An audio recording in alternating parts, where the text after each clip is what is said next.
I want you to understand, it is only in Biafra land that people are not running away from their ancestral land in the entire Nigeria.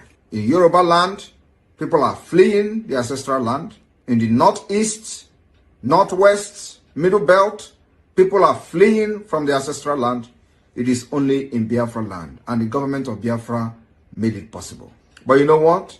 They would like you to believe that Simon Ekpa is the cause of insecurity. No, I am the solution, and the only way they can get to you is by kicking me out of the way, which is not possible.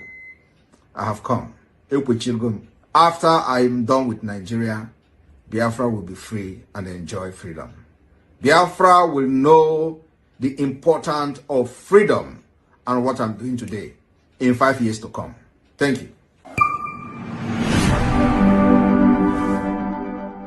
I want you to understand, it is only in Biafra land that people are not running away from their ancestral land in the entire Nigeria. In Yoruba land, people are fleeing the ancestral land. In the northeast, northwest, middle belt, people are fleeing from the ancestral land. It is only in Biafra land, and the government of Biafra made it possible. But you know what? They would like you to believe that Simon Ekpa is the cause of insecurity. No, I am the solution, and the only way they can get to you is by kicking me out of the way, which is not possible. I have come.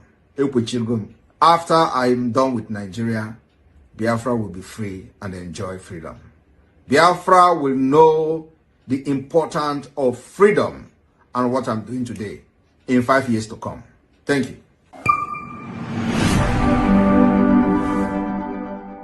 I want you to understand, it is only in Biafra land that people are not running away from their ancestral land in the entire Nigeria.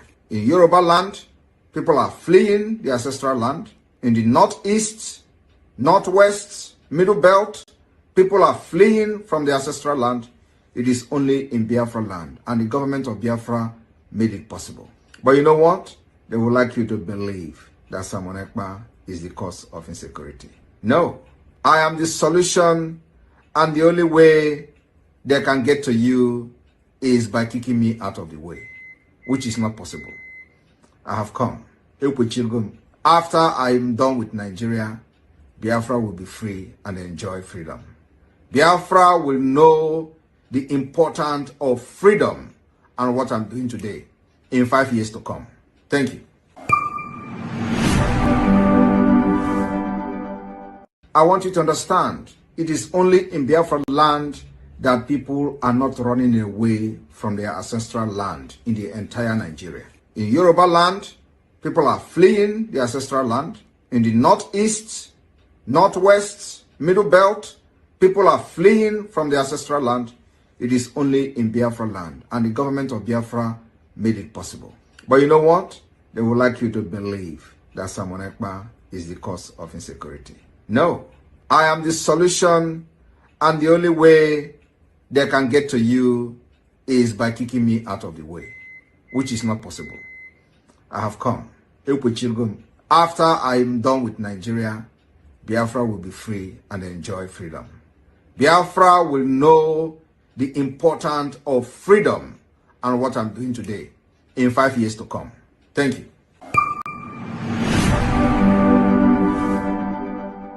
I want you to understand, it is only in Biafra land that people are not running away from their ancestral land in the entire Nigeria. In Yoruba land, people are fleeing the ancestral land. In the northeast, northwest, middle belt, people are fleeing from the ancestral land. It is only in Biafra land, and the government of Biafra made it possible. But you know what? They would like you to believe that Simon Ekpa is the cause of insecurity. No, I am the solution, and the only way they can get to you is by kicking me out of the way, which is not possible. I have come. After I am done with Nigeria, Biafra will be free and enjoy freedom. Biafra will know the importance of freedom and what I'm doing today in 5 years to come. Thank you. you demonstrate that you are ready to fight for your freedom, they profile you. They call you criminals, they call you terrorists, they call you all manner of names. The reason for that is to demoralize you. And we must not fall for that. My fellow Biafrans, I call on you this evening, do not allow the names they call you today to demoralize you. We're remembering what Nigeria did to over 3 million Biafra children through starvation. Yet, the world, as at then, wanted us to move on. 50 years later, after recounting the numbers of Biafrans that died or should have been avoided, we are all here today for not just a revenge, but to finish what our fathers started. And of course, the most important of it all is to destroy Nigeria, the evil Nigeria entity, to destroy it. Nigeria is a terrorist state, and after destroying it, we will liberate our people through a process that has begun. The liberation of Biafra from Nigeria will restore peace, stability in our region. It will also end the upsurge of terrorists and piracy in the Gulf of Coast of Guinea, and of course beyond. The liberation of Biafra from Nigeria will restore peace and stability. Do not let the corrupt and criminal politicians to deceive you into believing supporting your own freedom is a crime, irrespective of our approach to restoring Biafra. I want to remind all of us, in 1776, the United States separated from the United Kingdom by declaration. Today, they are the world power. In 1830, Belgium separated from Netherlands. Today, they are one of the most powerful countries in Europe, both of the countries. In 1965, Singapore separated from Malaysia. Today, they have transformed into global financial hub as a result of the separation. Why is it that when we call for separation, Nigeria and their criminals will be calling us terrorists? Don't fall for it. The past separation has led to the upsurge of economic development in the case of India and Pakistan, Norway, Denmark, Switzerland. Each of these separation has led to the upsurge of economic and development. In 2002, East Timor separated from Indonesia. In 1921, Ireland separated from the United Kingdom. Today, they are one of the powerful countries we have. In 1944, Iceland separated from Denmark, demonstrating that nations can part away without violence. Why do you kill Biafrans? Whenever we say we are fed up of Nigeria. In Nigeria, where you have dangerous diversity, in Nigeria, where you have the northern part of Nigeria practicing Islamic State, practicing Islamic Sharia law, and they have different culture, different laws, different rules, different everything. And with that kind of mentality and setup, we can never develop as a nation. That is the reason we call for the separate state, and of course for independent state for Biafra. Apart from the killings, genocide against our people, and jihad. In 1905, Norway and Sweden separated and goes their separate ways. Today, they are one of the most powerful countries in Europe because of the separation. In 1947, India and Pakistan separated. The list can go on and on and on. And when they want to tell you about Africa, they use Sudan to give you example. Biafra can never be Sudan. Biafrans are scattered all over the world, developing their countries of residence, making impact in governance and policy making. Sudan was never like that. Apart from that, we have a history. Democracy started from Biafra, and Nigeria continued to suppress us, enslave us, subjugate us into what we are today, destroying our sensibility and our sense of reasoning. Nigeria continued to enslave our people, enslave our future, and our progress. Today, in the same Nigeria, when the Biafra people try to rise through their business enterprises, Nigeria's system will destroy it. They destroy it in Lagos, they destroy it in Kano, they destroy it in Kaduna, they destroy it in different parts of Nigeria. And in a system like that, you will all be diminishing until they wipe us in the surface of the earth. The only way to preserve our culture, value system, and save our life from extinction is a complete separate state. Exit from Nigeria, which the process has begun. My fellow Biafrans, today we have given a very serious warning to those threatening Biafrans about the Nigeria protest. We have absolutely nothing to do with the Nigeria protest. We are Biafrans, we don't validate Nigeria, but If any Biafran is victimized for Nigeria protesting, we have assured them we will weaponize every person who cares to carry arms for self-defense.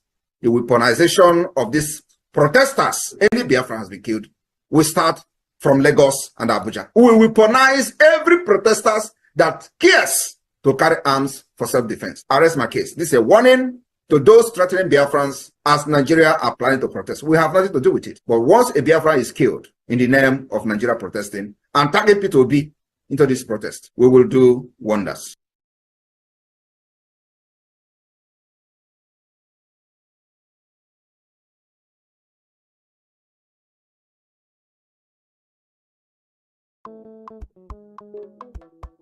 Life is a process, no matter how you go about it.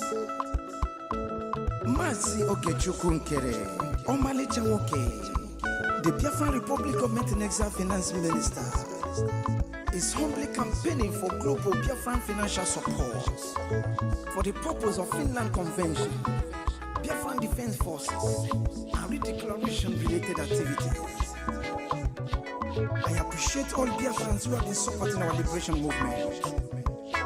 I also urge everyone to massively support more than ever, especially in these critical times. Oh, my fellow lovely great Biafrans, let's come together and support our Prime Minister, Mazi Simon Ekpa, who is currently working tirelessly to hand over our freedom to us this year, 2024.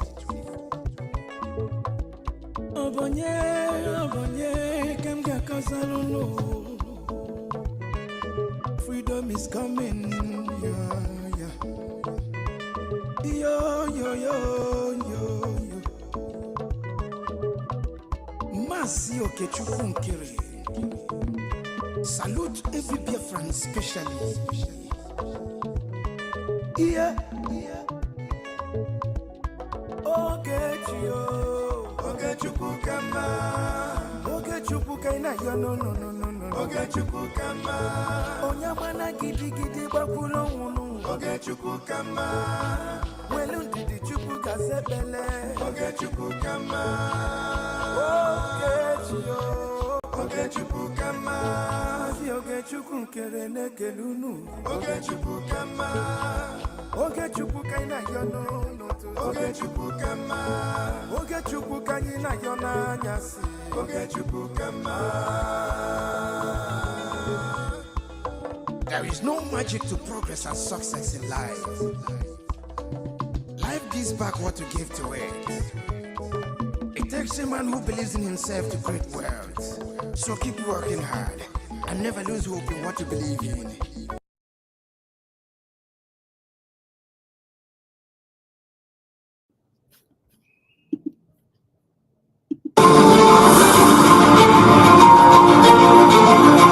I am standing Gidigban. As it stands today, the Biafra government in exile and in homeland, the de facto government, of which I am the Prime Minister, is the only legitimate government that speaks for the Biafra people. Without this government in exile, anything you do politically, anything you do politically, both in the south and the southeast, will meet a brick wall. And I'm telling you today that the brick wall is not ordinary brick wall. The brick wall will come with Tiboko.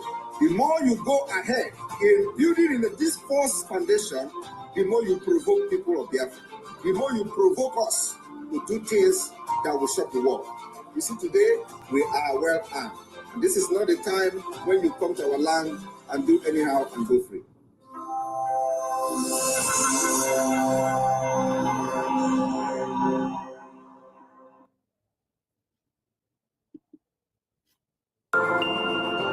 You see, they don't know what is coming to them. They thought that we are fools. You first created 6 geopolitical zones. Who gave you the mandate? Did you seek the consent of the people before creating the 6 geopolitical zone? Were there a referendum that people agreed to be in a geopolitical zone? The answer is no. This is a total freedom for Biafra. And we are going back to the foundation, 1914. That was when this problem started. If you don't visit that foundation, 1914, believe me, Nigeria will burn down if you try to impose any regional government again without the consent of the people. The revolution that is coming will be so brutal. I am telling you the fact, and I'm going to lead it. It will start from the southeast. Enough is enough. As it stands today, the Biafra government in exile and in homeland, the de facto government, of which I am the prime minister, is the only legitimate government that speaks for the Biafra people.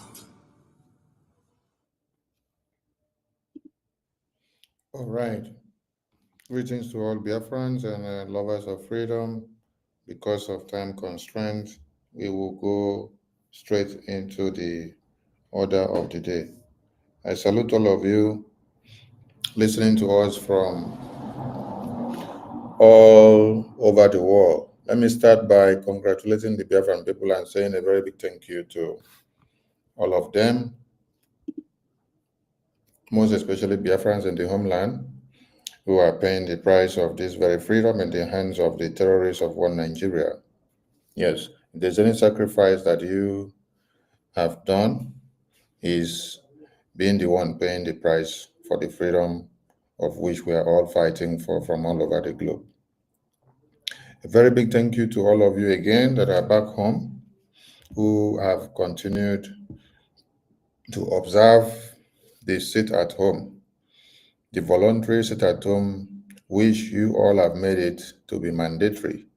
The enemies of Biafra on this have come to understand that you cannot come into Biafra land, slaughter all Biafrans, and then expect that we will run away and run out of our land because of fear of any kind. No, I salute all Biafrans. I salute Biafrans in the homeland, and I want everyone to understand that freedom is not given, but it is taken. We will continue to do all that it takes and is demanded of us to see that the lives and properties of Biafrans are protected and defended. Yes, they will kill us, we will kill them. At the end, Biafra will come. So don't expect that there will be no casualties while we are fighting for this freedom. They have been killing us from 1900. They have been killing us from 1929 about women riot. If you had happened to see how brutal our women were dragged to the floor, how they were moved, how they were slaughtered by even the colonial masters who ordered the police to shoot at them and to shatter them to pieces. What you saw today and yesterday in some parts of Biafra land, where the recruited terrorists that have been brought into Biafra lands did, shattering the brains of a Biafran who went to the stream to fetch water, coming back and then was telling them, I went to fetch water. What you saw today compared to what they did to our women in 1929 is a tip of an iceberg. Biafrans have been slaughtered in thousands and millions before now.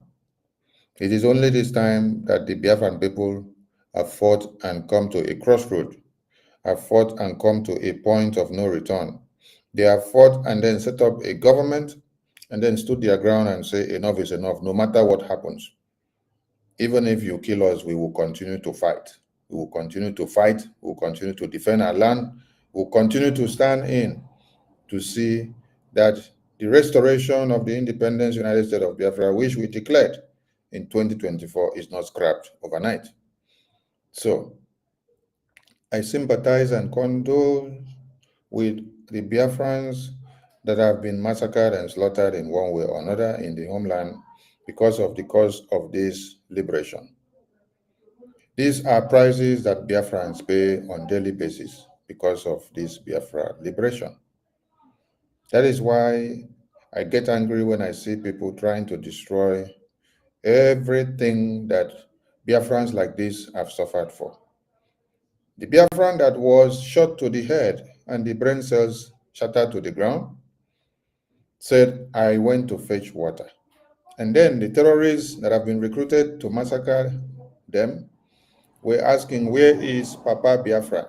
Who is Papa Biafra? Show us the house of Papa Biafra or Mama Biafra. So you see, a Biafran shot to death for doing nothing just because they are looking for who they claims and believes is affiliated to what? Biafra. And there is one thing we must all understand here. When the Fulani terrorists that are recruited and sponsored are brought into our lands to slaughter our women, babies, and children, they do not segregate any of you. For as far as you are in the region of Biafra, starting from Ebonyi, Calabar, Enugu, Imo, Rivers, Akwa Ibom, Delta, Igodomingodo, to all the parts of Biafra land that has emanated the foreign state of Biafra today, you are all known as Biafrans. You are all seen as Biafrans and potential soldiers of Biafra. Just remember what happened in 1967. When our young men of age 4 going forward were lying up and then they shot all of them to death because they knew that they are potential army generals, potential field marshals, potential defense mechanisms of Biafra. So I want all of us to understand that we are all endangered species to the terrorists of one Nigeria. But we will not stop fighting because some of us have been brutalized. It is the price that we pay for this very freedom. Many of us have been forcefully disappeared in Biafra land and taken to Abuja and Niger and Kaduna and locked up in prison, while our bodies are dismembered and sold out for rituals. While our parents and siblings and friends continue looking for us till eternity, and they don't know how we get to disappear, and no one hears or knows anything about us anymore. This is how it happened.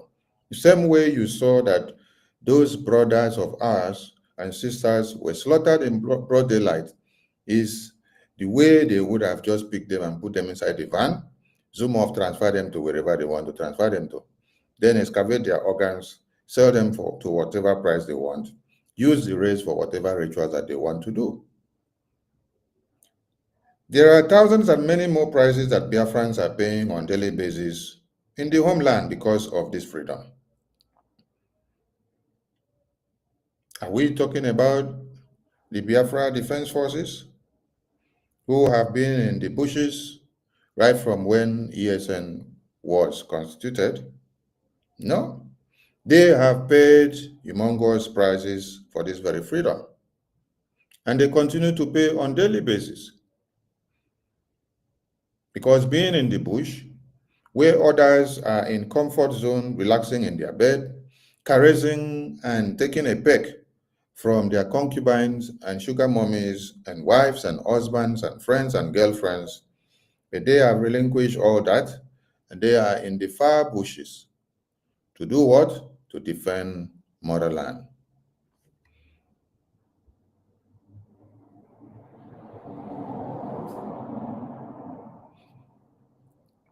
That is why the United States of Biafra is not a child's play thing. The defense of Biafra land is not a child's play thing. Freedom of America was not gotten on a platter of gold. They fought a brutal Cold War from the British Empire for them to be able to have their way out of a country that you see and call it America today. All of you are enjoying America today, but you don't know how it came about, how it is now called a free nation or a free town or what, or land of the free. They fought in cold blood. They fought their way out from the British Empire. The same thing that Muhammad Ali did to see that Indians fight their way out from the same British Empire is what Americans did. For America to be an epitome of example today for everyone to key in, for America to become the world leader today, they were able to storm the highest state of slavery. They were able to storm the highest state of dehumanization camp the slave camp, the terrorist camp, the people from which and from where all evil emanate, Britain. America was able to fight and to get themselves free. Today, that America is where you have to bow down to. Why? Because they paid a very big price. If you are to count how many of their children and women were slaughtered in the course of their freedom today, the numbers will be uncountable.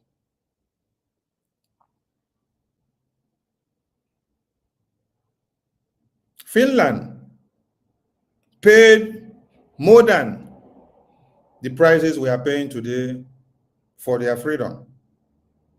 They fought for years, not 5, not 10. They fought for years. Cold, bloody war. Inside cold, inside cold. They fought to get their way out from where? They fought to get their way out from the Russians. It took them years. They continued to fight. And Idwo Kananu was also ongoing, yes. In-house Idwo Kananu was also happening in the course of this freedom fighting. They fought to see that they get freed from their oppressors. Their oppressors tagged them, the terrorists, and it was a badge of honor to be tagged that way, because you cannot fight your oppressors and they will be singing your praises. So when you saw NGOZI came out yesterday or the day before, and she was jumping on the seat and say, imagine that Nigeria is singing her praises, acknowledging her as DPM of one Nigeria, that she is very, very happy. Anytime that the oppressors are singing your praises, know that you have become useless to them. Know that you have compromised. For you alone to start singing that the oppressors are making good publications of you, that means you are in their hands. You are working in pari passu with them. Because if you weren't, the enemies of Biafra would not be clapping for you. The enemies of Biafra would rather be looking for a way of dehumanizing your name and your face. When you now come out and then you are clapping for yourself, that the enemies of Biafra are acknowledging you. That means you don't even know the tone of the freedom that you are fighting. Honestly, you don't know. Anything that federal government Janjaweed is against, Mazi Nnamdi Kanu said, go and study that thing carefully. It is something that is going to give you your freedom. Anything that you are doing that the zoo terrorist is against, go and study that thing very carefully. It is something that is going to give you your freedom. That is what Mazi Nnamdi Kanu taught us. And when you now come out and you start praising yourself that the zoo terrorists are not against you, rather they are happy with you, rather they are acknowledging you, rather they are clapping for you, that is to tell you what you are doing is not what will bring freedom to your people. It's not what will save your people. That means you are actually walking in their pathway. You are doing what they like. So that is why they will be singing your praises.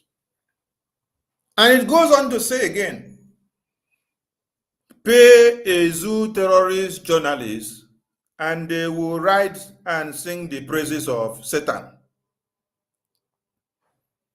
Pay a zoo terrorist journalist, and they will write, publish, and sing the praises of Satan. Go and gather the zoo terrorist journalists, pay them, let them write publications for you. They will sing the praises of Satan. They will sing the praises of you that is working to destroy the Biafran government. They will sing the praises of you who is doing everything possible to destroy all the policies and the standards that the Prime Minister set in place for the Biafran people to be liberated. Pay a zoo terrorist journalist, pay a Nigerian zoo media, they will sing the praises of you. They will publish anything you want them to publish for you. Just pay them. They will sing the praises of Satan. So, I want you guys to cut this hair and send to her. As she was rejoicing. In fact, let me look for the video and play so that it will connect. So that Biafrans will understand and see what I'm talking about. Pay a zoo terrorist journalist and they will sing the praises of Satan. Anything that you are doing that the zoo terrorist is against, go and study that thing very well. It is what will actually bring the freedom of the Biafran people. It is what will actually save you from their hands. Okay? So,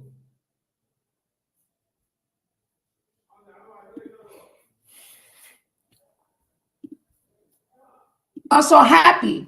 Biafrans are also happy that Nigeria recognized that my humble self, Dr. Orobweze, is the Deputy Prime Minister, the second in command to His Excellency Prime Minister Simon Ekpa. Pay the zoo terrorist journalists and they will sing the praises of Satan. Pay the zoo terrorist journalists and they will sing the praises of anyone that has come with a way and manner of destroying everything that Prime Minister set in place for the Biafran people. Yes. Hello, Mero. Hey, Mazi Simon Ekpa, my Prime Minister, the Prime Minister of the Biafran people. Onyendu Mazi Nnamdi Kanu, the Supreme Leader of the Biafran people. Onyendu, you started fighting from 2012. You made so many sacrifices. You came down till 2021. 2020, you unveiled ESN for our security.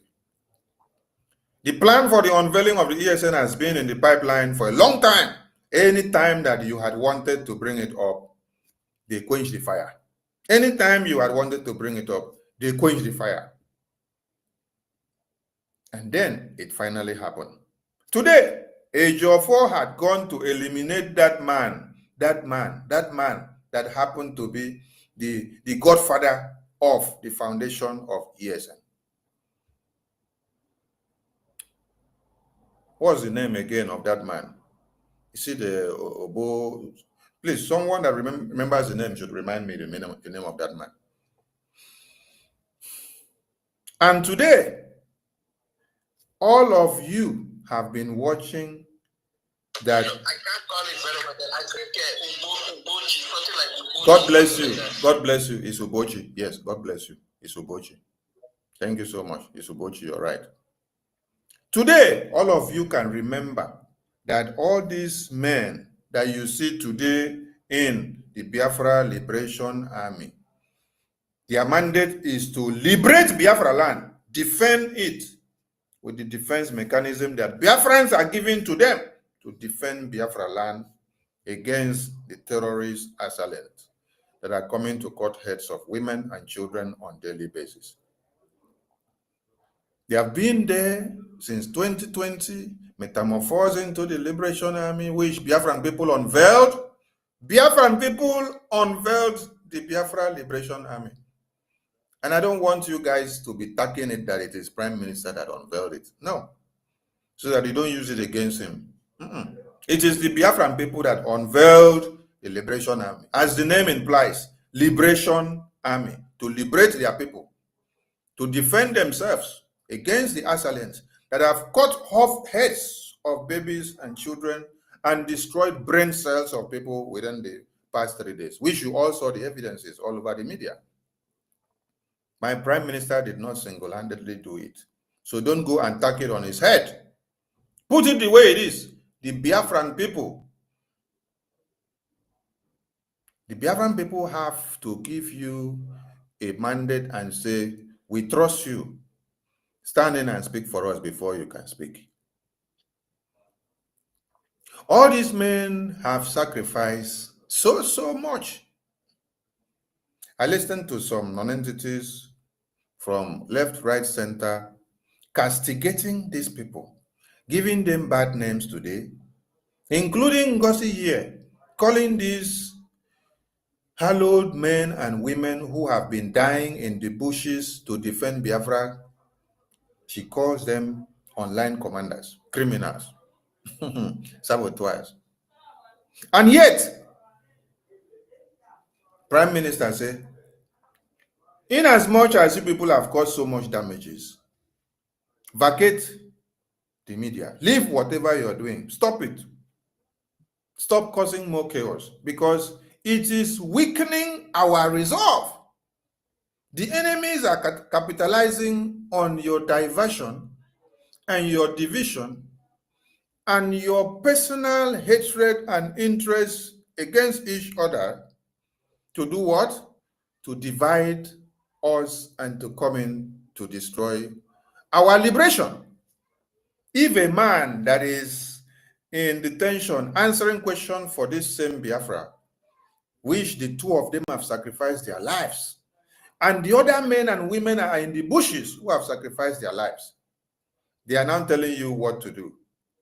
You that is having a comfortable life in America and Europe and UK, are you the one to decide for them?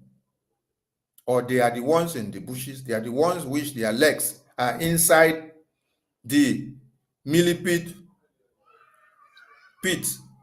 There is a pit that is dark, and then their two legs are inside, and the millipede are inside those pits that their legs are inside. They are the ones feeling how the millipedes are itching their legs. It is not you. It is not me. They are the ones in the battlefield. They are the ones fighting to defend Biafra land.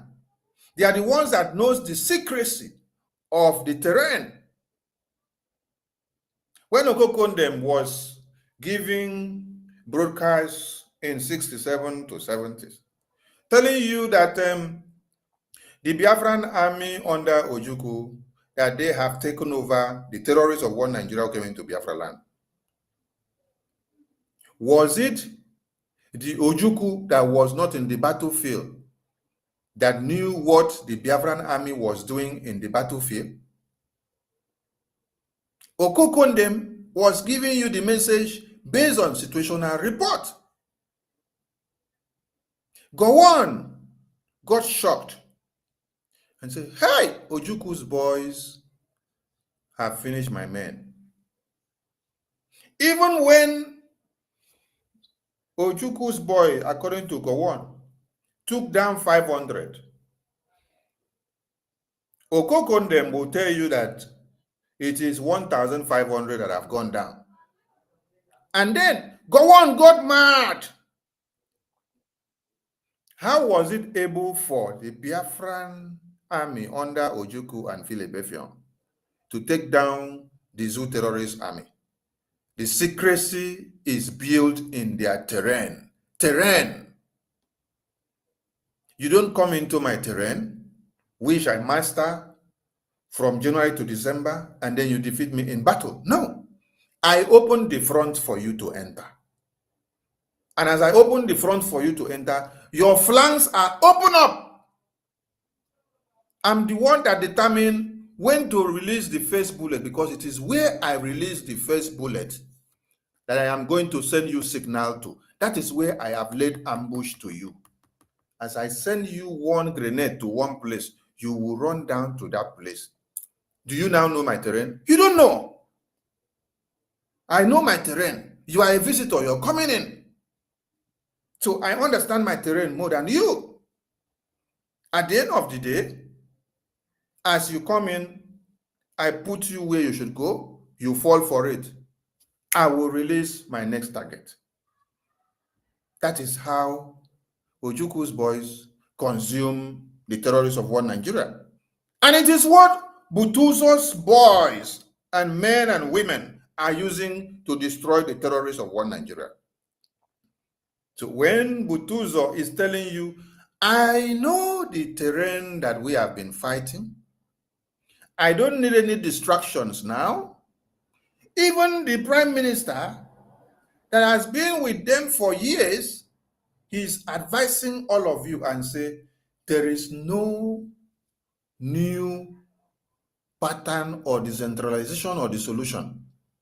Go back, submit to Butuzor, let him use his men the way he has been using them. They will do their work in order. They understand their terrain, which they have been working. Don't stay in America to diverse another way for them. Don't stay in UK to diverse another way for them. Don't stay in Europe to diverse another way for them. Some of you want Biafran government to now have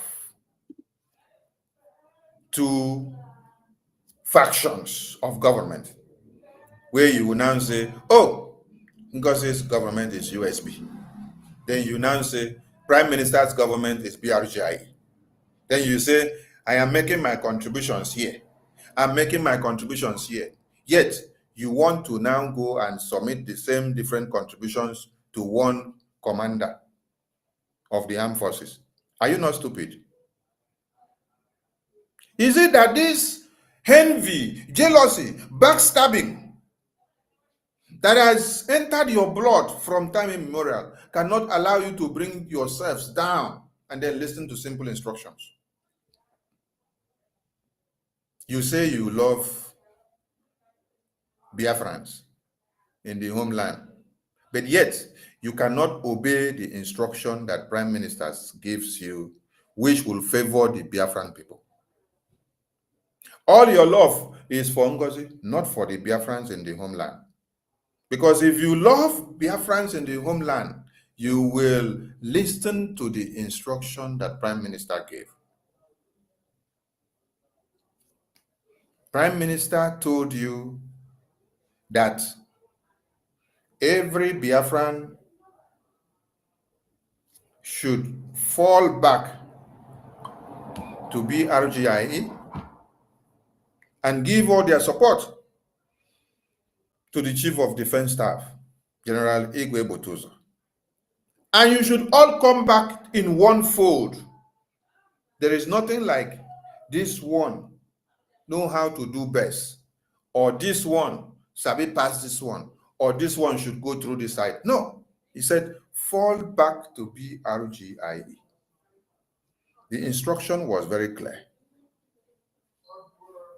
Then now, NGOZI will come out in the media and say, General Butuzor and his men, they are online commanders.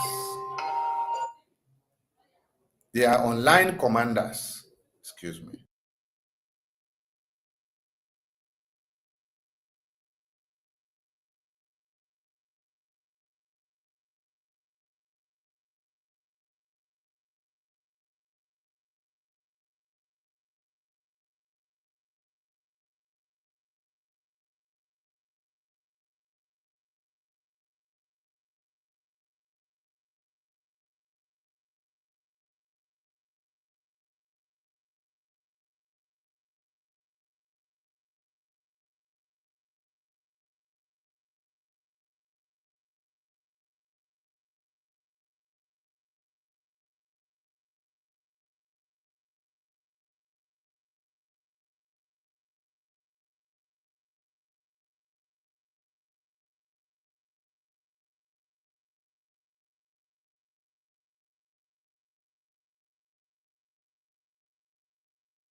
You would come online and say General Butuzor and his men, they are online commanders. They are criminals. They are kidnappers. They are traitors. And yet, after you give them all these names in front of all Biafrans, the mumu and the useless ones that don't know what is actually happening behind the scene, they will follow you and will carry all those news and start propagating that General Igwe Butuzor and all his men, that they are criminals, they are kidnappers, they are all what you have called them. They will carry the news like that. But you will go from behind the scene and be sending Philip Onyami to now go and still go and meet the same Butuzor again, to talk to him and convince him to still come to bow down to you. What kind of foolish act are you people doing?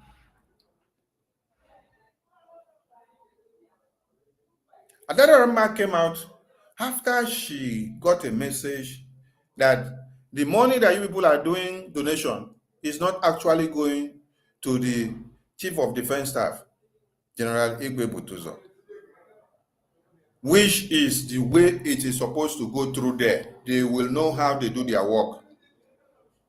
Our own is not to come and find out when they go for work, when they don't go, how they go. If our own is all about that, let me ask you, when they have casualty in the battlefield, what can you do to salvage their lives? When they are sacrificing their lives for you, and some of them end up dying because of sacrificing their lives in the cause of the discharge of their duties, what can you do for them? Can your money bring back their lives? Is it about the money? No. It's about their commitment, their dedication, their sacrifices. If they are eating 1 million a gemma, let them eat the money. As far as they are defending motherland in their own ways.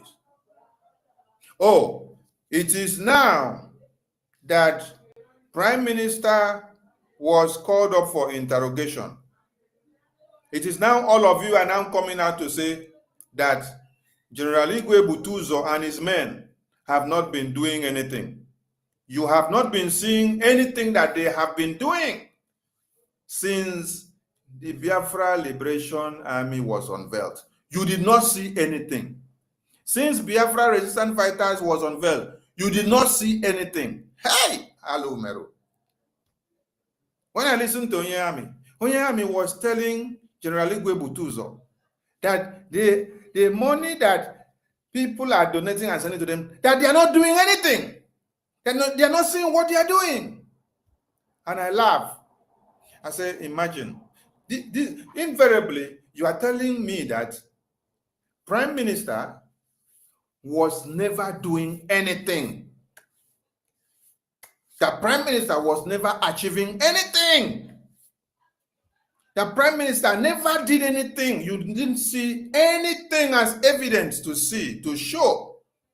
Right from when General Igwe Butuzor and all his men unveiled Biafra Liberation Army to liberate Biafra land, to defend Biafra land.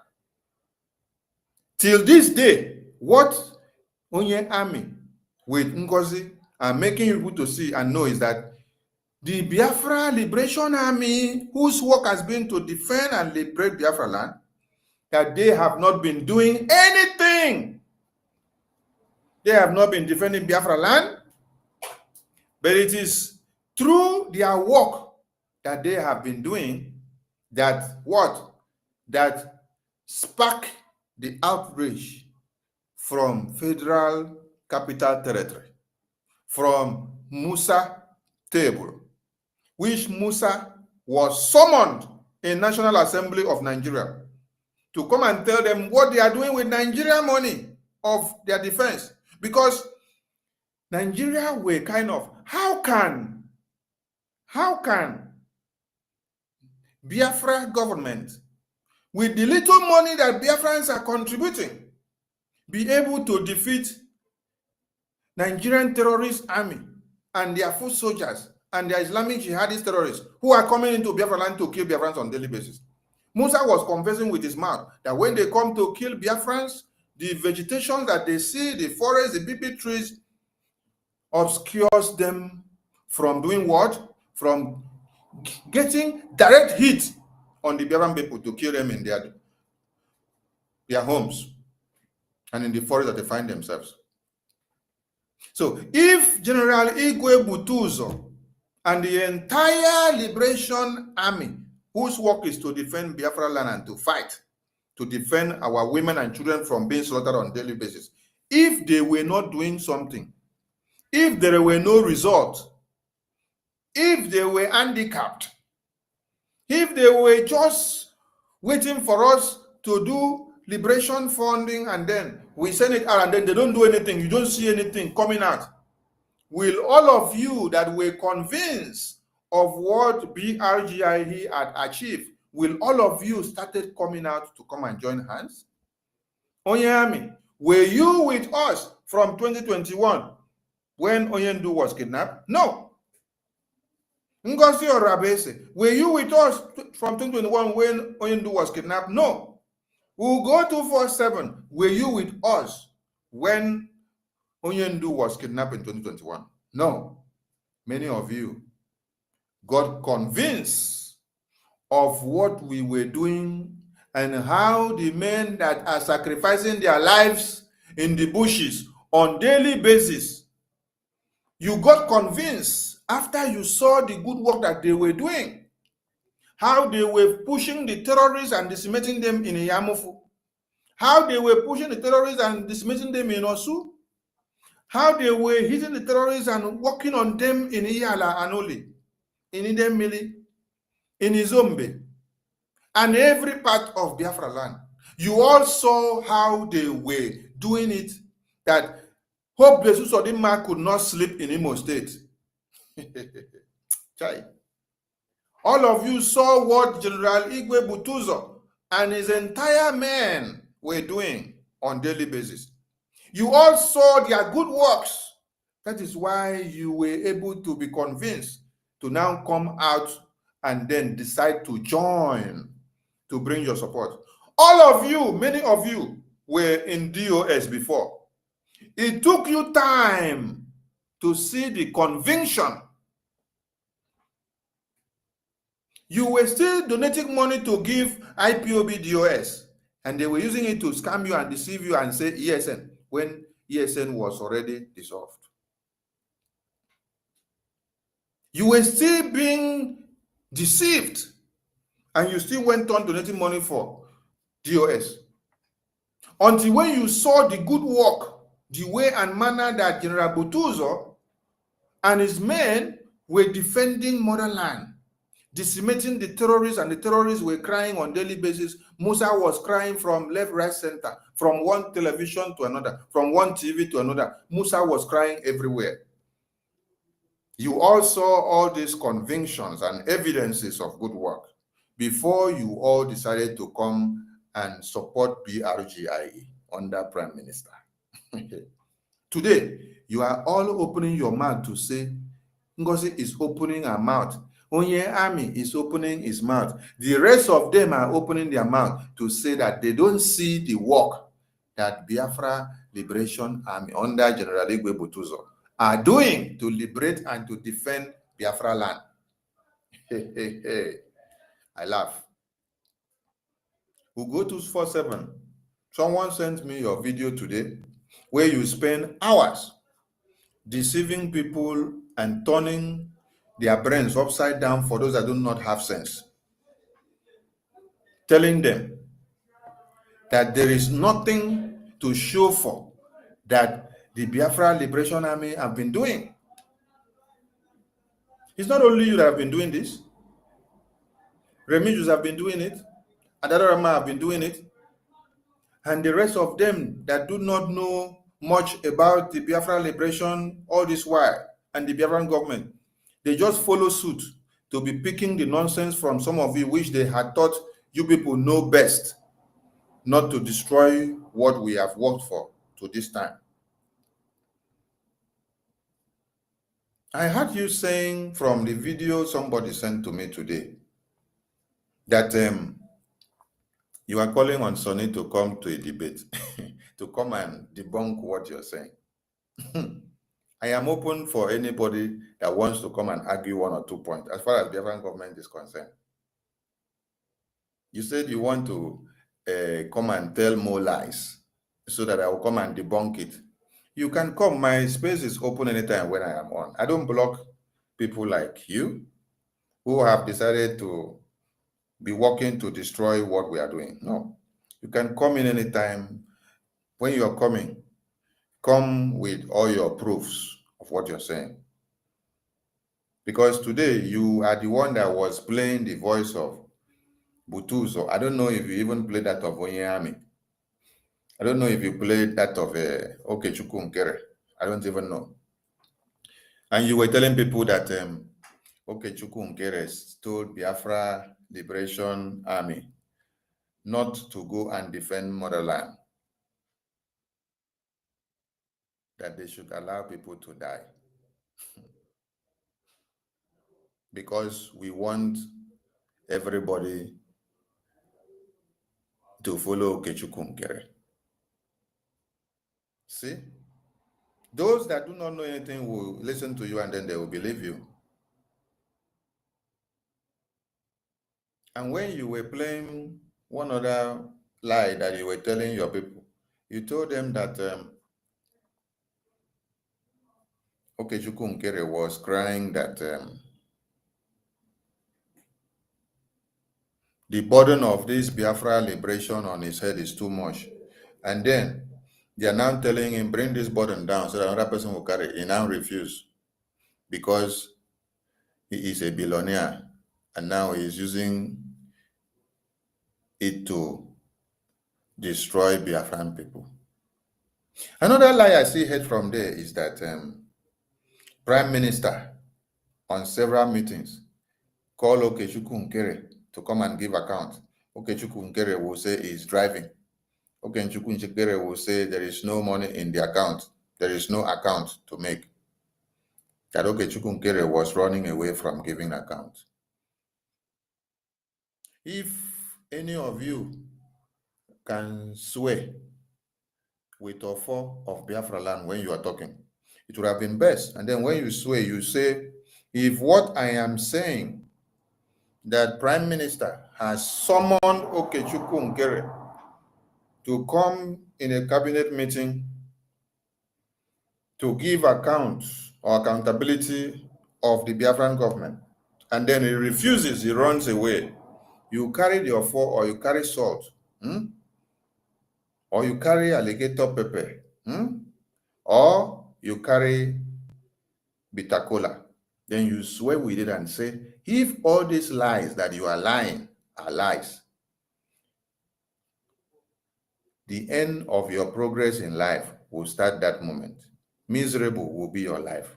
Then you also say, if what you're saying is not lie, let everything that you have said here, let the evil fall on Okechukwu Nkere or Sonny. This is how I want all of you to be doing going forward. Because Minister Ajare was doing a prayer which he himself didn't even get the significance of the prayer that he was doing with the ex. But those that understand things in the spiritual could have understood what God can do with the significance of what he did. Most of you will be sitting down to ask yourself, what happened to Adederama and Remigius? That they just woke up and then started talking from the two sides of their mouth. God used the prayer that Ajare was doing to knock on their brains for them to come out and start saying things that you yourself wouldn't even thought could be coming from their mouth. Adederama came out and then was asking NGOZI Orabweze, the money that you are deceiving Biafrans that we are donating, this money is not going to Butuzor. And I want all of you to see the evidence of what God used Ajare to do with the ex he broke, and how that transcends into what God used the reaction of that prayer to do on Adarama's head, and who? And Remigius. From the prayer of the egg, God used it to knock Adarama's head. She came out and asked the question. Drop the message. The message is everywhere. Now, because the woman was deceiving them in their cabinet that they are sending money to General Butuzor, and that when she come out, she will start singing the praises of General Butuzor. But yet, she will still tell them that General Butuzor and his commanders are online commanders. They are criminals. They are kidnappers. Then the next thing was for Adarama to come out and then ask the question. Because it is not adding up. You will say these people are criminals. You say they are online commanders. You will see deceive us and say you are sending money to them. So she needed to know, because she got a message. Is it true that this money is going to General Butuzor? Because she explained that these men have been in the bushes since 2020, sacrificing their lives for this freedom. And if there is any changes that needs to be made at any time, you should go back to your roots and meet these people, because they are the ones that understand the terrain. They are the ones that has been defending this Biafra. They are the one that made Biafra government to have a name. They are the one that made this Biafra to be something that is reckoned with now. They are the ones that make the Nigerian terrorist government to wake up and understand that there is Biafra existing in 2023, 2024, 2025. Without this General Butuzor and his men, who fought gallantly to defend Biafra land and to destroy all the terrorists that were coming, Musa and the federal government of Nigeria will not sit down in the National Assembly to discuss Biafra. Because the persistency and the consistency of a country, the integrity of a territory, and the sovereignty of a country lies in the defense. When the defense was mounting strong and hitting Musa from the two sides of his bomb, that is when you had Musa crying everywhere. Wait, we are not in a full-blown war. Listen, yet you hear Musa, the chief of defense staff of a country, just like American chief of defense staff that is in charge of the entire defense of America, comes out and then start crying to you that the liberation forces that have just arisen a few days ago have taken down their airspace, that they cannot fly in and out, that anytime they try to enter, they are taken down. If the defense of General Butuzor with his men were not strong and well fortified, will they be able to bring down the zoo terrorists' airspace? That the zoo terrorists will now start crying and complaining on international media. There's something some of you don't understand here.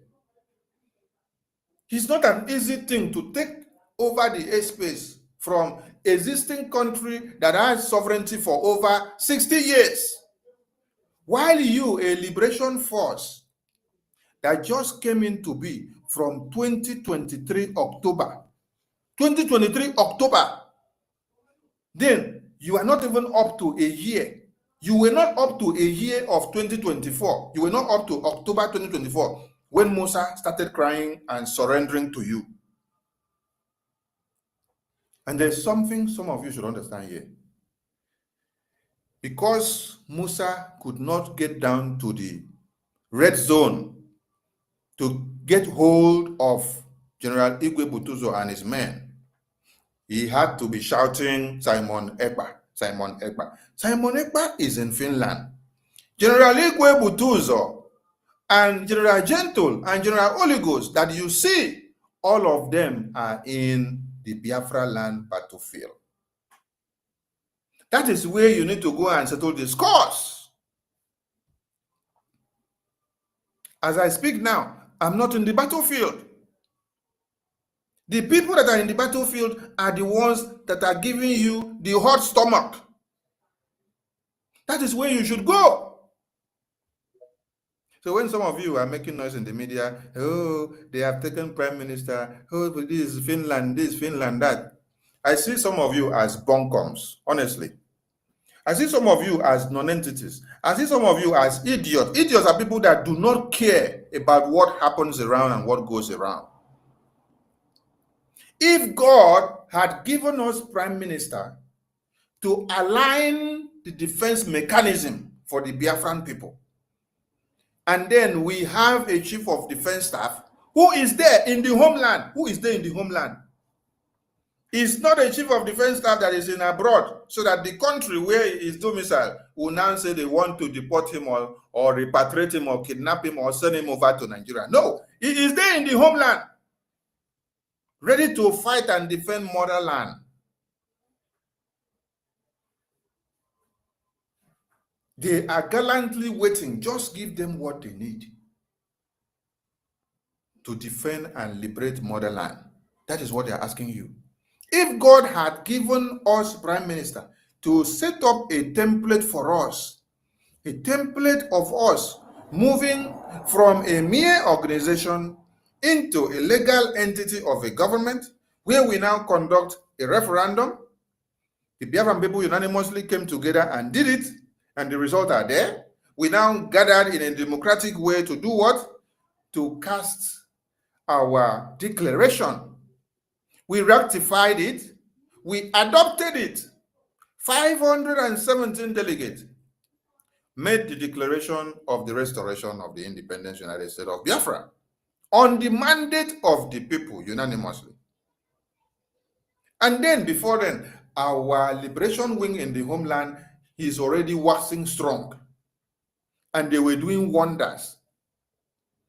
And when I listened to, from the video someone sent to me today, Ugo was telling people that the finance minister said there is $60,000 in the account. And then when bills came from Finland for the convention, where Uche said we have to offset the bills, that why didn't finance minister release the $60,000 for the convention? Why is he asking that NGOZI should come and release the remaining money or the other money in new mandate? I laugh. You know why I laugh? I laugh because they say it is only the people of the kingdom that understands the principle of the kingdom. Yes, there are many things some of you don't know about the Biafra Liberation Wing. That is the defense of the homeland.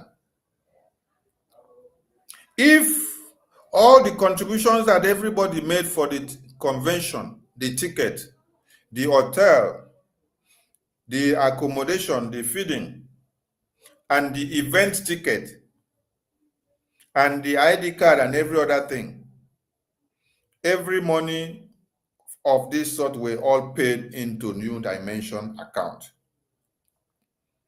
Then, these are the money that were made specifically for this project of the convention, which has nothing to do with the Biafra Liberation Wing.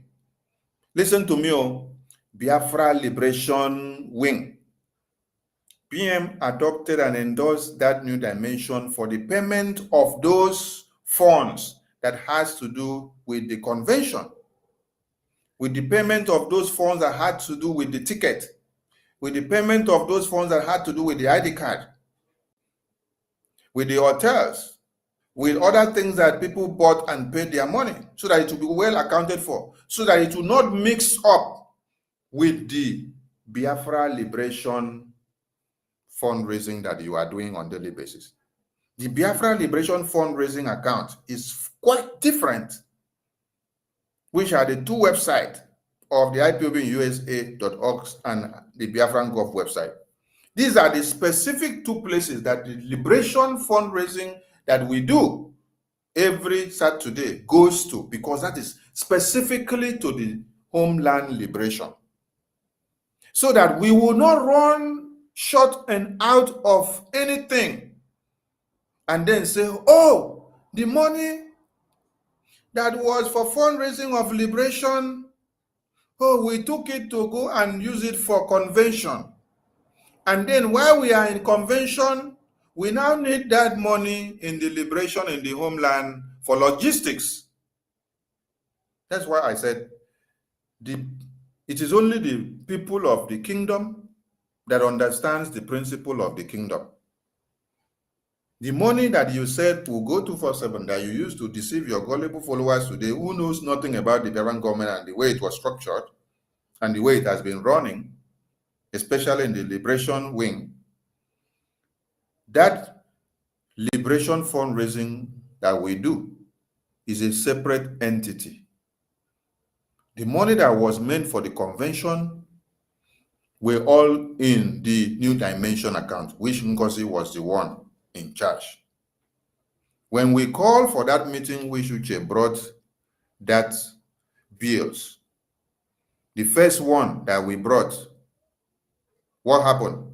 Your Madam NGOZI started taking laws into her hands. She made a post, a memo, and released it in the government platform and said, anybody that attends this convention financial report meeting, that person is not loyal to our government. Little did we know that before this time, you people have already formed cabals. There are people that were loyal to NGOZI's government, which we did not know. You people will call meeting from behind the scene and have meeting few of you. Let me shock you today. The day you people gathered in the meeting in the government, that NGOZI was shaking her head like a mad dog, where I asked a question. NGOZI, in this very meeting, I am hearing that there is an interim government that was set up few hours after the Prime Minister was called up for interrogations. I asked a question. NGOZI, did you set up this government? I asked another question. NGOZI, did Prime Minister endorse that you set up this government? I asked another one. NGOZI, did Prime Minister set up this before? Or did he send message that it should be set up? Does this exist? NGOZI said, no, it doesn't exist.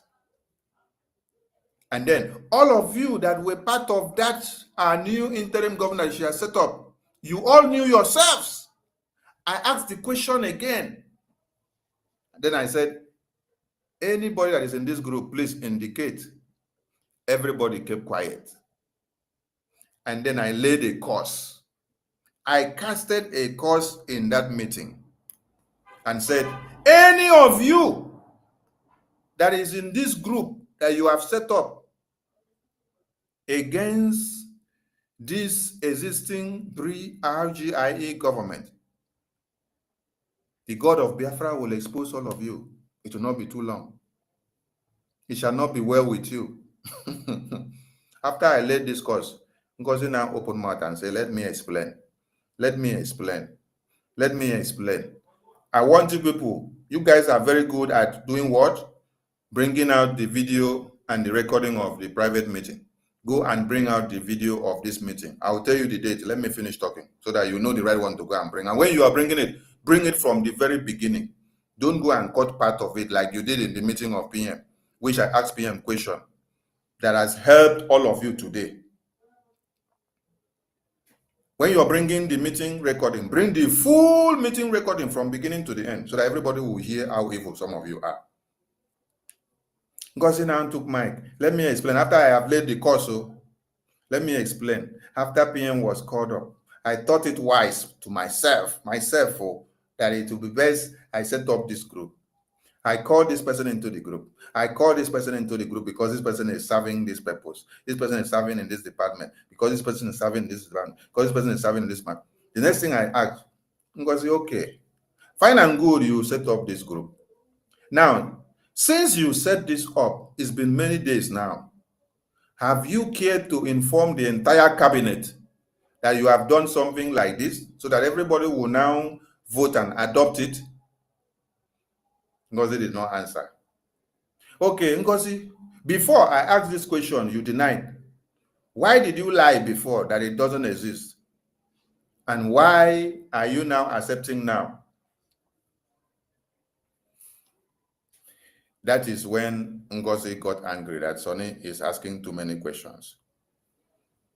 Ngozi now deviated from what I asked and then went over to go and dig into the letter that CRC brought. Because the CRC letter came about from what? Getting to hear that they have created interim government without the knowledge of everyone in the cabinet, and they are acting on it with few of them without the knowledge of the entire government. That is why when Adadarama came out to our broadcast, Adadarama was now projecting that Ngozi is the second in command, that she has endorsed her, and she is a candidate, that anybody that will come and fight, she is ready to go haywire with that person. Somebody drew the attention of CRC to such utterances. From investigation that CRC did, they discovered that there was a smelling rat in the house. That is why CRC swung into action to salvage the government of Prime Minister and to salvage the government of Brgie, because there was already a coup on the ground playing out, which many of the cabinet members did not even know. Me, I will know many things, but I will not talk too much. I will just keep quiet and watch until when it is the right time that I will talk. Just like Prime Minister. Prime Minister will know many things. Even all the ones that you come and gossip Sonny to him, he will tell you, I hear. And then he will say, call Sonny and ask Sonny, this thing, what have you done? I will clear myself. It's not one or two times that you people have gone to blackmail me to Prime Minister. You people have gone to blackmail me to Prime Minister several times. That I have done this and done that and done that. I asked Prime Minister, I say, please, anybody that bring any accusation against me, tell them to bring the evidence. Because the accusation and the blackmail was too much. It was even coming from some of my media cabinet ministers, from my own cabinet of the media. So when I say they should be bringing evidence, they will run away. They will not bring evidence again. So, whatever I know, I will not come out and start talking when I'm not supposed to talk. It's not only me that you people gossip to Prime Minister. You people gossip many people. You gossip many people to Prime Minister.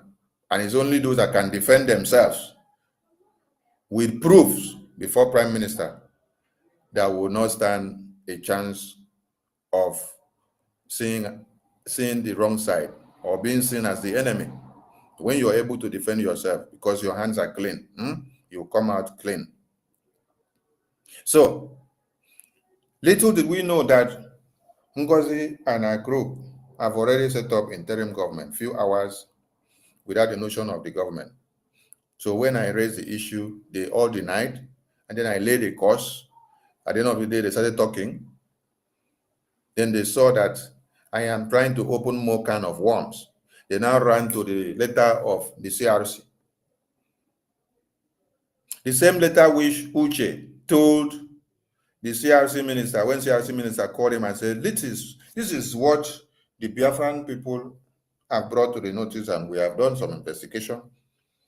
And this, we don't want this to go and hinder the convention that is ahead. Uche told the CRC minister and his team that they should keep and look into the matter until when we come back from convention. And CRC minister and his team, they were in accord and said, okay, we'll make sure everybody concentrate, no problem, till we go convention and come out later we'll look into it. But everybody should coordinate themselves. The same Uche now later went back and connived with Ngozi. They now called a meeting that was supposed to have been maybe 9 p.m. They now brought the meeting to 5 p.m. And when they brought the meeting, what they came to discuss, which the two of them and their group, which they have combined, is to come and nail the letter of CRC. You are nailing the letter of CRC because you see it as a threat to your coup government that has come up already to topple the prime minister's government that is set up for us. So I'm trying to explain something to people here who their brains may have been damaged after listening to Ugo today. Ugo said that $60,000 was inside Biafra Liberation account, while we were calling for NGOZI to come and release money that were all contributed for Biafra Convention that were in mandate. So Ugo said he is using that one to exonerate, according to what NGOZI is telling them, because NGOZI is telling them that no, finance minister should release the 60,000 that is in liberation account. I want to ask all of you, liberation account money is for Biafra liberation in the homeland. Then everybody paid money for this convention with their ticket and everything, ID card, and they are all domiciled in new mandate. What has the two money now got to do together? But let me explain something to you where they were going. Where they were going was that they will compel the finance minister to go and empty that $60,000 that they are talking about in the liberation account and then bring it to the convention fee, which has nothing to do with convention fee. That is not money that was paid for convention fee. That is liberation money. When finance minister will now go and bring that 60,000 to come and offset bills in convention, they will now say, okay, you have emptied the account. They will now later go and bring remaining one now from new mandate to come and balance, while the rest of the money will still be there. But the main target there was that finance minister should empty the liberation accounts of the 60,000 so that while we are in the convention, you know, we are fighting the terrorists. And it is a war like you see that they are killing our women and children on a daily basis. When the zoo terrorists understand that we are going to convention to declare the long-awaited Biafra, the zoo terrorists have prepared themselves and set up a trap and set up everything against us in the homeland so that they will slaughter us. So NGOZI and her team, they knew why they said finance minister must go and empty the 60,000 ejema in liberation account, so that while we are in convention, while the terrorists are coming in, the liberation in the homeland department will not have shishi to procure any logistics to defend motherland. Are you people getting my point? Because from on the 26th of November, the Liberation Army in the homeland were engaged in battle with the Zoo terrorists. And this battle lasted from the 26th of November till early January. Now, do you hear me? Till early January. So what these people had wanted was that while the 60,000 that is in liberation account is emptied, the account will now remain zero. When General Butuzor, the Chief of Defense Staff, will call for backup for logistics in the homeland and the battlefield, there will be nothing in the liberation account. So all the defense in the homeland will be overrun. They will take us over. They will destroy everything. Then the declaration that you are doing in Finland will become useless, Because if you are declaring and then you have not intensified your defense mechanism in the homeland, it's just like they will use water to blow you off the floor.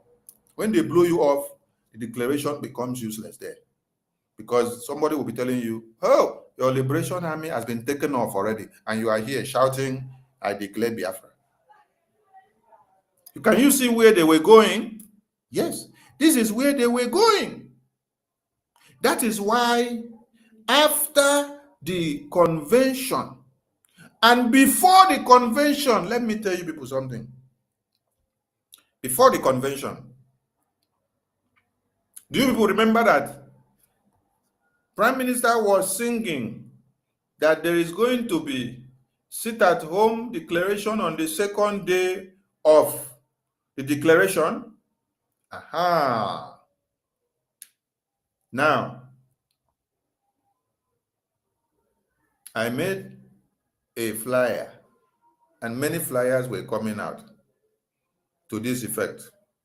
I didn't even post the flyer I made. Biafrans posted the flyer of the 2nd December lockdown to honor the declaration. NGOZI reached out to me and said, did I make this flyer? Did I post this out? Did I endorse this? I said, no. But every Biafran understand, and they were asking and demanding Prime Minister that it would be best for Biafrans to lock down on the declaration date. And Prime Minister endorsed their request. And that this flyer, they had made it long before now. It has been in circulation.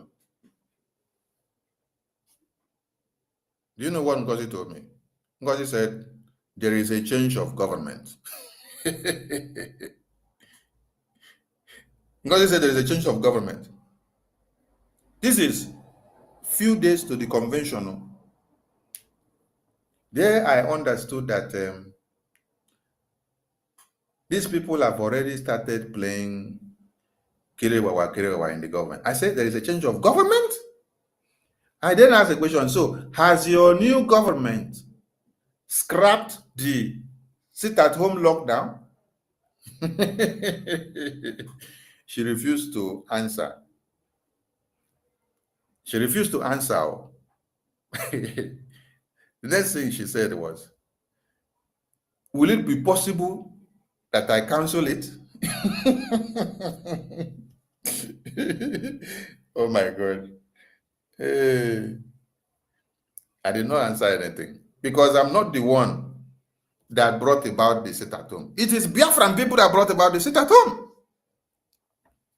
It's not me. Biafran people brought about the sit-at-home, not me. Not even Prime Minister that brought it. It was Biafran people that opted for it.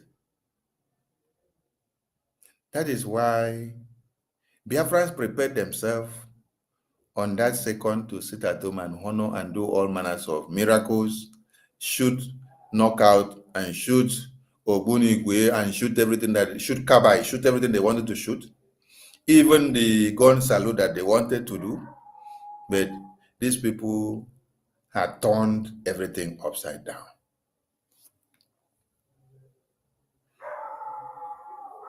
Biafran people knew what they wanted, and nobody should put it on the head of Prime Minister Simon Ekpa. No. When they killed the Biafrans, they killed today in the homeland and yesterday,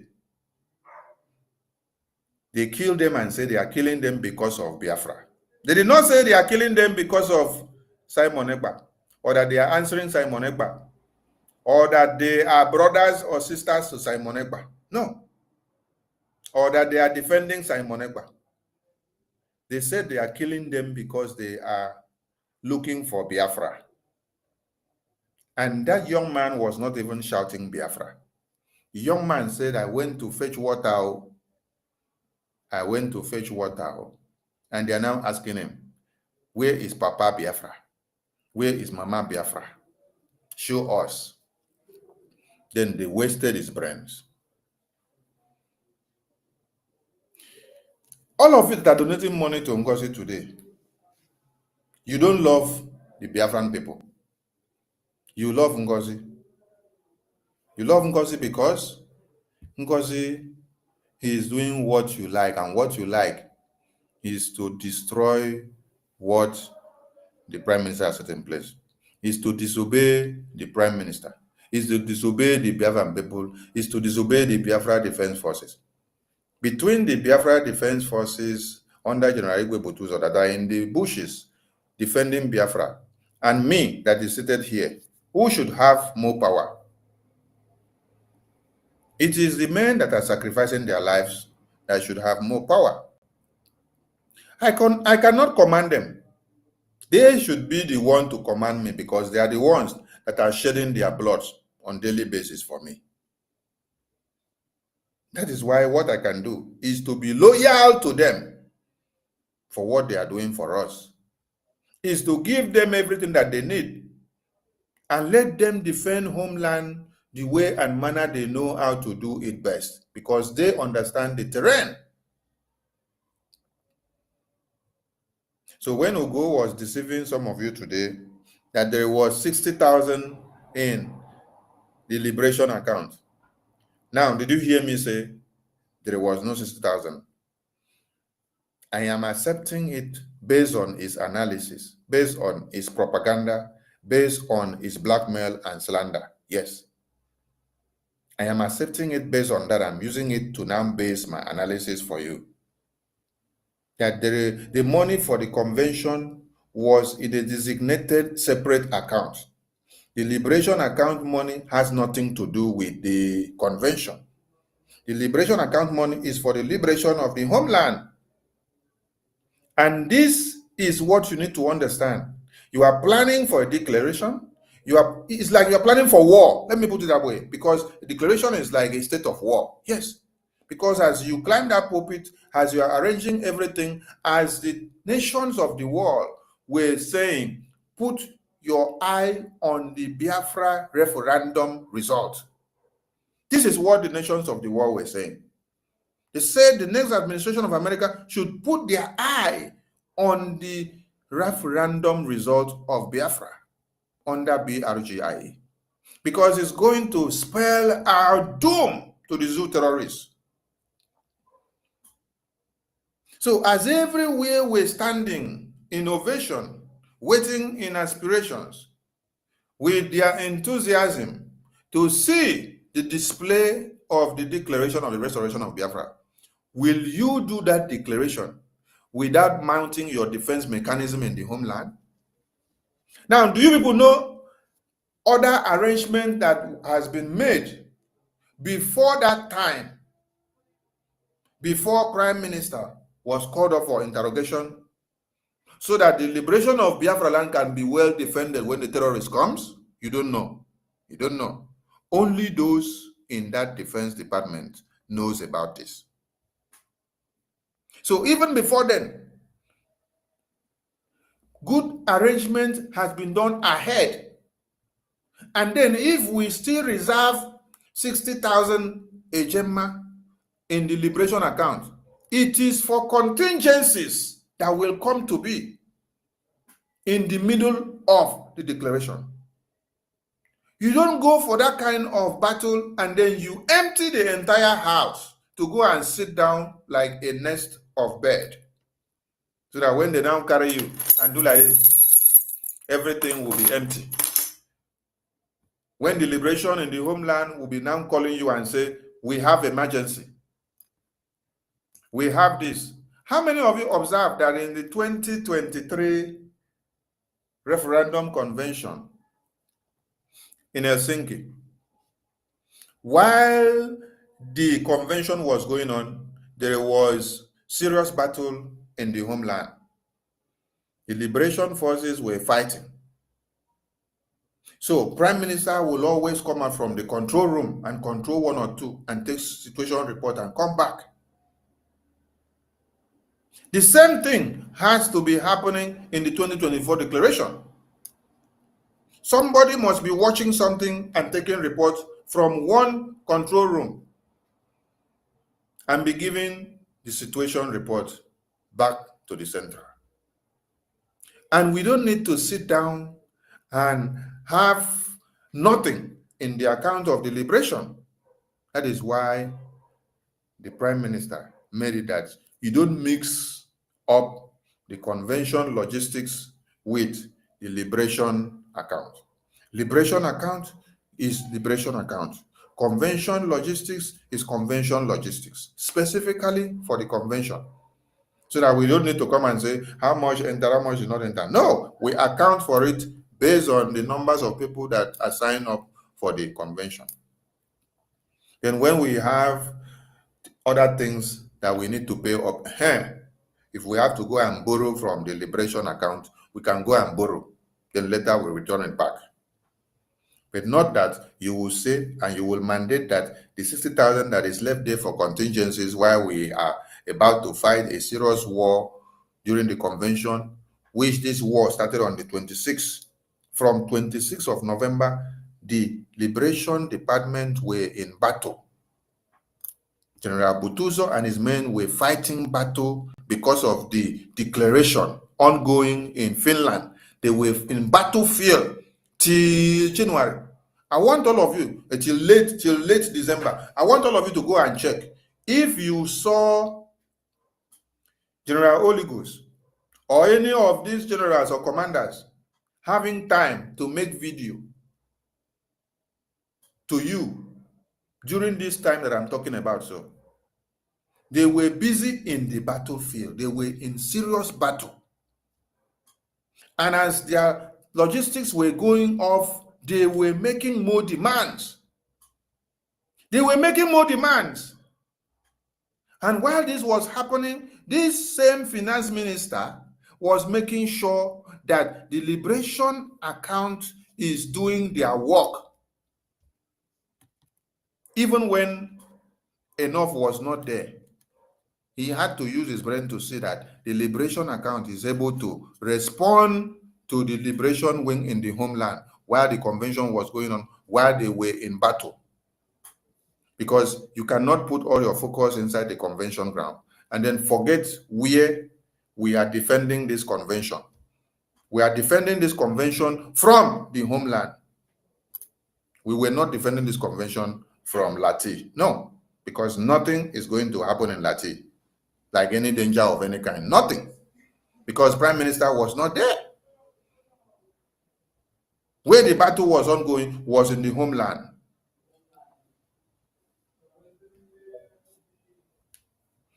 So if we had emptied the entire liberation account, it would be very sweet for you to sit down in Lati and hear that the zoo terrorists have taken over General Butuzor department and their men on ground. You will come out and you will start clapping and say, hey, zoo terrorists, and I don't do. Do you think that when zoo terrorists takes over General Butuzor barracks with his men, that the Biafra we are talking about, the declaration that we did, will have a say again? No. The same Onyami that was making noise on phone, telling General Butuzor that he is eating Biafra money, that is not doing the work that they give him money to do. This is somebody that was kidnapped by the zoo terrorists when he went to Nigeria last year. And you know what the zoo terrorists were doing. It is only God that saved you, that you were able to come back alive. You were in that detention and you saw how they are destroying the lives of Biafrans, innocent Biafrans, and you came back to give testimony. Today, you're the same person that is coming to tell General Butuzor that is eating money, that you don't see the work that they are doing. They are not doing anything. Why didn't you fight your way out and carry the weapon and start fighting the zoo terrorists when your brother betrayed you and you were kidnapped by the zoo terrorists and locked up in Nigeria there, which you stayed for many months? Only you and only you can tell how much you paid to those people that kidnapped you before you were able to have your life back and to run out of Nigeria to come back to America. If you are so brave and so gallant, and you are so conversant with the zoo terrorist terrain and their one Nigerian terrorists in uniforms, why didn't you make your way out and then start fighting all the terrorists there? Oh, you came back to America to come and sit down in Georgia with NGOZI to now start blabbing on phone, to start telling General Butuzor that he is eating money. He does not deliver the work. He does not know the work he's doing. You have not seen any result. You have not seen any result. Since 2021, you have not seen any result from General Butuzor and his men from the Defense Department. You see, this is why Onyendu said that we are full of envy, jealousy, backstabbing, hating one another and whatever that we do. You have not seen their good work since. You have not seen their good work since, because now they have refused to succumb to your madam. Your madam and all of you will come to the social media, condemn the same Biafra Liberation Army and all resistance fighters, the Navy, and all the men and women that are defending Biafra land to get liberated. You will come out to the social media, condemn them publicly. Then all your foolish followers will now follow you and start condemning them. Then after you finish condemning them in the public, you will still go back behind the scene to go and start begging the same General Butuzor to come and accept your offer and to come and work with you so that you can demean Brgie, which Prime Minister put in place, so that you can destroy the Brgie, which Prime Minister put in place, so that it will be that you are the one in charge. It's no more what Prime Minister built for the Biafran people, so that it will be that NGOZI's government, that she set up, a new government that she set up, which is far different from the mandate of the Biafran government, will now be what you people have. NGOZI's government has nothing to do with Brgie. This is a breakaway government. And there is no how Brgie unveiled a liberation wing to liberate the homeland and to defend the homeland. And then when you now form your own government, you want to come and hijack the liberation wing, which is controlled under General Butuzor, to now come and start being the one to work for you. Why don't you go and form your own army? I thought you said that the Brgie Liberation Wing under General Butuzor, that they are all fraudulent, they are criminals, they are doing nothing, they are kidnappers. And then you unveiled your own recruitment form. You unveiled your own ID card for your Biafra army. You unveiled your own bank account for your Biafra army. You unveiled your own bank Biafra army identity code. You unveiled your own recruitment form and email and phone number. You said they should contact you through that one. So what happened to this, your own recruitment that you have done? Or is it that as Sonny will come out and be saying that today you people are doing or trying to do recruitment in Suka, that today you people are using this person, Ezemo Nabi. Yesterday you people tried to use this other person. When I hear the name, I will come and make an announcement. Is it that I have destroyed your plans from the announcement that I make? The other day I made an announcement that Caterpillar is now the one that you have gone to control. I played the voice of Caterpillar here, applauding you. The same Caterpillar that Rama said that she has been communicating with a Bubagu commander, and that this Bubagu commander is the person that she communicated with and gave her the photo of Minister Success, who has sacrificed his own life for Biafra. And Adarama said she's going to bring the photo that the Bubagu commander gave her, being the photo of Success. She will bring it to the media and expose it so that the zoo terrorists can go and then eliminate him. Are you people tired of working with the Bubago commander? You come out to the media, you condemn the Biafra Liberation Wing that are in the homeland under General Butuzor. You say they are online commanders, they are criminals, they are kidnappers, they are fraud. Adado Rama have done brokers with it. Ugo have done brokers with it. Remigius have done with it. And the rest of them, they are using it for their posts and everything they are making. They call them online commanders. These same online commanders, you will still go back from behind again after condemning them. You now go back.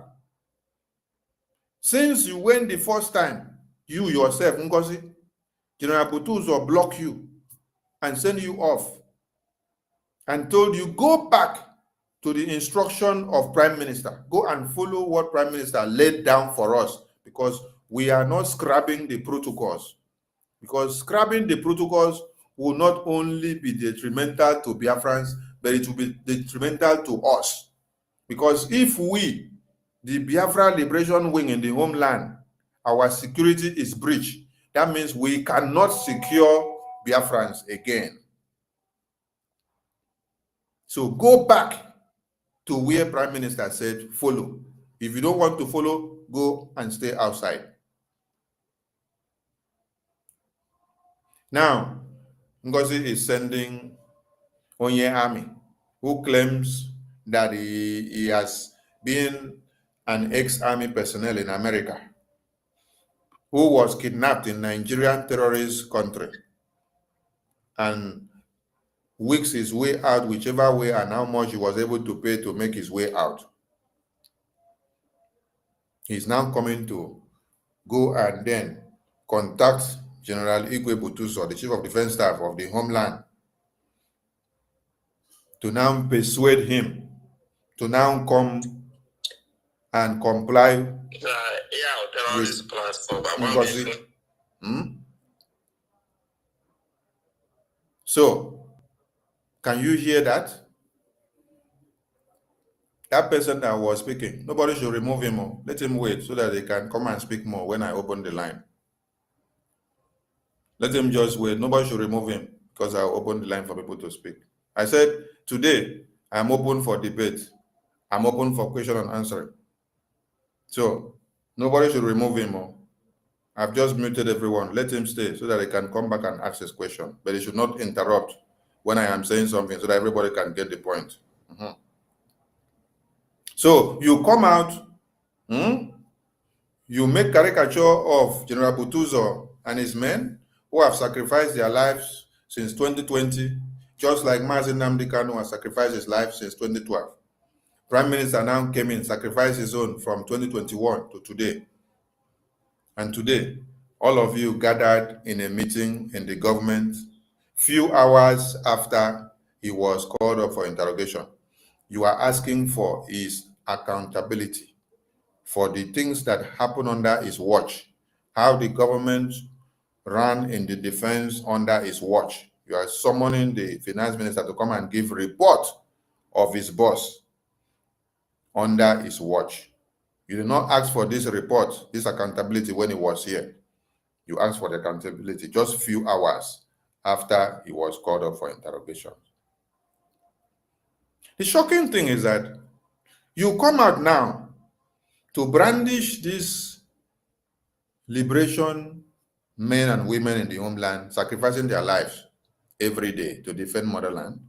You come and criminalize them openly. Then you now go back from behind the scene to go and still seek their allegiance. Is that not stupidity? Isn't that stupidity? Let me play their voices so that you can also hear. I think I have addressed the propaganda of Ugo telling you people that 60,000 was in liberation account, and finance minister did not want to bring it out for convention. So I've addressed it. You now understand that liberation account has nothing to do with the convention ticket account. The convention ticket account, everything was to new mandate.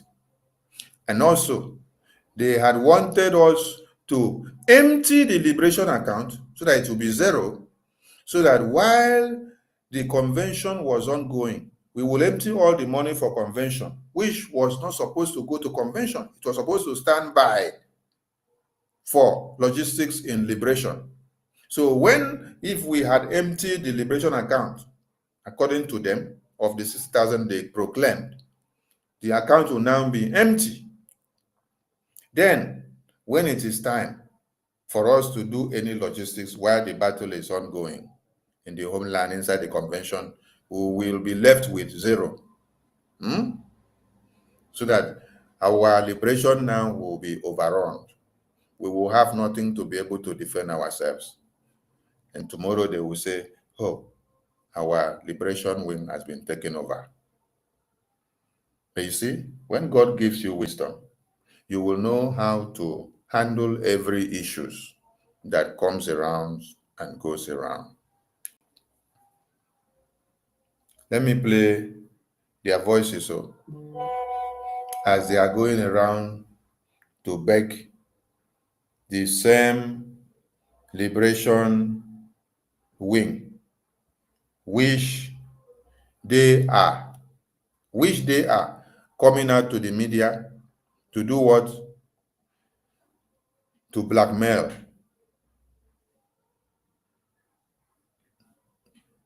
General Butuzor responded to the message and the question that Adarama was crying out asking. That she wants to know if this money is going to General Butuzor and his men to do their work, because they have been deceived. So after General Butuzor responded to make the entire world know, which he has already sent a message on 16th or 17th December, General Butuzor had already sent a message out.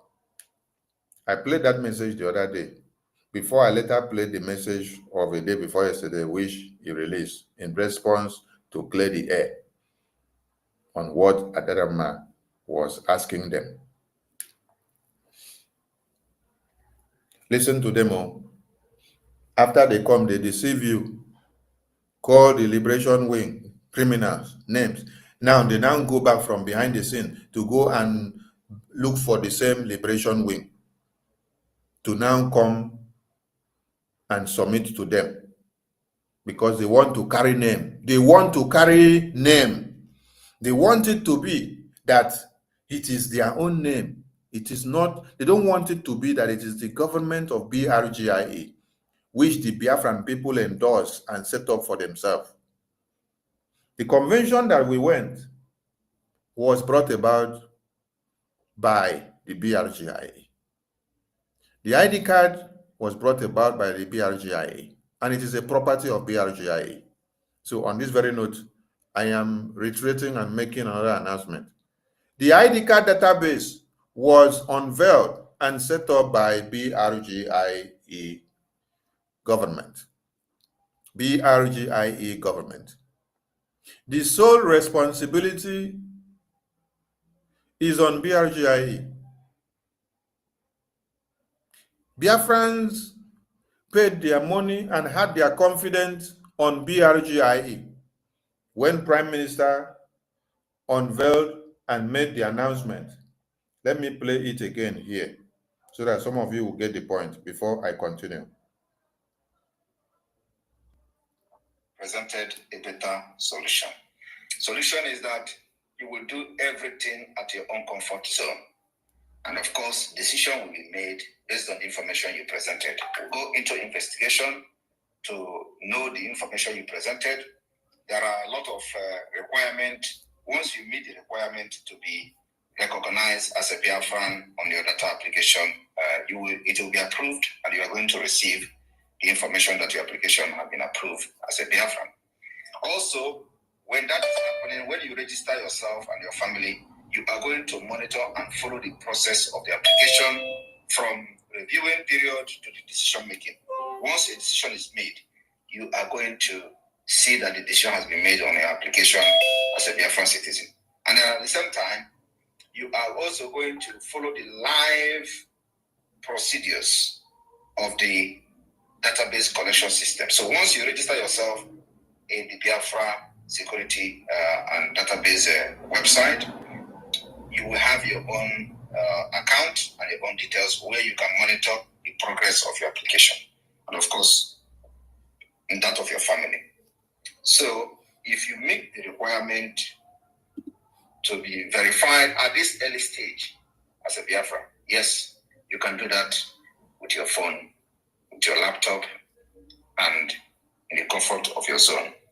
That is how far and how innovative we have become and what we have done so far. And then also, it is going to have what we call facial recognition. You can never cheat it. The facial recognition of the Biafra database is powered by Jumio. The facial recognition of Biafra database is powered by Jumio. Jumio. You will hear him explain further that this is what banks, security companies, FBI, American government, European government, Asian and Russian government, and all international security apparatus they use to certify people's identity. And it is robust and security-wise certified internationally.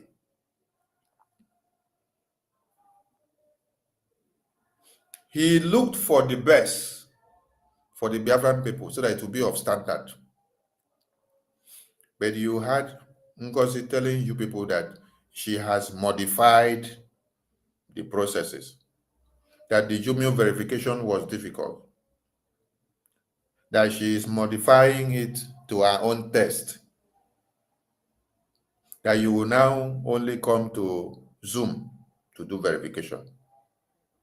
So she will modify it, modify the strategies, modify many things according to her. This is not the standard of the BRGIE that Prime Minister unveiled for the Biafran people on the mandate of the Biafran people. And the BRGIE was the one that brought about the database ID card system for Biafrans. It is not NGOZI's government that she just set up and registered yesterday in Georgia. It is the BRGIE that registered itself as a legal entity in Washington, D.C. So the BRGIE owns the Biafra database ID card. So with NGOZI having a new government of her own, which she has just registered yesterday, she has no authority to use the property of BRGIE, even if she was in the government of BRGIE.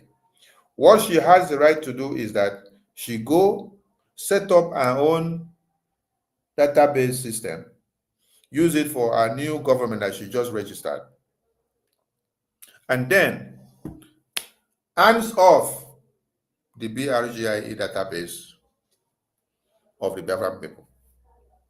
And since she is already bent on destroying everything that has to do with BRGIE in her reach, which she has the opportunity to reach by compromising the minister of that database system to use it to her own reach,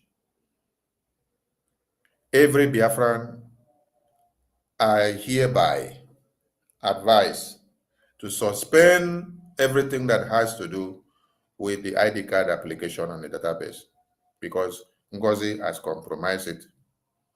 NGOZI has nothing again to do with the BRGIE government. She has her own government that she just registered in Georgia. She's running her own government. She has the right to run her own government, but not to use the property of BRGIE and not to sabotage the property of BRGIE.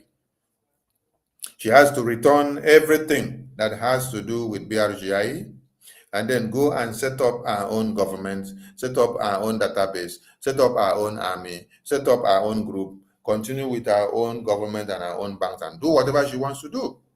Prime Minister also has sent a message that she should stop using his name on all the propaganda that she's doing. She should stop. Let me ask some of you.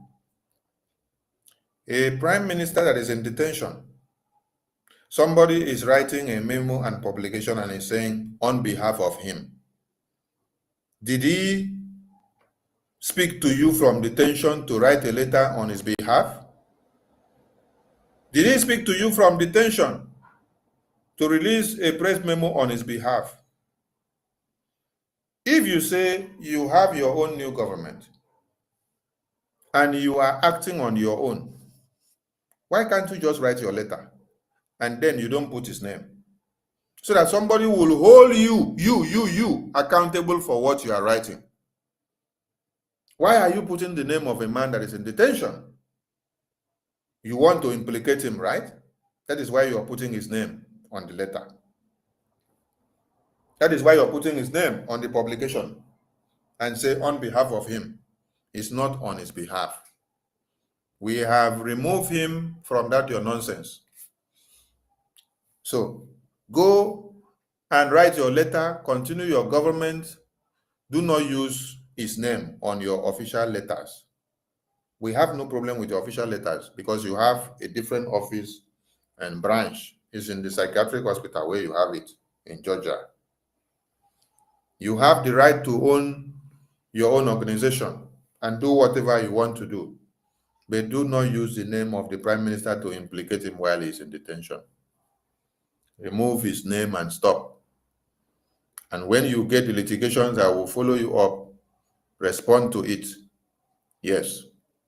Because some of you do not know what you're doing. When Prime Minister was here with us, has there ever been a time since the zoo terrorists kidnapped our supreme leader and took him for one Nigeria, and they are taking him to court, bringing him out, taking him to court, bringing him out? Has there ever been a time that you see Prime Minister come out to write a memo, and he will put the memo that he is writing this memo on the authority of the supreme leader, as supreme leader sent him? He will put there on behalf, and he will now go and use the letterhead of supreme leader. Do you know the meaning of that? You are digging the grave of the supreme leader. You are digging the grave to implicate him the more on the trial that he is standing, on the investigation that is ongoing on his head. That is why Prime Minister never did something like that. So all of you that are following NGOZI, who only love NGOZI, but you don't love Biafrans, you don't love the Biafran people in the homeland who are actually sacrificing their lives for this liberation, you don't know what you are doing. Advise your NGOZI, if she loves you like you people love her, she should stop using the name of Prime Minister on whatever she's doing. Look at the memo that the acting Prime Minister of Brgie will put. You will not see anything like on behalf of the Prime Minister. No. You don't implicate a man that is standing trial or is under investigation or is in detention. He is not inside detention writing a memo. He is not inside detention approving a memo. He is not inside detention approving any order. He is not inside detention approving any instruction to be written on a paper, and somebody will put his name and say on behalf of him, and then you use his letter heading and put his stamp, put his seal. You forge his stamp and his seal and you put it there. You come out and say on behalf of the Prime Minister. It's a lie. It's a way of implicating the young man wherever he is, so that where he is standing investigation or trial or interrogation, they will now be coming back to the publications that are being made on a daily basis, and they will be asking, you are here in detention, and then you are still giving someone instruction to write letters on your behalf. Put your seal, put your stamp, which stands as your signature, and then put it there on behalf of you. What kind of game are you playing while you are here inside detention? That is why when you heard the attorney of Prime Minister said that what this woman is doing here is actually piling up the case of Prime Minister against him in detention, and that he is ending up answering too many other questions that never related and went far, and it is prolonging his interrogations because of what this mad woman is doing out here. That is why he advised she stop whatever nonsense, and he dissociated himself from what she's doing. Now, the attorney brought this message to you. You refuse to accept the message because you felt biased. Now, the same message is the message, since you now decided to go and look for one of the attorneys that Prime Minister had contracted and gave him work, like he gave work to every other attorneys for BRGIE. The other ones, you call them criminals. You now went and then brought Attorney Levy to now be the one to align with you. You saw only that one to be the clean hand attorney. That is why some of you think that Prime Minister don't have sense again. That is what some of you think. Prime Minister, after understanding that the person that brought the first message for you wish you turn it upside down to benefit you, he sent the second message through that same person. You say the person is a miscreant, is a criminal. He has collected money from Okechukwu Nkere. Prime Minister now decided to also send the same message through your own attorney, which you say is the best, Attorney Levy. And that one brought the same message to you. And when you were telling your gullible followers, you started by saying, Prime Minister sent a message that we must be disciplined. And that discipline starts from me. You know, what I was waiting to hear is that you will open your mouth and say, Prime Minister sent a message and say that we must continue what we are doing. That you, NGOZI, must continue what you're doing, to continue destroying. That is what I was waiting to hear you open your mouth and say. But the God of Biafra did not allow you. Because if the God of Biafra had allowed you to open your mouth and lie again in that very place, Attorney Levy would have come out on a live broadcast to come and open your nyash, to unveil and tell the entire world that he never told you, because you yourself, because of the evil that you have done, Prime Minister has refused to call you as he has called many people directly. Because of your evil, he has refused to call you because he has seen that you have become a very big snake. That one has called many people. He has called many of us. But he has refused to call you. You should ask yourself a question. Your evil followers should be asking you, why is it that PM called many people, but you now that claim to be his most trusted, he cannot call you directly, but he calls some other persons. He now called 2 persons to send message to you. He now send message to who? To you, through your levy that you say is the best. The same message that he sent through his attorney before, Attorney Marianne. He is now sending the same message to you now, so that you will now believe your levy, which you say levy is the best. He sent the same message to you. And the levy was advising you. And you could not come out to tell your gullible followers the true nature of the message. That levy advised you that you are implicating the Prime Minister on the order that he said, stop, go out and fall back, crumble this your list of 6th of December back to the original structure of BRGIA. Everybody should go through the same pattern so that deliberation will not be shattered. That one advised you, that levy advised you, stop using anything that has to do with BRGIA. Since you want to run your own parallel government, just go and run your own quietly. Don't come and interfere in what the Prime Minister has set up under BRGIA. Just go on your own on a separate way. That is why you now came back to come and start looking for the same General Igwe Butuzor, which you call criminal, you call online commander with his men and boys. You call them fraudulent. You now came back. The same General Igwe Butuzor, which you call evil names. You came back now to now send Onyehami to go and start calling him, to persuade him to come back, to come and now work with you, with your new USB government, to abandon the BRGIA, which brought about the birth of this General Igwe Butuzor with his men. Do you think that General Igwe Butuzor will destroy and bite the finger that fed him and kept him to this time, since he decided to put his men on the line to defend Biafra land? No. That is why he has refused to betray the BRGIA. The BRGIA has been his lifeline, and he and his men has been a lifeline to BRGIA. That is why he has refused to betray the BRGIA. As you went back to him now, after General Attorney Levy has advised you for you to go and run your own separate thing, since you don't want to bow down to Prime Minister anymore. That one advise you, go and run your own separate thing peacefully. Don't use anything that has to do with BRGIA. He has advised you.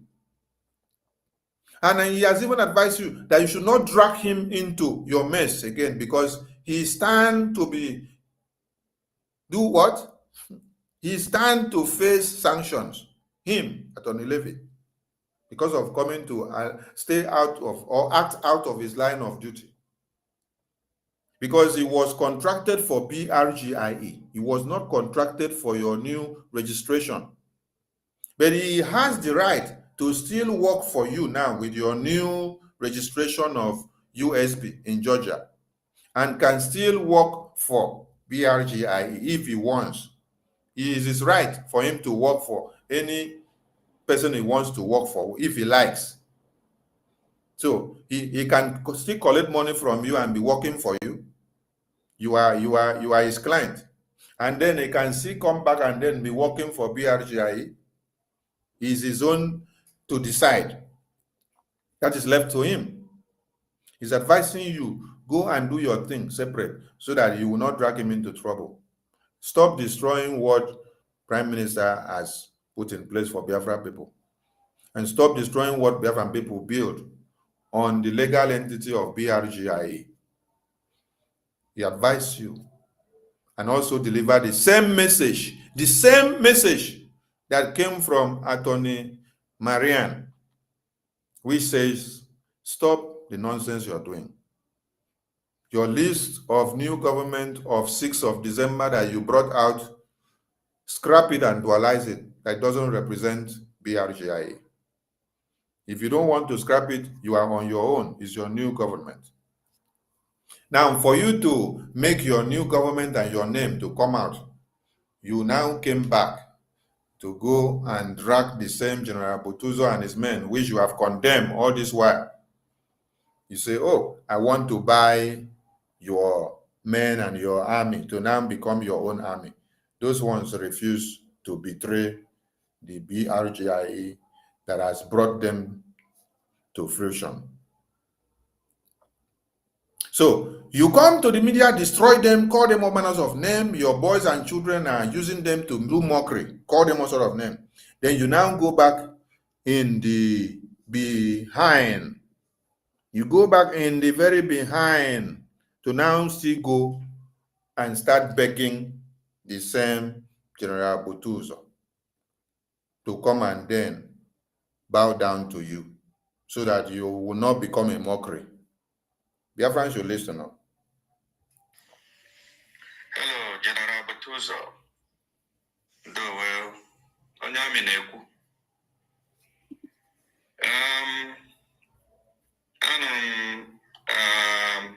Voice recorder today. He sent the Ndotugu. They believe in their system. It's good. position or take. Now, let me play the voice that he's talking about first, so that all of you will hear the voice very well. Okay. Let me play the voice that is talking about that General Butuzor. The voice came about after Adadi Orama asked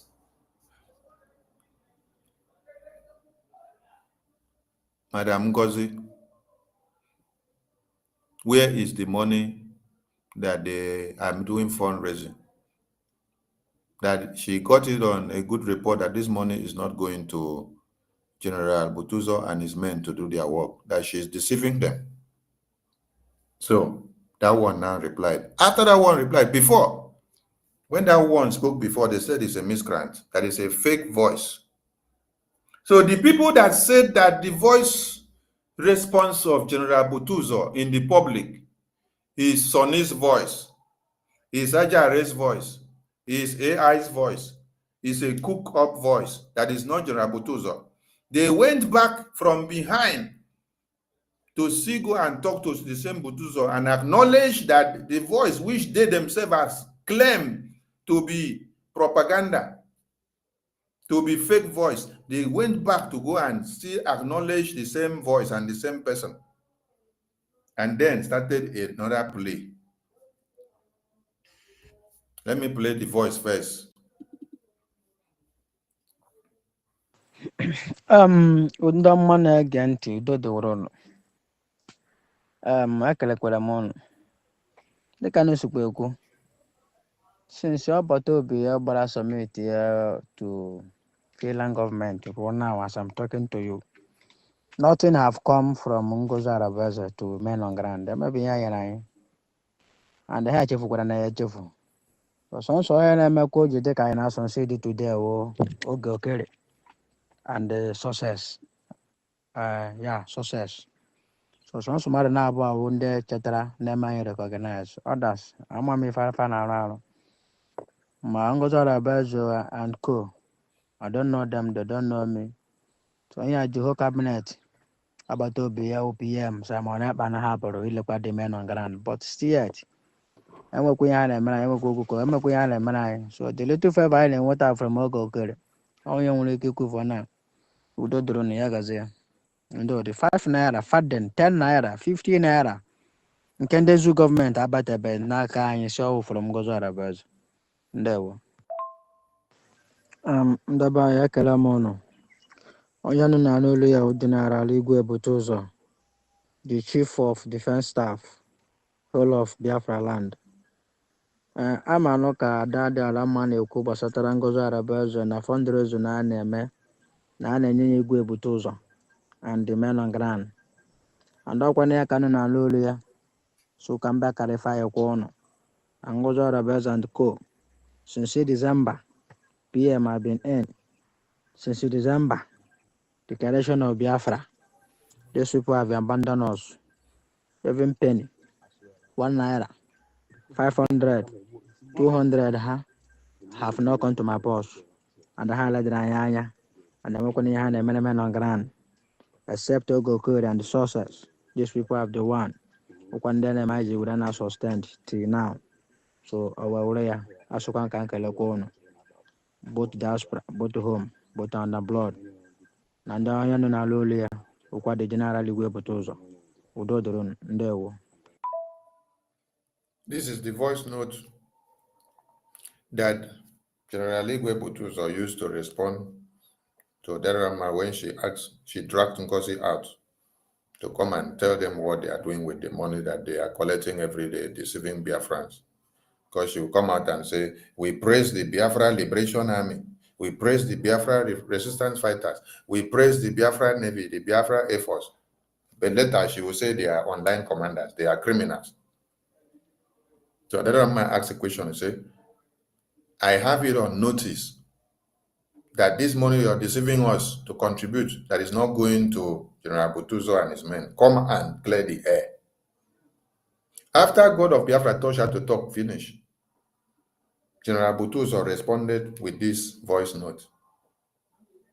And then Adarama came out to come and use this voice note to make program.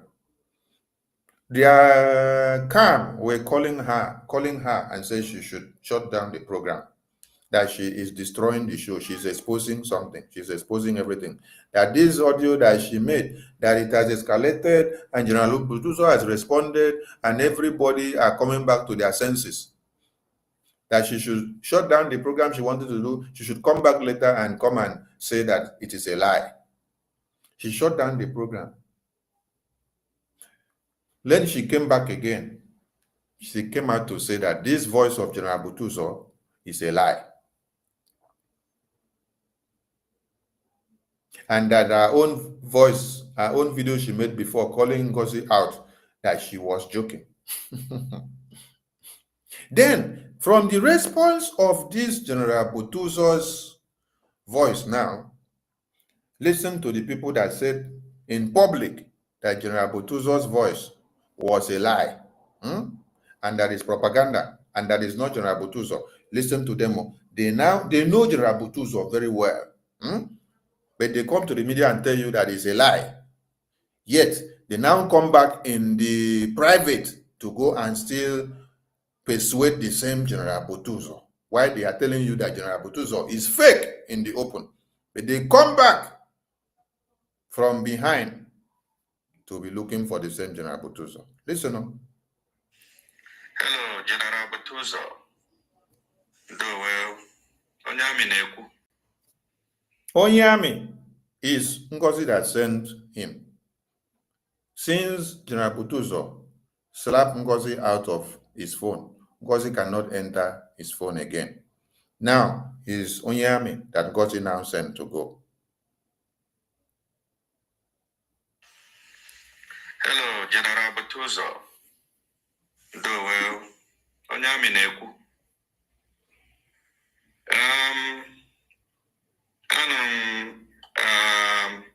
Voice recorder today. He sent the Ndotugo. They believe on their system. It's good. Only all again one position will take na Biafra struggle. The only thing not the bad na that position they take according to you, they have been sending money to you guys. According to you, but they go and send the no way on the Biafra who go because it's so na okay carry they send through nego. But I wonder why Hane just send through nego man and when you made that area I go Hane send all on the now. Who doesn't know that the money that we are sending to General Butuzor is Biafra money? Who doesn't know that? Who doesn't know that the money that we are sending to General Butuzor is the Biafra liberation money that Biafrans are contributing themselves? Or you just want to try to blackmail Okengere by saying it's not Okengere's money, it's Biafra money? Who doesn't know that the money is not Okengere's money? And then you listen to him, he say that the money that General Butuzor is receiving with his men, they are not doing anything. Hey! The money that they are sending is coming from Biafrans. And the reason for the contribution is for the work. But the work is not happening. Nothing is happening there. Can you hear that? The work is not happening and nothing is happening there. These are the people that saw what General Butuzor and his men have been doing that made Musa and Nigerian government to start making noise, to start coming to cry. But today, he's telling you that nothing is happening, that nothing happened. They did not see anything. That from when this liberation wing was unveiled and they have been fighting, that they have not seen anything. Our people are so unspeakable.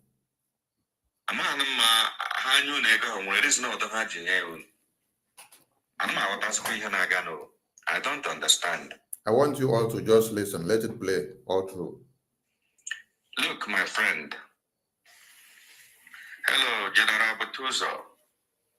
Do well. Onyamineku.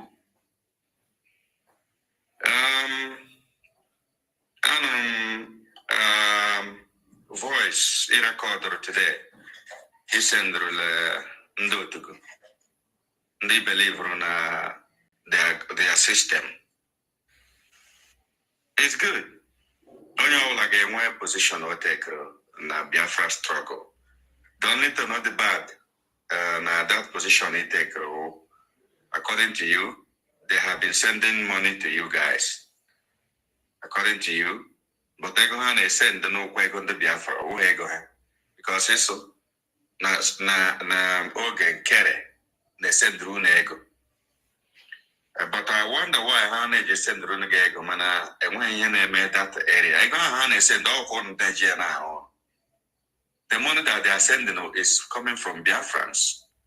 And the reason for the contribution is for the work. But the work is not happening. Nothing is happening there. I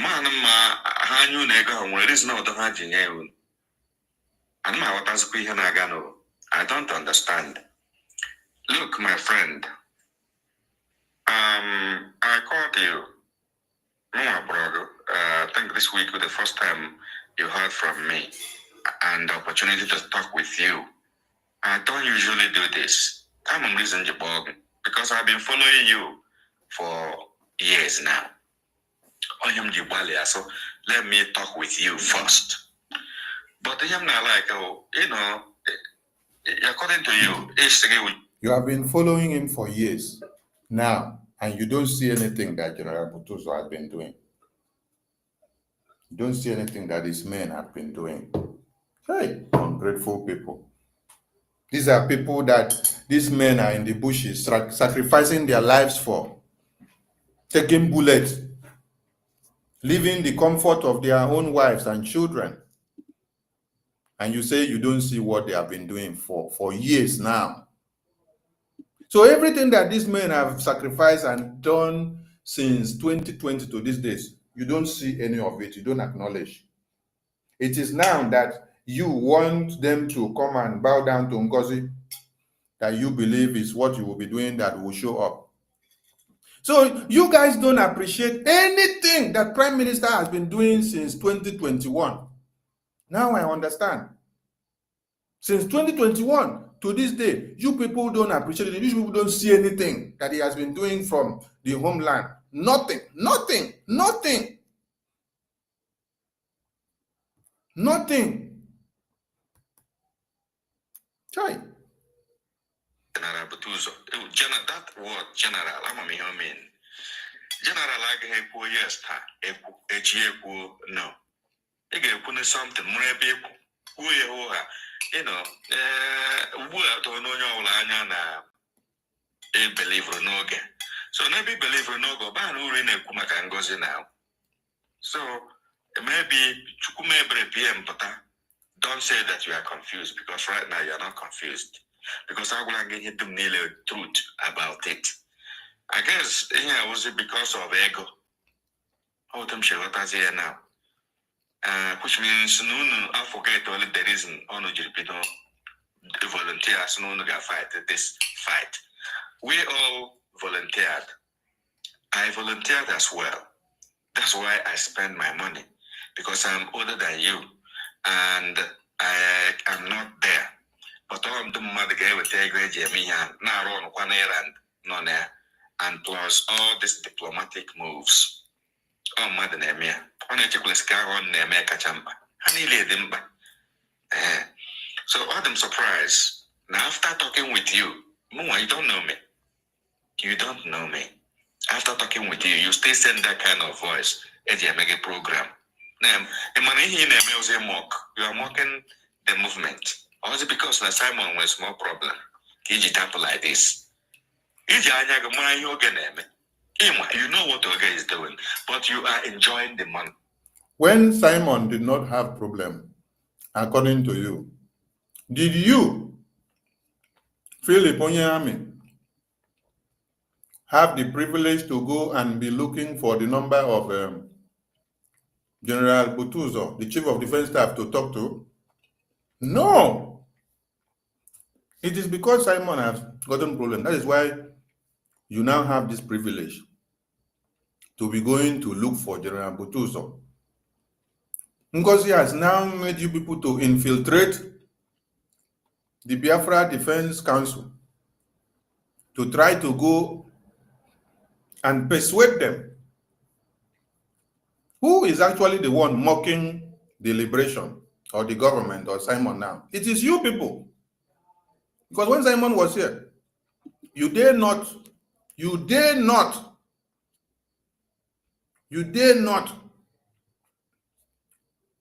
walk down to that place. Because it is those he put there to work that work. General Butuzor don't communicate with anybody. It's only those that are put in that department to work with them that they put. But look at you now. NGOZI has brought you in to go and try to jeopardize and play heel game. And you're turning the talk upside down. The men that have sacrificed their life working with the Simon Ekpa that you said now, for the past years, and they never mock the Simon Ekpa. They never mock the liberation. And you that just wake up today and want to be the one in charge, telling them that what you are sending money for the past years, that they are not doing anything. Between you who and this man now in the battlefield, who is mocking Simon Ekpa? Between you and this man and these men that are in the bushes, that have sacrificed their lives for you for years, and yet you open your stinking mouth to say that what they are collecting money for, you are not seeing their work. Between you and them that are sacrificing their life, who is mocking Simon Ekpa? Who is mocking the Biafra liberation?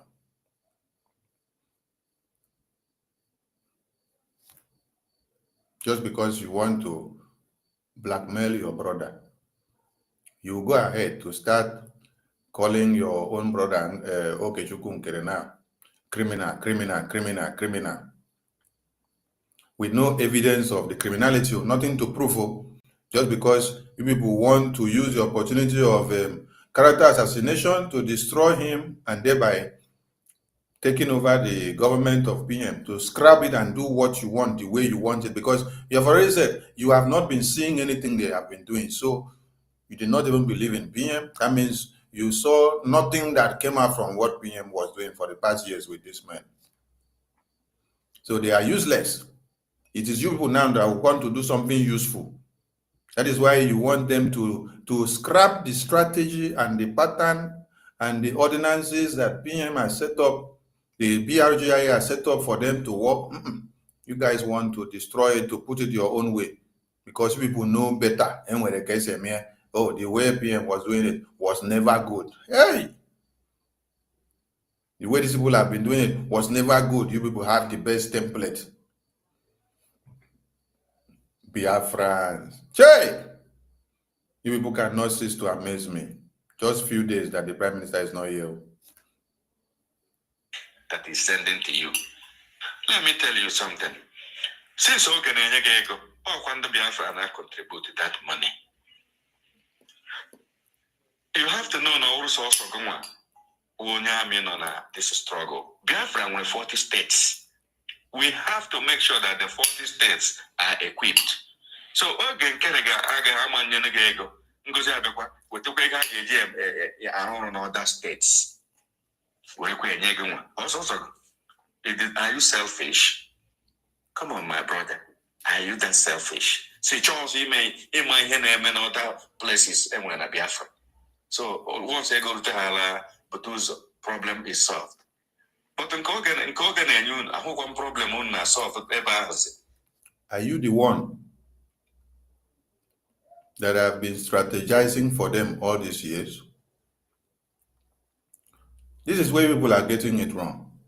You people have been telling Prime Minister, from what you're saying now, that the strategies they have been using before has been wrong. So you people have a better way of decentralization. But this same General Butuzor commands the entire army of Biafra land in all the 40 states. They all make reports to him. as the General Army, as the Chief of Defense Staff, whatever they have to do in any of the states, their men are there. They make report back to him. He approves what they have to do, how they have to go about it, what they have to do, what they have to take care of. They bring back report to him. So which decentralization are you talking about now? Oh, you're talking about your salary bank account that you want each personnel to be collecting money directly. Men that volunteer to come and defend motherland. You have not gotten Biafra yet.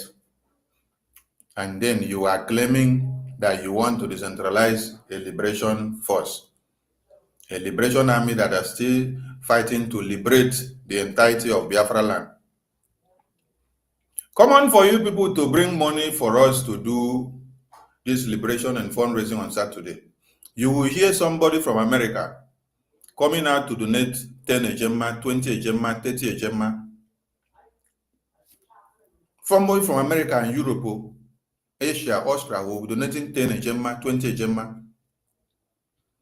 While me, that I am in Africa, I will be donating 50 ejema. But you, in America and UK, somebody will be calling 10 ejema, 30 ejema, 40 ejema, 20 ejema, 10 ejema from America and UK. This is for us to defend. Do you think that this your small money that everybody have been donating now is enough to even take care of one command? Now you're talking of decentralization. Do you know how much it costs for one particular barrack in one unit in Enugu state of one Nigerian terrorist to stand? Talk less of another second barrack to be well equipped. Talk less of another second one to be well equipped. Talk less of another one to be well equipped. Have we gotten to that stage yet? No, because we don't have enough funds. We are managing the little that we have the way we have. That is why Musa was crying. Musa got to a point of saying that there are countries that are supporting us and sponsoring us.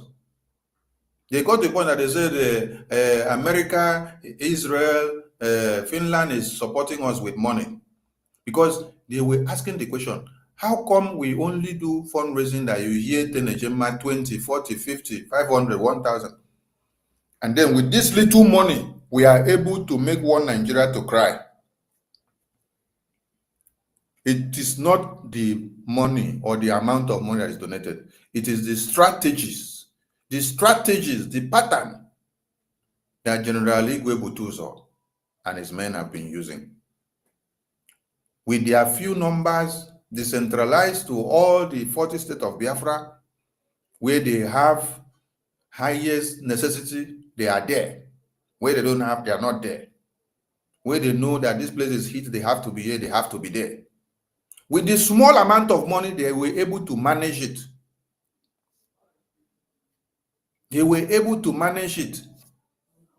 Wait, let me get one video and play it to you guys.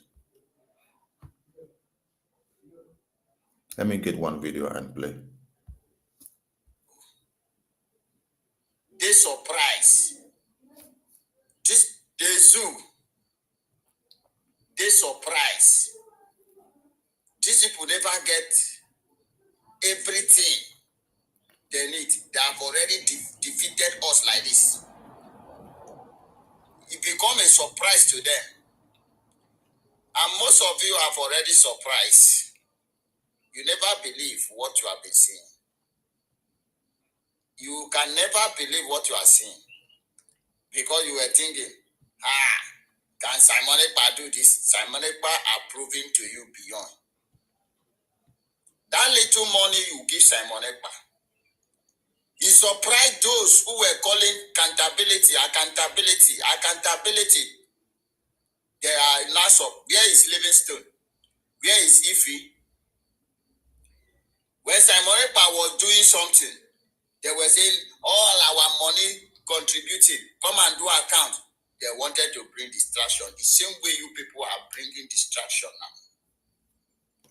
But today, there are no more to be found. That your little money have been managing well. Now, this is where we are. The finance have been there. Oga never questioned the finance manager. The ministers of finance have never been questioned by Oga. I want to ask you a question.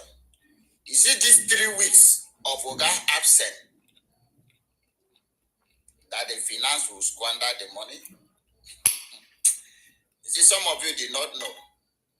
I say, if you want the enemy to defeat you, or you want the enemy to defeat the nation, you know where they will touch. They will touch the defense, they will touch the finance, and they will touch the media.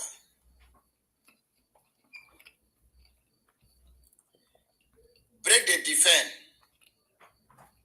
and believe you me, that nation must collapse. How can they break the defense? Seize the finance, and then use the media to brainwash others one. That nation is totally collapsed. Thank you, General. That has explained it. How the small money that Biafrans have been contributing have been well managed to this time. And because Prime Minister did not allow this, your accountability talk to weigh down the resolve of Biafrans on contributing anything, but rather the momentum increased, and we were able to manage the small money that we were having. And Musa was confessing. With the small that we are having, Musa was confessing. Because it was not about the amount of the money, but how well the money was managed. And you all saw the result coming out. But surprisingly, NGOZI did not, or Prime Minister did not allow her in any way to go into the defense so that she would not go and destroy anything. All the years that she attempted. So the little opportunity that she sees now, the Prime Minister is not here, she used it to strike, to gather all the gullibles. The same accountability that Emeka Livingstone came with, Victor Obanobi, Juliet,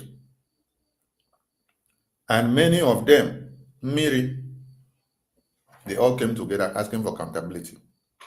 The same way Prime Minister waved it off as a distraction is what many of you have embraced, that have claimed to have been in the cabinet of the government with Prime Minister. You see why? When Mazi Nnamdi Kanu was asked a question, he said, when will the government of Biafra be formed? He said, I will unveil it when it's time. I will not tell you now, because many of you, when we tell you one thing, you go and look for a way to destroy it. The secrecy of this liberation in the homeland, the liberation wing in the homeland, Prime Minister has protected it and kept it with just few individuals. That is why it has been void of sabotage all this while. Now, a moment he now decided to form a government, bring in cabinet, and bring in everybody together so that they will not say, you are doing it alone. A moment he now decided to bring everybody together now, you see where sabotages started coming. This one started claiming that our signature is in this paper. This one started claiming that our signature is in this paper. She's the one that signed this document. She's the one that signed this document. She's the one that signed this document. She has signature in this document. She has signature. But all this while, a selfless man that gives a selfless sacrifice without counting everything that he has done for Biafra. He has been doing it too. He did not come out to be counting and say, I am the reason why all of you are living. No. But you can be hearing NGOZI boasting for you today. That she has her signature in this document. She has a signature in this document. She has a signature in this document. And look at Onyeyami. Just look at Onyeyami. NGOZI is now using Onyeyami to go to General Butuzor. When Prime Minister was here, which of you here will have access to the Biafra Defense Council? None.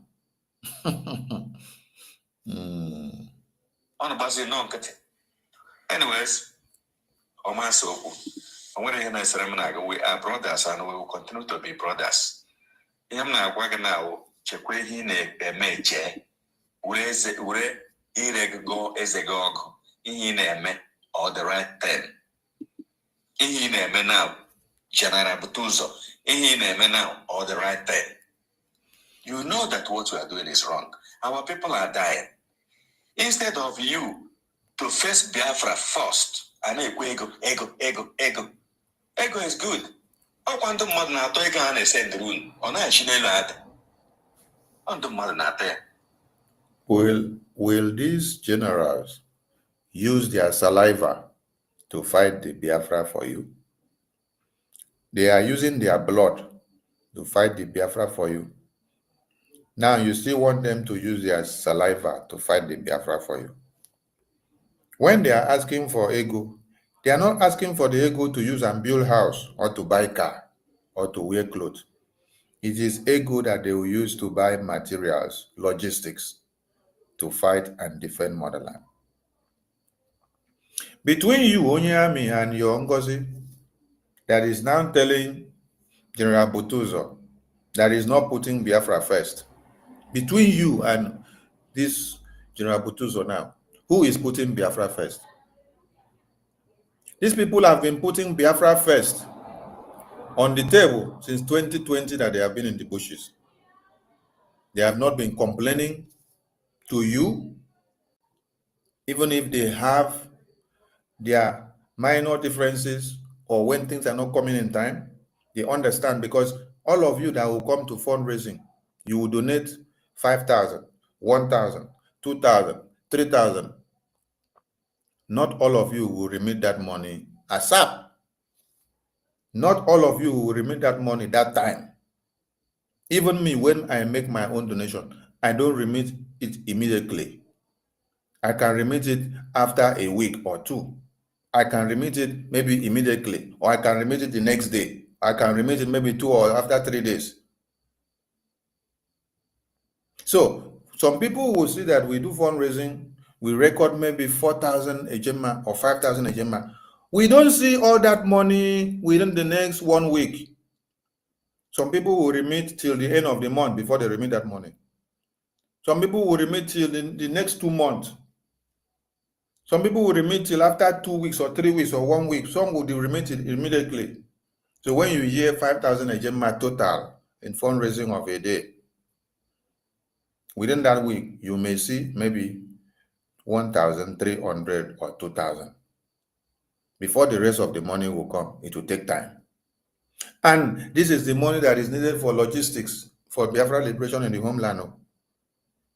So how do you think that we counterbalance it? Do you think that the liberation in the homeland, who are facing battle from the zoo terrorists, they will have to wait until when everybody remit this money before they come and send the money in bulk? No. That is why you have a finance minister. A finance minister who can go any length to go and get this money from wherever he has to get it, offset these bills for what needs to be done immediately. Then later, when everybody come and remit their fundraising pledges, he will now go and return them back to wherever he borrowed the money. All of us are here in space here. Times we do donation, we don't remit the money immediately. Some we remit after a week. Some we remit after 5 or 4 days or 3 days. We remit when we finally have it. But before we start making the donation, people are recording it. that okay, people have made donations, we will have this money to use it for this project for Biafran government. But we don't see it as a, we wait until when it comes. But when there is necessity from the liberation wing in the homeland, it is the work of the finance minister to go and put his hand to work to get the money from whichever way and take care of the logistics. Later on, you come and do your account to the government to balance it up. So between you now, Onyami and NGOZI, and General Butuzor, who has been sacrificing his life and putting Biafra first, and you and NGOZI now, that has refused to adhere to the instruction of Prime Minister, who said, stop this your nonsense of a government that you have gone to form. Allow all Biafrans and whatever they are doing, let all of them come and make donation in one place so that all the money will be going to Biafra first. Between you that is accusing the generals that are in the bushes sacrificing for you, who is putting Biafra first in order? You see, when the devil wants to crucify you, they will tend to be the best preacher of the Bible. They will quote the Bible verses for you. They will tell you where Jesus Christ said, if you hit me on the left chin, turn the right chin and collect the second slap. Because Satan wants to preach Bible to you. He wants to show you that he's a righteous person at that time. We are a warrior. And when you are a mother contribute ego. So you are trying to hold us to ransom. Now force I to work with God. I'm sure now we cannot work with a corrupt person. Okay, he's corrupt. We cannot do that. If you ask him now, where is okay corrupt and how did he corrupt you, or where did you get his corruption scandal? He has no proof. It's only this blackmail, propaganda, and slander that they do. Just like NGOZI has sit down and cook up stories to them. They cook one that Prime Minister summoned in cabinet meeting to come and give accountability, and he ran away, which nothing of that kind has existed.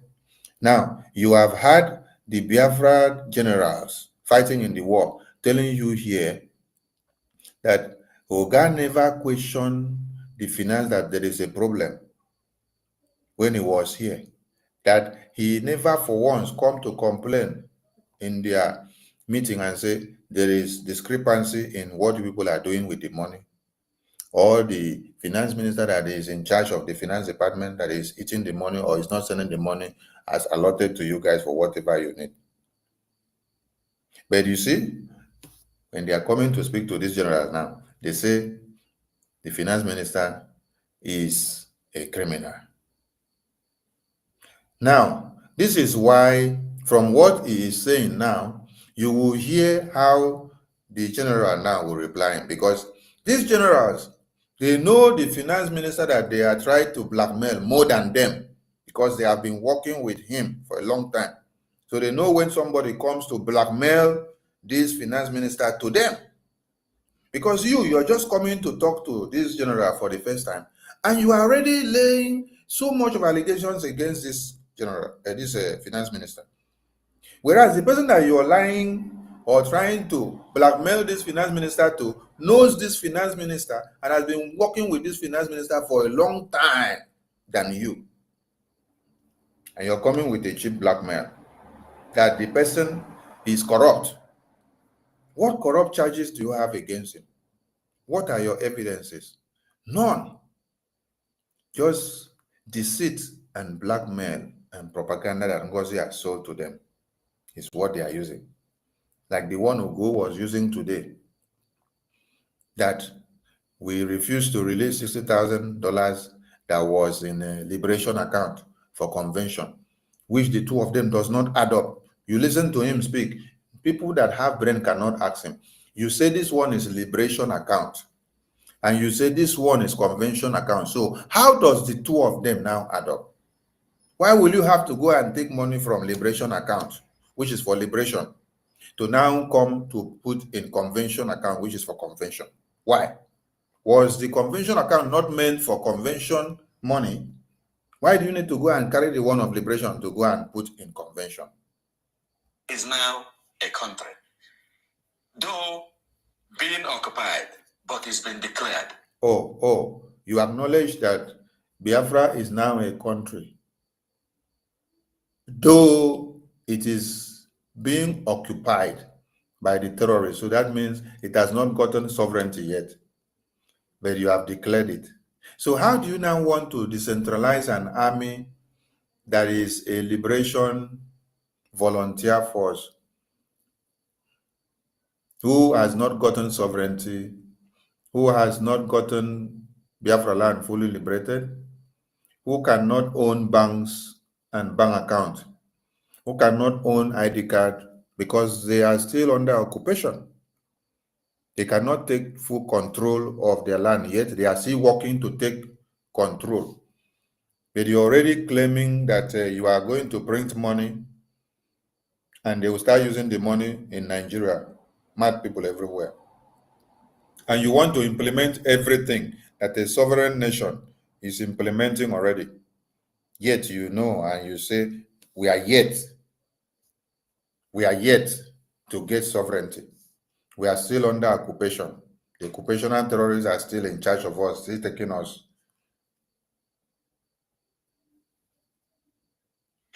We have to do what we have to now.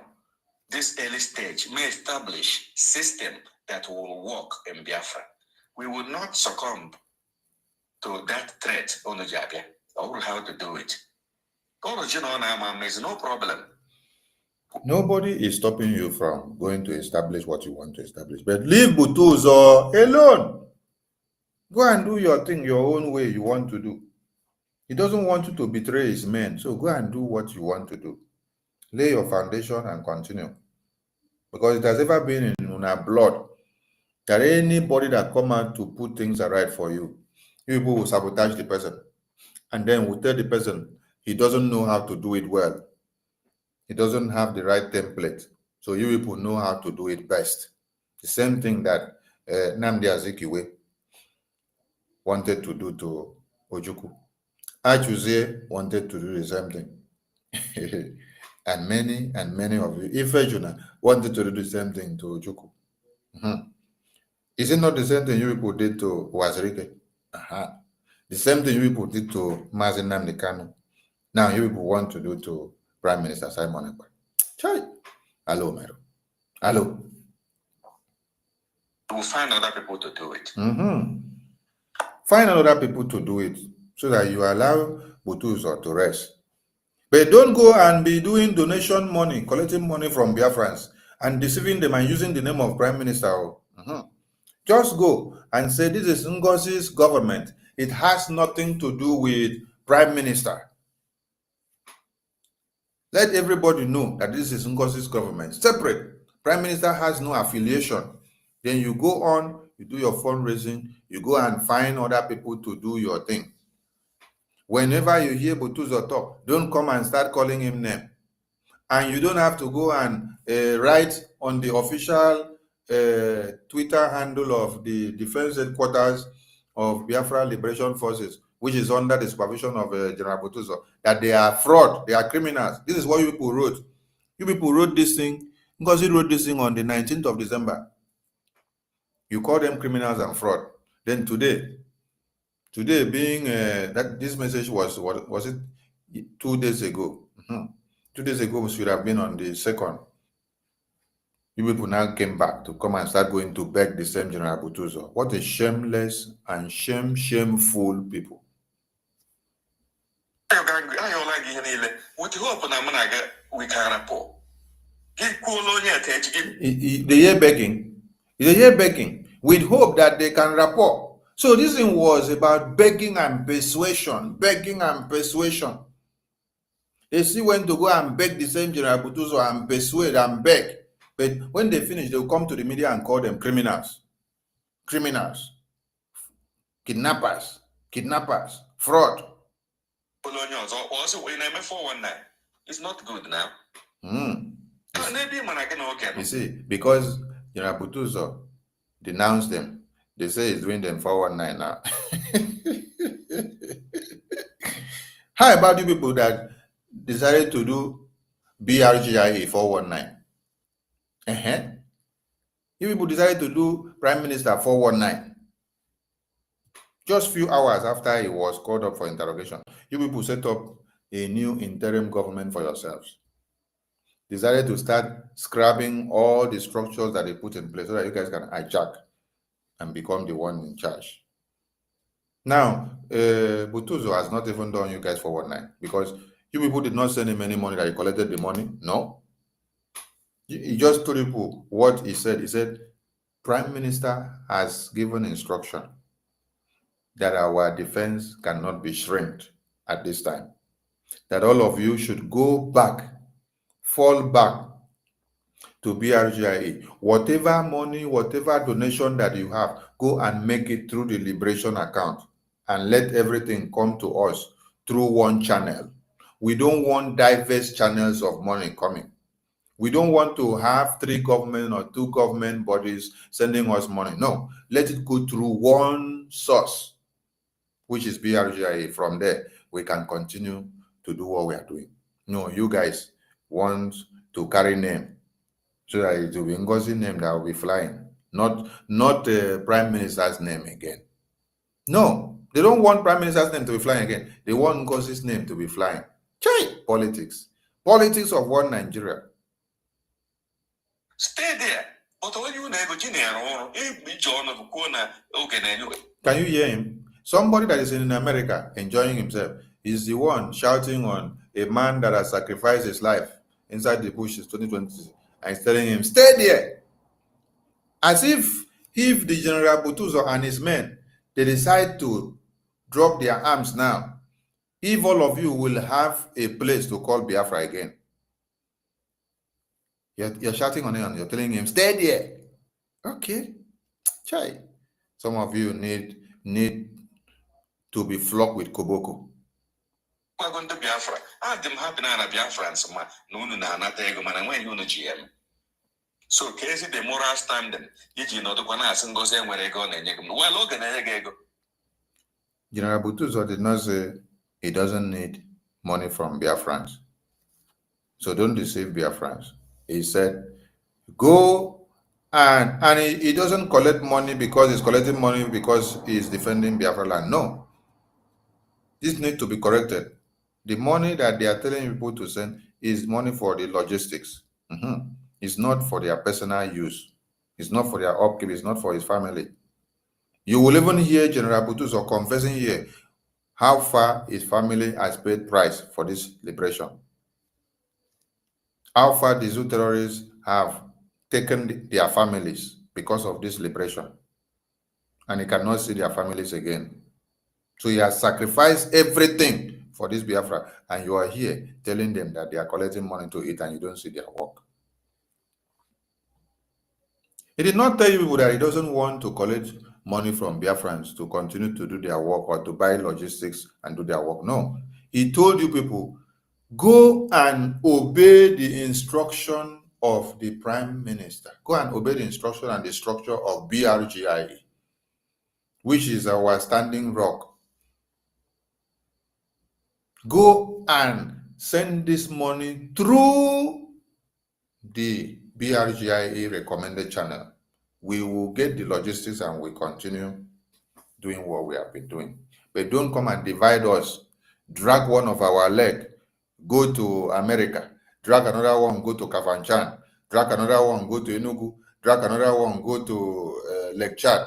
Drag another one, go to Cameroon. In the name of diverse factions of government, because you don't want to bow down to the instruction of Prime Minister. But you want other people to come and bow down to you in the name of, Madam, you must bow. At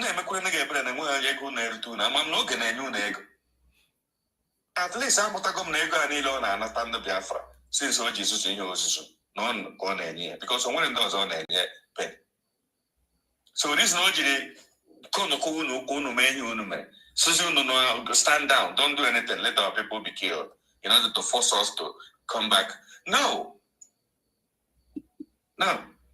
All the Chicago no give feel on again okay. Can fight to Biafra. Go ahead. But be careful. You see how they are deceiving themselves. Here now, they are not putting the message straight the way General Butuzor told them. And the way the message is from the instruction of Oga. Oga is in detention, and Oga sent message and say, everybody should fall back and align with BRGIE template.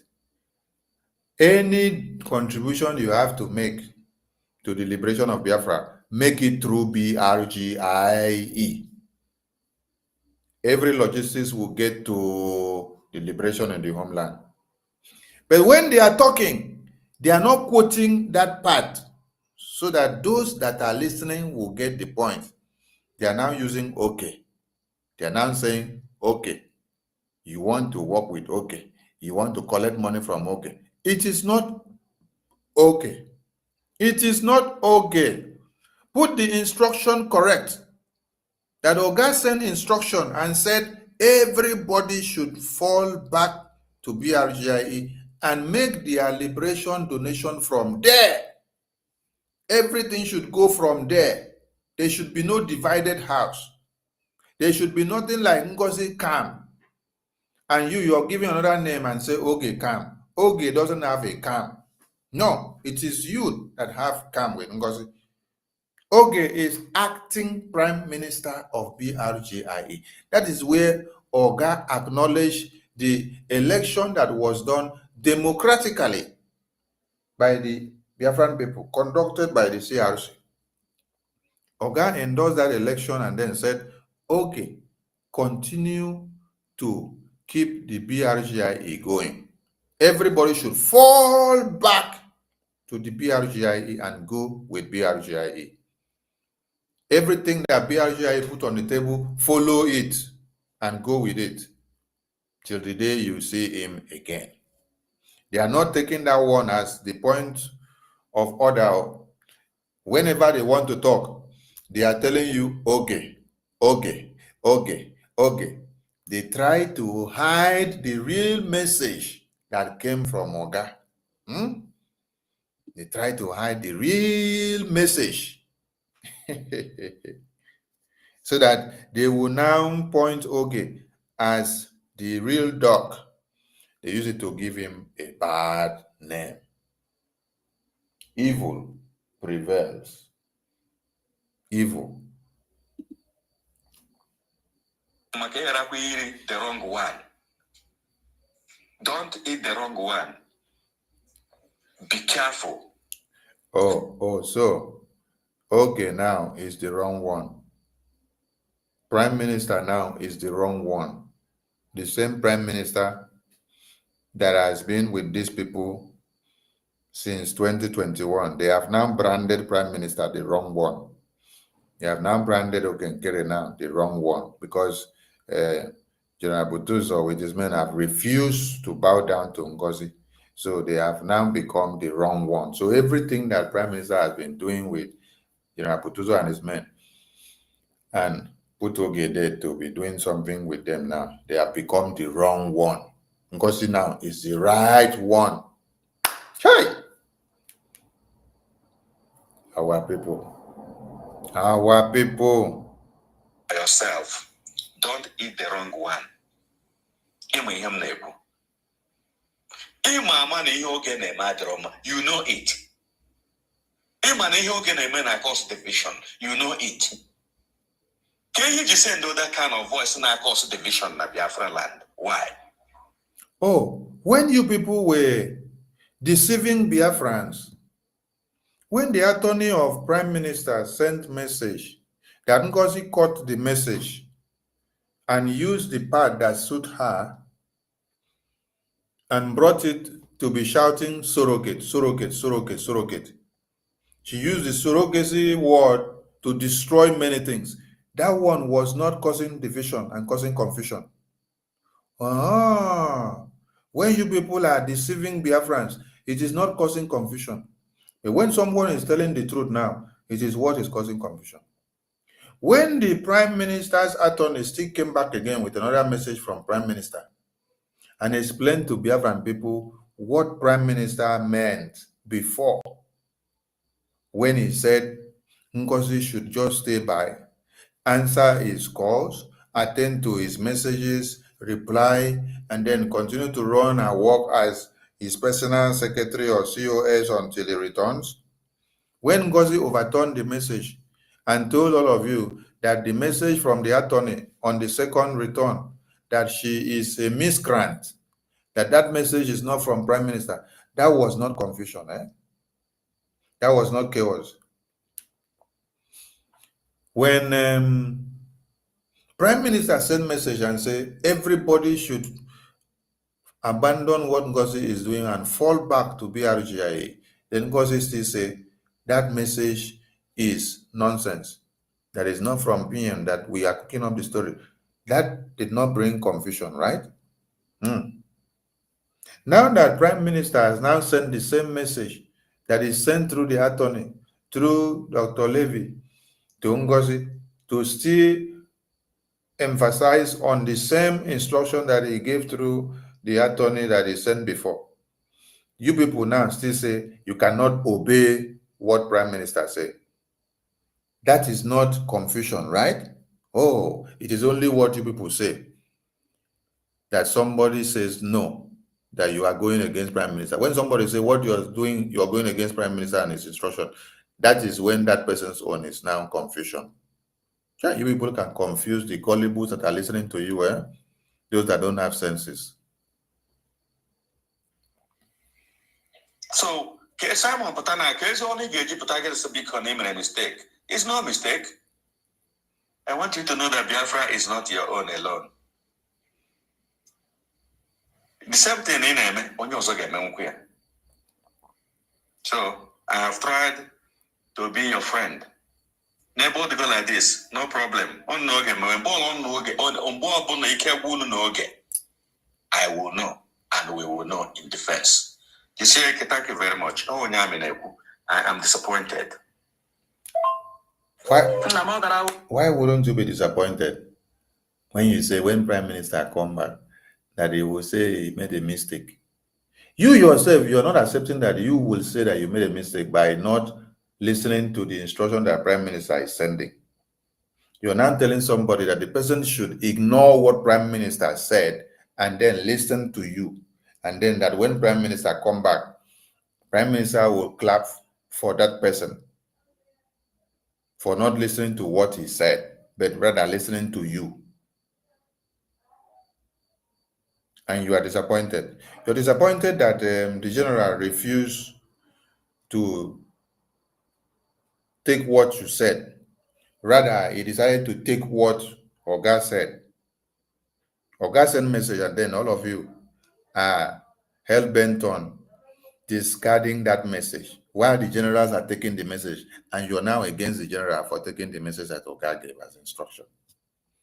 Let's listen to the general responding to him. You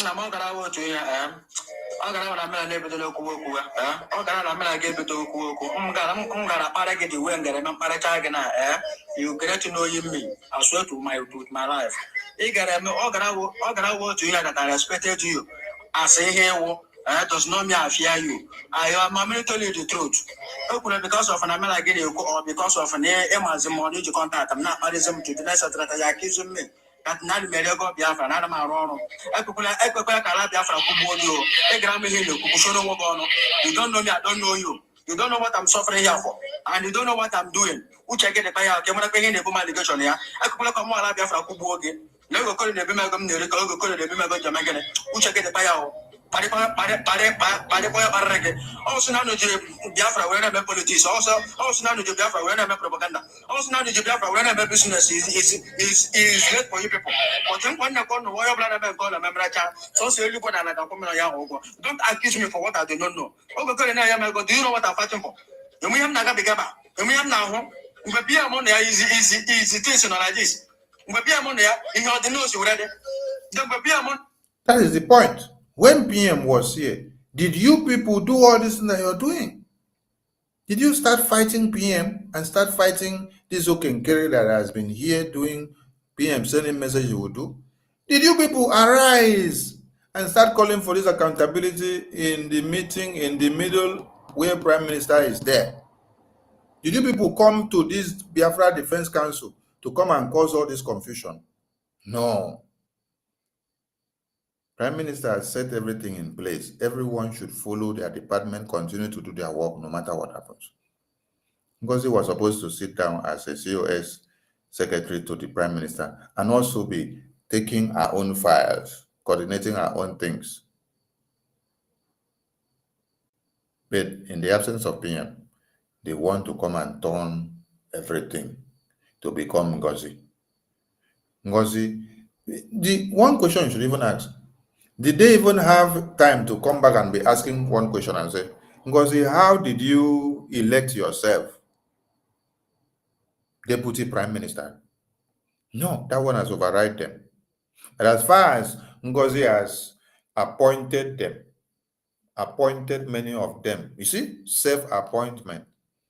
She appoints many of them and give them positions. None of them is elected. NGOZI is appointing them. Appointing them. So they want to protect that position. Okay. One day, you as a man anniversary. Then why are you people calling me? I feel no abandoned. You people left me for how many years now? I mean, for how many months now? Did you people care for me? Then I calling no. Then don't accuse me. Come. They left the liberation wing for how many months now? Since convention. After the convention, they cancelled fundraising. After they came back now in January, they started doing all fundraising. All the money that they have raised, none of this money is going to the liberation forces. When I will come out and be saying it, people don't take me serious. They thought that I am just forming something to say. Now you people are hearing it from the mouth of the Chief of Defense Staff, General Butuzor, directly from the homeland, the man that is in charge of all the liberation forces fighting to defend motherland. He's telling you now that for the past 2 months, all the money people have been raising fund, people are not sending it to their wing for them to use it to do anything. And DOS have just done their own anniversary of their ESM. Why are they not even going to go and join hands with the DOS? Why are they coming to disturb him now? After all the money that they have deceived Biafrans and collected, and Biafrans are still stupidly donating to them. They donate, they pocket the money, they pocket the money. Looking for who to go and recruit to come and fight Biafra Liberation Army. Because all they want is power. Nothing more. I just need the boss again now. Don't let me to insult you. Oh, soon Biafra the game, but I Biafra. Come and fight that war. Respect yourself. You will know master. You will know you will work. You will know why. You will know more. Send them to come home and come and fight for Biafra. Respect for go. Just give them a Google. You go. Oh, when I know go to just leave me alone. Let me be. Biafra don't give me anyone other to eat. After all, Ben Namu was destroyed by the Nigerian government. Even one block, my family was arrested. Did you hear that? His family was arrested by one Nigerian terrorist government. So this man here has sacrificed everything for this Biafra. As he stands, so he's standing only his head to defend Biafra because he has already sacrificed his family for Biafra. The Zoo terrorists took his family, his entire family. Because of what? Biafra. He doesn't have a home again to stay. His only home is the Biafra Defense Unit, where he has to be defending Biafra only. And you are comfortable in Georgia, in America, you're carrying phone to threaten this man who have sacrificed his entire life and everything that he has for Biafra to come, for Biafra for you to have. All of you that are loving NGOZI, you do not love the Biafrans in the homeland. You don't love Prime Minister. Because if you love Prime Minister, you will obey the instruction that he gives. You will carry out the instruction that he gives when he said, stop supporting what NGOZI is doing. Stop donating money to NGOZI. It doesn't represent the BRGIE. The only government that we recognize is BRGIE. Fall back, everybody. Come and make your donation through the BRGIE so that it will go through one channel to the government. And the liberation can be able to take what they want and use to do their work. Instead, they are going to threaten the liberation forces. They are calling them criminals. They will come out to the media, call them criminals, go back from behind, go and beg them to come and kneel down for them. And it's threatening them.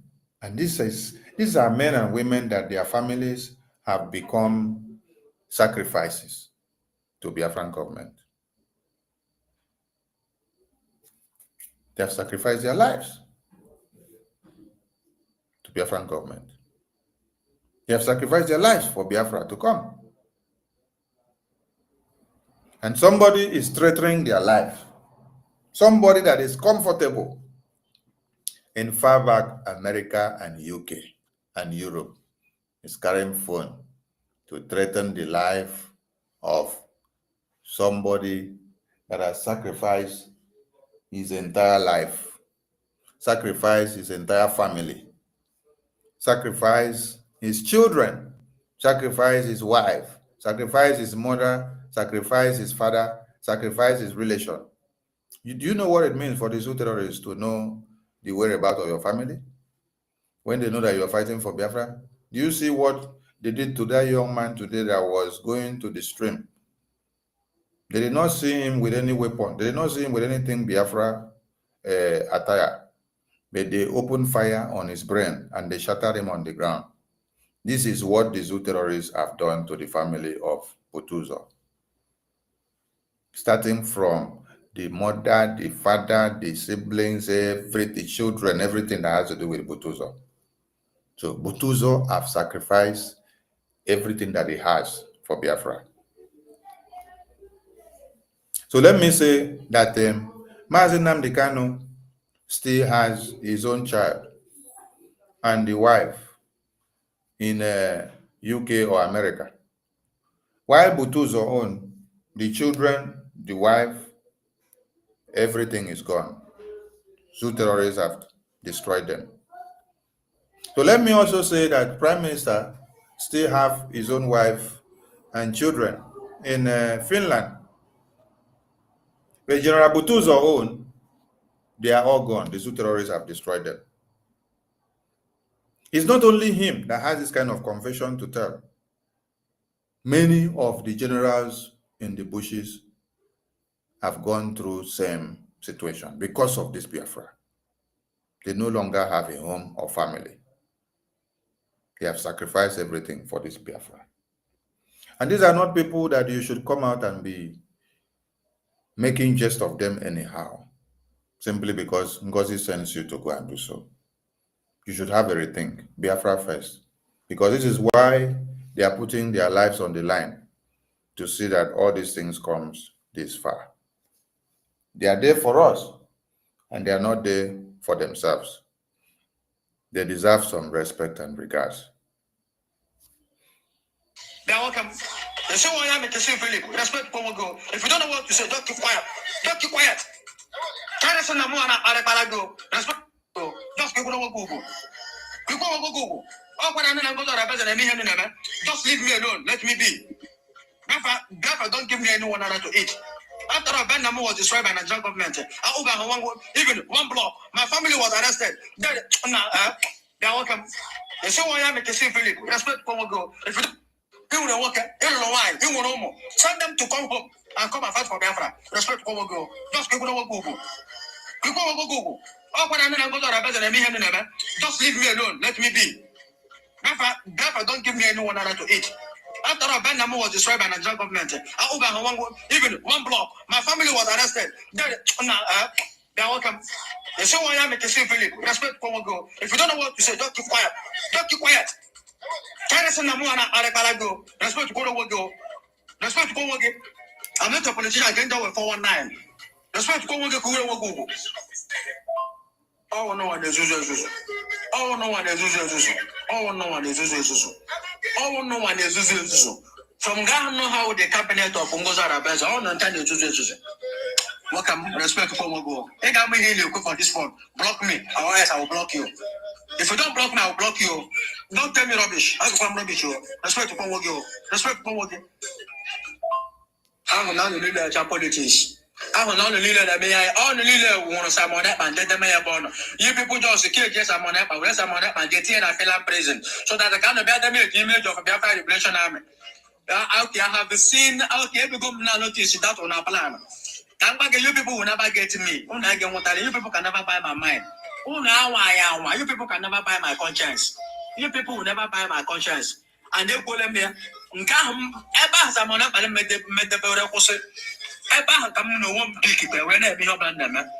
the land don't know me today. They are fighting. The whole past also know one. Okay, I'm not the whole dialogue. Okay, I'm dialogue. And they just missing a dialogue. Huh? Only the pump pattern on the face of Namo. They won't come out. I'm a command you. I'm a fire with respect to come with stop. If you don't know what to say, better keep your mouth shut and focus on the NGOZI and the 40 state of only declare 40 state of Biafra. They can do Shirikoya and 40 state don't declare only one shall command that place. Then sponsor them now, let them fight for you people now so that you people come back and love Biafra now. Now respect to Congo go. Don't ask about Namu about go. Because if you really don't know, you provoke my anger. You accuse me of eating Biafra money where care number 1 point. And I mean I get no talk on it, but you come and prove him. It can be a proof from Eben the Rego Biafra. Can go to number 1. You come and prove for me when I eat it. Eben not the Rego Biafra. Number 2, it's not go to the bigger mega wine. I love Biafra nearly to in a half. I'm saying I lose logo. Anyway, for Pagasono. None of the father to them. I'm not anchor.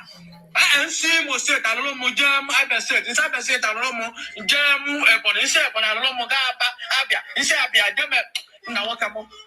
I thought you I'm a military man. I tell me, so military man. I tell me, fought for ABC in logo. So, no can get Hannah. You don't know materials for war. How many have you people provided for Biafra? I'm a Pabano. Who take it? I'm a Pabano. For this accusing me. Who take it? Don't accuse me unnecessarily. Who take it? Can you go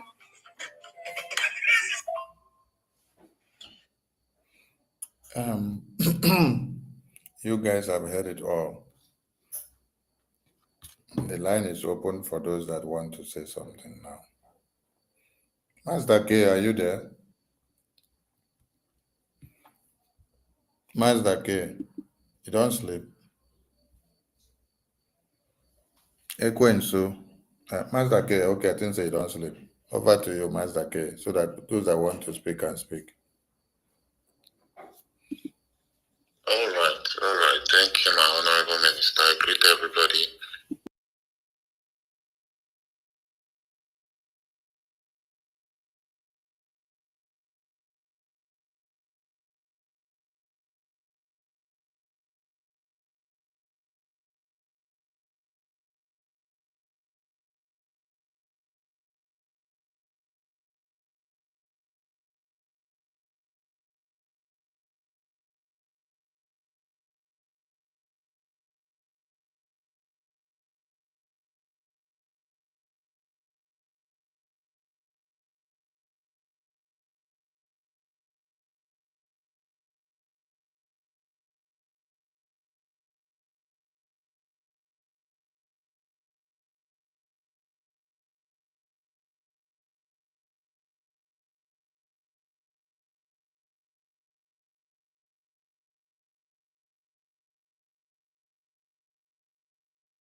pray that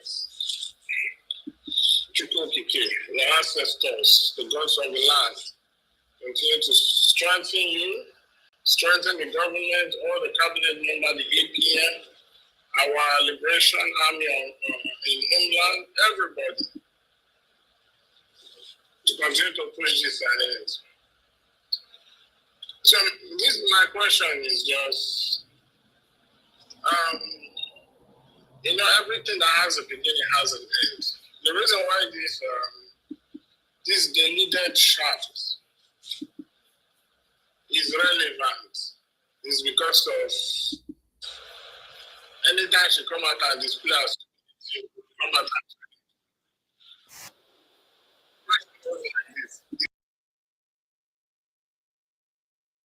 because of anytime she come out and display her stupidity, we will come out and challenge her.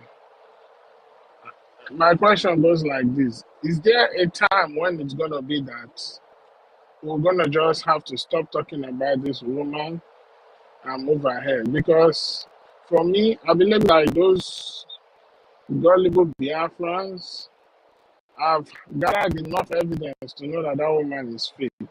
But still, they still choose to be following her. And also, I believe, this is my own opinion, I believe that a lot of people in our camp are being paid. So that's why no matter whether she's doing bad, they will still try to support her. So because she's been a distraction, but it's not a distraction because the media war that you have led very, very gallantly against her and the people in her camp and against the zoo government after the declaration has been super amazing.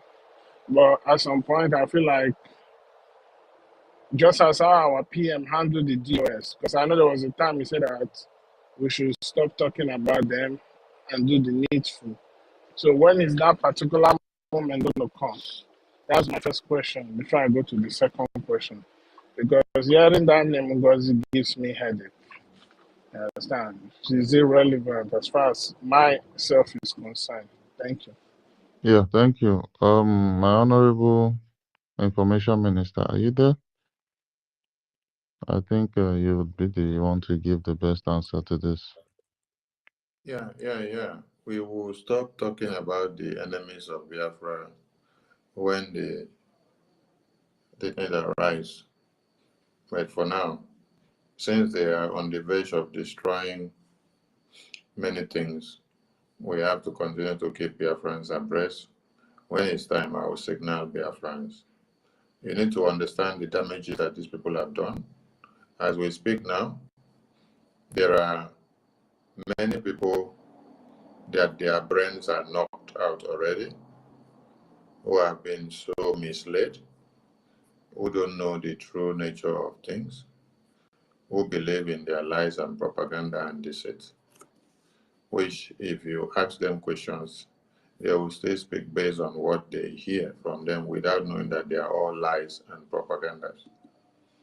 So until when you are able to free the brains of these people up and put everything clear and they all fall back. Remember that the Prime Minister gave instruction, every Biafran should fall back to BRGIE and follow the structure that they set up so that everyone can go and form the liberation from one source. So this is a work that we have to continue educating Biafrans. You don't educate Biafrans without explaining the damages from where it is coming from and why you are calling them back. Because they have also brainwashed some people since PM sent the instruction. These people have also misinterpreted PM's message that it means going back to 2024, that it means going backward. This is one way that they have also brainwashed some people. From message that PM said, fall back to BRG. Fall back to BRGIE. One of the reasons PM made that statement is for us to be able to liberate ourselves and to fund the liberation. Because if you can hear what the liberation forces are saying here now, that they cannot be scattered like that. You cannot come in, drag their leg, go this side, drag their leg, go this side. That their defense is very, very important and sacred to them. So they're not ready to be getting money from this side, getting money from this side for their logistics. It is something that will destroy them tomorrow. So they prefer to remain from the one structure and one unit which has been working for them, which they have no problem. And that is how a government should run. It's not that one person wake up and say, okay, for example, now, we have people that say they want to come and support the liberation. Do we have to give those people direct number to the Liberation Defense Chief of Defense Staff in the homeland direct to go and talk to him? No. Bring the support that you have to the liberation account of the government. From there, we will channel it to them. It's not an avenue that everybody must go and penetrate the Defense Council, have direct communication with the Defense Council and do things with them. No. Anything that you have to give us, go and put it in the liberation account. From there, they know how it will get to them because they trust that source that they have been getting something to them and they have been working with for years now and they have not been sabotaged. So they have faced many sabotages before now and they know what it cost their lives. If you can listen to General Butuzor now, he has just splitted out many things. That the two terrorists has taken his family. Many of them have been betrayed. So they're not ready to sell out their lives or anything that remains for them again. So they have to protect it with everything. So everything should go through one source. And Prime Minister did not have water in his mouth when he sent that message and advised every Biafran to fall back to Brgie.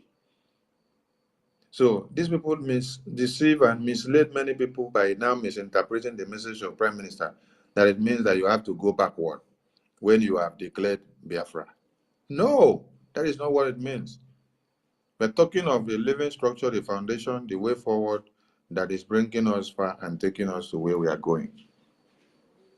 So you all have to align yourself and go through these means and avenues, and then we continue to move. We have not liberated Biafra yet. It is this BRGI that will liberate Biafra. It is this BRGI that gave Biafra the restoration mandate. It is this BRGI that did the referendum voting and brought out the result. It is this BRGI that made the declaration. Everything is the bedrock on this BRGI. Until when we fully liberate homeland, a transitional government is set up. That is when you will not hear the exile government again. For now, we are still in exile. So you can't scrap exile government now. You still have a lot to do.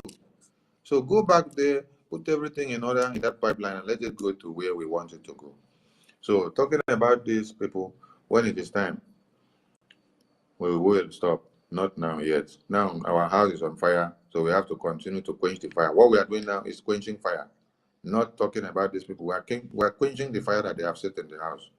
So when the fire subsides, if you want to stop talking about these people now, or you want to stop quenching the fire now, you need to understand one thing. You and I alone cannot have all the energy to restore and fully liberate this Biafra. We need every Biafran on one side. Yes. That is why the Prime Minister advised everyone should align on one side. File up on one side. Don't scatter yourself. So until we pass that stage of able to do what we want to do by ourselves with what we have, we will not even need somebody to be compelled again. And for now, fall back. That is an instruction. Thank you, my honorable, Please. for that answer. Thank you, Minister You of still have something to Information. say? Yeah, I have like 2 more questions, please. Please, Thank you. you can just reduce it to one because we have people on the speaker, Okay, okay? Yeah, just okay. ask your last Um, questions. okay. Mazake, Yes, sir. don't do like Ugo 247 that they don't allow somebody to ask questions in Madam. You must go There's and mute. even one of their broken people here. Udo Amen is from the breakaway group, so I want him Oh, to ask a we want you question to ask also. the question. Yes. Okay, Yeah. okay. Let me just ask my final question. Anyway, information minister, thank you. You've been doing this, Stan, since a long time now. I would say probably since the government is been, even before the government is formed, and your strategy has been working. So we believe in it. Thank you for what you're doing. So my second question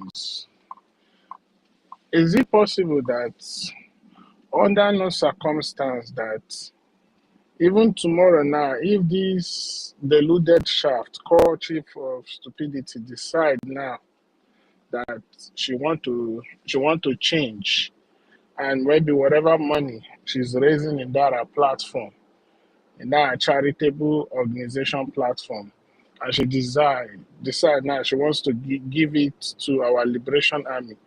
Would that be possible that under no circumstance our liberation army receive any fund as far as it is raised on that platform? Because the jurisdiction that covers whatever that woman is doing is the jurisdiction of United States under the state of Atlanta. And there's a law guiding the donation of funds in terms of most especially charitable organization fund.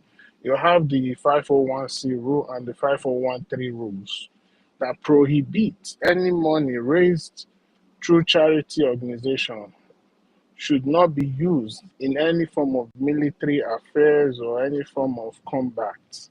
So in case these people now, because this so-called Onye army, from the voice note you played, this useless man is coming and say, oh, they are trying to help our liberation army.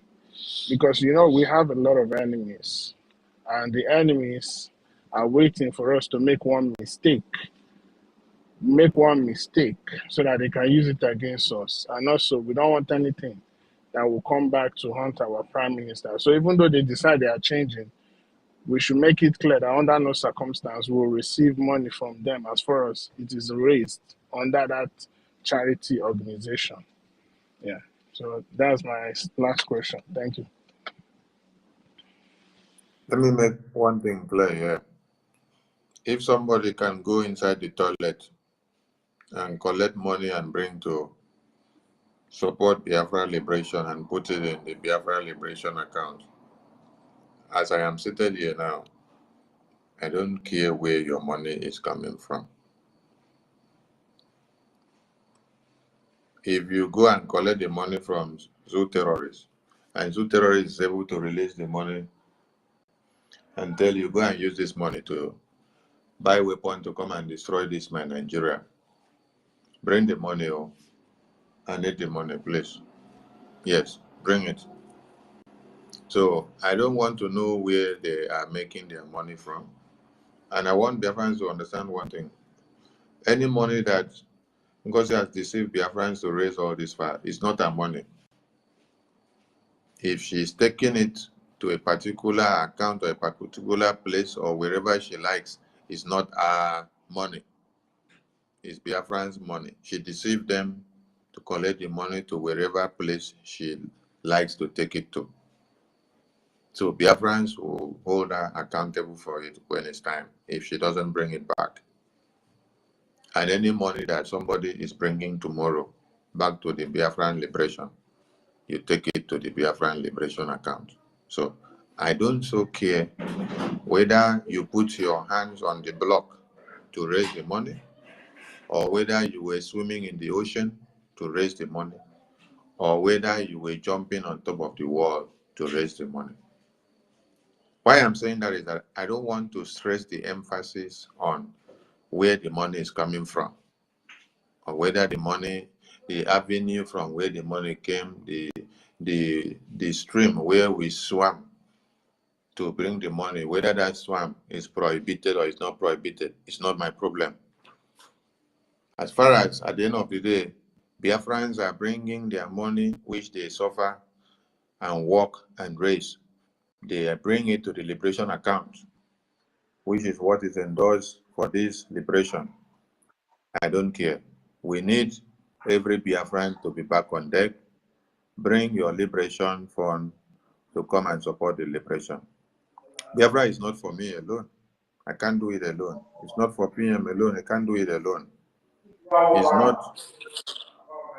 It's not for even General Butuzor alone. He can't do it alone. That is why he needs all his generals to be on the table while they are having meetings and making decisions before they are able to fight and defend motherland from all over the 40 states of Biafra. So every Biafran need to fall back as PM had instructed. Wherever you were putting your money before, I don't want to know. So I don't want to lay emphasis on where you're putting your money before. What I'm saying is that if you know you put your money somewhere, you know who is holding the money. Collect the money back and then bring it to the right place. Everybody should bring what they have and come back to the right place. Jisike. Thank you, Mazi, Honorable Sunni, for Yeah. that. And I Sorry, believe that Mazike. Let me just say one thing. Other 10 seconds. Sorry. Yeah, we don't care where the money is going, but as long as they put it in the account. Mazi Kwensu, I said I don't want to stress the emphasis of where the money was put before, or where it was not put secondly, or where it will go and come back. So wherever your money was put before or was not put, that is not our concern now. Our concern now is they collected your money, they put it in the wrong place, collect it back, bring it to the right place.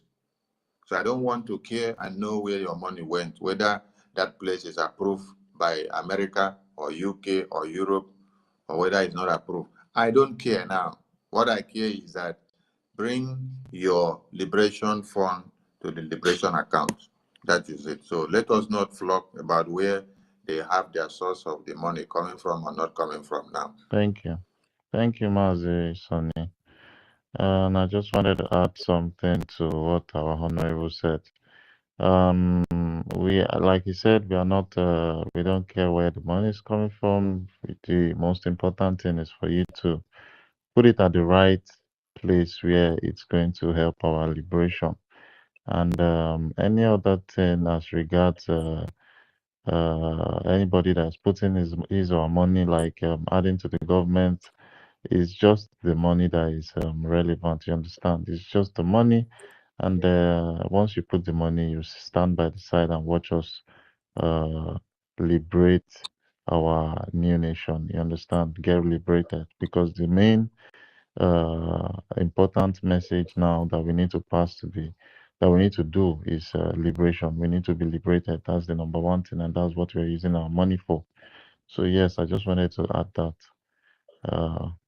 I think the next person to speak, Region Fury, is not there anymore. I didn't see the other person from the breakaway group, but I see Bro Vam Vam Vam here. Bro Vam Vam Vam, can you unmute yourself? Ndewono. Ndewo, my brother. You're welcome. Thank you for the expose, Honorable Minister of Information. It's an eye-opener, and I believe every right-thinking Biafran should know by now that those people who are defending us, they've given everything up, and what they are doing now is a sacrifice. And the only thing we can do is to give them also our own sacrifice back. This is what every right-thinking Biafran should do. And I love the fact that he laid emphasis on he doesn't care where the money is coming from. I love that as a fact. I would not say I would not say anything more than that, but the wisdom of others.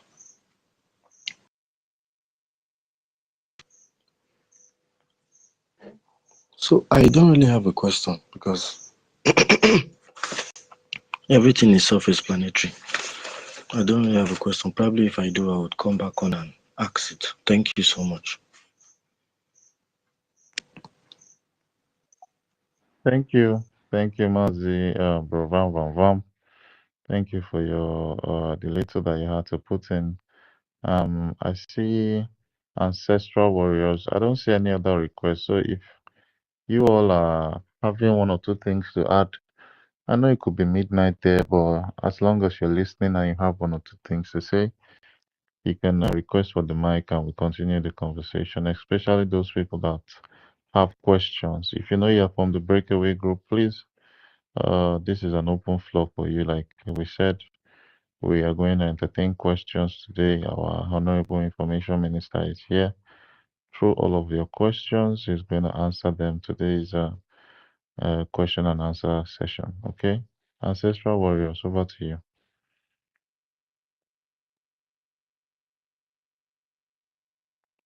Ancestral, are you there? Okay, I think Ancestral is sleeping. Okay.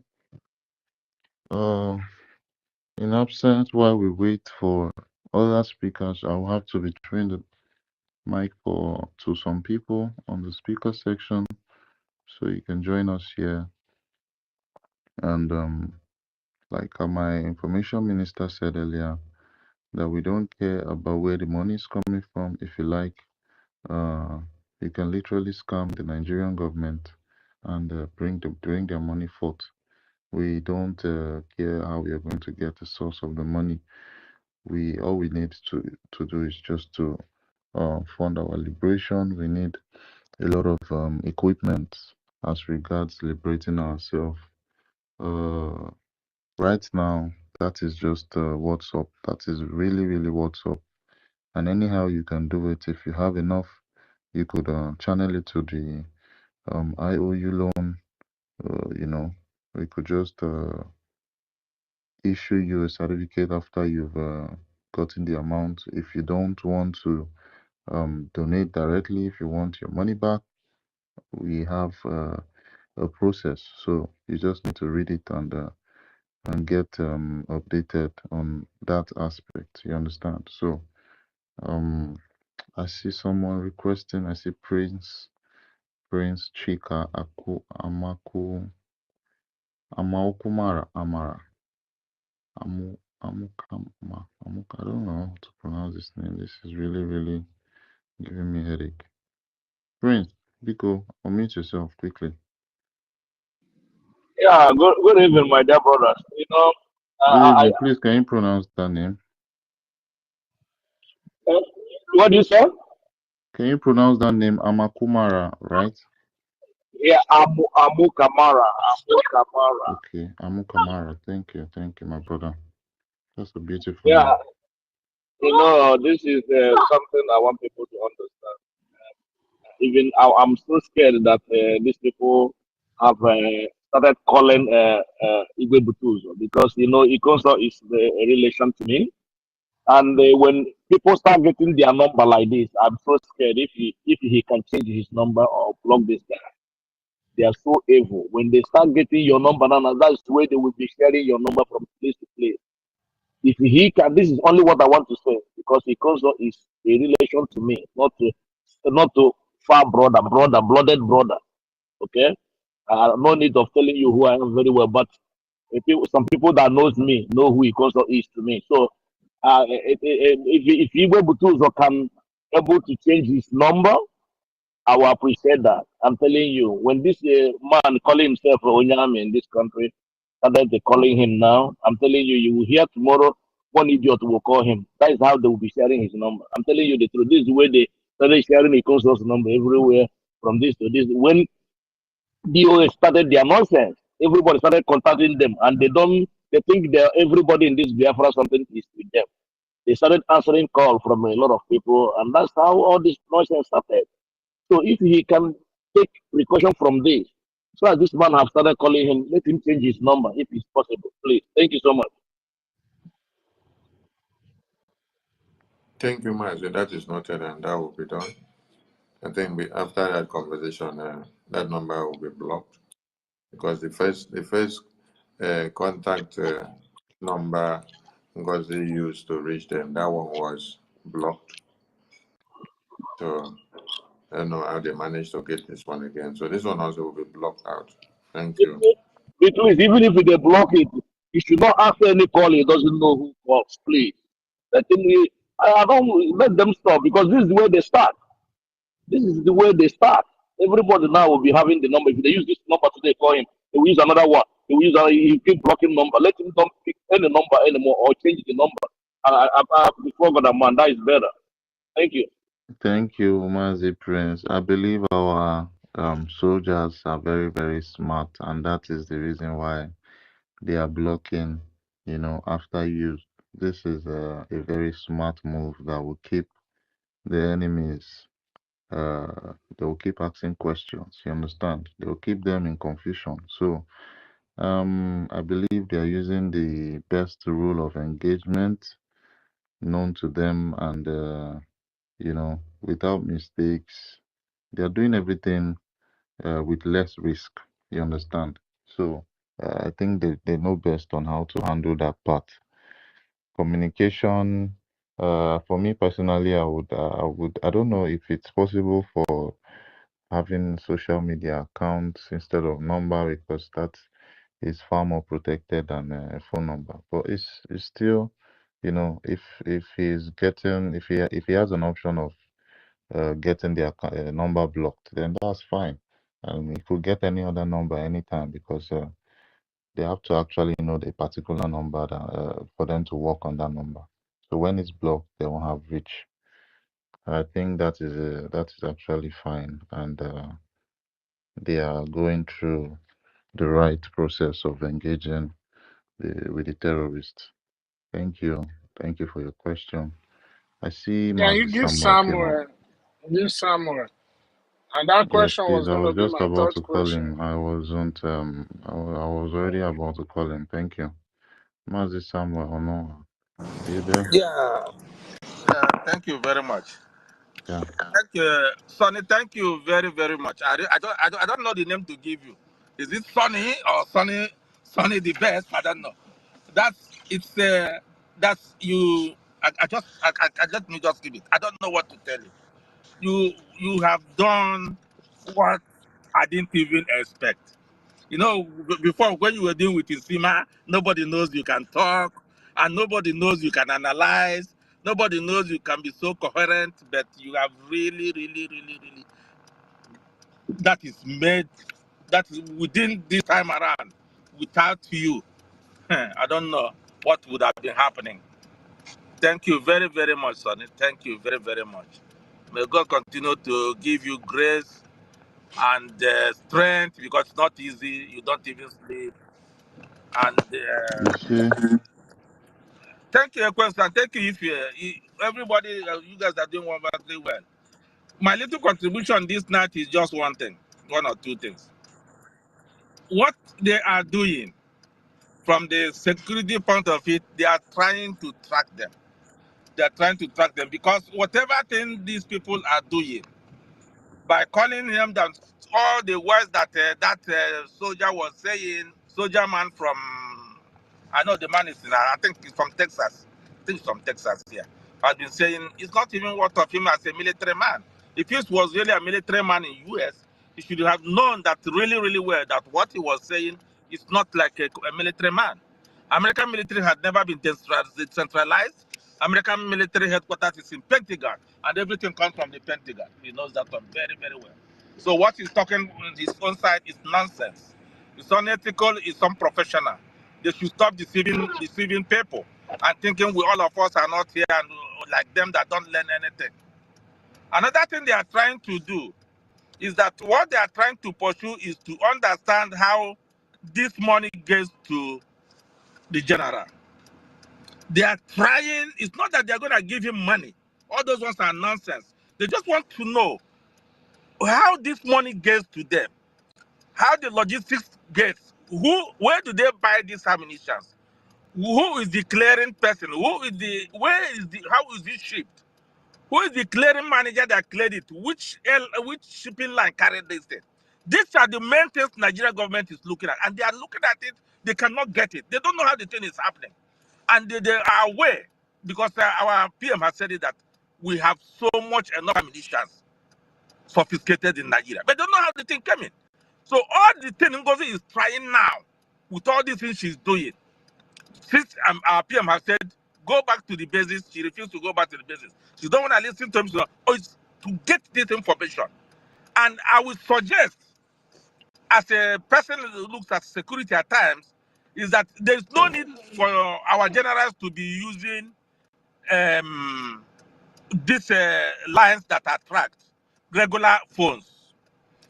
There are other phones that the person can use. I know Sonny knows what to do now. Sonny knows exactly what to do because he just said they change the first number, they're gonna change the number. We can get it, and they will use, they can use foreign Wi-Fi easy. Who gonna track them? You can track foreign Wi-Fi that is not equal to you. Let them know that we can do that, since we don't have our own. Because all these things they are doing is just to destroy the whole process that we have been doing. They're not interested in the killings in Biafra. They're just using it as a camouflage to think as if they are interested. They are not interested. If you are interested, you cannot destroy what you did not build. You can only consolidate what you have and build on it. That's what is done. I don't know why up to now this Madam Must Bow cannot just bow for herself. Because she's not married and she has no man on with her.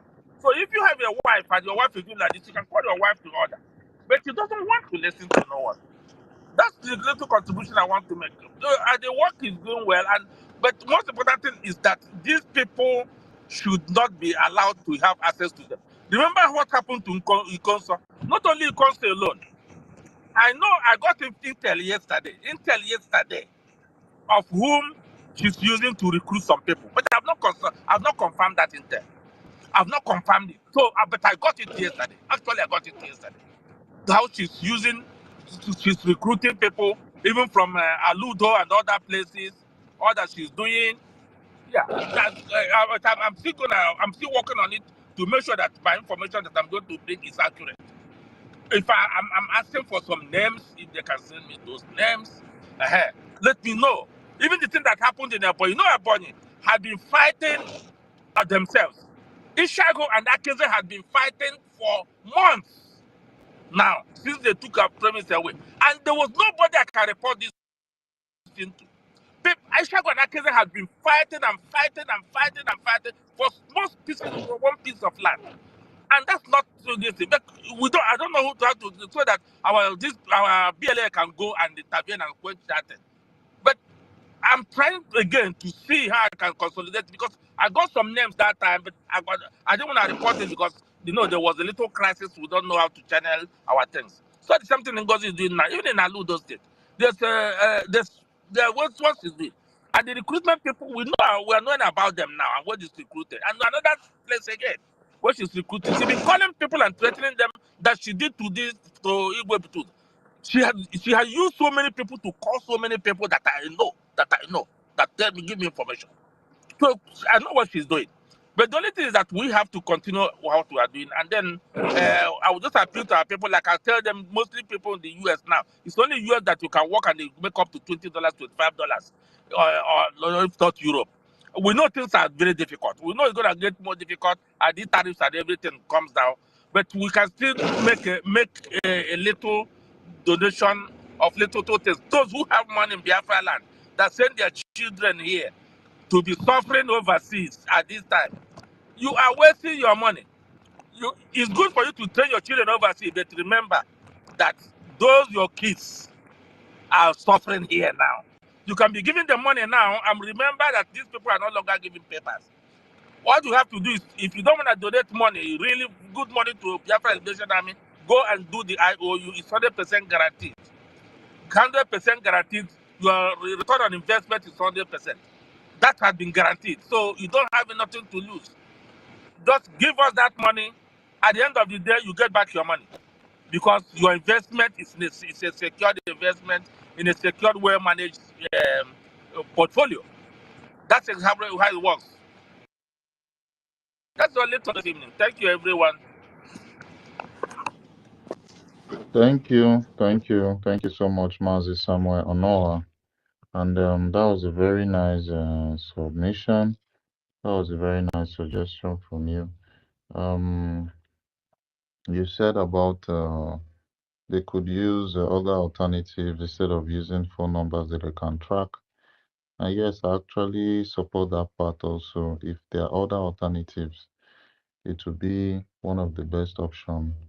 Um, yeah, but and like I said before, I said that the soldiers, they are very smart and they know safety measures on how to, engage the terrorists, on how to negotiate, because at a point you might just need to talk to the enemies that are coming uh, to come attack innocent people. In terms of, I'm talking in terms of negotiation. You understand? In case probably they want to back off from the killings that they are doing.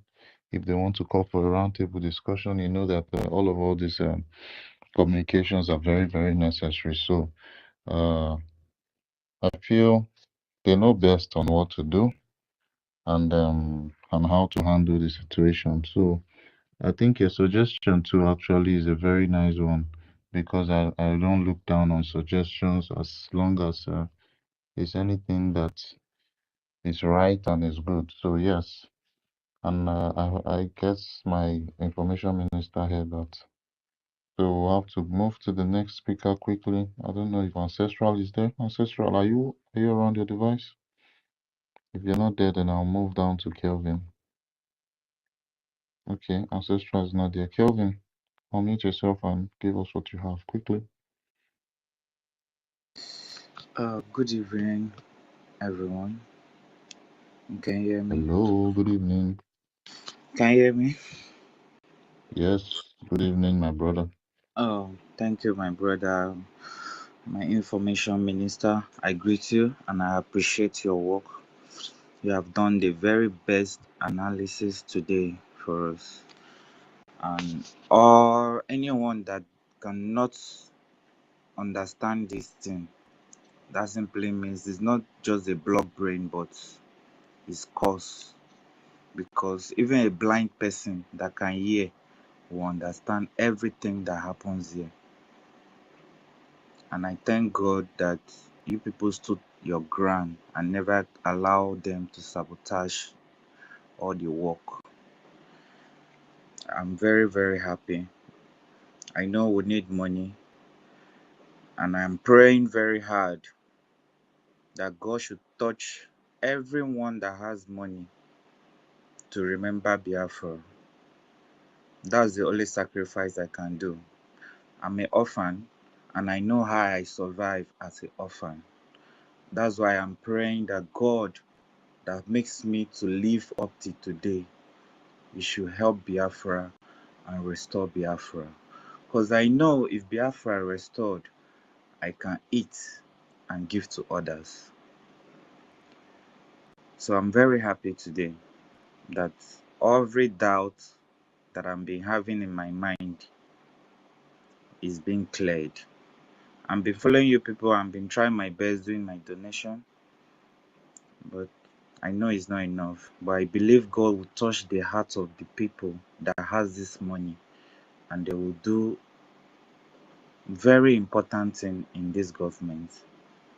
In Jesus' name, amen. Thank you, brother. I'll drop my mic here. Yeah, thank you. Thank you, Mazi Kelvin. Yeah, Kelvin from Ogoniland. God bless you. God bless you abundantly. Amen. You say to your prayers. God is going to provide people with heavy pockets that will come forth and support our liberation so we can get this before, the next a couple of years, the next 2, 3 years. Thank you, my brother. I see our Honorable Minister Snow there. Honorable, you can grab the mic quickly.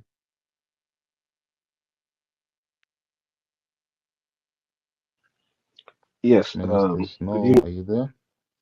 Yes, can you hear me? Oh, yes, we can hear you now. You have the Okay, floor. good evening, my Honorable Minister Sonia Barama. Mazda K, good evening. Ekwensu Samuel, Bro Van Van Vam, Sister Nkiru, Stanley, Kevin, everyone who is here. I greet you all. Good evening, Biafrans all over the world. Um, you've heard everything that was played today. There's no need going back to explain a single word of what the Minister of Information has said. Now, everything that you see that was said today boils down on the finances of Biafra. The reason is because without the finance, you can't really fight the fight you're fighting, and they know it. The same finance is why is every time we speak, we hammer on the finance. You know, it is important that Biafran starts realizing what is going on. If you want to say you're Igbo, whatever you want to call yourself, it is better if you are within the 40 states of Biafra, you start realizing what is going on.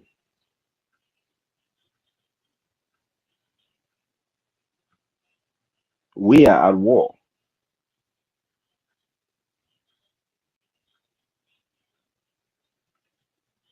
You know, a lot of times, I don't even know why we have to stress the fact that we are at war when people are seeing it.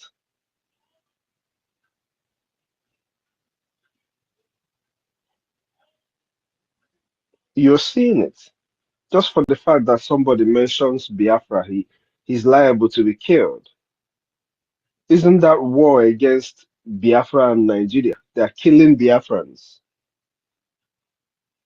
As long as you identify yourself or you mention the word Biafra, you are an enemy of Nigerian state. The same way Arise News ran away from Biafra. Everybody's those who cannot do anything are running away, and those who they give guns, they come to kill us. You know? So it is time Biafrans start to realizing what is going on. I don't know how much we're going to say it. I don't know for how long people want us to say it. You heard what our brother here explained. Forget about this one that says it's Onyami. We're all here in the United States. A soldier, I mean, no soldier actually talks like that. So all these they are whatever. Onyami not concerned about his people that are dying, but he's interested in some rubbish. What kind of Onyami is that? If he's truly a soldier in the United States and he's in Texas, we need to go get his goddamn whatever that makes him a soldier. He doesn't deserve it. He doesn't know the first job of a soldier. He doesn't know it. So we can't even talk about people like that. But you heard our brother, he also said, if you do not really want to give us this money, but for the sake of Ndina, give us your IOU loan. I mean, the IOU loan ranges to even $1,000 or 1,000 a gemma. It is very simple. You get on with the IOU loan, even if it is a project you want to do back home and you have this money that you want to use and do, can you just give us that money? Because back home is not even safe for you to do anything. Just give us that money. Let us get what we are looking for, what we have all gone to Finland, preached, got the votes, everything. Now is the time to do the job.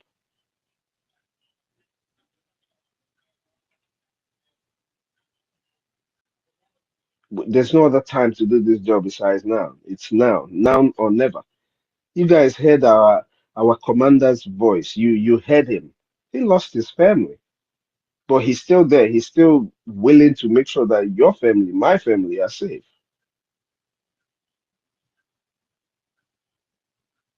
I don't know for how long we're going to say this to Biafrans. You don't really have to be a billionaire or a millionaire or have hundreds of thousands to actually fund this war. Everybody is hinting on it for you.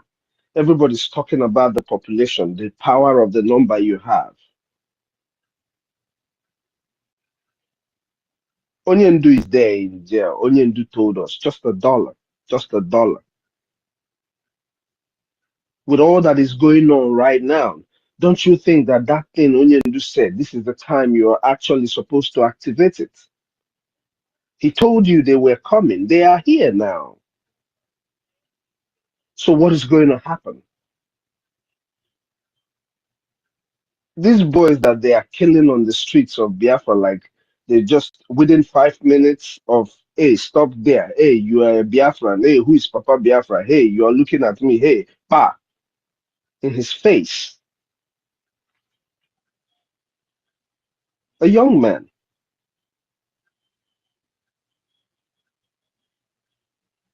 What gives anybody the right to kill a Biafran? What is it that gives anybody the right to kill a Biafran? Even if the person is a criminal, like Onyendu said, leave our criminal for us. We will take care of them. The lords of Biafra will take care of everybody. Now, I was talking to my friend today, and he was reminding me this because he was pissed too.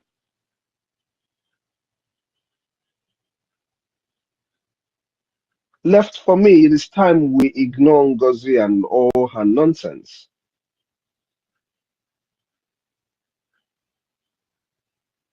There's no validity to whatever she's doing.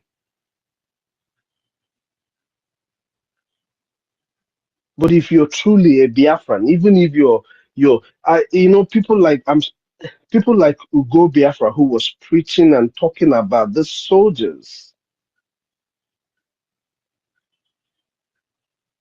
All of these people, what actually got into all of them?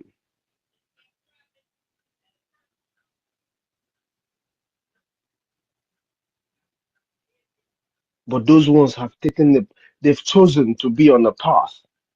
But you as a Biafran that is seeing a reputation of 2021 on our people, killing, macheting our people, killing our people on the streets. I still have over 50 videos in my phone from 2021. I can make them available to you. It was in 2021 that the soldiers were shooting into people's homes. And all this, their Python dance. And it was only before the Biafran Liberation Army came. Now we're having all of that back again. Asari Dokubo and his men, they ran away before. They already ran away from our land.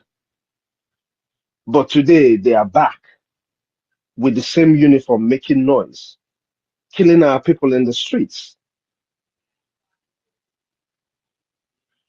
So if you're a Biafran, I don't know how else to tell you. If you don't want to pay a liberation tax, if you don't want to support the liberation, just support with the IOU loan. I'm sure we have over 100,000 of you in the United States who can do an IOU loan if you want to, if you truly want to do it.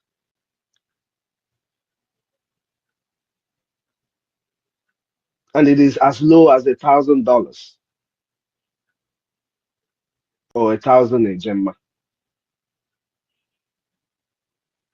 so that we can fight this war.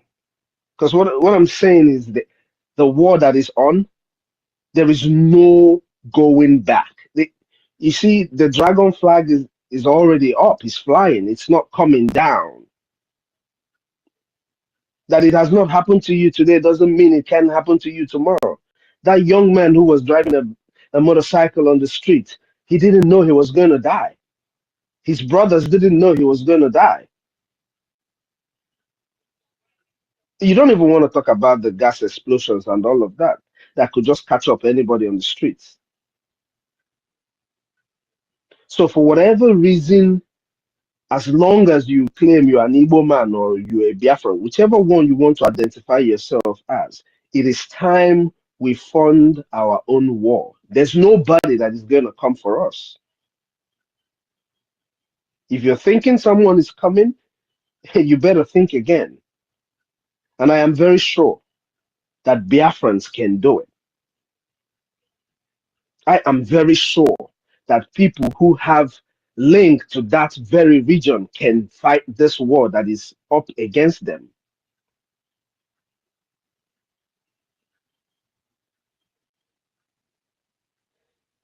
It's either we fight the war that we're supposed to fight, or you sit back while the few of us who are here continue to do what we're doing, but we assure you we're going to win.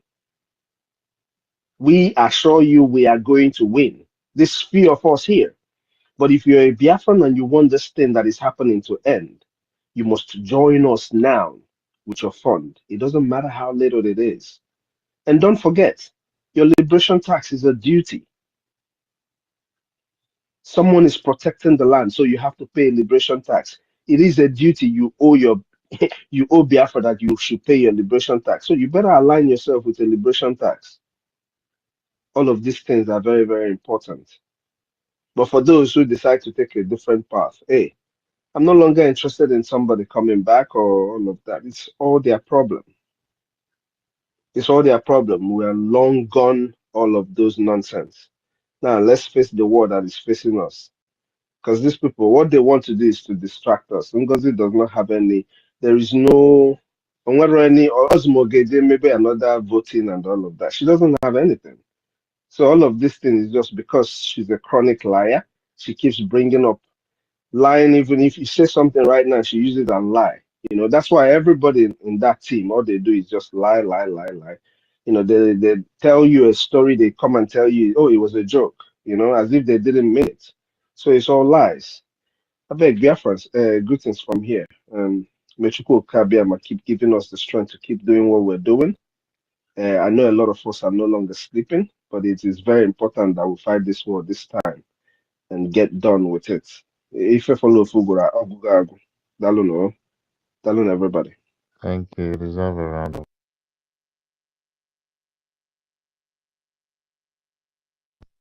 Thank you so much, man. Mr. Minister Snow, for that submission. And I got a suggestion from one of our people. He said the person that I call Onyami, they say we might just need to change his name from Onyami to something else, something very different, because there are a lot of our people serving in the army that they used to call that same name Onyami. So I think just for some clarifications, we'll have to rename that that guy that our information minister played earlier. And I think the scope they're using is this scope that Nigerian use to bring a more powerful that does not have a face. The only thing they do is for them to put news about his name in more powerful without a face and his voice. He has some voice recording. That guy called him more powerful that never had a face. I think this is the same thing they want to play here in they are literally using Onyami for this part. You understand? So the person that talked to me in my DM said we might just need to change his name, probably to Philip Ayodo or something, you know, one funny name.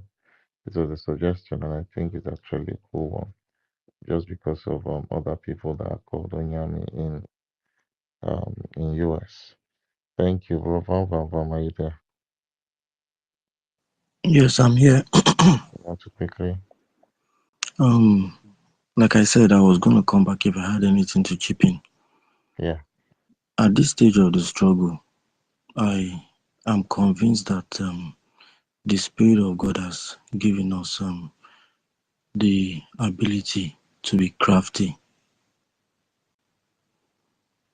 in the sense that he will drop ideas into your spirit to get your hands to do something, either for the benefit of the struggle in the long run, or for you to get funds to support the struggle.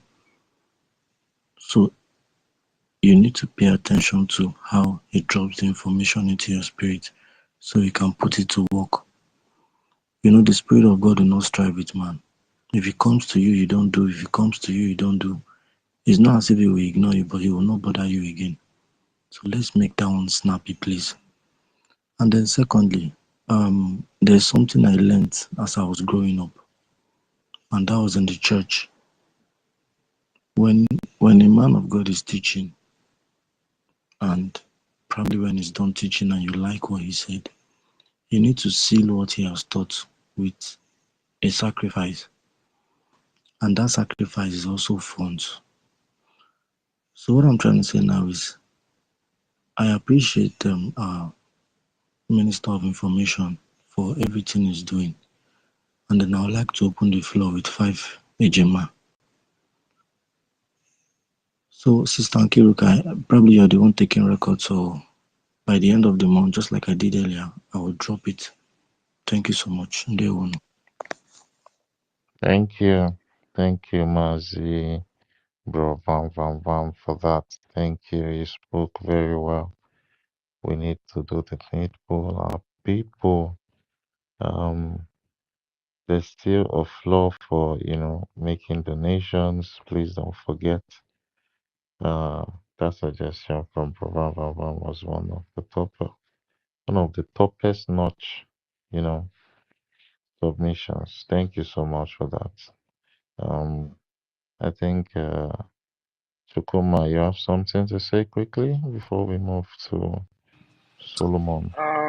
What I want to say is, if you see those men that massacred that our brother, they had the uniform called Special Force. And so I would like if we can, I would like if we can publicize that uniform so that when our people see it, they should stay away. Because we need to re-educate them so that they know when they are walking into danger.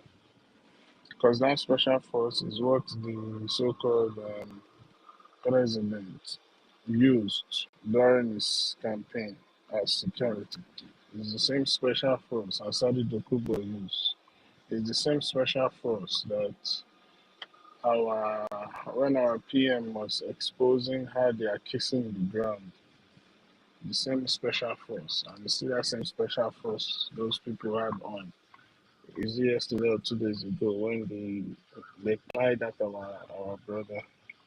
So our people need to know, once you see any of them with special force, let them stay away. Stay away. They are not your friend. Not just special force. Anything Zoo uniform, they are not your friend. Stay away. Yeah. Thank you. Yeah, thank you. That is noted.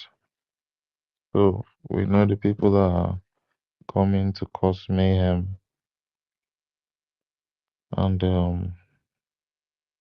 yeah, they have the AVG, they have the First Special Forces, they have the different factions, and I think our people need to have this people already in our mind. Anytime we see them, the way we treat the policemen, the way we treat the army men, that is the same way we should treat this particular special force. And now that we've seen that our fellow Igbo brothers, Igbo speaking brothers, are literally the ones that uh, go wearing all the special force clothes and carrying their pump action, we should know how to distance ourselves away from them. We should know how to raise alarm. We should know how to, say one or two things as regards letting others know And I think yeah, it's gonna be okay from there. Thank you so much for your submission. And we're gonna go to Solomon next. Solomon, are you there? Yes, I'm here. Good morning from my location to of France. Good morning, my brother. My special thanks is going to Sonia Palawa. He's doing a great job here. So I'm very glad to see all of us gathered together again. I was before, but I was so busy. I was out. I don't know some certain things you have spoken. Uh, but for me, I have something I want to speak, even if you have touched that area. Uh, uh, Let me just contribute again. There is something I saw in the Twitter. This animal, Uruago, in the Eguatua with Ikenga. So they use his platform to begin to talk about ransom or commission they will give to whoever that will disclose disclose location of uh, uh, our man, which is Yahoo, Yahoo. That's our commander Yahoo. So Gentle Yahoo, yes. Whoever that we point the location for them, they will give you the person either for 5 million 30 by million. Imo 30 State. million. So they don't start again. So I just want to bring it here, whether we have discussed it before, so that men will be very cautious, because we cannot rely on our strength, our expertise. We also put a defense of wisdom to add to what God have given them. So this is one thing I'm contributing for now. And another one is before everything collapsed. Last time before the convention, we were tasked to donate money for the convention, and we donate. That was last. Our platform, that Telegram platform, was was at work. So before the Madam Osbar scatter everything, and the people began to, all the officers, both admin and uh, people that call themselves one thing or the other, or begin to impose to us that we must follow Madam Osbar, because I'm in the zoo anyway. So we must, Madam Osbar, follow them, this and that. They continue, and people are wise now. So whenever they call for meeting, nobody come to meeting. They will come and stay alone. Hence, they are imposing to us who to follow. While we know that the woman is a mess and messing up everywhere. His issue is smelling everywhere, and that is the problem we are suffering today. So from that moment, our depression task is no more function, and I cannot even give them, because they will carry it to dungeon, which is Islamic banking. So that is the problem. So we have now, but thank God for the new platform that I migrate into again. So we are gathering momentum. So I would like us to deliberate on that again, how this new platform we organize and begin to do the needful. At least that task to continue. And that thing again, I would like somebody that will help me to at least even Alawa Sone can help me on that, how I will be putting money direct in this our account for the so that's my contribution for now, because I know that these people brought the distraction after they did not be able to hinder us our referendum vote, and we successfully done that. And now they are bringing distraction because they have known that that voting have empowered us to go a long way and to get freedom.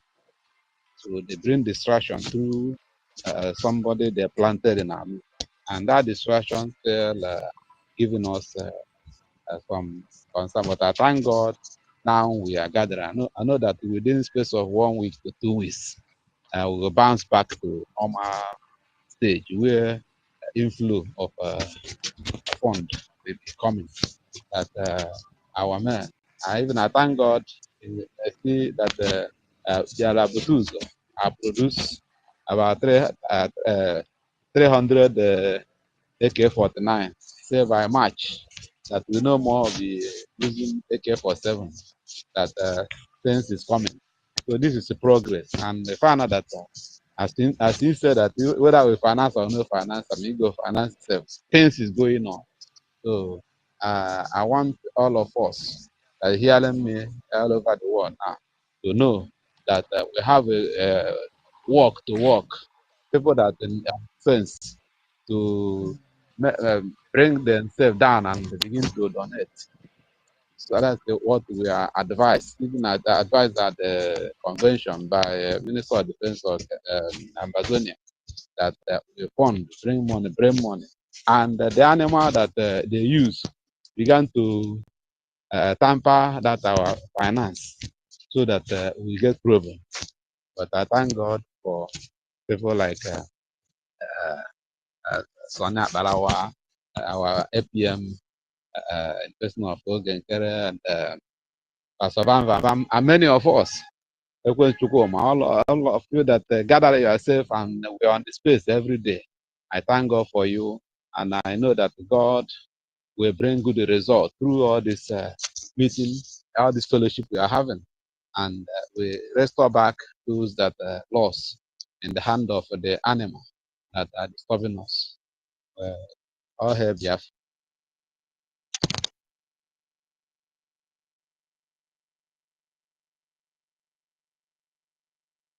I hang my microphone so that another Thank you, person will. thank you. Please, Master K, we are rounding up. Who are those on the speaker that haven't spoken? They need to speak. We're rounding up because we are going to be live again tomorrow. Earlier today, we are going to be live again. So I want to bring down the space so that we are going to restream this one in the morning. Then later I'll be live again. Who has not spoken that need to speak? That is on the speaker station. Veteran Dragon, have you spoken before? Veteran Dragon, your hand is up. Are you ready to speak? Veteran Dragon 2, are you ready to speak? No, I've not spoken. Yeah, over to you. Let's make it snap, please. Okay. I don't know whether you say you are resuming in the morning. Maybe I will speak in the morning because maybe I want to be a little bit lengthy, small. Okay, yeah. In the morning we will be back again. We will restrain this space later on. Then later I will be live again. Okay, I want to say a very big thank you to all Biafrans. A very big thank you to all Biafrans that have killed them. And I want all of you to know that we have a common enemy. And that enemy is the Islamic jihadist terrorists. Now, anybody that has aligned his or herself with the terrorists in what Nigeria, be it in Biafra land or outside of Biafra land, and you have come to slaughter our women and children, you are a direct terrorist to us. So if you have made yourself a willing tool as one of those that Gumi instructed the governors in the East to recruit to come and fight Biafra, even if you speak my dialect or my language, if you are my brother and sister, you should remember that you have become a direct terrorist to the Biafran people. So I know how to deal with the enemies of Biafra.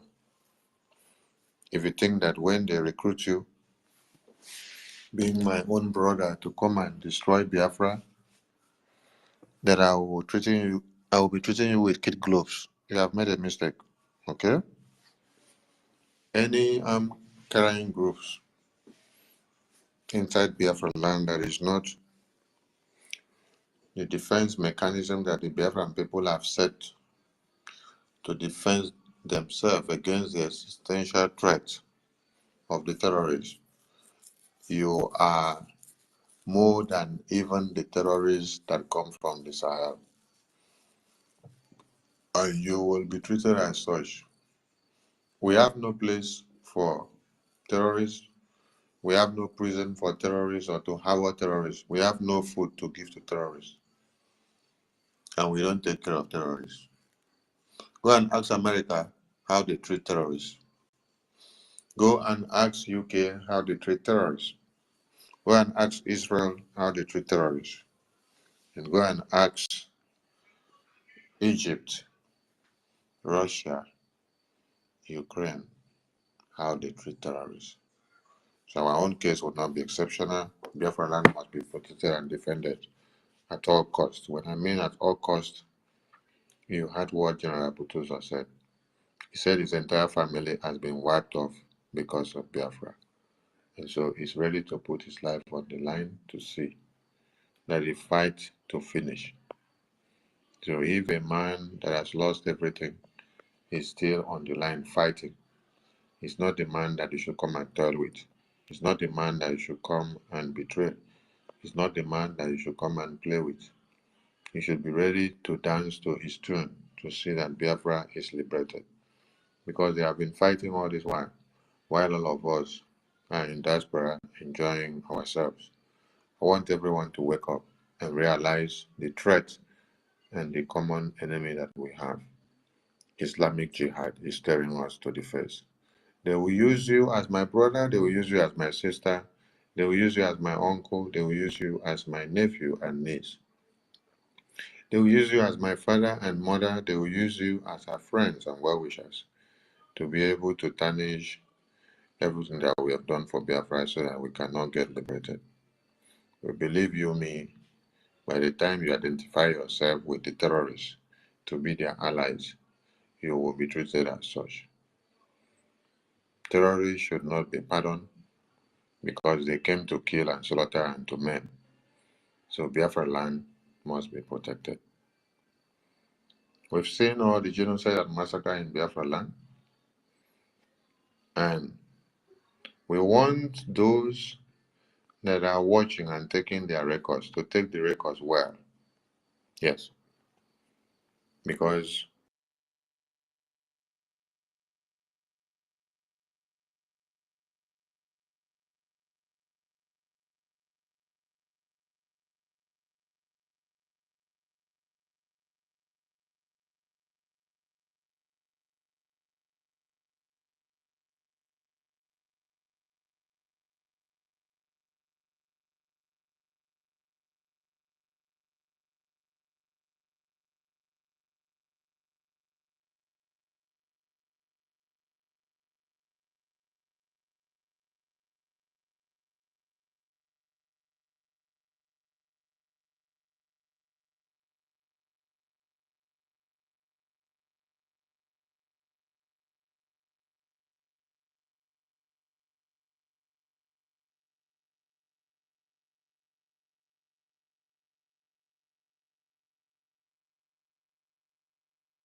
Good afternoon, good evening, good morning, fellow Biafrans all over the world.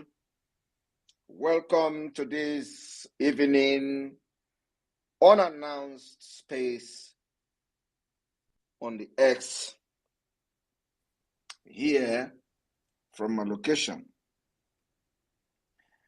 And of course, we have come to discuss some of the pressing issues facing us and some of the issues that we are facing today as a people and as a nation. I welcome every one of you.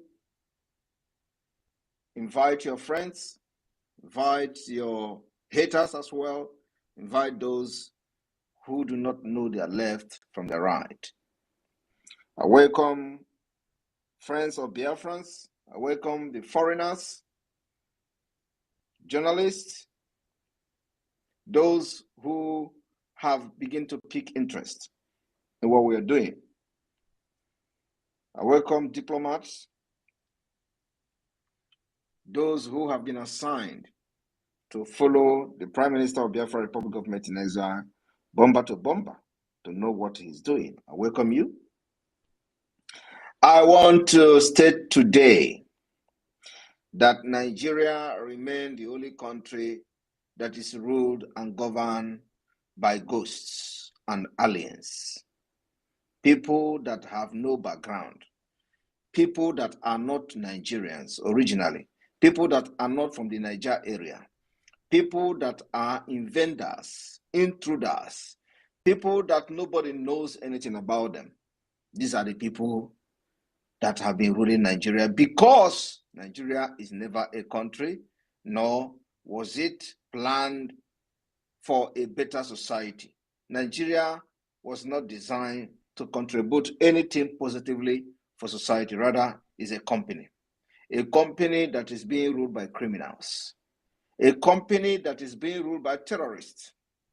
And the only thing that the Britain is interested in is the profitability of this company, not the laborers. They don't care about the laborers.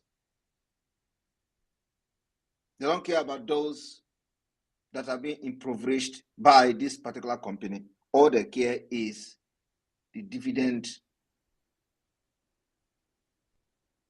and the profit from this company called Nigeria. And as I speak to you today, our resolve in 2024 is to make sure that Nigeria will never survive this year. To make sure that the declaration of the restoration of the independent state of Biafra happened this year at all cost. That is what we are doing. But before then, I want everyone to understand that in 2024, what we are looking at is the declaration of the restoration of independent state of Biafra, just like what the Lithuanians did in 1990. My fellow Biafrans and listeners today, for those of you who do not understand the academic and intellectual aspect of this particular Biafra liberation, I want us to go through just briefly on what Lithuania did and how Biafra will break the camel back this year. Now we are officially in the restoration or the declaration of the restoration of independent state of Biafra. I want everybody to understand that, because when they ask you, what Biafra are you fighting for? Some people will say actualization of Biafra. It is wrong. Some people will say restoration of Biafra. Partially right. Some people will say, let us declare Biafra. Wrong. So you must know what you are fighting for. You must know what you want. So in 2024, from the day one, we have decided to make this very, very clear to every Biafran. So that when they ask you, what are you fighting for? You tell them you are fighting for your freedom, and the freedom will come through declaration. When they ask you what kind of declaration, you tell them the declaration of the restoration of independent state of Biafra. That is the right legal term to be used so that you know what you are doing.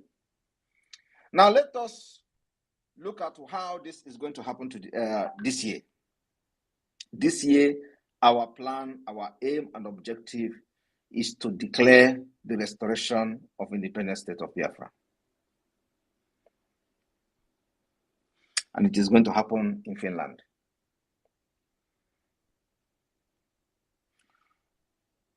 Challenges we may have will be resources.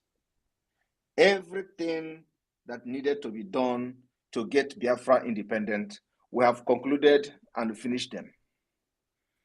The only thing is resources, finance. Every structure, according to international level, international standard, international law, have been put in place. It is only resources that is remaining. So let me, therefore, take us back to what we called the Lithuanian Act of 1990. What does this act say? Act of the Re-establishment of the State of Lithuania. Now, let me read briefly what transpired with the Lithuanians. The Act of the Re-establishment of the State of Lithuania, or Act of March 11, 1990, was an independent declaration by Lithuania adopted on March 11, 1990, signed by all members of the Supreme Council of the Republic of Lithuania, led by Sąjūdis. The act emphasized restoration and legal continuity. I want every Biafran to understand that this year, at some point, when we have finished our data collection, the declaration of Biafra will be to emphasize on the restoration and the legal continuity of the interwar period of Biafra, between Biafra and Nigeria. But in this Lithuania, it says, the act emphasized restoration and the legal continuity of the interwar period Lithuania, which was occupied by the Soviet Union and annexed in June 1940. In March 1990, it was the first of the 15 Soviet republics to declare independent, with the rest following to continue for the 21 months.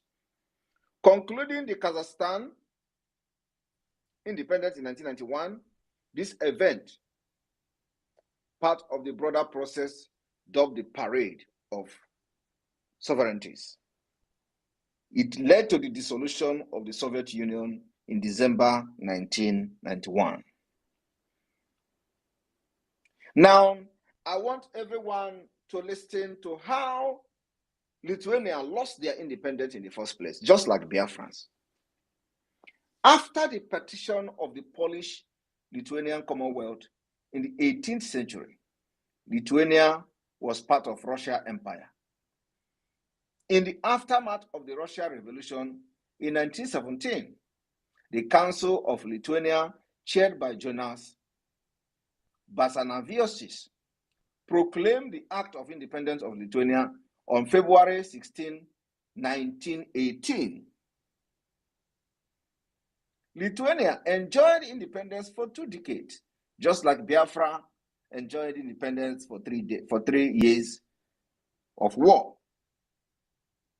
In August 1939, the Soviet Union and the Nazi Germany signed Molotov Ribbentrop Pact, Molotov, dividing Eastern Europe into spheres of influence. The same thing British have done against us. They divide Eastern Europe into spheres of influence. The Baltic states, Lithuania, Latvia, and Estonia were assigned to the Soviet sphere of influence and subsequently were occupied in June 1940 and converted into Soviet socialist republics. In Lithuanian case, President Antanas Smetona left the country rather than accept the occupation. He did not sign but turned over his presidential duty to Prime Minister Antanas Mekris. As per the Constitution, the next day, Mekris declared himself president in his own right. The cabinet confirmed Mekris in office, claiming that Smetona had effectively resigned by leaving the country. He left to exile. 2 days later, under Soviet pressure, Mekris appointed Justas Palakis, a left-wing journalist and longtime opponent of the Smetona regime, as prime minister. Mekris then signed at Moscow instance, making Palakis acting president as well. The Soviet then used the Palakis government to give the final Soviet takeover the appearance of legality. The Palakis government staged a heavily rigged election for a people's Seimas, in which voters were presented with a single communist-dominated list. The newly elected people's Seimas met on July 21st with only one piece of business: a resolution declaring Lithuania a Soviet republic and petitioning for the admission to the Soviet Union, which carried unanimously. The Soviet Union duly approved the request on August 3rd. Since then, Soviet sources have maintained that Lithuania's petition to join the Soviet Union marked the culmination of a Lithuanian socialist revolution and thus represented the legitimate desire of the Lithuanian people to join the Soviet Union. The Soviet authority undertook Sovietization policies, nationalization of all private properties, collectivization of agriculture, suppression of the Catholic Church, and the position of the totalitarian control. At the same time, free and national health system were also introduced. The armed anti-Soviet partisan were liquidated by 1953. Approximately 130,000 Lithuanians, dubbed enemies of the people, were deported into Siberia. This happened in June deportation and March deportation. After the death of Joseph Stalin in 1953, the Soviet Union adopted de-Stalinization policies and ended mass persecution. Non-violent resistance continued both in Lithuania and among the Lithuanian diaspora.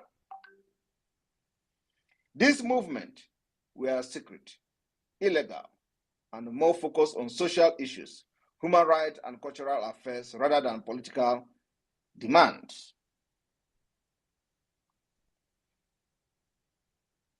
The reason I want to touch on this particular history is so that you understand that Biafra will do exactly the same thing and even more.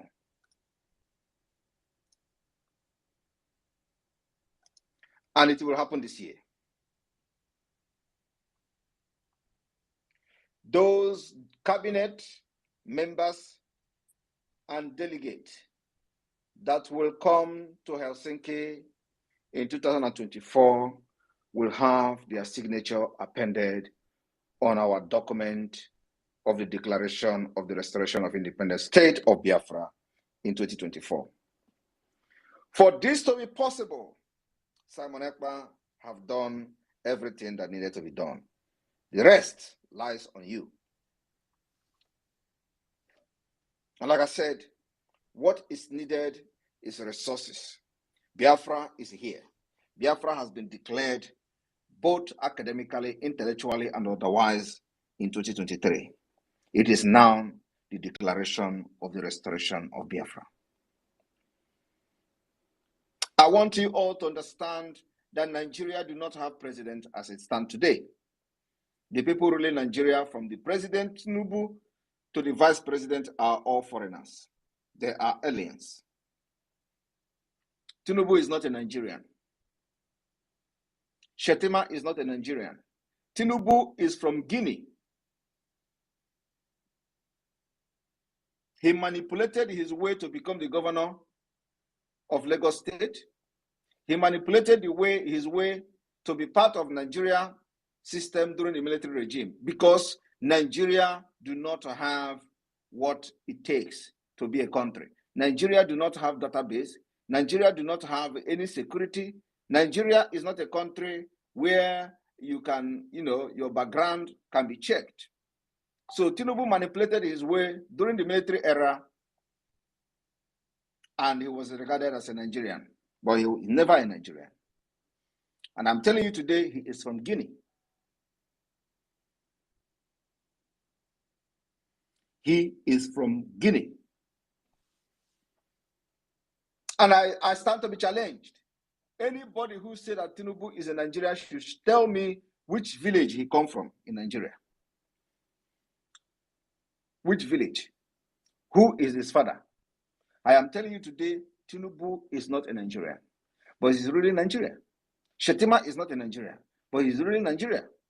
Many of these people that are from North, they are not originally from Nigeria, from Niger area. Nobody is a Nigerian, by the way. And I start to be corrected. Nobody is a Nigerian. But there are people that are from Niger area. So I think the right word would be, he is not from Niger area, because he's not from even the West Africa. So none of these people ruling you today is from Niger area.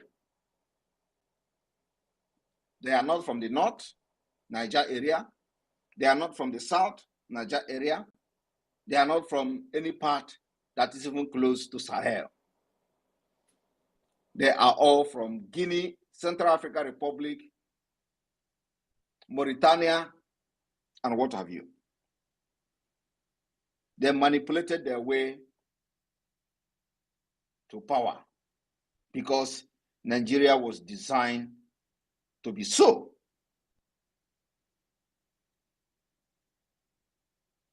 I am going to share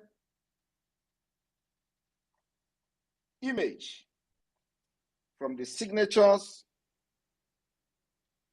of the people that signed the Lithuanian Declaration of the Restoration of Independence in 1990. And this is exactly what Biafra will do in Helsinki in 2024.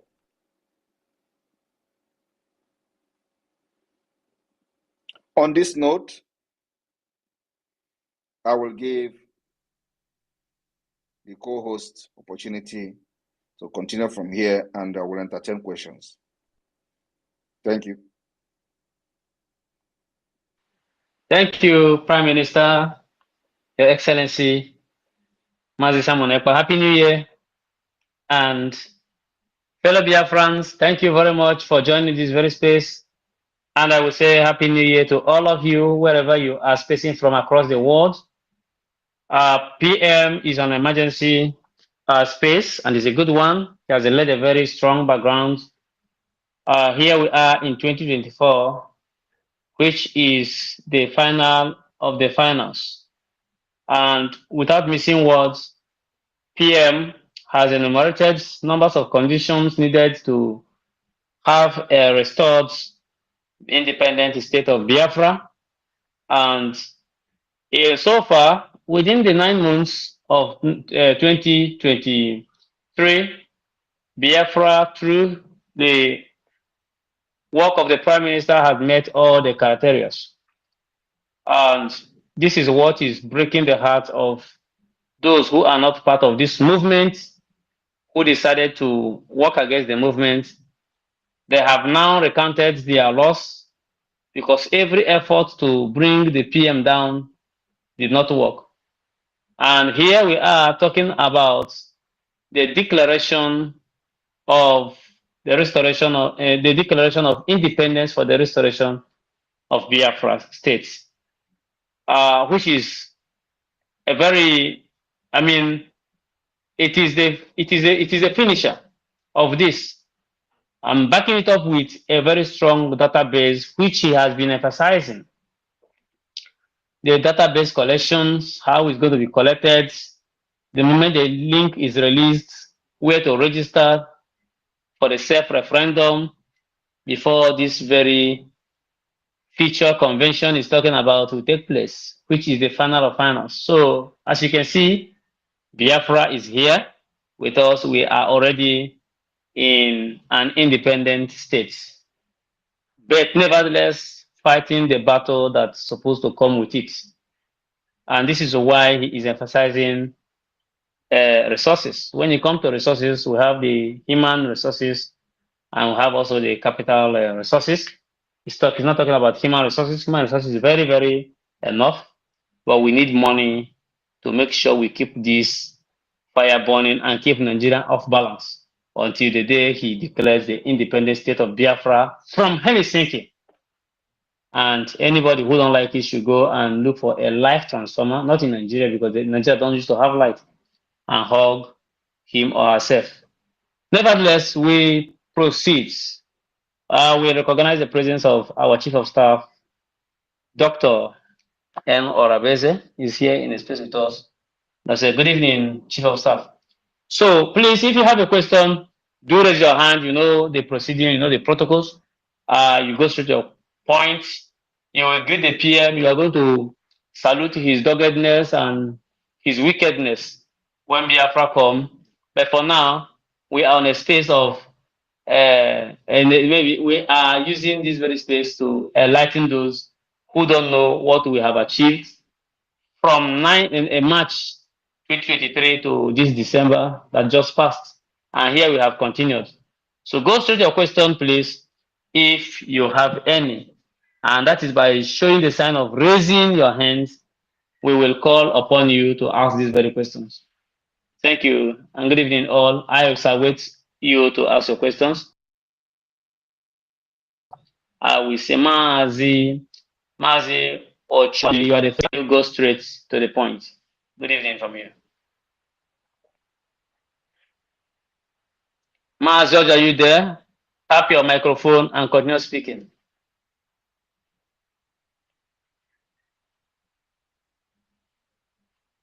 Not sure if he is really there. Okay. I call upon Tony. Tony, please go through your question if you have any. If I call on you, do not show that.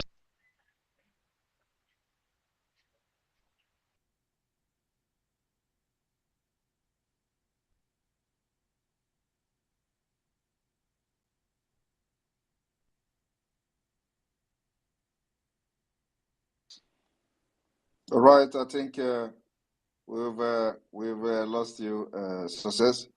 If you are still, your network is still allowing you, please, you can talk. Pastor Van Gavam, you just join us.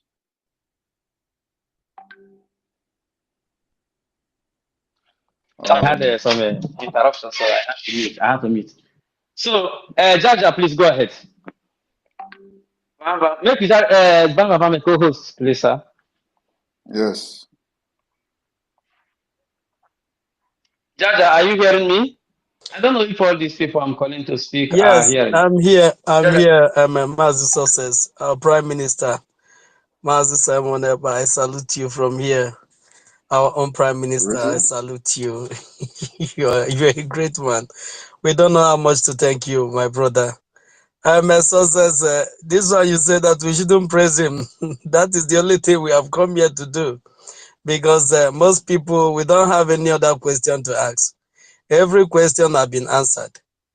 Honestly, every question has been answered. And I salute you also, our Deputy Minister of Information. I salute you. May Elohim continue to guide you, our Prime Minister, on everything that you're doing that is removing shame and disgrace on our faces. May God of Biafra continue to protect you. Ise, Ise, Ise. Okay, Pastor Bam, you can go ahead. Please, as you bring in people, I will be here to take them out. Thank you. Good evening.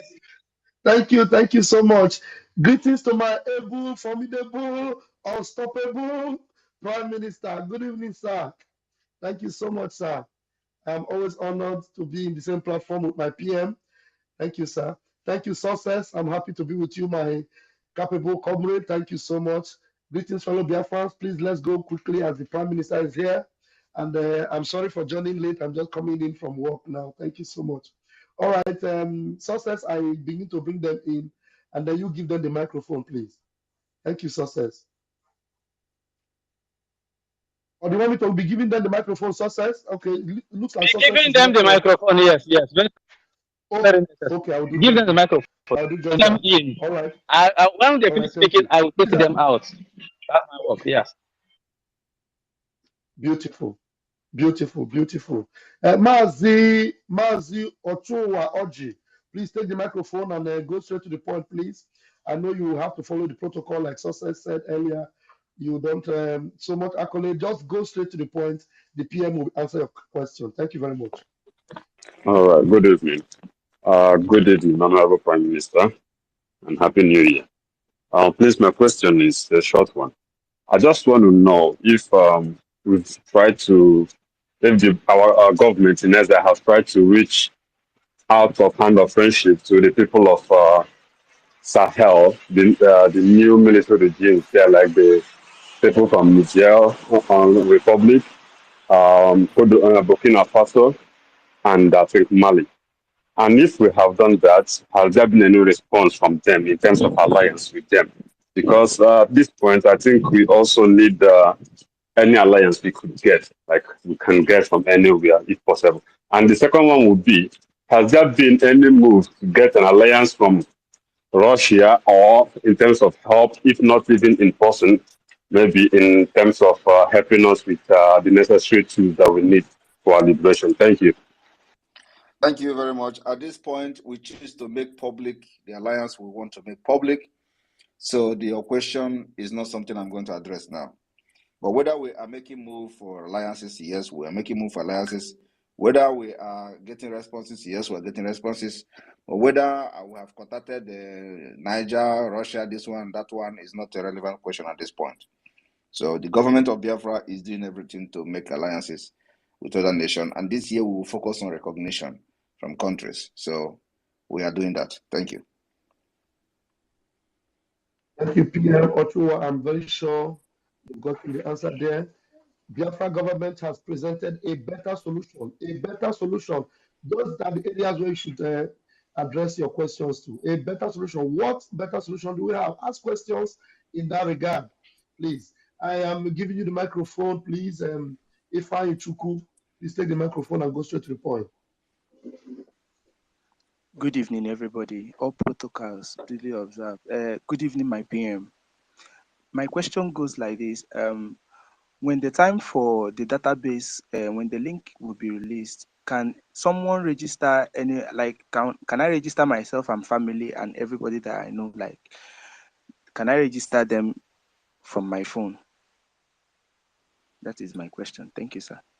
Thank you very much. The Biafra government, like you see, we have presented a better solution. Solution is that you will do everything at your own comfort zone. And of course, decision will be made based on the information you presented. We'll go into investigation to know the information you presented.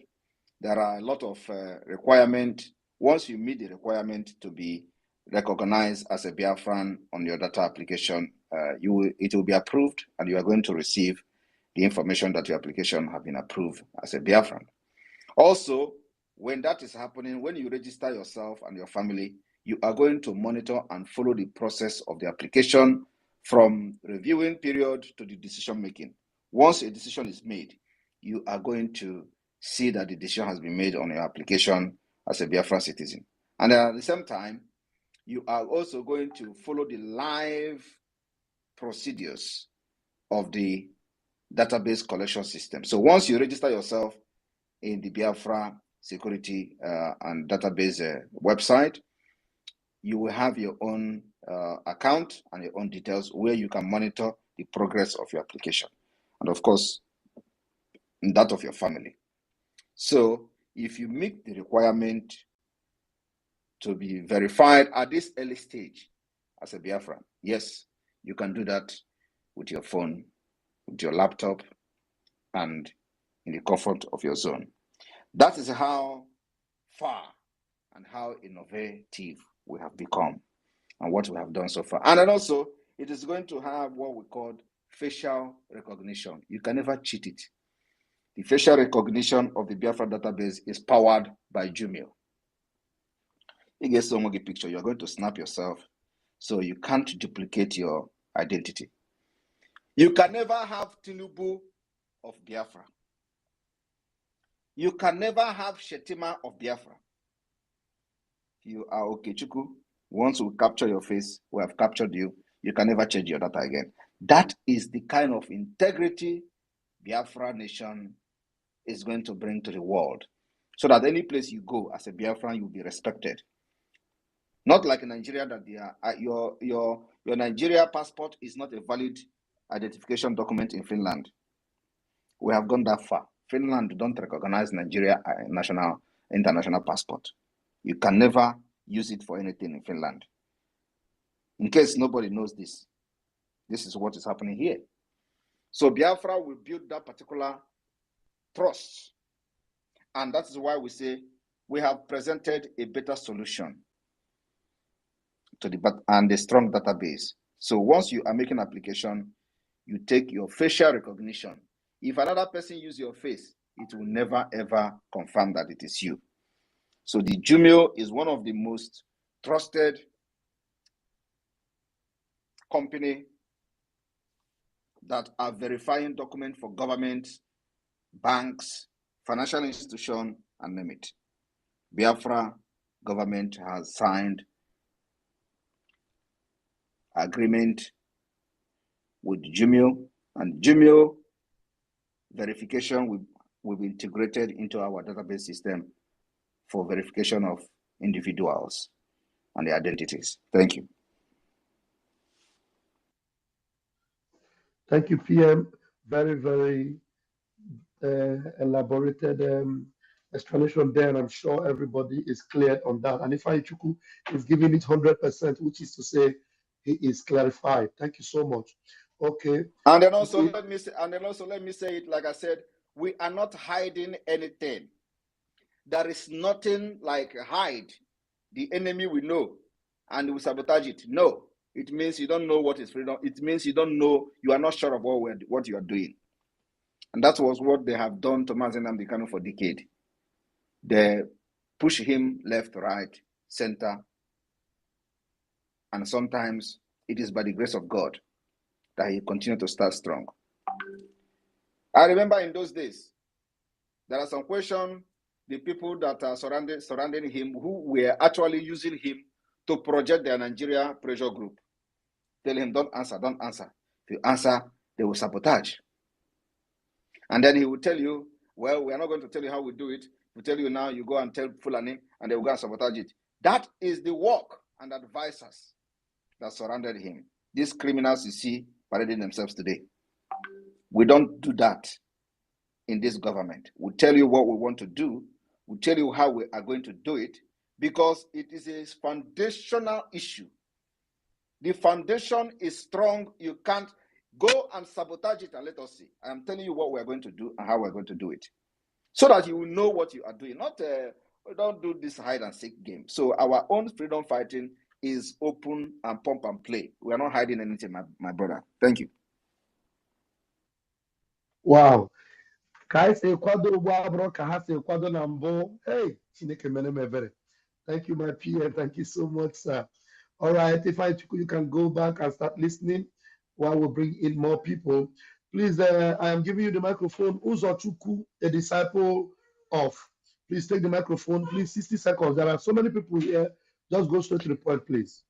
Thank you, thank you, thank you, thank you, thank you, thank you, thank you, thank you, thank you. More of that clap. More of that clap. I love it. I love it. I love Biafra it. My Prime Minister, you deserve the clap. You deserve it. You deserve it. Thank you, thank you, thank you. My honorable Prime Minister, Odogu, Obatobie, Omekosiri, I am honored to be in your space. Thank you, my Prime Minister. Thank you, my success, and Honorable Pastor Vam. I wish to greet everyone on the space. My PM, I have nothing much to ask you, but I want to really appreciate you and say, may you carry on. Anyway, it's Mas Usachuku from East London, the small London, the one you always know from small London. Thank you, my Prime Minister. You have been doing great, and we are solidly behind you. The Lord will lift you and bless you until you carry us on until you finish what God has embedded into your hands. May your days be long. May your days continue. May grace rest upon you. I have nothing much to say. Thank you so much. Thank you so much. Thank you, Zachuku. I appreciate that. Thank you so much. Please, we are going to give the microphone very quickly to our own. Let's give this to Kama first. Kama Israel. Please take the microphone. Kama Israel. Thank you, our PM. I greet you. Is Kama Israel. PM, I just have this question for you.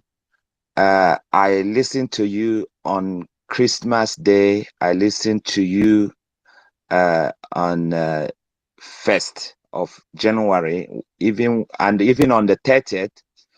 I don't know whether you decide to reserve some of the achievement of last year, because you didn't mention a lot of them. And one of them, which is the main reason why we achieved everything, is the exposition that you made that the evil people who were sabotaging the struggle for years, for over 13 years, you exposed them and you expelled them, and that was the reason we were able to make, a big achievement in 2023, plus other achievements, which is numerous that I won't be able to mention them. I don't know whether you decide to reserve some, maybe for later. Thank you, sir.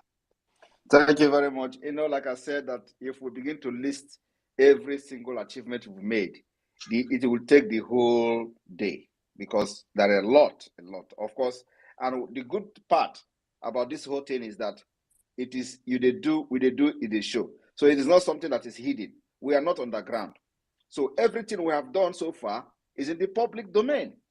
Everybody who follows what we are doing they can tell their story, their own, what they feel that we have achieved and all that on their own way. So if we begin to list everything we have done, believe me, we had a fundraising that day, it would take the whole program. So we decided to just list few of them, so that, people, and then if you remember that I told Biafrans that, we are not going to list everything we have achieved, but these are for those asking questions, what you have achieved, what you have achieved. I believe that some of them now are coming back to the Biafra government. So we just listed few, and then you people can begin to add more into what you have listed, because everything is in the public. Thank you. Thank you, sir. Thank you so much. Actually, I will take you out like there's noise at your background there. Thank you very much. Please remember, speakers, remember to raise your hands. It will make it easier for us to spot you and to identify you. I give the microphone to our own Shine. Shine baby, please take the microphone. The PM is starting to listen to you now, please. Okay, thank you, Pastor Van. Good evening, my Lord, our PM. Good evening, Chief of Staff. Good evening, everyone. Please, my PM, there is a question I want to ask about we that is married to the country that we are living, because I want to ask this question about, because one of our brother is talking about his family. So, like me now, am I going to, if my husband wants to follow me to come to Biafra land, can I do ID for him, or is it only me and my children? They were my PM. Thank you very much. At this point, it is only you and your children. Thank you. Gracias. There are procedures for the spouse of Biafrans to acquire our ID card. It is not express, so they must meet the requirement. And that is going to be laid down in our Constitution and the Immigration Act. So that is in a futuristic thing. For now, you apply for Biafran children, which are your kid and yourself. Thank you. Okay, thank you so much, PM, and I'm sure our beloved sister is satisfied with that reply. No, so please take the microphone very quickly and go straight to the point. No, so please. Okay, thank you very much. Good evening, dear friends. Good evening, my Prime Minister. Good evening, my co-host. I want to say thank you very much for all you have done, and I will go straight to my point. Right now, we have all seen the achievements so far, and we have all seen the background and the efforts that you have put to make sure that Biafra is restored in this 2024. I believe that we Biafrans have now seen and we have heard, and majority of us have been convinced, and we already know where we are heading to in this 2024 in no distant time. So my question now is that, because we still have so many, we still have, let's say, some of us that are still, that have not fully embraced what we are doing and have not fully embraced this achievement, despite the evidences, despite the achievements, despite the evidences being made and being shown in the public and also being preached directly to them, and still yet they are still sitting by the corner and still yet to be convinced. So my question is that now, because we are now heading to data-based collection. So in this case, now we are heading to, I still believe that these same people that they are already aware of this awareness and still yet are still refusing. I want to know what will happen in the future, in the nearest future, when this data collection will be taking place, because I believe there will be a limit of time to this data collection before the declaration of our nation called Biafra. So what will happen? Because I believe that these same people will also ignore or somehow be thinking that it is something as usual. Along the line, then Biafra will be declared, and along the line, maybe some of them will now believe and now start to face the reality. My Prime Minister, I am asking, I want to know what will be the case of these people. Thank you very much, sir. Thank you very much. Their case is that they will first of all have what we call a second-class status. Second-class status. It may sound very awkward, but I have tried to find a better word. I couldn't find. So those of you academicians, those of you Mr. English, those of you in the United Kingdom where English originated from, if you have a better word that we can use on the people on second-class status.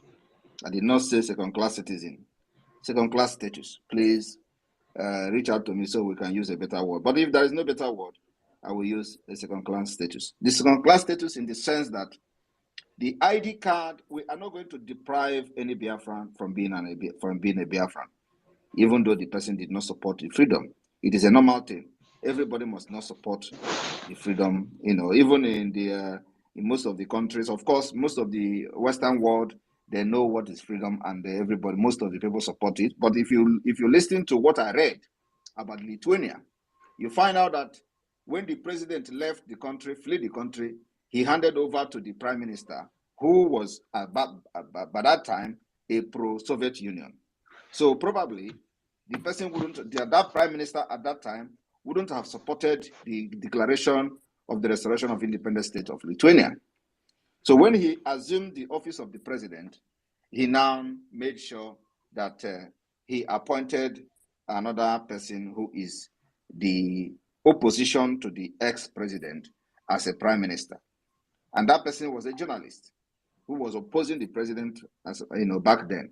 They later on formed alliance with Soviet Union, went back to the Soviet Union. So you can see that there are two different ideologies there. Why the president did not support the Soviet Union, the prime minister then of the Lithuania supported the Soviet Union. So he embraced them and went back to Soviet Union. So you can never, in a struggle like this, you can never ever please everybody. But the most important thing is that what you are doing is fair, just, and for the interest of your people and the future. It is the future that will always determine what you have done and how you have lived your life to fight for your people. So today we are using Lithuania as a case study. And the president, his name is there. Those who played the role they played, their own name is also there. We may not be able to do what Lithuania did. We may also not be able to do what South Korea did. South Korea deprived giving citizenship to people who did not support the struggle for independence of South Korea. Till today, they don't have passport. They are not regarded as citizens of South Korea. They give them permit, renewable permit, just like immigrant. So our own, that's what I use, a second-class status. It may be something else. So the Biafra government has designed a way to identify those who did not support Biafra liberation, because we cannot deprive them the right of citizenship of Biafra. But there are ways we will make them pay. Shame. One is that the ID card of those who did not support Biafra liberation will be different from those who we have their record now from their financial contribution and the other contribution that other people are supporting the Biafra liberation. So your ID card, your national ID card is going to be different from those who do not have their record and their financial record about their contribution in Biafra liberation. That is number one. And once that is done, it means that because we are digitalizing the Biafra as a nation, digital economy and everything. So when you go to any department in the government for anything, you are going to be treated as one. So once you identified as those through your ID card, of course, it is going to be an internal issue. Once you identified as those who did not support Biafra liberation, believe me, one is that you are going to pay higher tax. If people that supported Biafra liberation will be paying 50% tax, you will pay 30%. There is nothing you can do about it. And if you don't like it, you go to another country and leave. Get their citizenship and stay there. If ordinary citizens of Biafra will be paying, those who will be living on state aid or the social benefit is paying tax of 8%. You that will be living on state aid and you did not support Biafra, you will be paying 20%.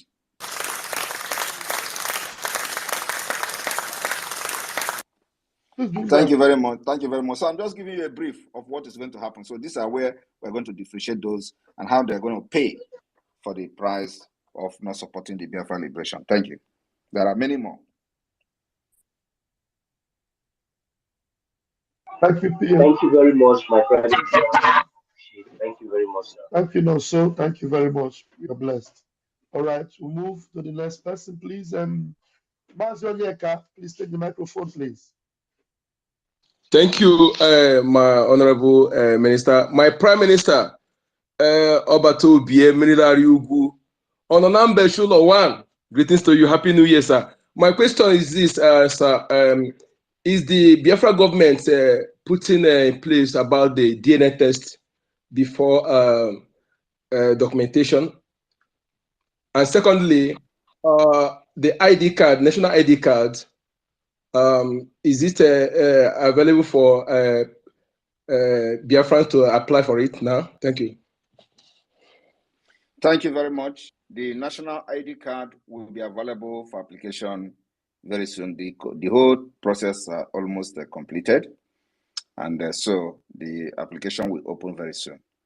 And of course, I want you to understand that the collection of data is different from ID card. The ID card at this point is only open to Biafrans in diaspora. But the data collection of Biafra is for everybody. Okay with that? Thank you. I have not finished, please. The data collection is for. Please take the microphone. I have not finished, sir. Thank you. I couldn't hear you, Onyeka. I am still explaining. Can you not hear me? Onyeka, I'm not hearing you. Are you okay? Hello? Our prime minister is still explaining, has not finished, sir. Okay. Is it that you don't hear me? Can you people hear me? Sir, loud and clear. All right. So the issue of ID card is still in process. Please, I don't know. I cannot hear PM again. That means I may have to go out and come in again. No, I cannot hear PM at all. Go out and come in again. Sir, can you hear me?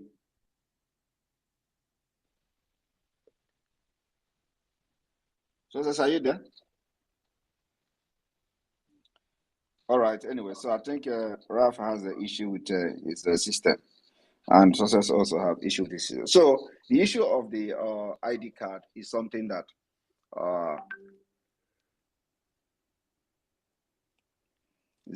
we are already finalizing, and it is only going to be open for the people in diaspora. And then the database is open for every Biafran all over the world. Anywhere you are, we are needing your data, for the self-referendum of Biafra. So then the issue that is the first question you asked, Onyeka, what was it again? Because of this distraction. DNA test. Okay. The DNA test is something that is going to come later. The DNA test is not what we need now. We have other means of verifying the information submitted by Biafrans in the database collection, and those assessment is enough at this point. When we have regained and restored our independence, we can now begin to look into the possibility of going for a DNA test, as the case may be.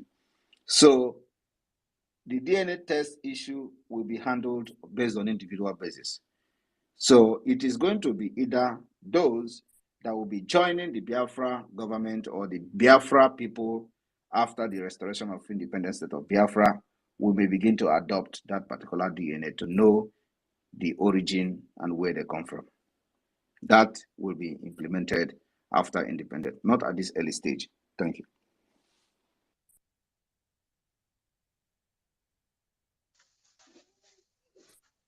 Thank you, PM. Thank you very much, sir. Onyeka, you're good. Okay, please quickly take the microphone. Obele Ojuku, please take the microphone and go straight to the point. Good evening, my PM. Good evening, all Biafrans. Good evening from here. My question goes like this. I have a question that I've noticed no one has asked here on this group.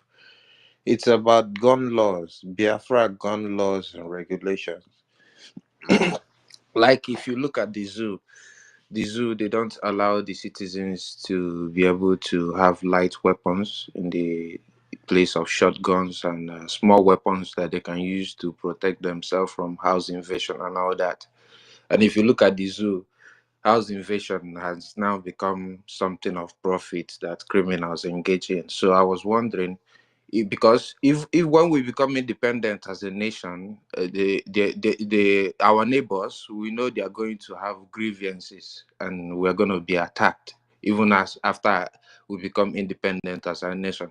So I believe we need to be prepared, and the citizens need to have like light weapons in their homes to protect their families. So I want to know about the Biafra gun laws and regulations. So how is it going to be, my Prime Minister? Thank you. Thank you very much. We cannot be talking about gun laws now. We focus more on getting our freedom. Everybody that is in Biafra land will have the right to engage in whatever sports they want to engage in. If you want to be a shooter, if you want to have a hobby of shooting, you are going to own a gun when you become a member of a shooting club. And then from there, the kind of weapon that you are going to have will be regulated in accordance with international laws, especially part of the European Union. So we are going to make sure that when you talk about gun is when you don't have security. The kind of weapon when you don't have, I don't know who is making this noise. When you don't have security is when you talk about international laws. Can you remove especially this? Who is this? Part of the European Union. Remove this. Success, mute. Not success now. Once somebody called that. So anyway, so when you are talking about gun law, is when you are afraid and when you don't have trust in the government and when you don't have trust in the security. No, sorry, my Prime Minister. It doesn't have to do with trust. As you can see, Hamas attacks Israel. Because you mentioned, that's what I'm saying. You mentioned security. You mentioned the threat from neighboring countries. If you have trust in your security, you will not be talking about having a gun to protect yourself. That's where I'm coming from. So first of all, we'll make sure that our security are up to date and very good to go at any point in time. We have learned from what happened to others. And at the same time, you may have a right to own a gun. But like I said, having a right to own a gun may come from different contexts. Maybe in the context of just as a hobby, shooting, and then you own a gun. It may be on from the context of being a hunter. You have the right to own a specific gun. So for now, we are not looking at giving gun right just like go to the street and buy a gun to everybody, because we want the Biafra security to take charge of the protection of life and properties of Biafra people and seal our borders. That's the most important thing. Once we put everything in place, you don't need a gun as an individual to protect yourself. Thank you. Thank you very much, my Prime Minister. Please, if I bring you into the room and you unmute yourself, it's going to disqualify you. Please keep yourself muted until you are given the microphone, please. This name, Petra Faithful Ministries. Mute yourself. If you unmute yourself again, I'm going to remove you, please. All right, take the microphone. ECK IPOB. ECK IPOB, please take the microphone. Good evening, everybody, and good evening, my Prime Minister. So approaching to the recognition of Biafra, there are certain things we need to be on board. This is require the flag which will be flying, and also our boundary map. I just want to ask you a question: when are we going to have an official flag which you will launch, and also a boundary which we also will launch? Thank you. Thank you very much. I like that question. And let me ask you, what motivated you to ask me this question? ECK, Biafra. Yeah, I want me to, because I know that as a former military man, we defend our territorial integrity and also defend our flag. And flag is our column. And I got before we have a country, because people who will be around us want to know Biafra, we have to know this is Biafra. When you talk about Biafra, first have to come about the Biafra is the map and its flag. Okay, I'm not very, pleased with the answer you have given. There is something I want you. I know that something motivated you to ask this question, especially on the flag. So I want to know whether we are thinking the same way. So why don't you have flag? You have. I see your profile here. You have Biafra flag. Why are you telling me about Biafra flag? That flag is, we have two flags now, so we don't know which one is which one. The one in your, the one you flag, the one you put on post whenever you are doing state of national address is different from the one I have over here. So in that case now, we don't know which one is the real flag now. We need to have a one particular flag. That's what I'm asking for. Okay, so which one is what is the difference between the two? The first one, they have I'll call it a Star of Erie, which is called Star of David. The second one I have here is not there. Okay, thank you very much. And you know that the Star of David on the flag was announced by Mazen Amdekano. You're aware of that, right? Yeah, I'm aware of that, yeah, of course. Okay, thank you. Now, that is not even the reason I was interested in asking you why you asked the question. The reason I wanted to know why you asked the question, your answer is different. But let me give a clue to Biafra people.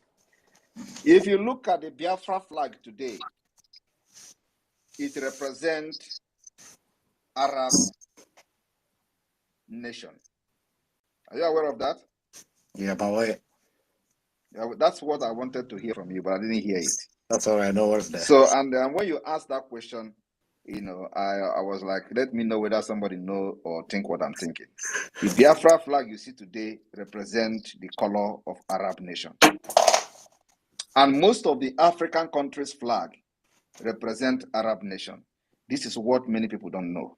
So if we are talking about flag, we may have a different flag entirely, completely different color of flag. But we have not come to that point. In the declaration or the declaration of the restoration of Biafra, we may have a different flag of Biafra. Reason being that this particular flag you see today represents Arab color. And I want people to go to Google and Google Arab flag. And you are going to see this flag here. It is maybe during the time of the Biafra declaration, there was not much research and awareness, and like I said, there are a lot of mistakes that were made, which we are correcting today. And we correct those mistakes from scratch to the end. So flag is the next thing we are coming. And I want you to look at some of the countries that are using a different flag that is different from Arab flag. For example, Liberia. Liberia have a different flag. Bazonia have a different flag. But you see this red, black, green, it represents Arab. So this is another breaking information that I'm passing to Biafrans today. So you may be expecting a new flag of Biafra during our declaration of the restoration of independent state of Biafra. Whatever we declare now is what the world will recognize, not what has happened in the past. That's why we are changing a lot of things to make sure we get things right. Thank you very much for that question. And then the second one you asked was, what was it again? It was about the map of Biafra. Okay. The map of Biafra is also, we are sealing it. As you all can see, the state is increasing. And so before the declaration of the restoration of independence from Biafra, which is going to happen in Finland here after the voting of self-referendum, we will present our map to the world and defend it. Thank you. Thank you very much, my PM. ECK, I'm sure you are satisfied with that.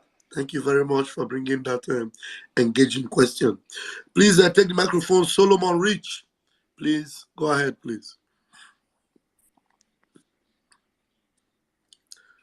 Solomon Rich, are you there? Your hand is up. Solomon Rich seems not to be hearing me. Yes, I can hear you. Can you hear me? Why are you wasting time? Please go ahead, please. Sorry. I was just trying to unmute my mic. Yeah, my question goes like this. But we see a lot of roadblock in Biafra lands and military checking points. My question goes like this: how long are we going to sustain those military checking points, obstructing our people going from our daily business? That's just my question. You don't think about how to sustain your people going to their daily business when you are at war.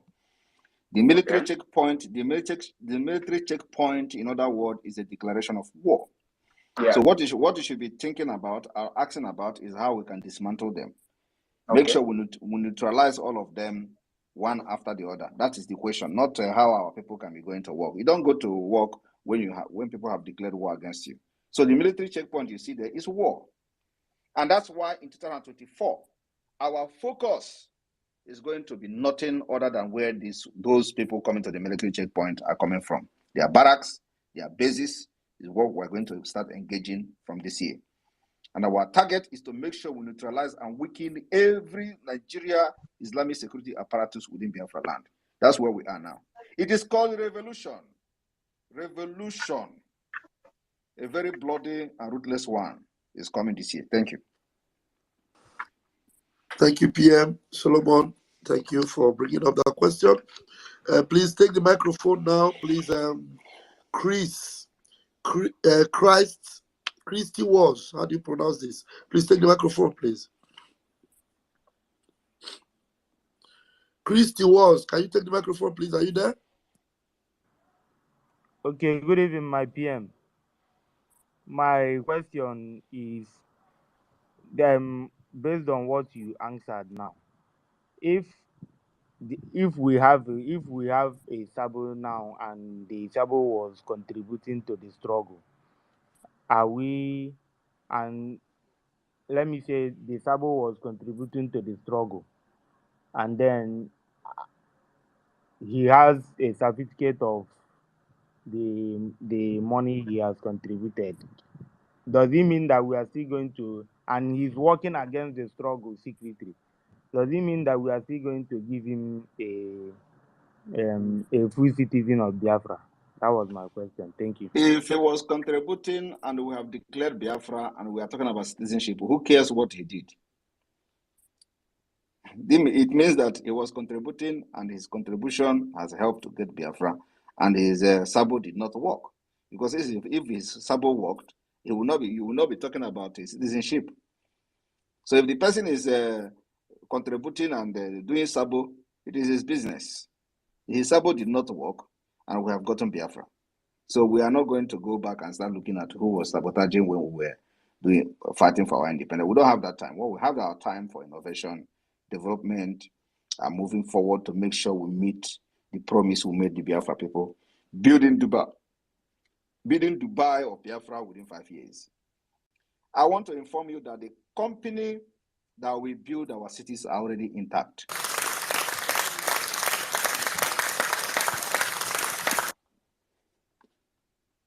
Thank you for that. Okay, thank you, Christy. You're welcome. Thank you. Otuma Mwanya, please take the microphone. Yes, good evening, great man, the PM. Good evening, sir. And good evening, great Biafrans. Quick one. My question is the late Buhari or Jubril, he called us, he said that we are a dot in a circle, sir. And as it stands now, I don't know if you can explain more. Are we still that dot in a circle? Thank you, sir. We were never dot in a circle. Not even now that we are expanding our territory, and there is no going back. If not that Katsina is somewhere, I would put the Biafra Liberation Army in Katsina. They will drag them into Biafra too. Aswahaku. Aswahaku. Yes. So we are not dot in a circle, my brother. Thank you. Thank you, my dear. Thank you. All right, we move. Please, Ami Namdeze, please take the microphone very quickly. Right, I'm here. Good afternoon, everyone. Good afternoon, my Prime Minister.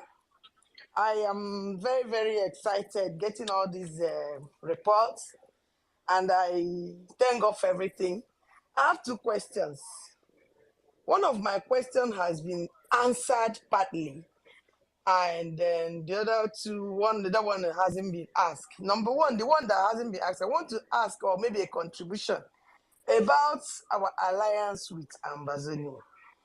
I have some Ambazonian brothers that I work with. We are work here in the USA, and then we've been talking and rubbing minds together.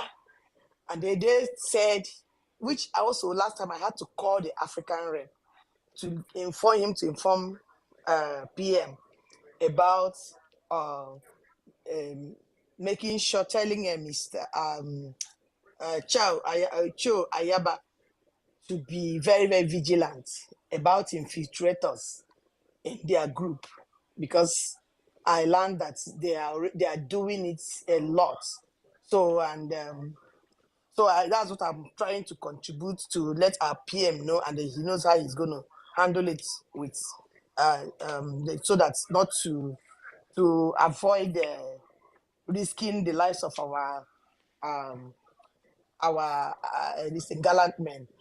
And then number two question has been answered partly.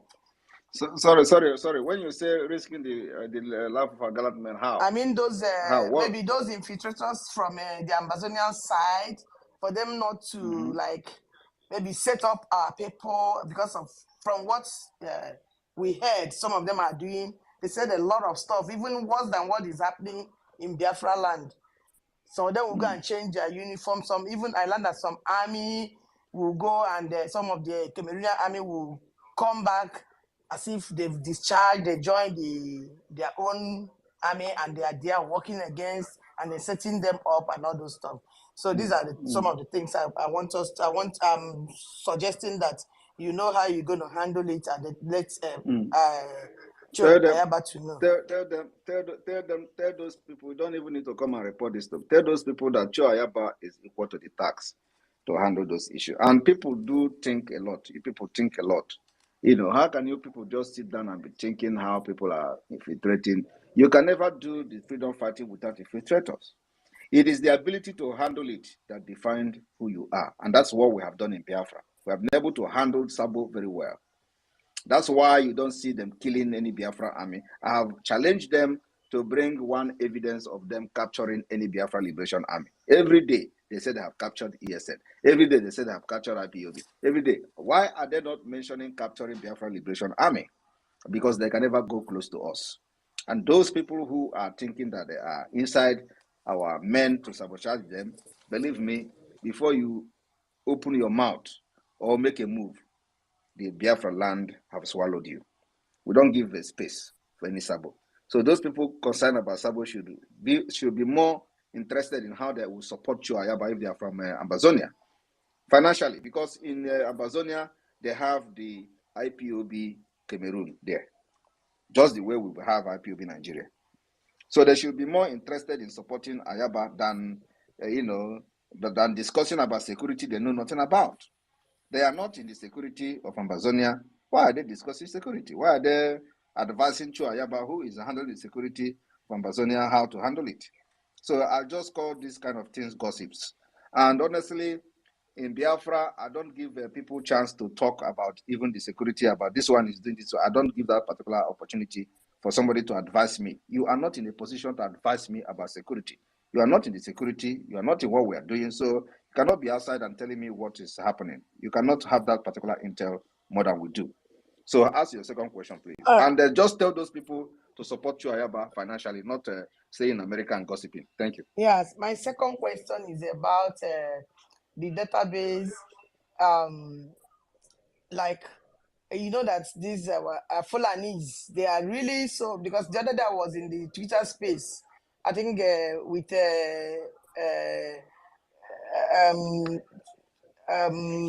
our Twitter space, I noticed that day they were discussing about who are the Hausas, who are the the middle belt people. And I noticed that many Fulanis came and disguised like as though they were there. But it's true what they were saying, that I saw that they were really Fulanis. because they were still talking about leaving Nigeria for them and those stuff. So, but now, so that shows that they are always looking for, Fulanis are just looking for, they are not resting. Now, about this database thing, if I'm asking our people that are back home, because since the pictures and other stuff that you mentioned about identification is going to be there, what about our people at home? I hope they won't. Is there no way? Is that how are they going to be protected if they we include them in the database? And so that's my question for those our people at home being maybe registering in the database. What do you mean protect? Or how? What do you mean Like protecting the them? people knowing their faces and then going back to go maybe point at them and attacking them at home and all those stuff about their safety. Which people knowing their faces? In the database, that's what I'm asking. So who will go to the database to know their faces? Well, I don't know. You know what I'm trying to say. I'm trying to be like, I'm not trying to about the Fulanis are like they are not resting because it's like taking out food from their mouth. That's what they are seeing this Biafran movement or liberation is. So they are not resting. They are looking for one. So nobody knows. They might use any means or the other to get. Where do you live? I live in the US. Do you have access to database in the US? I don't. So why do you think other people will have database to Biafra database, access to the Biafra database? Okay. All right. No, answer me now. It is a government database. How can you come here and start talking about faces of the people? So this question you ask you now should address it. That's why we should always use our common sense. Database is a government database that are only accessible by a specified individual who are high-rank officers in the Biafra government on a specific role. So it is not, database is something that you don't just come and give access to people. Apart from that, who is not a Biafra now? If they want to kill everybody now, everybody sitting at home have voted for Biafra. So why are they not killing everybody?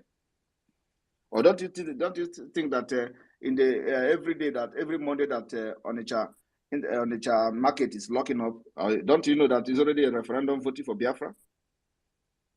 When the governor threatened all the people, including government workers, to come to work, they refuse to go. Don't you know they are loyal to Biafra government? Have they killed them? It is just synonymous to the database of Biafra. They can't kill everybody at the same time, my people. There is something you can do, and there is something you cannot do, no matter how evil you are. But, however, our main priority is to protect Biafra people. Database is completely confidential and secured, being handled by one of the world's best verification company. So nobody will have access to Biafra database. It is a government database for crying out loud. Thank you. Thank you, my PM. So I don't know whether some people are thinking that we don't have ISAP and Tami in Biafra. What we have are Omochineke. And even with their ISAP and Tami, they don't even have they don't have electricity to even be able to have a database, talk less of whatever. So we are rugged and we are impenetrable. Thank you, my PM. Please, Reverend GOD, take the microphone. Good evening from here, my Honorable Prime Minister and all the members of Biafra Republic government in Ezra and the federal government. We are very, very happy and glad with you people. In short, even the broadcast you made yesterday, 1st January 2024, we are all happy and glad. Please, what I want to ask now is that about our currency, as you said some time ago, it is going to be a digital currency. Please, is there any way the app will be out to allow Biafrans to be mining it before the full launching of the currency? Many people have asked such questions, And that's why now I ask for the PM to help us to answer it. Thank you, and God bless you all. Thank you very much. Yes, of course, we are planning to, in due time, to release it to the financial market. And one thing you people should know is that this is something that takes even years to build. It's not easy. We just started this, officially March last year. It is still not yet 10 months. So everything will fall in place. It is gradually. But the most important thing is the delegitimization of the Islamic State of Nigeria within Biafra land. So the Biafra currency is still in pipeline. And as soon as it is ready, it will be released to the financial market. Biafrans can mine and bank on the Biafra coin before we go into the Biafra Central, the Biafra Reserve, because we have been contemplating on the banking system if we are going to have the Federal Reserve or it is going to be called the Central Bank of Biafra. This whole thing is still Bank of Biafra. So this whole thing is still under the process. Remember, it has to go through the international financial institutions and financial systems. So it is a work that is already underway. And so that is something that follows. Immediately that is done, it will be released into the financial market. Thank you. Thank you, my able PM. And I'm sure, Reverend, you've gotten that. Thank you very much. Move. Please, I am the good guy. Take the microphone, please. Yes, good evening from my end, our able and admirable Prime Minister. My greetings to you, the co-host Ralph and Sussex, and all the cabinet members here present. It's an honor and privilege, a rare one for that matter, to have access to our PM directly through this medium. I think most of my questions have been attended to, but I just wanted some other clarification. All of these things have been put in place, but the more we ask questions, the more informations are released to Biafrans. And so I just wanted to ask on a few things. Number one, on the issue of border security. We know how our bordering communities, how we are linked to states or regions that are outside of our territory. So I don't know if we, of course, everything will be digitalized as I expect. What are the plans in securing our borders? And then number two, we talked about this issue of data collection. So I want to also go back to it because it's a very important aspect of our national life. We have people that are living within Biafra territory that we are born and have lived all their life there, but whose parents are not from Biafra. So will these people, this set of generation that were born within Biafra territory, be also considered during this data collection?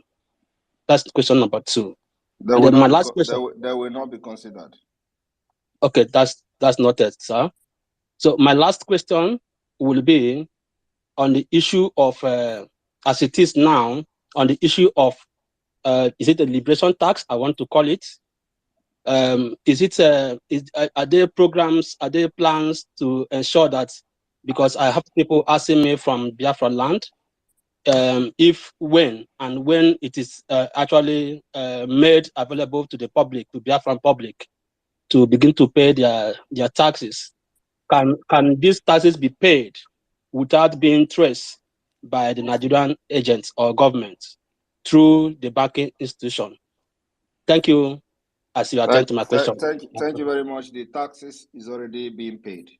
Contact your state executives to know where to make your Biafra liberation tax payment. So it's already being paid. A lot of states have already started. In fact, the most states have been given a mandate to the 15th of this month to have their December Biafra liberation tax. So that is already underway. So many states are already contributing. So if you are not part of it, consult your state executives and let them advise you properly.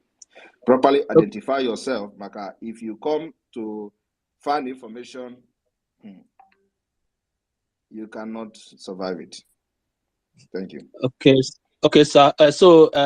Just to add some of us, I mean, we can also pass through the media team here for proper guidance in terms of trying to get access to these state coordinators. I don't know if that is allowed. You can go through the medias and they will guide you. Okay, that noted. Thank you, sir. Still waiting for the response regarding our border security, sir. The border security is sealed and whole, and I don't understand what you mean by that border security.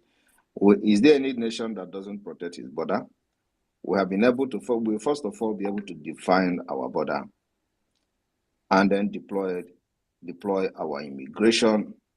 And at this point, Biafra Liberation Army is the security, and the Biafra Liberation Fighters, the security we have.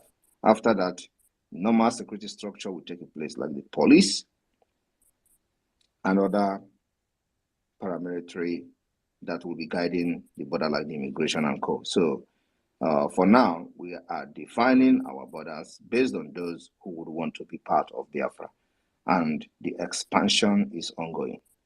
So our border will be sealed, knowing fully well the kind of threat that are surrounding Biafra people. So our border will be sealed and protected. That's all I have to say at this point. Thank you. And then Raphael, we are going to take just 2 more questions and we'll call it a day. Thank you. Okay, 2 more questions. Who are these lucky 2? I see this American flag here, and the white guy. I don't know if it's a impersonation or what. Lil E, can you please throw your question?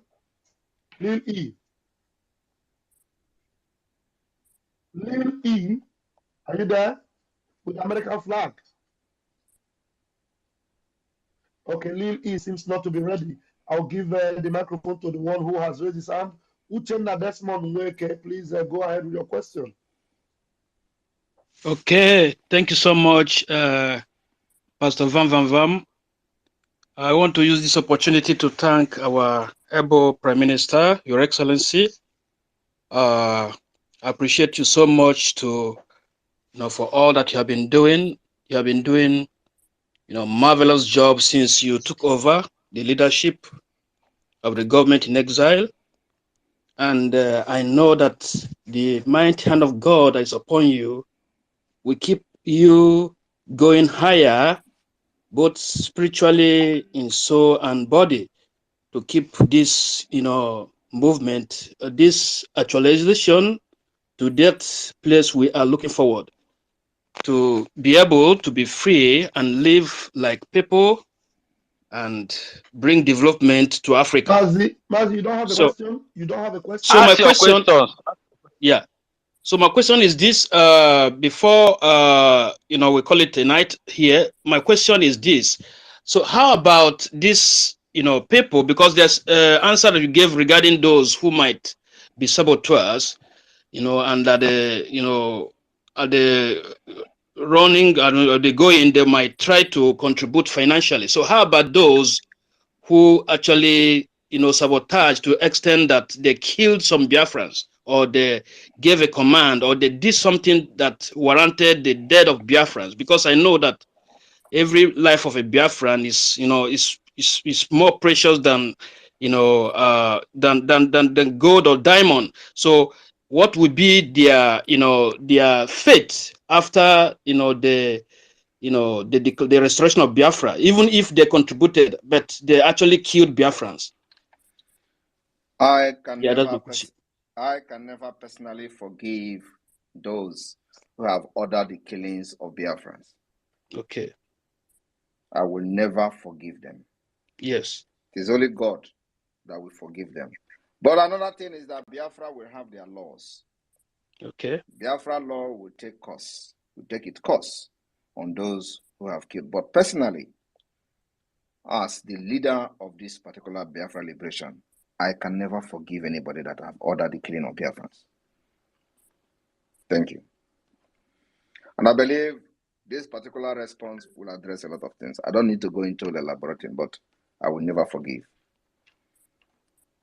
Biafra law may forgive them, sentencing them to prison or whatever. But personally, as the piloter or the pilot of this particular movement, I will never forgive. Thank you, my PM. My PM, we have only 2 hands left. Should we take these 2 hands and then it will be all? Go ahead. Okay. Obi, Biafra, you take your question, and then after you, Chidera, and that will be it for the night. Obi, Biafra, please. Hello. Hello. Please Go ahead and speak. We are saying hello, hello. Are you making calls? Go ahead and speak. All right. I want to know if I'm coming out clear. Please, you have 60 seconds. It's Please okay. go ahead. Okay. All right. Mazi Simon, good evening, sir. I want to thank you for your wonderful work. Kabiama will bless you. My question goes like this. We all know very well that we have a lot of Biafras in different parts of the world that are in different prisons in different parts of the world.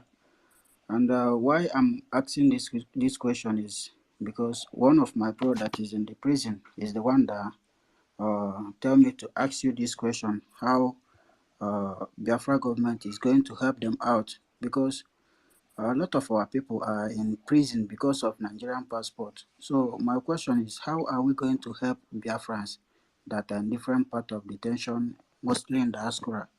How are we going to help them to come back home when Biafra is declared?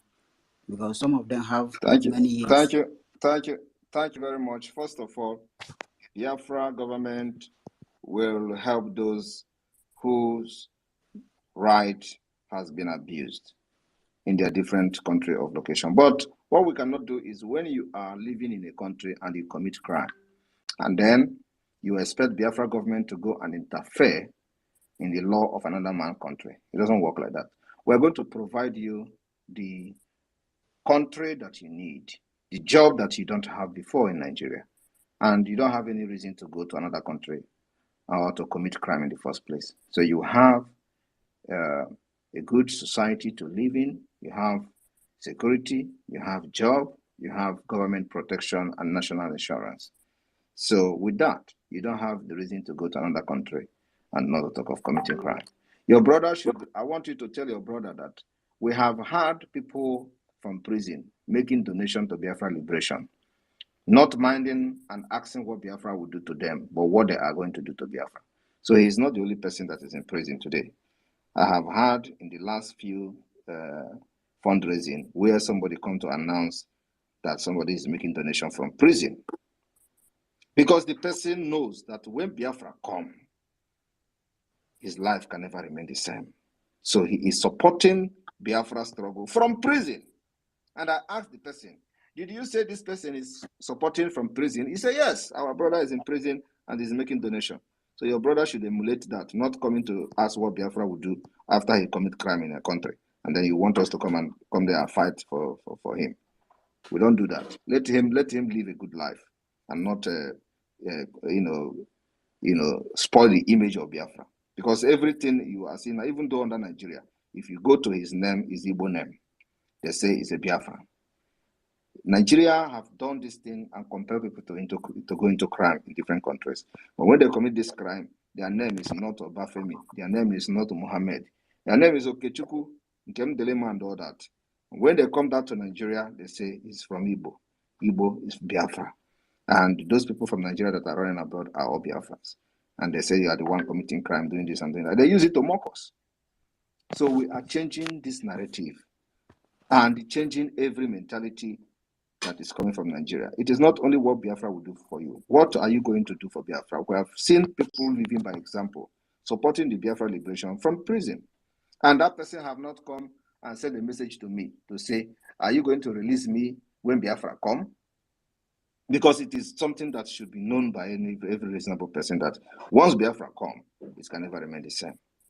So our liaison offices will swing into action to seek real justice to those we feel that they are right and the due process was not followed, or their rights were deprived, or they did not have a very good representation And then if those that we see that there is nothing can be done, we monitor them until when they are released. We put them to rehabilitation camp in Biafra land. The government will train them and make sure they never go back to crime. Thank you. All right. Thank you, sir. Thank you, my PM. That was a very, very deep one and very, very elaborate. The last question for tonight goes to Mazi Chidera. Chidera, you're the last person. Please make it count. Okay, all right. Good evening, my Prime Minister. Good evening, Mazi Sussex. Mazi Van Van Van, I greet you. Am I coming out? Go ahead, please. All right. My Prime Minister is me, Mazi Chidera. I want to ask this question about this data collection. Is it available for little babies like months old or some weeks old that some even paying their liberation task? So I want to ask this question, and one more question again. In the issue of this prototype of development of a state or a city in the state, is it possible for the state to go for a kind of a seminar with the state minister, the urban state minister, to know the kind of prototype of the states and some other structural development in each state within Biafra land? So that's one. And I want to make this suggestion again concerning this database collection. I've made the suggestion before concerning how to, take how do I put it, the evangelism to its basis, like kind of spreading it on the radio, even through the market chairman, the churches and the rest of them, the kind of means to reach out to people to know that the database collection is ongoing. And whenever you see people taking your data, then you identify that the real BIAFRANS, then you can be able to give them the data. Then how do we go about the little babies that are a day old, months old, or weeks old, which some of them are even paying their liberation task already? So how do you go about them? Thank you. The Biafra database collection is open for every Biafran. Every Biafran. So from anybody that is alive and you are a Biafran, it is open for you. Of course, that you register for database does not mean that you are going to be accepted at the end of the day. Like I said, there are decision-making process after your data has been collected. We'll process it, and if it is approved that you have, all the information you submitted, we are convinced that you are a Biafran, we will approve you. So it is open for everybody that is alive. And then the issue of whether people are going to collect data and all that, you don't even know what is going on. And that job is, of course, some of you that are in de facto government. So the process of data collection is an individual thing. You do it on your own. That's the level the innovation has come to. You do it on your own, in your house, from the phone, from your smartphone, or from your computer. So it is not, you don't expect anybody to come to you and tell you, I want to collect your data. No, we've actually developed the system that it is going to work for everybody where you are. Anybody, I know that Fulani are going to be submitting their data. It will never be approved because we know what we are going to do to identify those who are real Biafrans and those who are not real Biafrans. And we are expecting at least from 20 million up.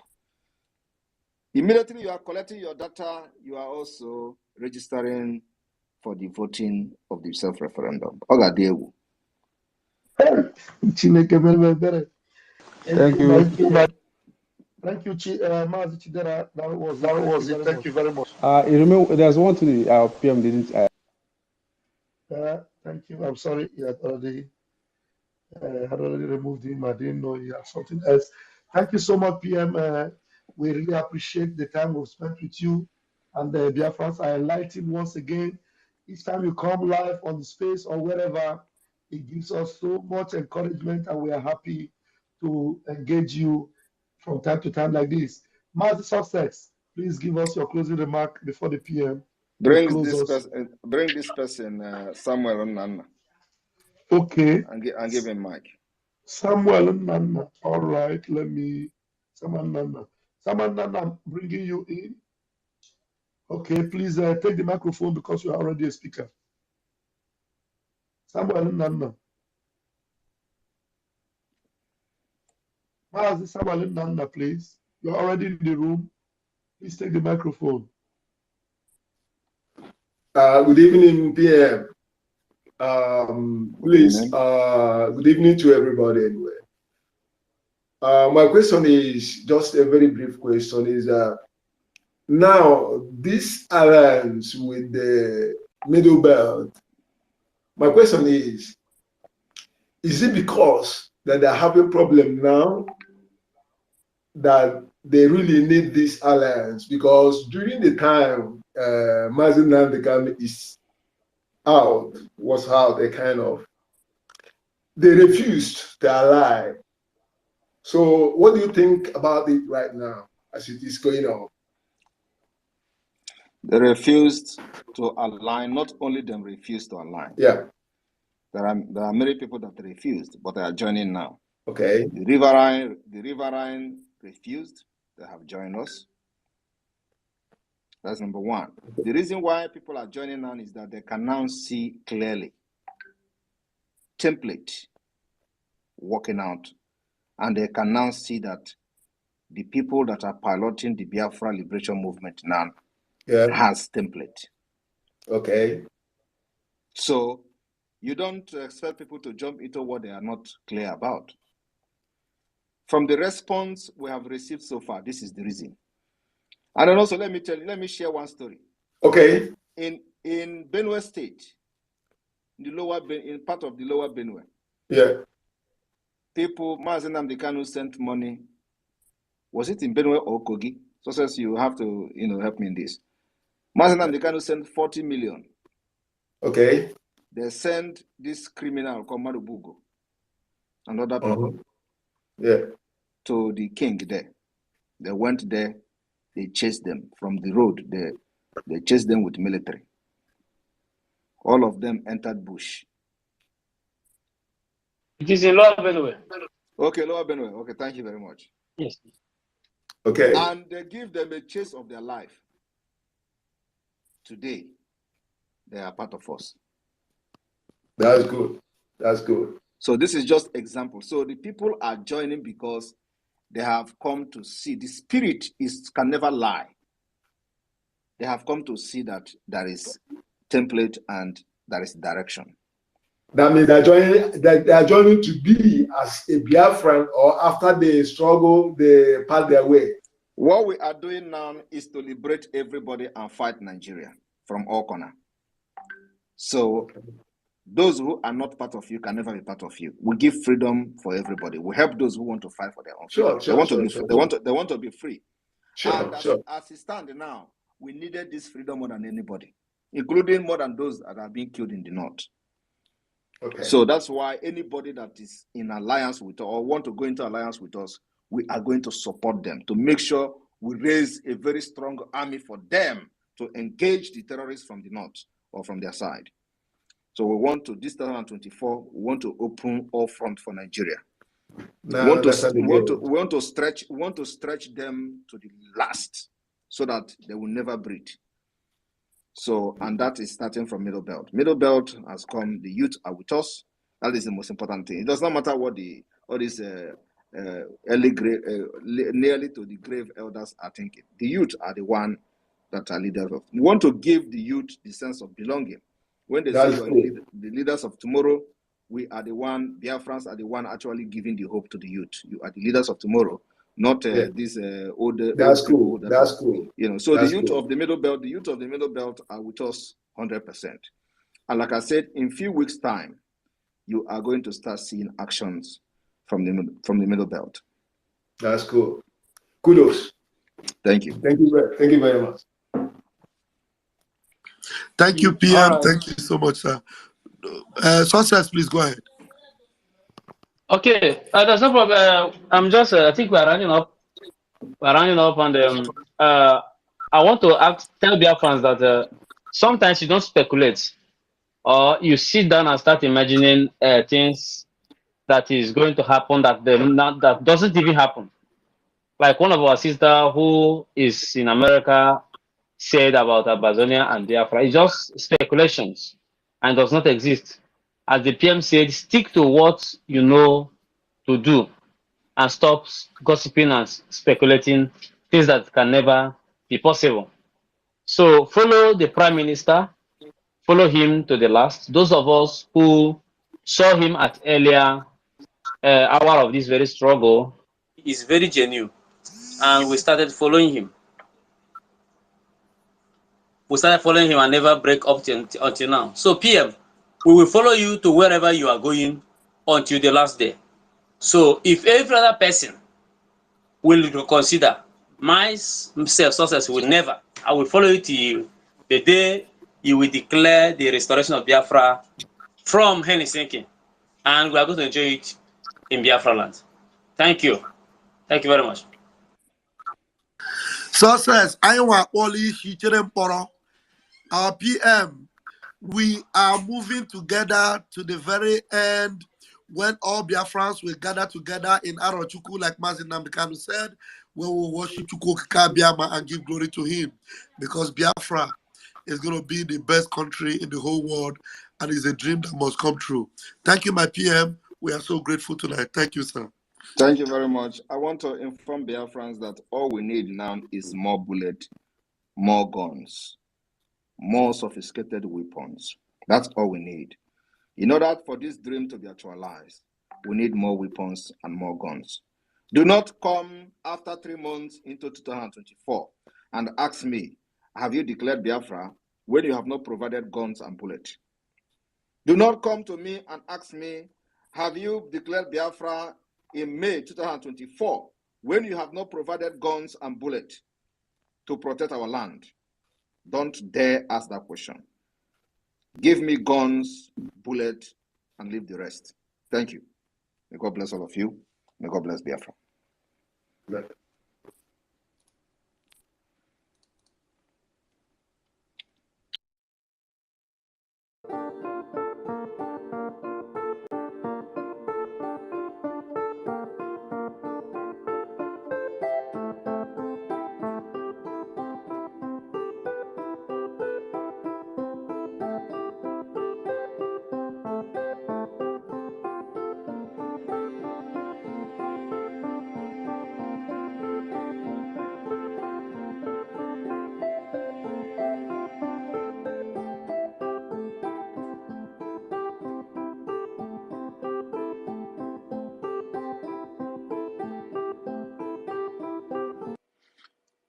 Honorable Sonny, can you just put the jingle? They could not stand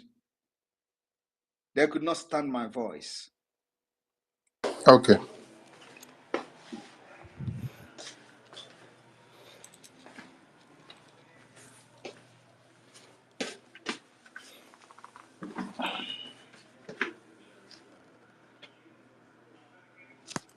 They couldn't stand it.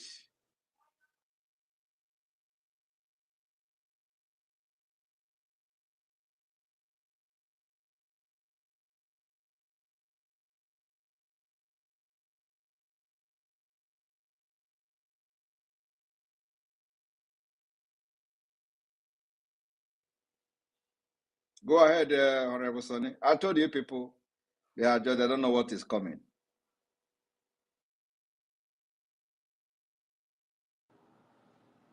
What has been the rule so far of the various state governments? They can't continue to have security votes, sit down, come to Abuja every month and go back home and obey Simon Ekpa. And then they themselves don't go to work. They tell their families not to go to work. And they move around, like you said, burning police stations from one police station to the other.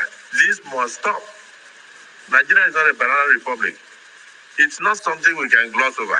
We must bring it to an end. Solution.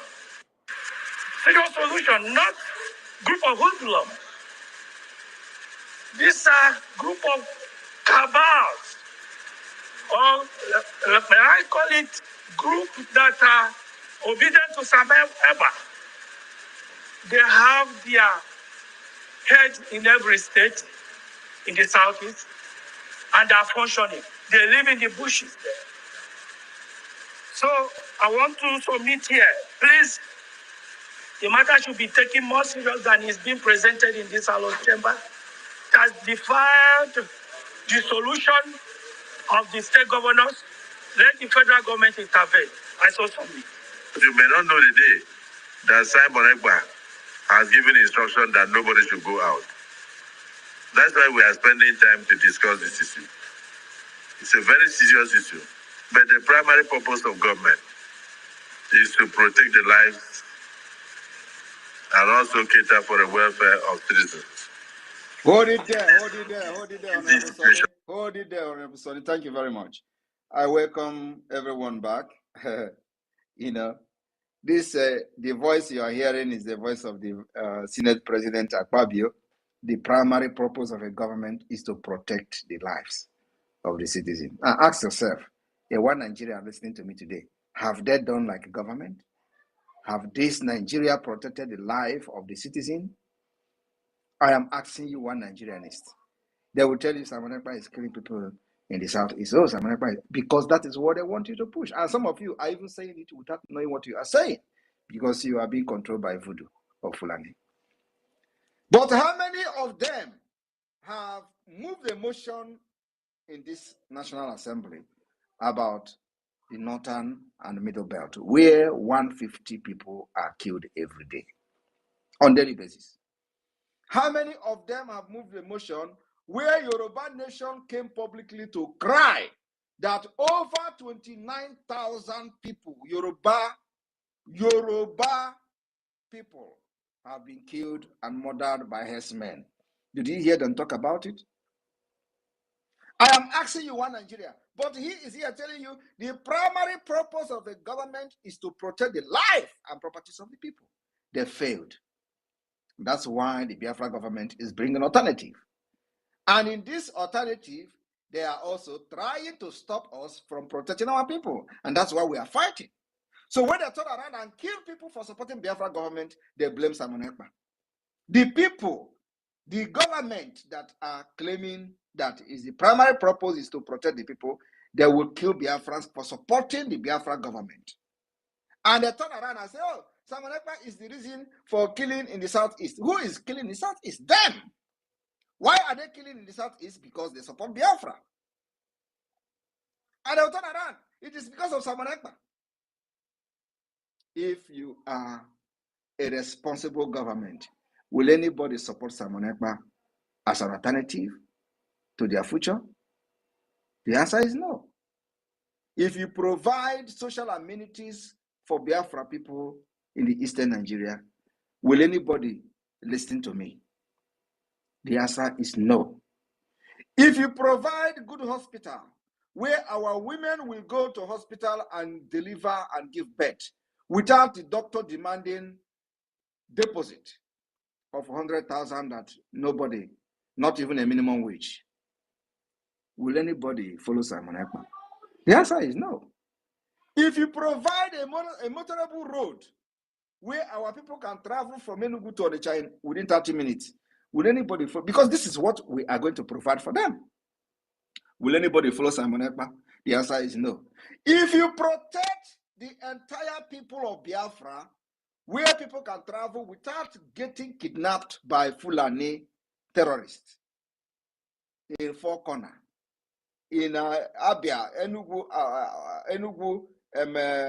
Aba Road, in Okigwe, Onitsha Road, in all those, if you provide security, where people can not just provide security, because you don't actually need to provide security if things are working. If things are working, nobody will be thinking of kidnapping anybody. So you don't necessarily have to provide the security. You provide a working system of government that will automatically end the insecurity. And that is what Biafra is bringing to the table. So why would people not follow me? Because they know that is my promise. And they have followed me for years. They know that everything I've said, I will go extra mile to make sure I do it. And that is exactly how the Biafra government will function. We are bringing good hospital to our people, where there will be a national insurance scheme, where if you get sick and you don't have money, which I doubt, because everybody will have money, at least you are going to be equal in Biafra, and richness depends on what kind of food you want to eat. So Biafra government will provide free healthcare service, which will be subsidized by the national insurance scheme. What does this mean? What it means is that you can go to hospital. Of course, by then you must have been registered and thumbprinted and documented as a Biafran. You go to hospital, show your national insurance card from the BSA, this card that we are doing now. You will show it, and the doctor will check you up, treat every damn thing about you without asking you for deposit before they can touch you. That is the Biafra I am bringing, and that is the Biafra government is bringing to our people. So who wouldn't follow me? Who wouldn't follow me except criminals who don't actually know what I'm doing? That is why 50 million have voted and even took risk. So I am bringing something that Nigeria never brought and will never bring to them. What Nigeria is after is how to make you and convert you from Christianity, from traditional worshiper, to become an Islamic Onyanapishiyala, people that bow down and start worshiping other gods. That is what they are interested in. They are not interested in your welfare. Nigeria is not interested in your development. They are not interested in infrastructure. They are not interested in road. They are not interested in anything other than begin to, grow your beer, and you have mark on your forehead, and then as a mark of a good worshiper. That's all. And that is not what we want for our people. That's why many of us are doing what we are doing today. They have said Simon Ekpa is an agent of Nigeria. And, of course, that is not selling anymore. But those who were shouting for Biafra for many years, and when I joined Mazi Nnamdi Kanu, I told him, Onyendu, if you do not have anything on the table, I am bringing something to the table. I told him, if this Biafra that IPOB is fighting is not real, I will come to make it a reality. Because actually it was not real. There was nothing, like no direction, and that's why this map carrying Tony Nadi has always been saying, where is your roadmap? He knows what he was saying, but of course in a very wrong way. Can he come now and tell me what is your roadmap? Can he come now? Can that Tony Nadi carry map now and start saying, where is your roadmap? Do you hear about Emeka Emekesiri again? All of them have disappeared because they can't swallow their pride. So they will be watching from one corner. This guy, this Ekpa. But I will not go because everybody is afraid. Some of them, they may think they have businesses at home. They have people at home. So if they come to join Simon Ekpa, with how they know them, they'll get their things will be attacked. Their businesses back home will be attacked. Their family will be attacked. That is all. Not the reason why they have not come to start knocking at the door of the Biafra government is because they are into real estate businesses in Biafra land. Emeka Emekesiri is into real estate business. Are you not aware? The same thing with Wazirike. All of them are the same bird of the same feather. They have properties everywhere. That's why when you think when they say, show me one property of Simon Ekpa, they are not looking for it to say Simon Ekpa have property. They are looking for it so they will go and destroy it. So that is exactly what they are doing. Oh, show me one investment of Simon Ekpa. You think when I show you investments of Simon Ekpa in Nigeria, they will start praising me? The answer is no. They want to look for the investment. They will go and destroy it. That's why these people can never join this Biafra, because they know this Biafra is a reality. And so, if you join and they know your businesses, they will start attacking it first. They will destroy it first. That's why many of them, when you see them saying, this guy have nothing, Mazi Nnamdi Kanu have nothing in Biafra land, Mazi Nnamdi Kanu have no business, is because they know Mazi Nnamdi Kanu is genuine. And so, The only thing they can attack is his father's house, which they did. But other ones following him, what are they doing? They have businesses and building houses everywhere. And the worst is when they build this house, they brag about it. So they are scared of losing their houses. That's why when you hear them talk, where is your investment? Must I have investment before fight? Is it a prerequisite requirement that before you fight for freedom of your people, you must have investment? Tell me, how many investment did Gandhi have? What is the investment of Mandela? You know, when they come to tell you how Mandela was fighting, they are not telling you that Mandela did not also have properties in South Africa. Are they telling you that? They will not tell you that, but they want to tell you how Mandela fought. They want to tell you how Gandhi fought. But they are also telling you, during the time of Gandhi, the mansion of Gandhi. They want to tell you, where is the property of Simon Ekpa? Simon Ekpa is from India. My property is in India. I am from New Delhi. If that is not enough, I don't know what else is enough for you. But I have volunteered to fight for Biafra, and I am fighting for Biafra people, and Biafra people accepted me. So who are you? Who are you to question when 50 million Biafra have accepted me? Who are you? Do you know where Tinubu come from? You that is fighting Simon Ekpa for one Nigeria. Do you know where Tinubu come from? Do you know where Buhari come from? All these people are not even Nigerians, but they have come to destroy your future. But I am here as a good guy from India, New Delhi. I don't know, I'm going to speak my language one of these days.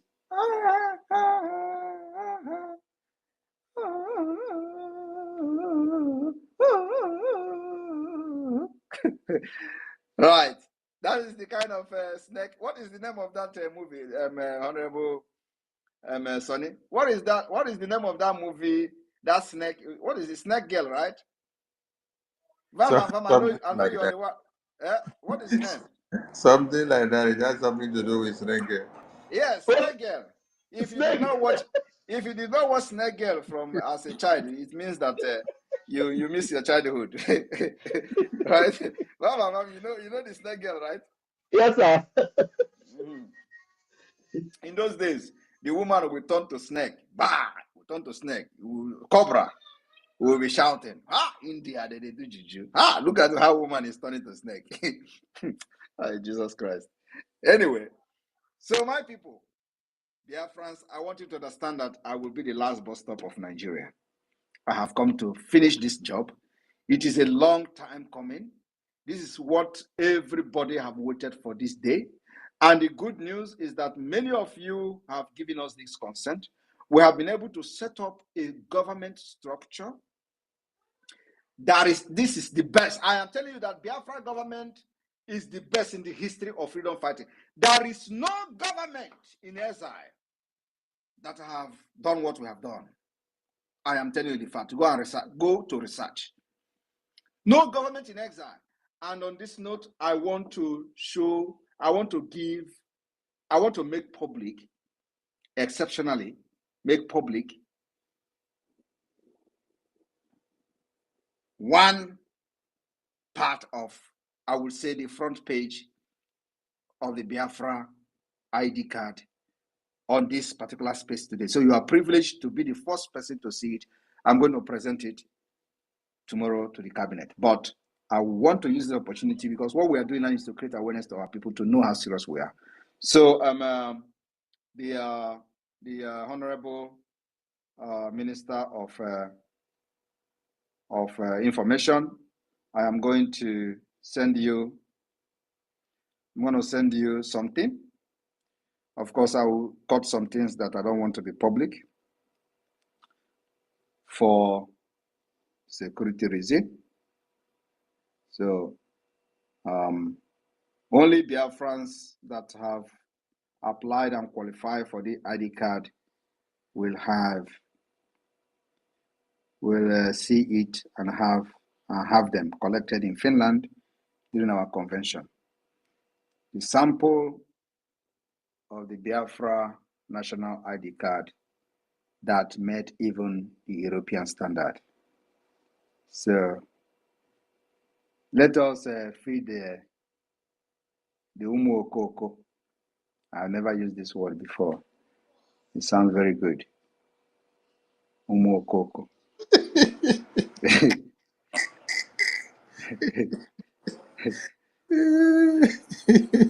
Umokoko. And when they tell you, oh, Wazirike, dude, we have explained that yesterday, we are not the same. What we do now is that Wazirike can release anything and do anything without any structure of a government is rubbish. Today we have the structure of a government. We are trying to prove to the world that Biafra is non-organized and can be recognized as a state. We are trying to prove to the world that that thing they say it is impossible under this Nigeria evil state, it is becoming possible. We have organized ourselves. We have put up government institutions. We have put up liaison offices that will automatically become embassy, whether they like it or not. From the 2nd of December, all our liaison office will become automatic embassy. We are going to vote for the approval of the embassy of Biafra across the globe where we have liaison office. It is not a joke. Sonny, can you put this on the highlight? I don't know how you want to do it. Put it on the highlight while I will be taking pictures. I will be taking questions. Thank you. And of course, this is just one. You know, by tomorrow cabinet, in the tomorrow cabinet meeting, the government will know. Cabinet will know what we have done. Thank you. Okay, thank you. So the floor is open for questioning now. Minister Jarrett. And I want to say one more thing. Biafra national identity card. I am telling you now, no Africa country, as of today, no Africa country, as of today, have the standard, the security standard of the Biafra government national identity card. No Africa country have it. And it's a challenge. I am telling you, this is European standard with heavy security features. When you people will see our Ejema, they will run mad. Ejema will be presented to the Biafra cabinet tomorrow. All right. All right, please, I'm going to be bringing you guys in now. Those that are ready to ask the Prime Minister questions, please raise your hands as you come in. Raise your hands and ask questions. Please don't mind, I'm going to mute my mic because Namdi is just a little bit noisy here. Please raise your hands, okay? Thank you very much. Thank you. Mazi, God bless you. The name of it is Sunita. The snake is Sunita.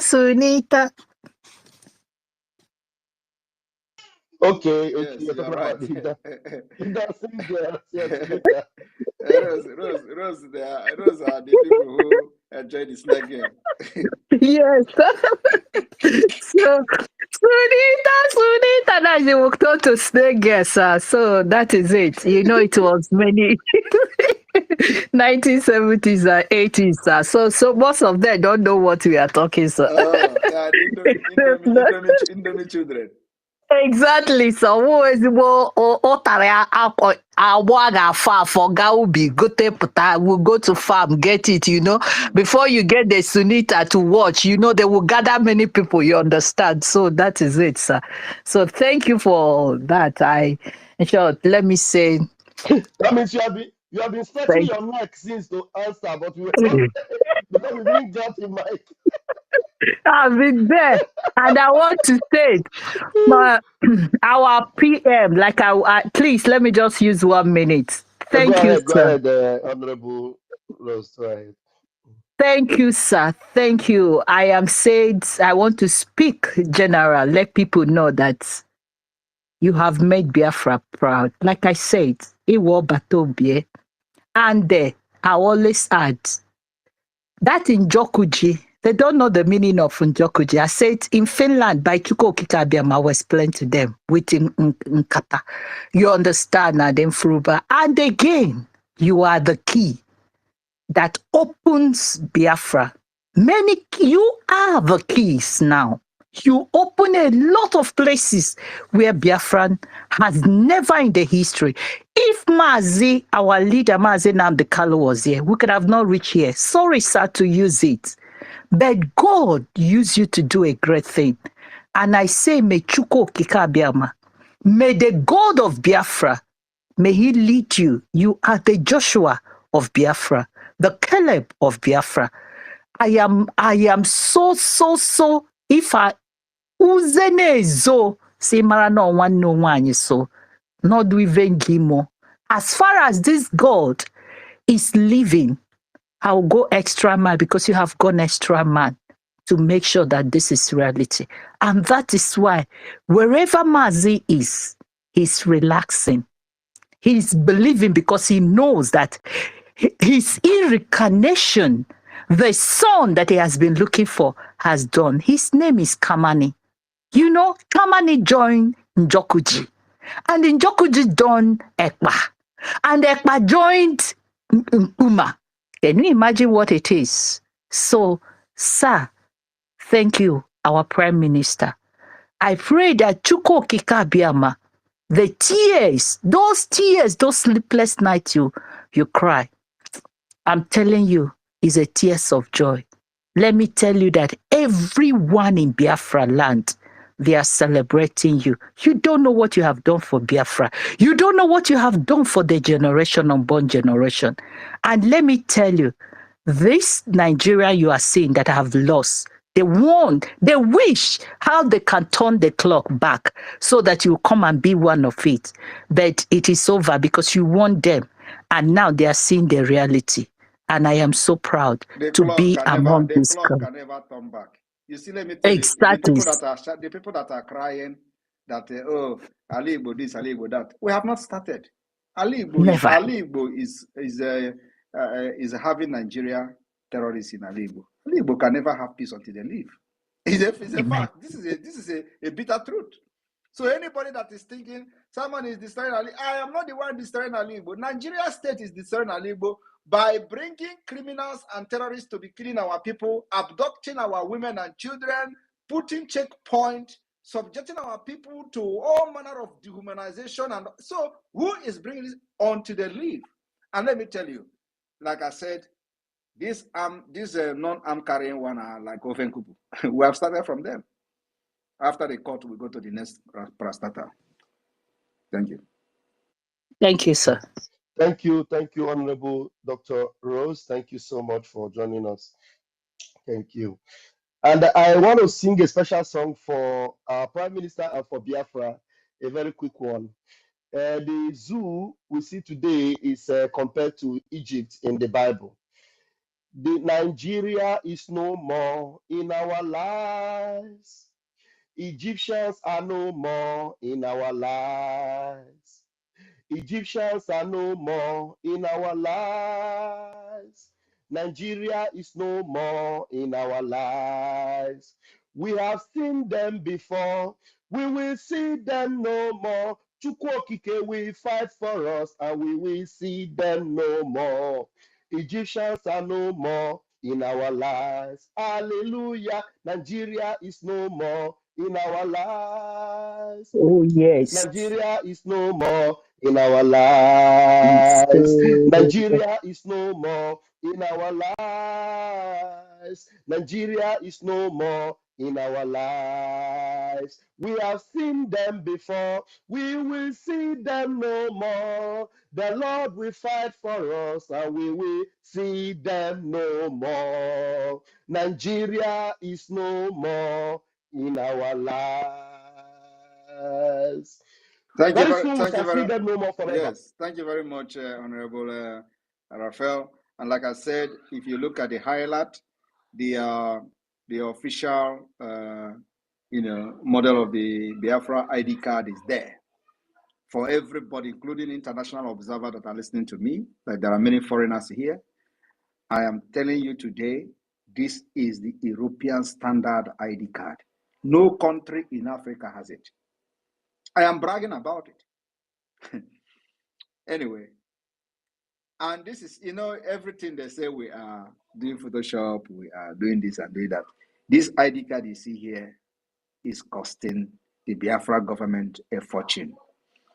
The reason we are investing heavily in this security featured ID card is so that we understand the importance of data protection. We understand the importance of security, where we don't want our ID card to be forged, easily forged, like the Nigeria state. So what this intend to do is to eliminate everything forgery, and it is electronic. So I want everybody to understand that everything I'm saying here, I'm saying it with integrity. And it is something that has been posted. It is not yet presented to the cabinet, to be presented tomorrow with all the features. It has about many pages. Let me check the pages. So this is not just, this is just, because it is not yet presented to the cabinet. So I'm just doing this to, to let Biafrans that are listening to have this privilege, that nobody else has. So it has 1, 2, 3, 4, 5, 6, 7, 8 pages. This ID card you see has 8 pages of security features, which will be presented to the cabinet tomorrow. So, like I said, it is European standard. No African country. We are still in exile. We are still government in exile. Look at what we have done. No country in Africa has it. Thank you. Wow. Thank you so much, our Prime Minister. You have achieved so much for us within a short space of time. And just like you told us, that one day we'll sleep in Nigeria and wake up in Biafra. And that's exactly what you're doing. And just like you told us, that one day we'll sleep in Nigeria and wake up in Biafra. And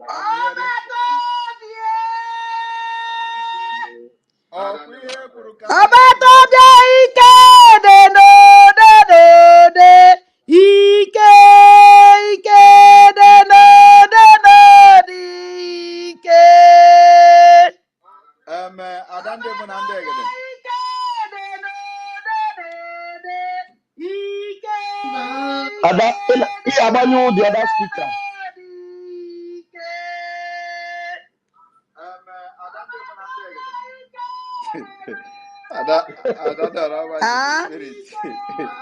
Your speaker from the other side. Okay. All right. The other one, just Butuzor.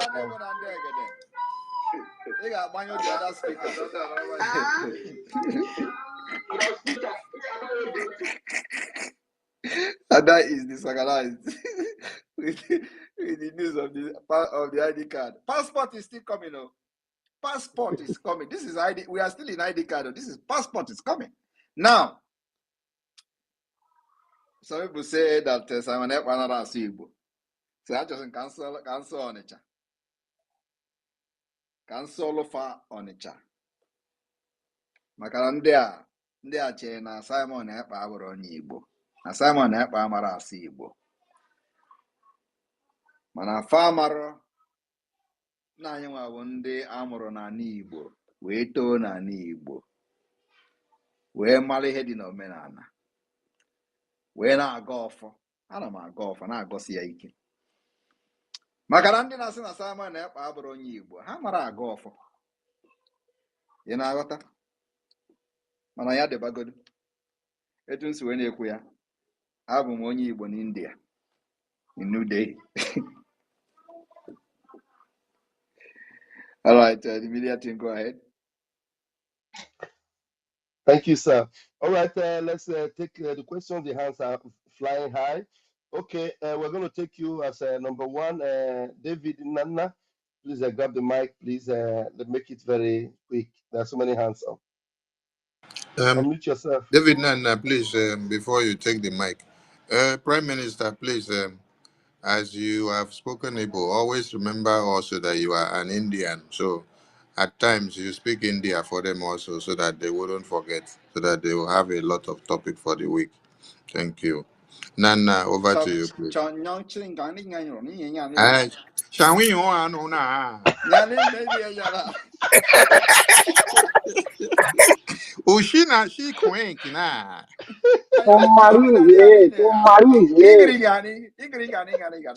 Yeah, Kisho Kinkin Yam, Wampy, Yeah, Kinao. nehi.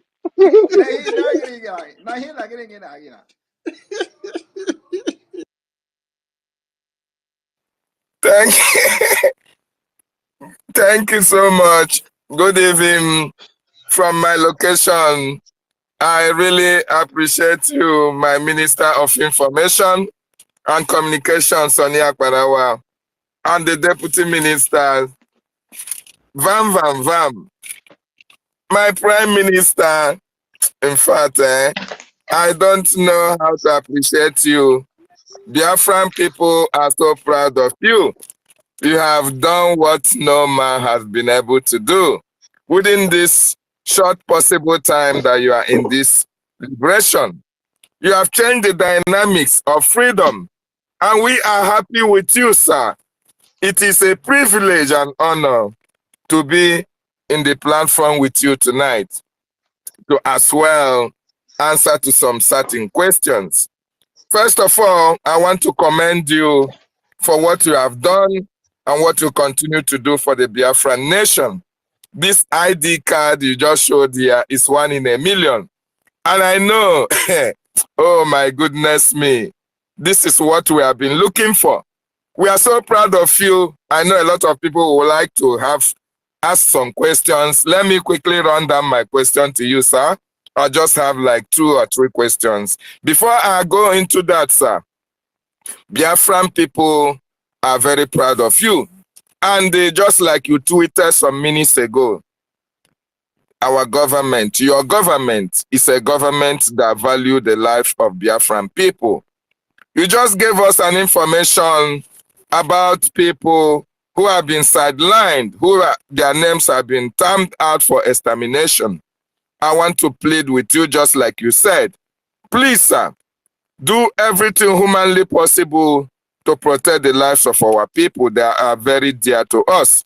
So since that Biafra is very close, see that these people will be alive to witness the United States of Biafra. I know you are ready to do that, and I know you do that. It's my plea to you. Having said that, I want to take you back to the Bakassi Peninsula, sir. At the Bakassi Peninsula, the Black Marines are also very active in delegitimizing the Nigerian terrorist forces together with their Cameroonians. This led to the, do I call it kidnap or abduction or the disappearance of the Dabato GO. And the reason the Cameroonians are giving on the Bakassi Peninsula is that, these Biafrans or these Nigerians, the reason for this, this fracas or this disagreement or the kidnap of the Idabata GO is because of, these Biafrans or these Nigerians.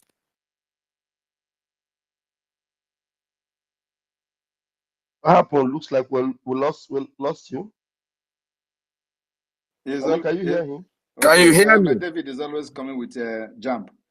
Jump is something that we may not even be part of. Our PM, can you hear me? Go ahead now.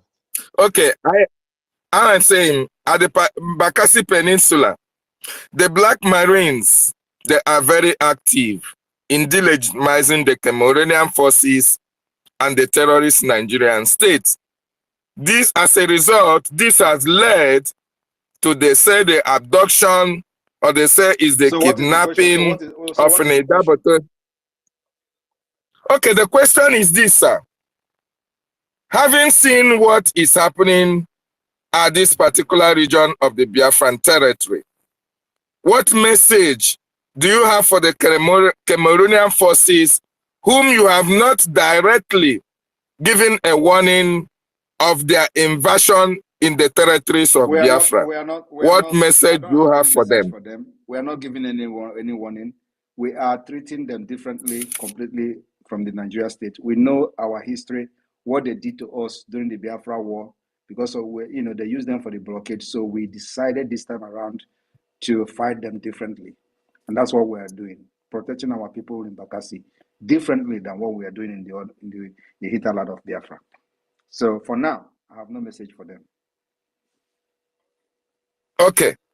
As the restoration of the independent state of Biafra draws very close, there was a time they delegitimized political leaders from the Biafra land. You gave them an advice to embrace Biafra and enjoy the proceeds that Biafra can offer to them, or as well go into exile to perpetuity. That green light or that green olive branch, does it still exist? And if these people accept to work with the Biafran government, are you ready to protect them? Because the Biafran people, because of their atrocious activities against the Biafran nation, Biafran people are just waiting for the second declaration of Biafra, where they can go head on. My main target now is not to fight or to avenge or to take vengeance. My main purpose now, my main focus now is to get Biafra independence. After that, we can settle our scores. We can begin to reintegrate those that have wronged us. We can sit on the table and discuss our differences and solve our problem. So my problem now is not who is a politician who have done this. If you are one of those killing our people, if we get you along the in action, then of course the Biafra government and the Biafra forces will engage you. But for now, it's not for me to go and start looking for politicians or looking for who to capture, on armed politician or anything. Like that is not my concern. My main priority now is to protect our people against those carrying guns. That is not to say that the enemies are not known. We know them. But like I say, we treat them differently. Just like I just made a comment about Cameroon and Bakassi now.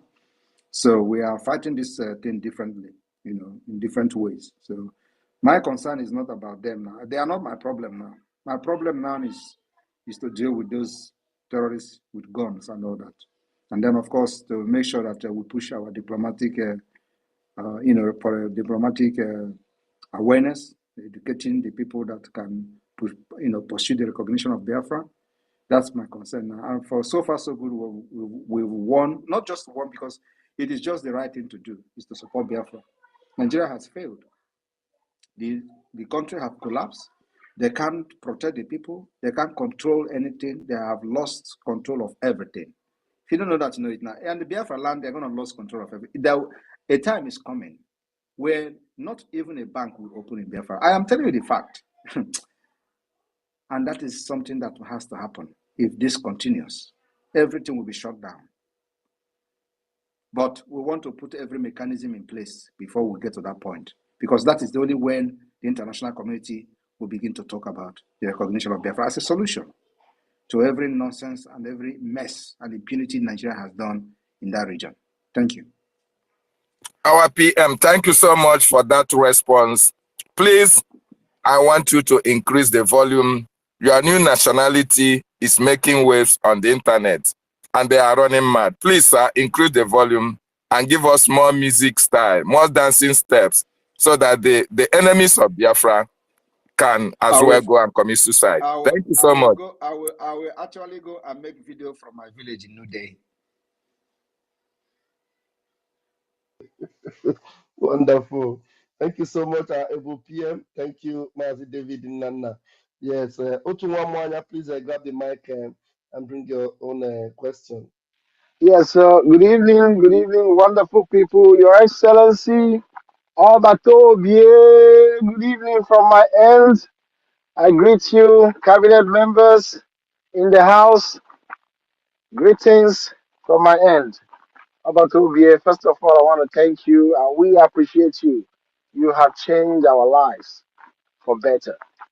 My question is, I see this very imperative to ask this question because of the attack that is going on everywhere today.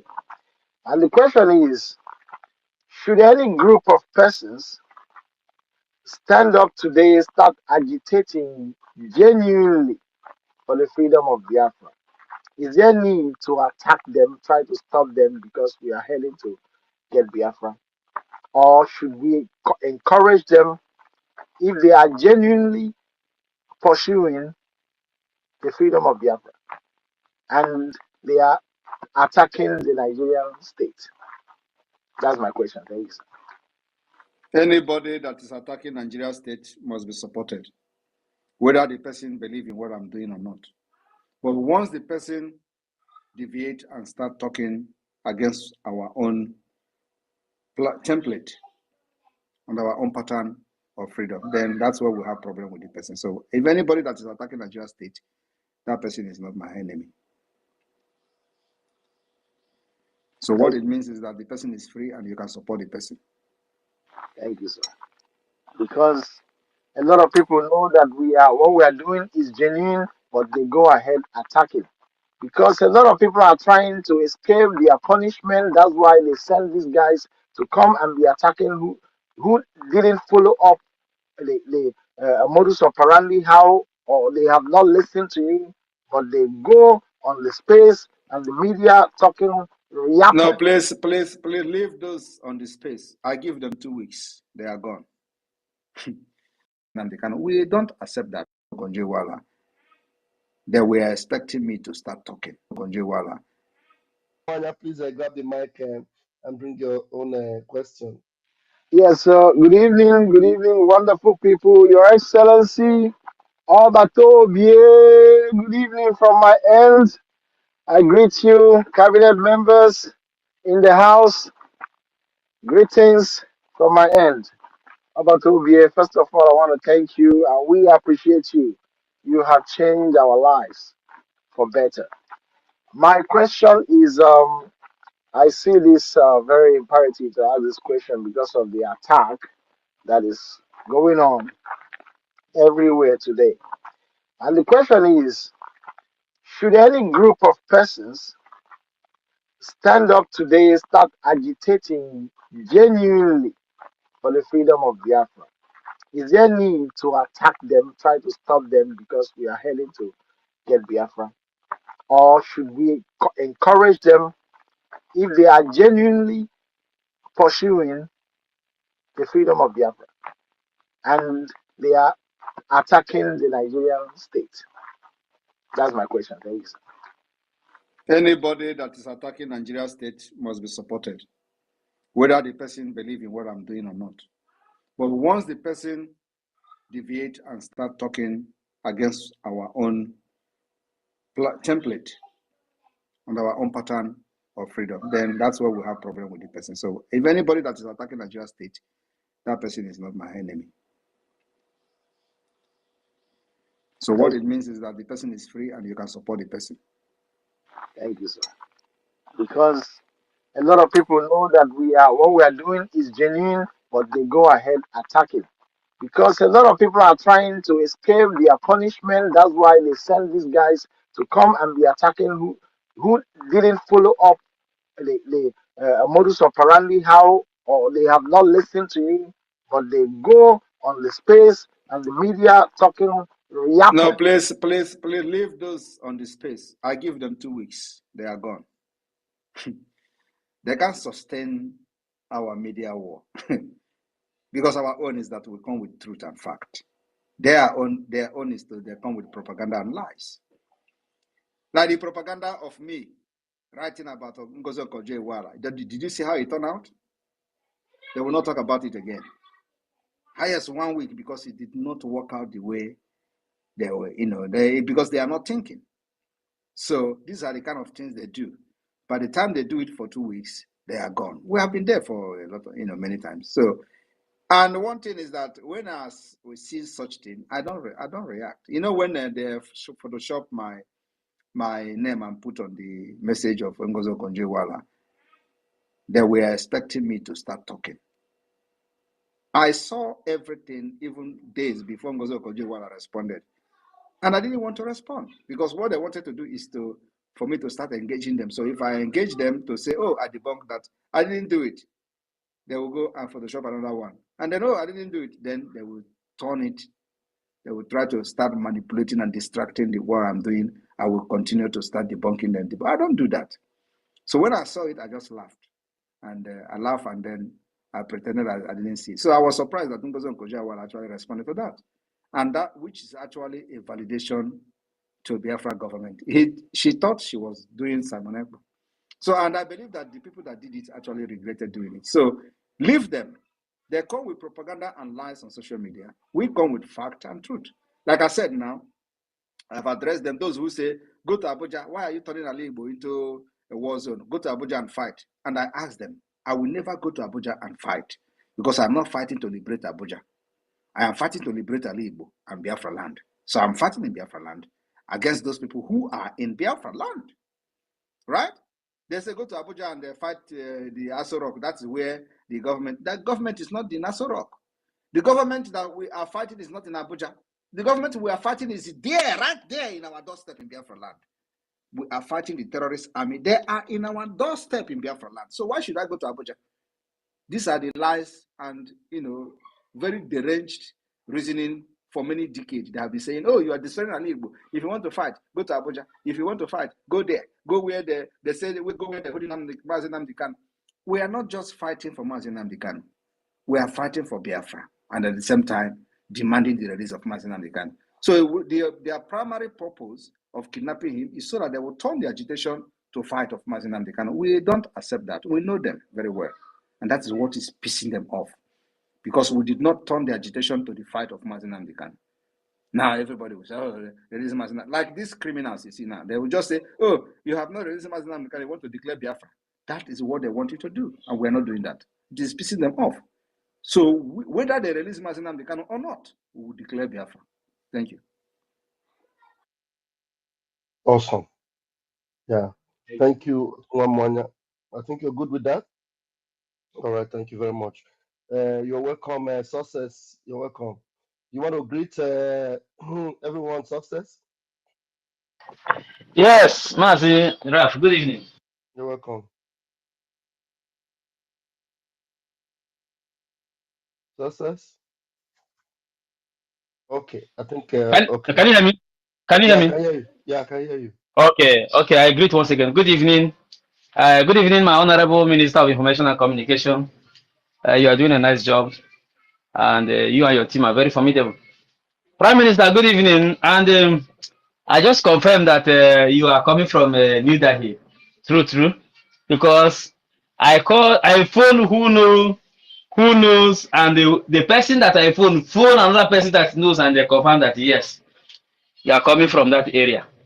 And our only ID card has 8 pages. Imagine a passport will be lexicon. So I say kudos to the government and the government that you led and the whole of the whole Biafrans. The declaration of the restoration of independence of Biafra, December 2nd, is sacrosanct, and there is nothing will change this very date, regardless. The enemies will succumb before that time. These their waves of attack. They have seen it before. It is not today, and it's not something we are going to be continuing saying. We have to educate Biafrans on the new nation that is coming with new policy, with new dimensions. The policy of Biafran Republic has never been seen anywhere, and we have a need to educate our people from top to bottom of how to handle the policies of this very nation that is coming.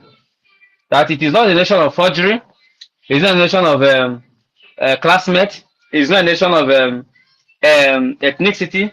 It can never be a nation of can I say age grade. Because of one, you have to say yes, I know him. He's a man, no man. He's a godfatherism. Our nation can never experience such. It's going to be a nation based on principles and laws, which the whole people, all our cabinet, 100 plus cabinet members are working tirelessly to make sure these nations come. So our duty is to educate our people from river to the sea.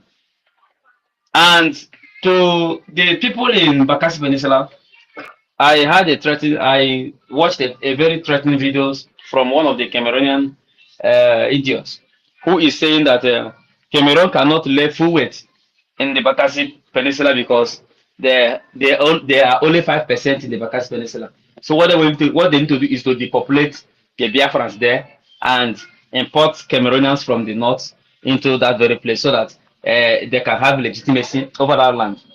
And we're warning them from this evening that should anything happen to anybody in that Bakassi region, then we know that there is a new dimension which Nigeria is seeing that they have not started seeing.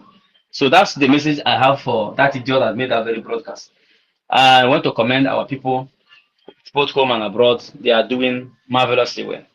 And Prime Minister, this our movement has never been this way. Never. Nobody has brought Biafra to this very level. Nobody, dead or alive, has brought Biafra to this very level we are in. I will also encourage you. Do not. Before you continue to finish your statement, let me just interject before you continue. Okay. I will tell you one thing today. We will shock the world with the calibers of people that will come to this convention in Finland. Continue. Wow. Wow. Well, that's good. It's another hope has just been installed in me. You must continue and never give a fuck. Sorry to use that word. Of anybody, any institution, any power, wherever it is coming from. The date has been, you told us from the 2021 that you know the day Biafra is going to come. You know the date. You keep saying it and saying it and saying it, and here it is coming and coming and coming. And again, they are seeing, you know that they're not seeing. Let me interject again. You know, you always bring my memory back. And again, nobody is talking about that. I know the date again. No. They're not longer saying we already have a date now. They're not longer asking you to say you know the date. No. When you started changing the narratives, of how the previous people functions, you in your broadcast then you say changing the narrative of yesterday. From changing the narrative of yesterday, we now entered into full-time freedom live broadcast. After you have sanitized the conscience of the people, they are now attuned to the real format of this very freedom. Everybody, both our dead ancestors, they are proud of you. No case, no pressure from any world leader whatsoever should make you back down. Ojuku did it and we are regretting it. So you must finish this job. It's a tax and we are behind you to finish it. And those who are threatening our people with death, they should know that whatever you sow is what are going to reap as well. Thank you very much, sir. Thank you. Thank you very much. And those people, their name were listed in Aba. You know, I have directed them to contact the government. You know, whoever that is, they know that is closer to the government. We are working on it already behind the scene. So the name that were listed and were published are not in the hand of Nigeria security agents or Nigeria terrorist army. No. I want to make it very clear. Those names that the IPOB Nigeria criminals have published are not in the hand of any Nigeria security terrorists. They are free people, working freely, doing their businesses, but they have listed their name to be killed. And they have succeeded in killing one. That person they killed in Aba, his name is in that list. And many of them have reached out to us. We will protect them. Except those who don't want to be protected. That is their business. Because they are close to them, that's why they can get them. So we will protect those. The names that are posted today, if you are one of them, contact the government. We will protect you. And make sure that those who want to kill you will go down at the appointed time. Thank you. All right, sir. Sorry, sir. Nigeria has just appointed, Tinubu has just appointed an acting chief of army I staff, told you he will which never. they I said, told you he which will you never said they come back. lie. He will never come back. He will never come back. I told you people. Lagbaja will never come back again. Thank you. I fear who no fear you. Wow. Ọbakobie! Wonderful. Isi na-abụ ogide! Ukoro Ukoromo. mmụọ! Ọkwa ihe kwuru ka a Ukoromo. na-eme. Ọ ibe kwuru ka a na-eme. Eze abata n'obi 1 na ana Igbo nna. Biafra. Nke mbụ na mbụ. Eyi nke mbụ na mbụ. Onwebe onye na-azị anụ eze abata n'obi. Onwe onye na-azị anụ sọnsọ abata obi. Ekene m gị.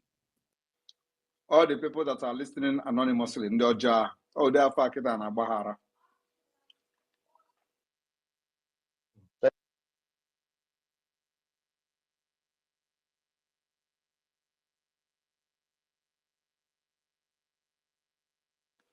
Media team. Sorry, I never knew I was muted. I was talking. Please, thank you very much, Success. Thank you very much, Adandembu Nandegede. Please go straight to the point as I call upon you. We have a lot of hands that are up as we don't know how long our PM is going to spend here. But please, 60 seconds, please, enough. Bring your questions. Very, very important. Chuku Maeze, please grab the mic and do your turn, please. Yeah, thank you, Honorable Mr. Van Van Van.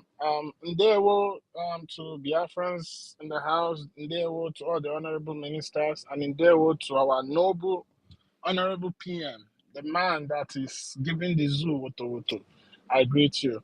I'm gonna go straight to I don't think it's a question, but I would like the PM to just maybe give like a sense of directions to Biafra moving forward concerning the statement I'm gonna make.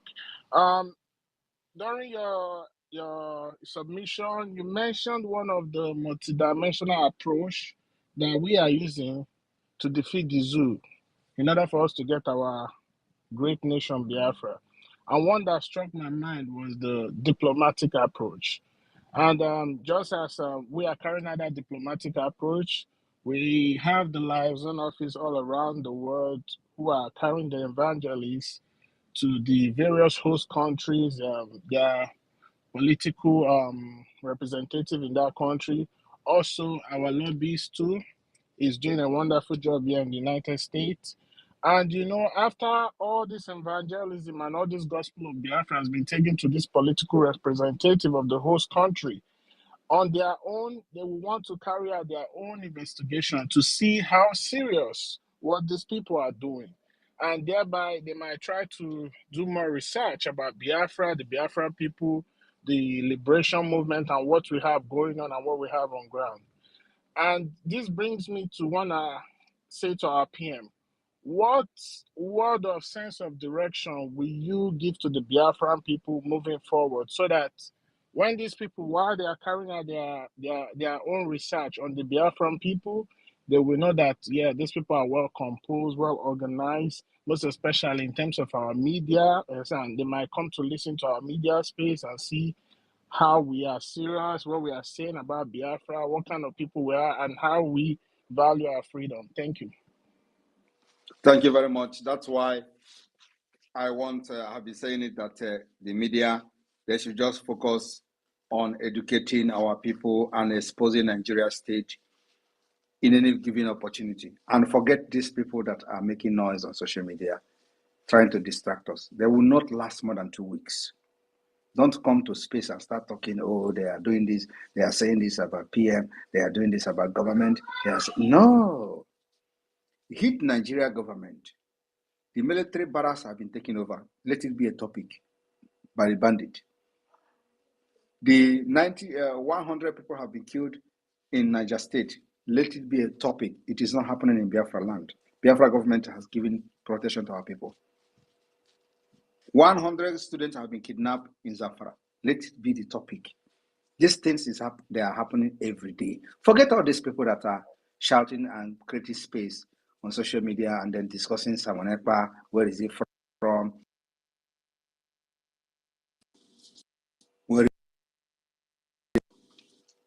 Where is Sam? Sorry about this.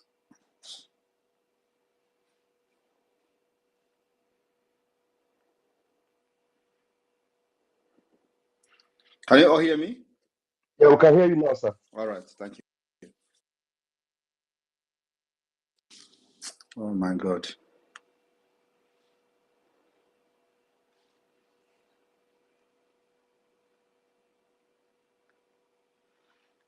Can you all hear me? Now we Can you all can, hear yes. me? Yes, now we Yeah. can, yeah. Yes, sir. Yeah. So forget all these things and focus on just what is happening in Nigeria, why Biafra is an alternative. That's what we should focus on. Like every day, a lot of things are happening that validate our activities and validate our quest for freedom. Let the discussion focus on that. So, and another thing is that those who want to know about Biafra, they are not just coming to a space to see what we're discussing. Most of them, they will go to search in the internet to know what is happening. And of course, our presence is very, very heavy in the internet. You can understand that if you go to check the Biafra self-referendum, it's on Wikipedia. Even though Wikipedia is not a source as such, but then before information is accepted on Wikipedia, it has gone through some level of verification and with reliable sources. So the Biafra self-referendum so far is on Wikipedia. And you people don't actually know the weight of what we have done. It's not only on Wikipedia, many reputable institute has validated the self-referendum, like the OBT, the National Security Journal of the United States. Do you know what that means? We don't understand what is happening. Just wait until we finish this self-referendum and conduct this convention in Finland and generate this document that we are going to generate, and the people will see how serious this whole thing is. So focus on exposing Nigeria, why Biafra has to come as an alternative to restore stability and peace in Sahel region, end piracy, end insurgency, and all that. Let us forget all these people because they are paid. They are paid to attack me. They are paid to attack Biafra government. These are the people who say I'm a Nigeria agent. They are no longer saying I'm a Nigeria agent. Of course, they continue to say it with whatever rationale, I don't know. Because, it doesn't make sense to me. But these are the people who Nigeria government has paid. I'm telling you, these people that they listed their name today, you see I posted their name in Aba, specifically Aba, Abia State. They are paying them to come to the street and hunt for these names. Like the one that were killed in Aba in his shop on a broad daylight. They came there and killed him for supporting Samonepa and Biafra government. And let me tell you, these people don't know where I come from. So I'm not surprised. They don't know where I come from. So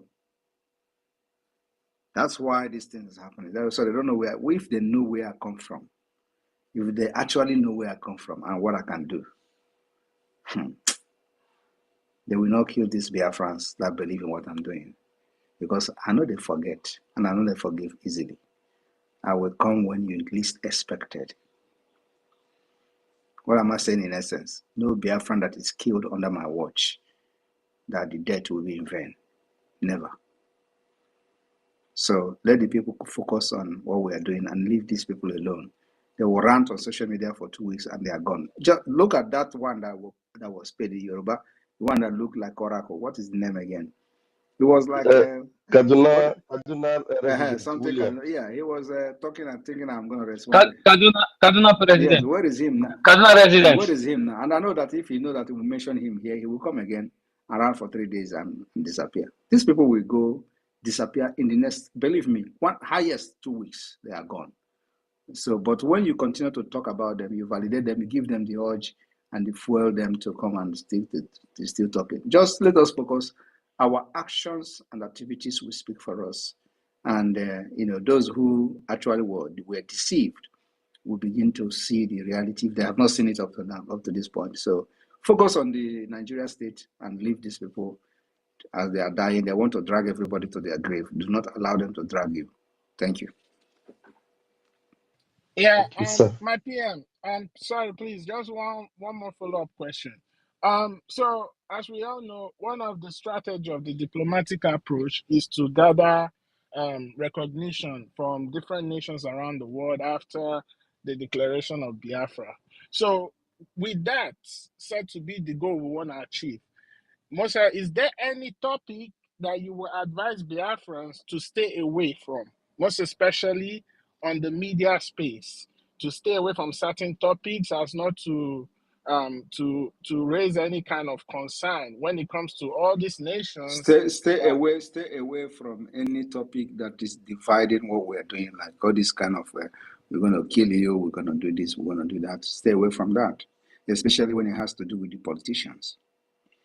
We focus now on the arm-carrying people that are killing our people to defend ourselves. So let nobody go and start talking about, oh, this politician, we're going to kill you. Oh, this governor, we're going to kill you. Those kind of things, we don't need it.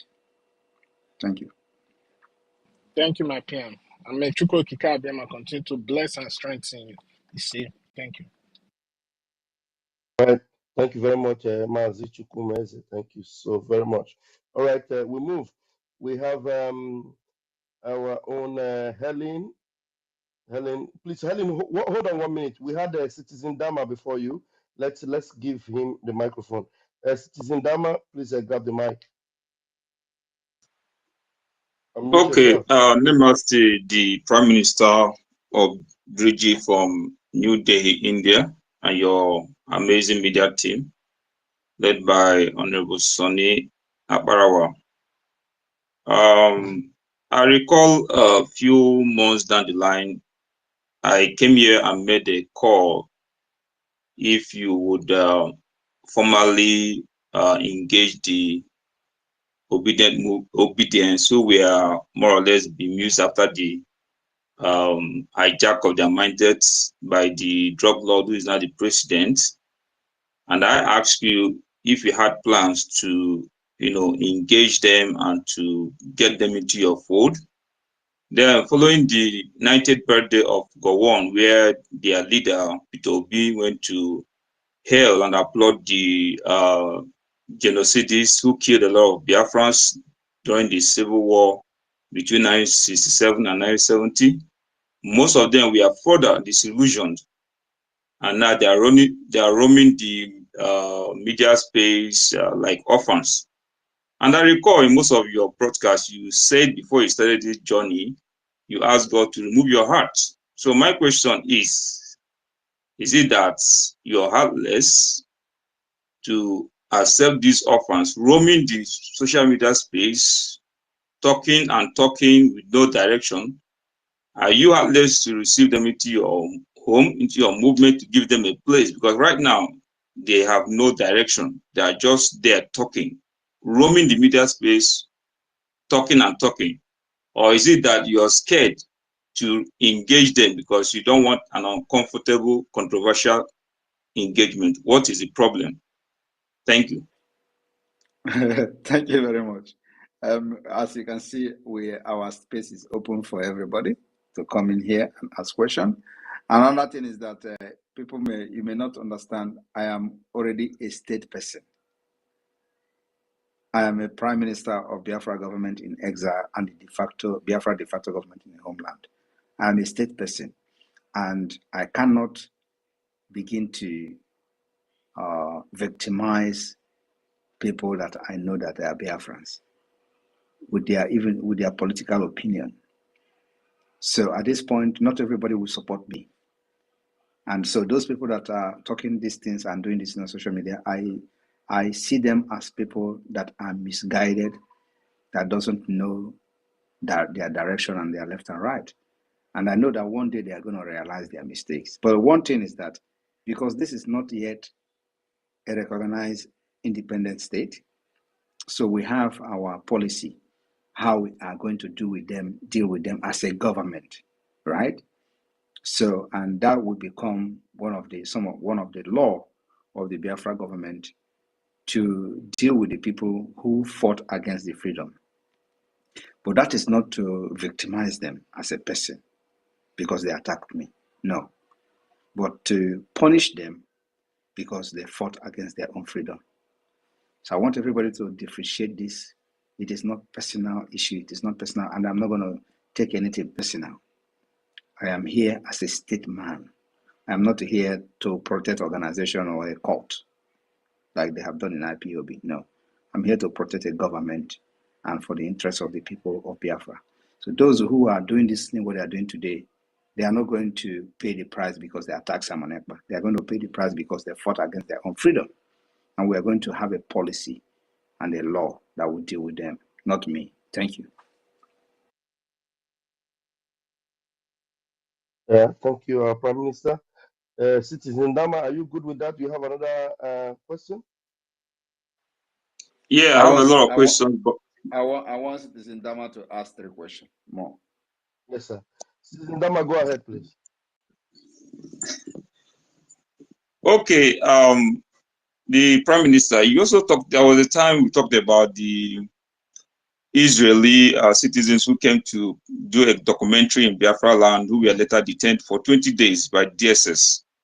And in one of your spaces, you said something about finding a way to reach out to them. Have you been able to get across to those guys to work with them on what is going on, especially to get them to attend the convention coming in December? Do you have any plans for that kind of arrangement? I have no plans to get to them, and I don't want to get to them. They are already aware of Biafra plight. They went and they saw themselves. So I believe that as a human being, they are, if they have been following Biafra and they are real, they should have been able to know what is happening in Biafra struggle and reach out to us. I don't go fishing out to them or to people like that to support Biafra. We have a lot of people supporting us already. So I will not go into trying to convince them, because I know the people that they may be listening to are those who are not genuinely in the Biafra struggle, like the people that they are associated with the IPOB Nigeria. And I believe that if they're actually still interested in Biafra, they should be following what is going on at this point, and they should be able to know who is doing it right and who is doing it wrong. So I did not have any plan of reaching out to them, but that does not mean that my door is closed tomorrow. No, I'm focused on more different, completely different thing. Thank you. Yeah, thank you, Okay. my Prime Minister. Citizen Dama, you have another question? Please go ahead. The PM Yes, will start. my last contribution will come in form of a compliment. The Prime Minister of BRGE, I think you scored a hat-trick on the incident of the DG of World Bank, Madam Okonji-Iweala, who tried to debunk the photoshopped post. So I want to applaud you for the hat-trick you scored when she made that rebuttal. And I just want to applaud in what you're doing, and I want to let you know that there are a lot of the people behind what you're doing who might appear as though they are working against you, but in real spirit, they are behind you. There is a legion behind you. Keep doing what you're doing and keep scoring the hat trick. God bless you.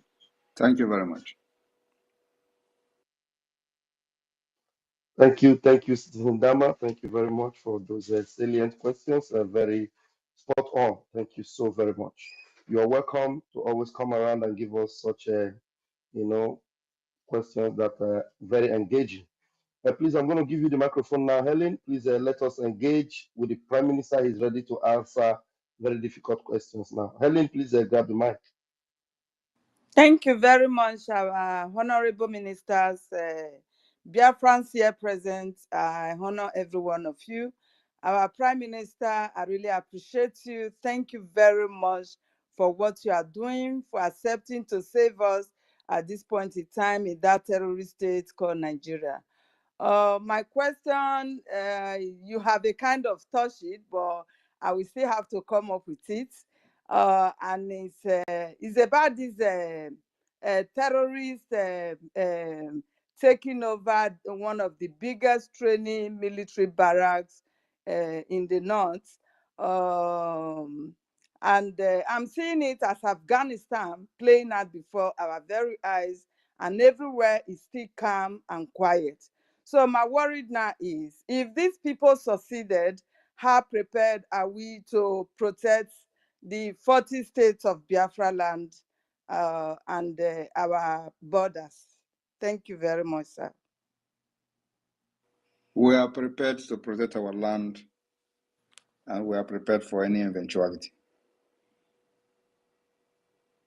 Thank you very much.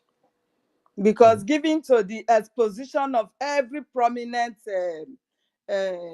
people in the terrorist state of Nigeria, like that Kule of a man, he told us how these people are willing to take over Nigeria and Islamize everybody. That everybody is aware of what is going on. Up till now, we did not hear of that man. If he has been killed just like that other man from Benue State, we don't know about that. And yet, the youth of Nigeria are silent. All they do is to come out and be fighting the only person, which is you, that is fighting to protect us from this doom that is about to befall us. And if I may ask, why is the whole world so quiet about this terror that is going on in Nigeria? Have they all given their consent for Nigeria to be Islamized? Are we not human beings? Why would you be waiting for the world to fight for you? That's what we're doing. Have you not heard how they were fighting and claiming someone else? Hand goes to touch you, hand goes to touch you. Have a hand touch me. Am I not here? So I'm here now. So that's what the world is doing. The world has given us the opportunity and the platform to fight for our freedom and save our people. That's what world have done. They have to do something, then I will support you. Thank you very much, sir. May the good God continue to protect you, empower and strengthen you for this Biafra to be restored. Thank you, sir. I appreciate you. Thank you.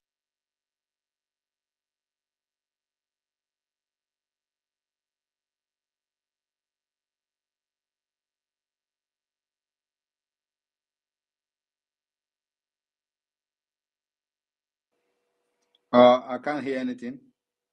Oh, well, I didn't know I've not unmuted myself. Please, I was saying before, I didn't know I wasn't unmuted. If you have not raised your hand, it means you are not ready to ask any question. Please raise your hand for you to be called upon. I have Amara. Amara Obilo, please unmute yourself and ask your question. Thank you. Thank you, Mr. Raphael.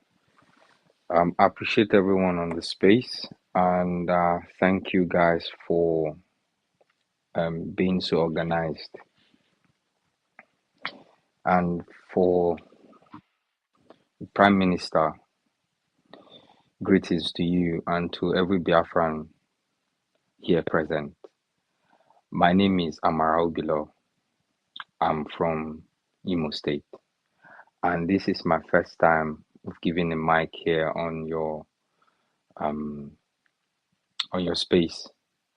And I'm going to ask a couple of questions. Permit me to call to mind our fallen heroes, my respect to those who lost their lives during the war. And I'm glad we are recognizing who we are, and it's an opportunity to embrace our destiny. And our destiny is to restore our freedom and to know where we belong. I was lost in the wilderness until I found a voice called Mazin Namdekad. Preceding that is your eminent voice. I appreciate you, and we will continue in all effort to ensure that the truth is told and the right things are done, because we know who we are fighting. We're fighting people who are heartless, who do not consider whatever it is that is humanity, which is what we stand as Igbos and Biafrans. They will only manipulate and do things that are awful. people that are sitting on the fence gather close, come together. I think it's high time we listen. And if you don't gather now, for those of us sitting on the fence, the train might leave you behind. And you coming to impose yourself on people will no longer be tolerated. And this goes to my PM. The first question is going on rounds on social media. The questions around sit at home is burning, and this has raised a lot of people around hosting spaces and saying all sorts of things, and ranging from, oh, Simon Ekpa has been killing our people. Oh, Simon Ekpa has destroyed the economy of Southeast. Oh, Simon Ekpa has not invested in that land. Oh, Simon Ekpa is not saving the lives of people through implementing or contributing to the infrastructural development of the Southeast and other regions, so people who have ethnic stock, the Igbo, so to speak. And then my question to you as regards that is,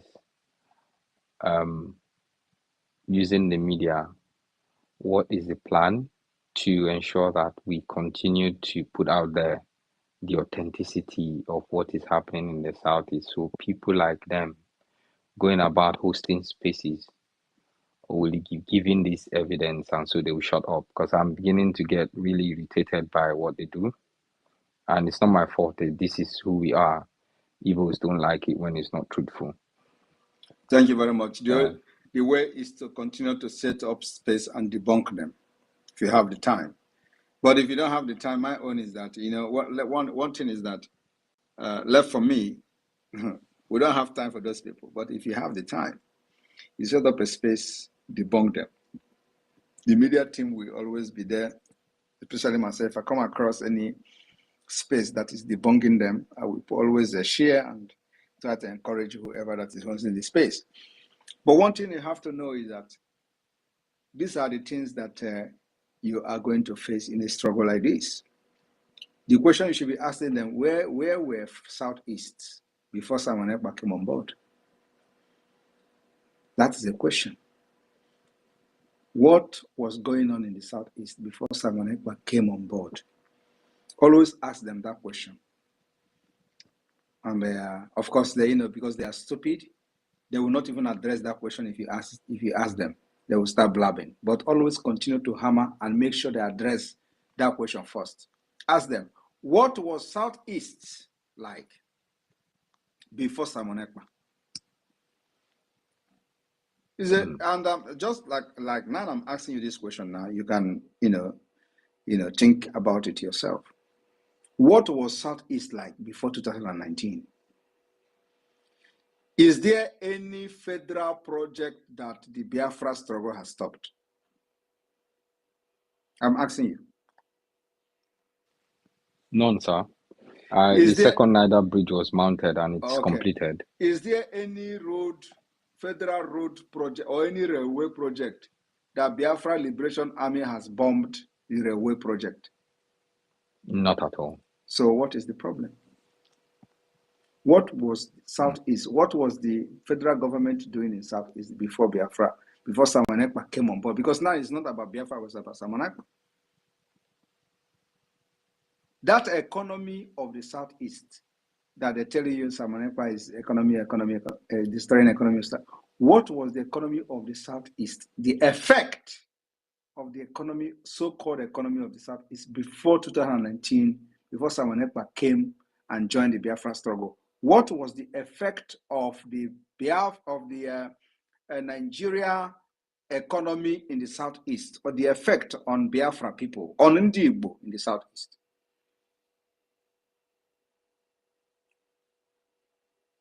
So I'm not asking you, but I'm just telling you what to ask them. Tell them to mention one tangible thing.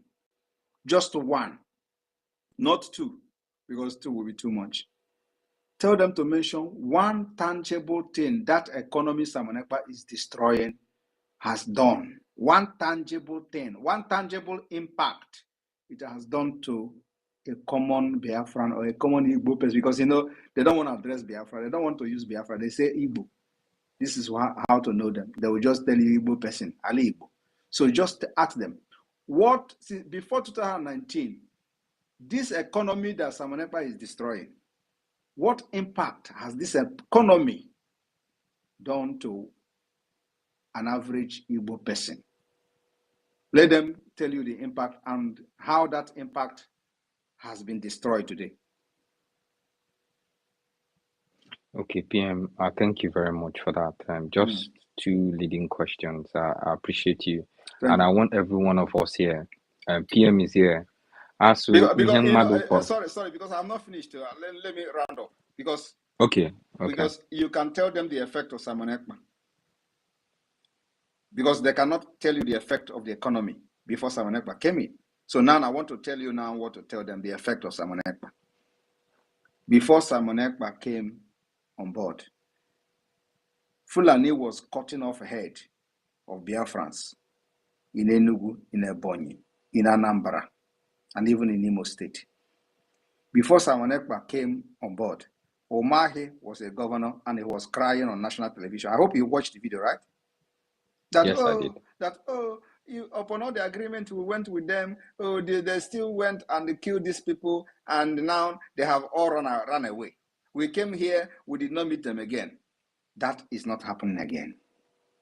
That is the positive effect of Simon Ekpa.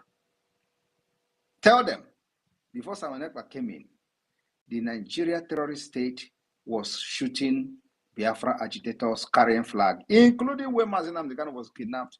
Even the time he was in the DSS, they were shooting live bullets on protesters in Aba. When the IPOB Nigeria organized protest, I was the one who still revenged the killing of those people. So because of Simon Ekpa, they are no longer killing people like that in Biafra land. And even the latest one in Enugu, they killed Igbo Ja. For the very first time, they swing into action. A policeman was arrested. They were sharing the video, the picture of him being tried, being carried to the court. All those things are on social. It has never happened before. Tell them that is the effect of Simon Ekpa. Tell them also that Simon Ekpa have demand under this government where Simon Ekpa is leading. Simon Ekpa have closed the entire nonsense judiciary of Nigeria federal government in the southeast in Biafra land, because the only thing they have done is to bring anarchy, injustice, criminality, killing, and insecurity. And we are shutting them down. And we just started. That is the effect of Simon Ekpa. Because we want to end the impunity of kidnapping people from the southeast, taking them to northern Nigeria, lock them up for 5 years without trial. If somebody commits a crime in the southeast, try him in the southeast, at least until Biafra is recognized as an independent state. That is our demand. This impunity have happened for as long as you know something. It has been, somebody will be arrested and taken to Abuja. Is Abuja the jurisdiction where the person committed the crime? No. Why do you have a court in Biafra land then? If somebody can commit crime in the southeast, where you have appeal court, where you have federal high court, where you have all the court, but southeast is not enough. It's not a good place to try the person. You transfer the person to a different jurisdiction where the person did not commit the crime. What was the intention? Or what is the intention of transferring that person to the north? Nothing, not other than to kill and make sure that justice is denied. So Simon Ekpa want to end it. That is the thing Simon Ekpa is doing. So tell them what I'm doing, positive things I'm doing, and let them tell you the positive things that economy has done to them before Simon Ekpa come in. Thank you. Yeah, my PM, I appreciate you. Just two leading questions, and these are critical questions. I actually itemized them. So the second one will be 2nd December and identification. So how many states and countries can these IDs be used, and how potent are they? And before you answer, sir, I want this to go out to all Biafrans. Meaning, if you call something, it becomes valid. And to everyone here, what you've not recognized is the power behind what we are doing. And what we are doing is creating an identity for Biafrans. And if you don't understand that, I think you're on the losing side. So to you, PM, 2nd December identity, how many states can this identity be used, and what's the security behind this identity? So the country where Biafra is found, how they are good at forging certificate. Yeah, How thank do you. we identify what is authentic? Yeah, Thank you, sir. thank you very much. And like you said, it is creating identity for Biafra people.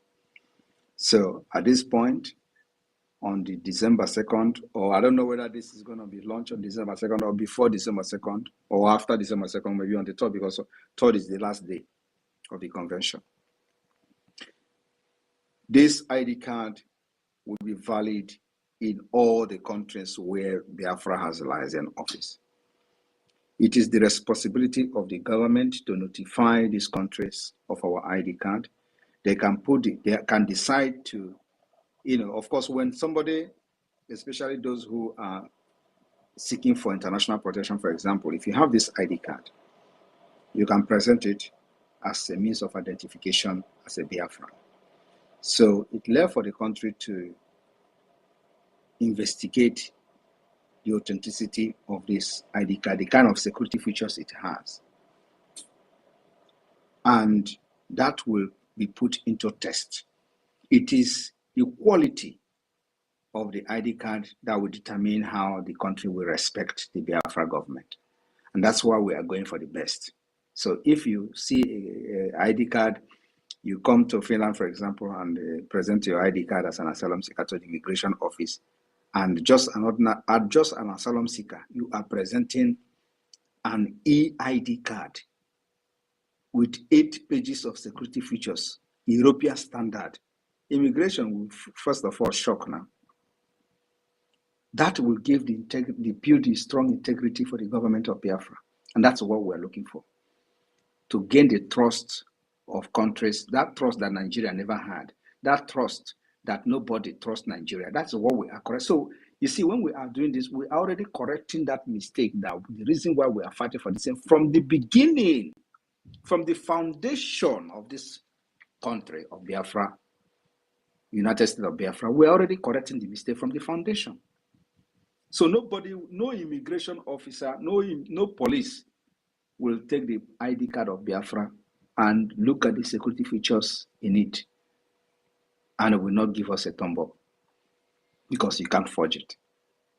And our passport, according to what we are doing today, will also give us access to some kind of security. And I will not say it here because it is not something that I need to make public, but it is going to give us access to some kind of security features that only a recognized country has. That is how far we have gone. Thank you, sir. Thank you. My final question will be on businesses and our currency. Like you mentioned, Ejimba will be the currency for Biafrans, and up until now, I was in a space where someone wanted to denigrate our cryptocurrency, saying it was actually not an authentic one. So what are the plans to go to the grassroots where you have people in Aba area market in Anambra, where you have you see, that is the lack of big businesses so that they can adopt our currency. That is the lack of information from your side, because already people in Aba, they are using the currency, the Biafra coin to do transaction.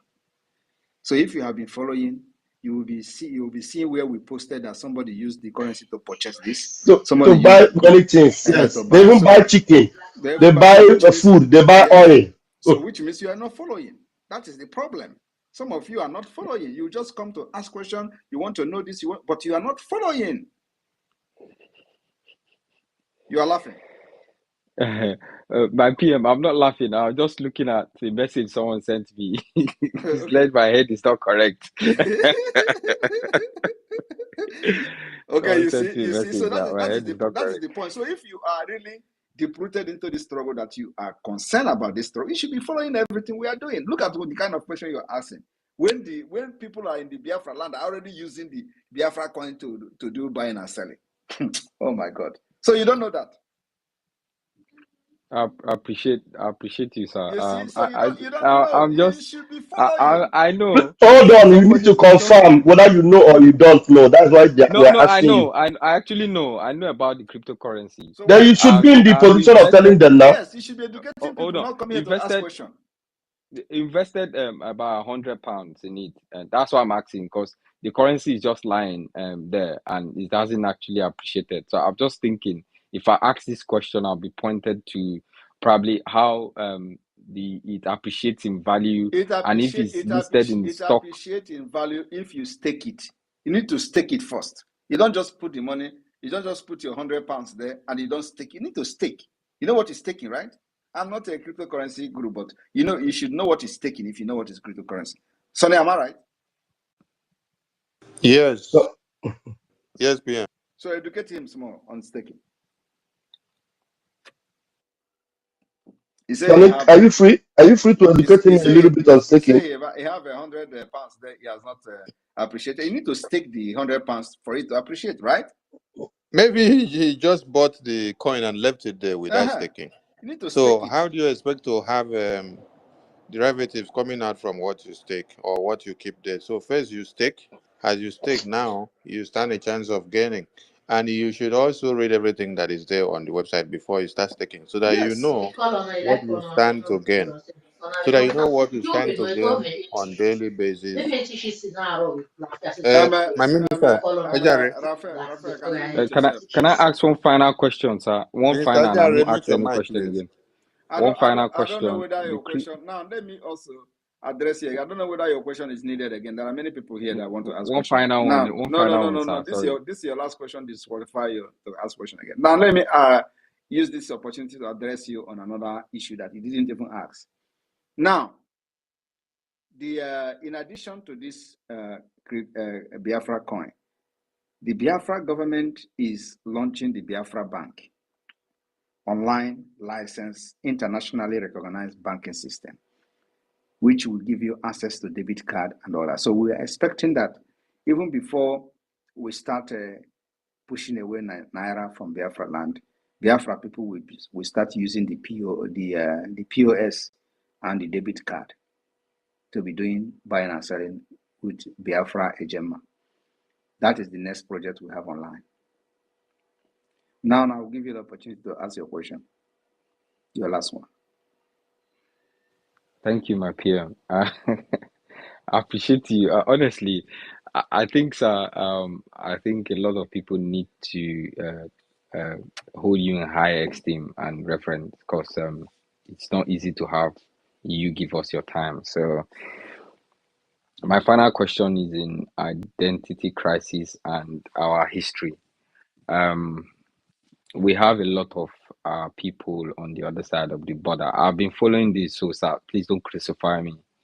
And recently, they talked about the Anyoma state, and this has sprung up a lot of spaces across X Street, and they talk about these people not being Igbos and not being Biafra as being in front burner.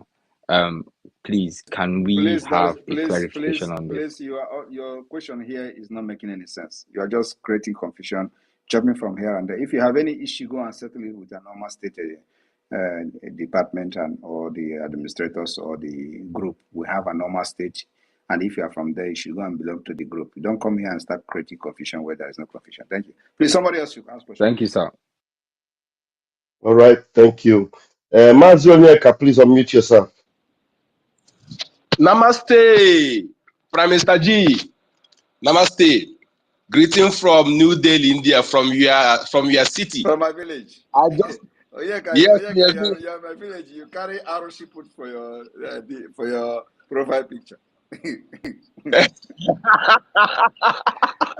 tell you that I'm confirming. You put Aroshi in my village in New Delhi, your profile picture. Hindustan. Is this one Karashina? This one is this one is Krishna. Okay, this one is Krishna. Okay, Krishna there for my now for my you get one Krishna shrine wait there for my house there and for the back of my house there now my neighbor there.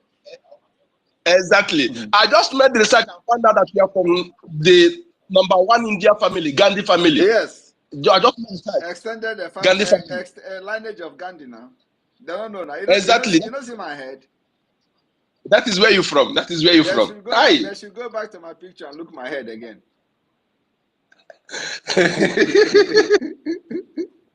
Thank you so much, my Prime Minister. Thank you. I just want to energize. Let me help them. I will help them to bring Candy's picture and put on the highlights. So Please that put they it. can Let them go and compare. Let them go and compare with my childhood picture where I carried the offer for my neck. They will understand. Even that offer self na India offer. Exactly. I just want to thank you for what you are doing, sir. Thank you. I have no question. There's nothing. I'm following everything, and I'm very, very conversant to what you are doing. I can't be asking questions when I know that you are doing everything great. You are doing it right. I just want to greet you and the cabinet members and all the ministers. I say more greets to your elbows. Thank you so much. My name is Oyeka Chukwu, aka Enko the number. Namaste G. Oyeka, can you tell us good evening in India in our language? That's something you. Namaste. Digrigari. Apke seho. How are you? Apke seho digrigari.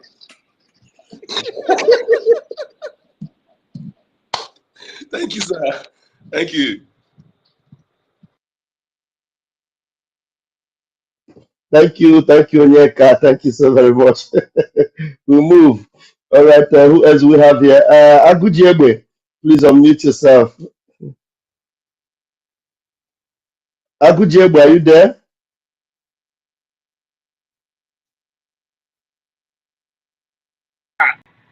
I'm here. Wait, Okay, please. Agujiegbe.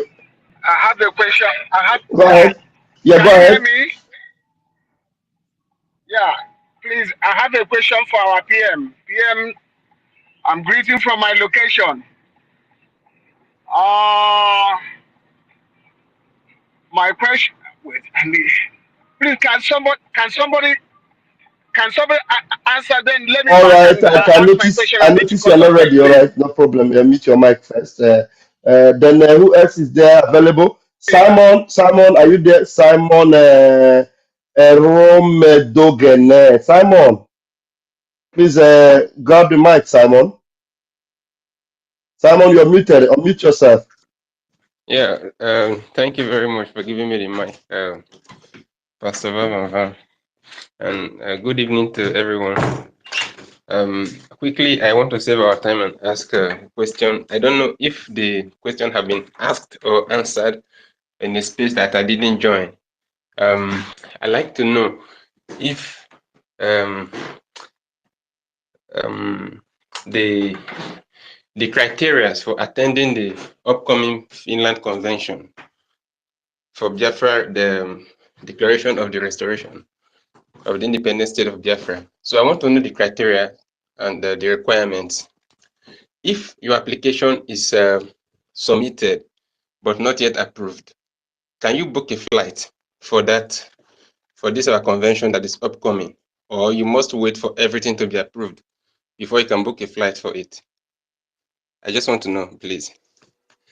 Is there one? Why is it not approved?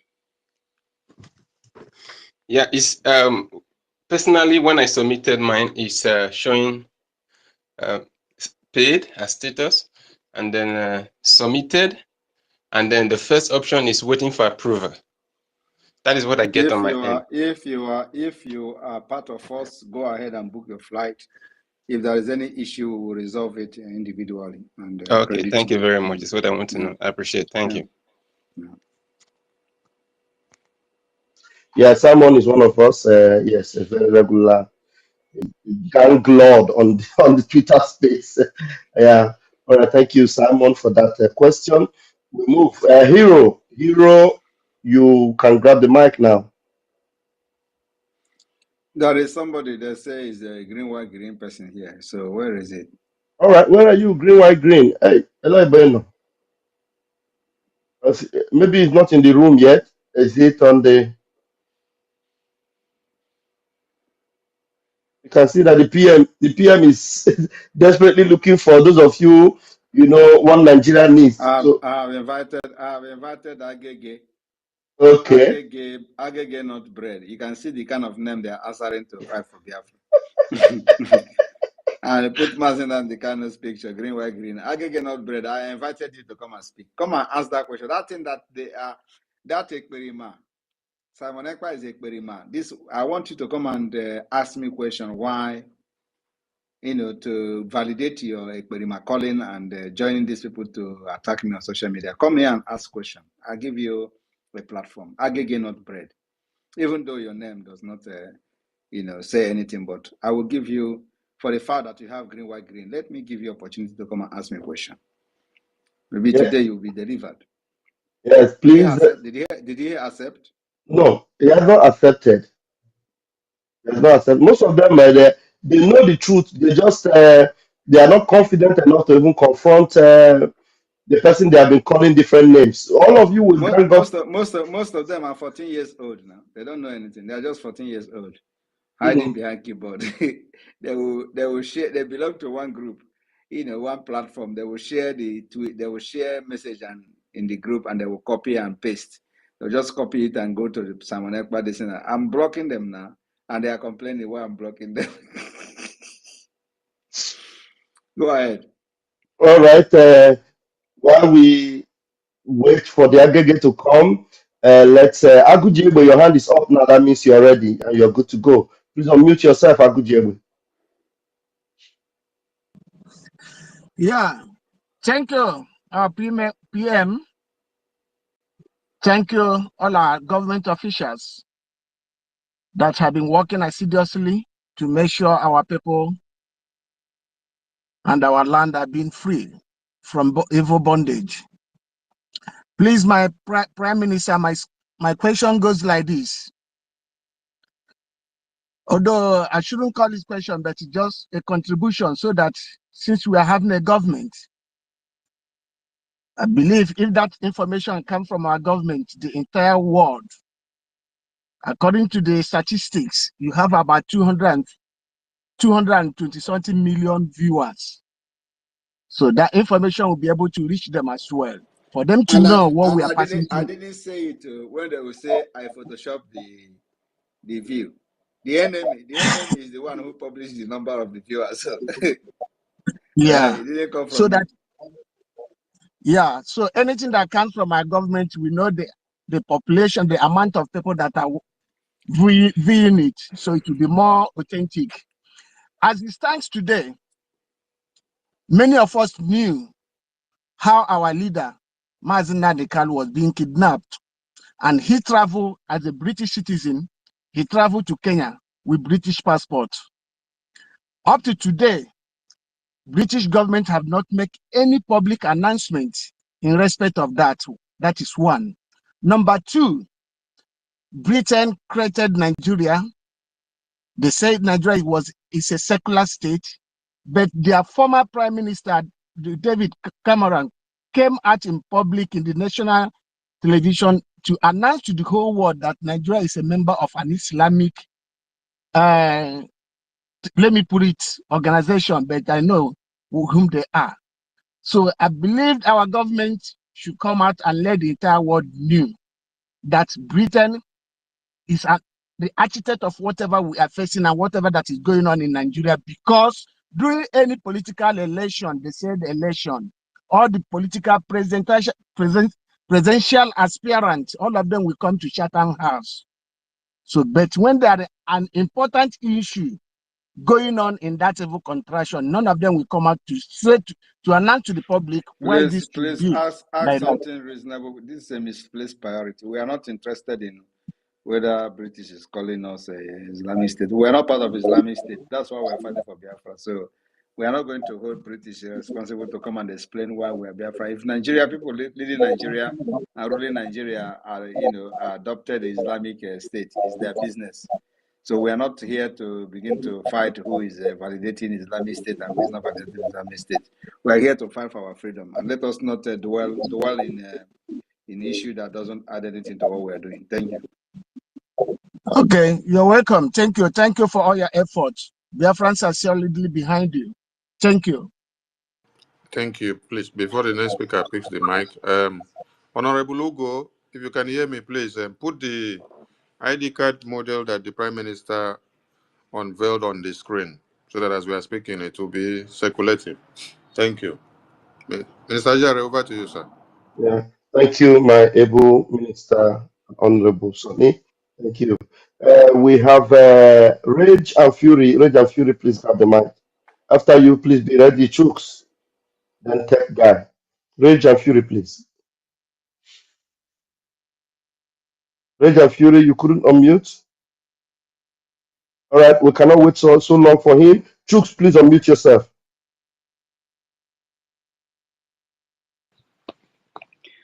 Thank you, Raf. Go ahead. Pastor Van Van Chooks, Van. Chooks, please, as you pick the mic, try to look at this Mohammed Andy's photo, whether it's not the same with the Prime Minister. That is the early age of it. So everyone that picks the mic, remember to comment on Mohammed Andy's photo and the Prime Minister and tell us if they are not looking alike at their young age. Thank you. Nice one. Sorry, don't give message. Anyway, His Excellency, our Prime Minister, Ogadagidi, the man they could not arrest. I just picked the mic to appreciate you. I, as a clergyman in Anglican Church, I'm very grateful. One good thing that has been gladdening my heart for 1 month now is that some persons that have been showing stiff neck are the one now calling my attention to give them direction how to vote in our referendum. I'm very grateful. Many, we are no more afraid. Many are already saying, let it come now. Thank you, my Prime Minister, and you are special cabinet. We are praying for you people, and God will perfect His work. Because without our freedom, there is no profession that works in this contraction slave camp of British called Nigeria. Our freedom is sacrosanct. We are very grateful. Thank you, sir. Bravo, 2nd December 2024. They are all in high blood pressure because certainly what happens to Pharaoh is already happening to them. Thank you, sir. Any day I don't hear your voice, in fact, my children, they will say, I don't like these people that are talking in this Twitter space because there is a speaker in my toilet, in my sitting room, in my room. I connect space. It will be, my children will be hearing it. They caught my attention the day before yesterday. They're the one that woke me up. People that are talking trash against this Sindobisi Yoruba man that claimed to be name. Talking trash. So these people are talking nonsense. So that's what my first son told me. That Ask question. Ask Prime Minister. Prime Minister wants to answer questions. I'm here to appreciate. Thank you, my Prime Minister. God bless you, sir. Thank you. Please, if you're raising your hand, let it be that you want to ask questions. Prime Minister wants us to ask him questions, please. Yeah, let me hope that Tech Guy have a good question. Tech Guy, man, please unmute yourself. Tech Guy. Yeah, thank you so much, Pastor Bovavam. Can you hear me? Go ahead, we can hear you. Go ahead. Okay, thank you so much, my Prime Minister, the Minister of Information, and Biafrans. I greet each and every one of you. My Prime Minister, it's my honor to extend this gratitude to you the family of the deceased musician have a message for you. One of the brother got to me this evening, and you know, even though they are still mourning their brother, but because of the demonstration of your level of your leadership, they believed that someone actually care for the family. They believe that they have a leader who can speak on behalf of the murderers, state of Nigeria, who can speak on behalf of the poor people who cannot speak for themselves. They also acknowledge that the governor only came to make speech and drop a comment on the Twitter, and they know that the governor is not going to do anything. It is only you that can provide justice that they needed for their brother. So we spoke to a length, and they said I should extend this gratitude to you, and they also wish to thank you for your kind support and the declaration of the sit at home on Tuesday, which went successful for the honor of their deceased brother. So they say I should make sure I put this thing to your notice, that they are, they really appreciate your leadership.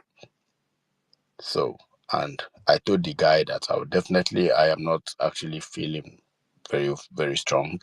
I told the guy that I will definitely come to space to make sure that I extend this very particular gratitude. It's emotional, something to me, and I feel like our Prime Minister have demonstrated to the world that we Biafrans, we don't leave everybody behind, irrespective of your status.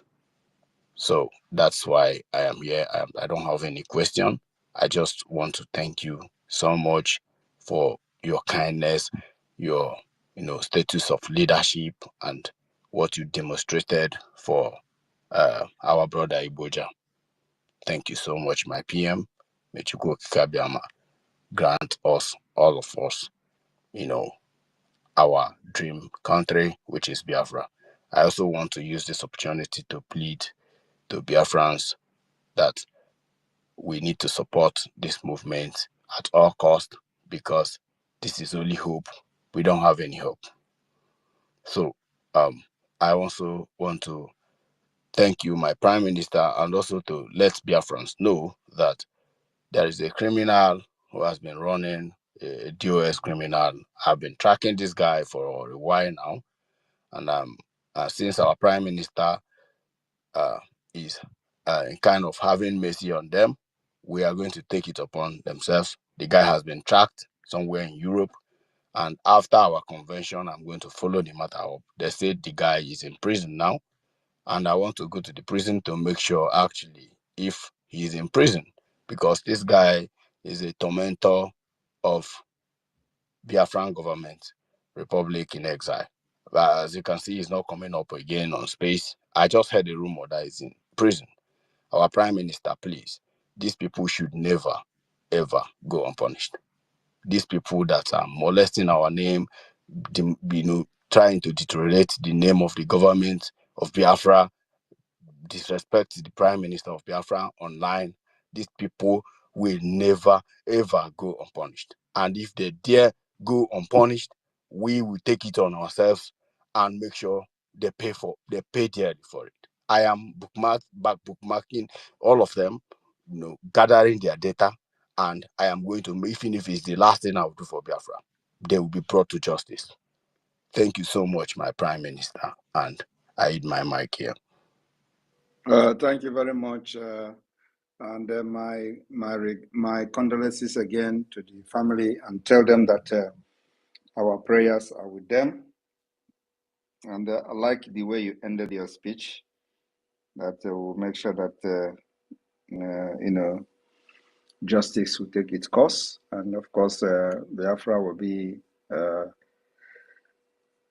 that kind of model, to uphold the rule of law in accordance with international standards. So But I want you to tell this family that I'm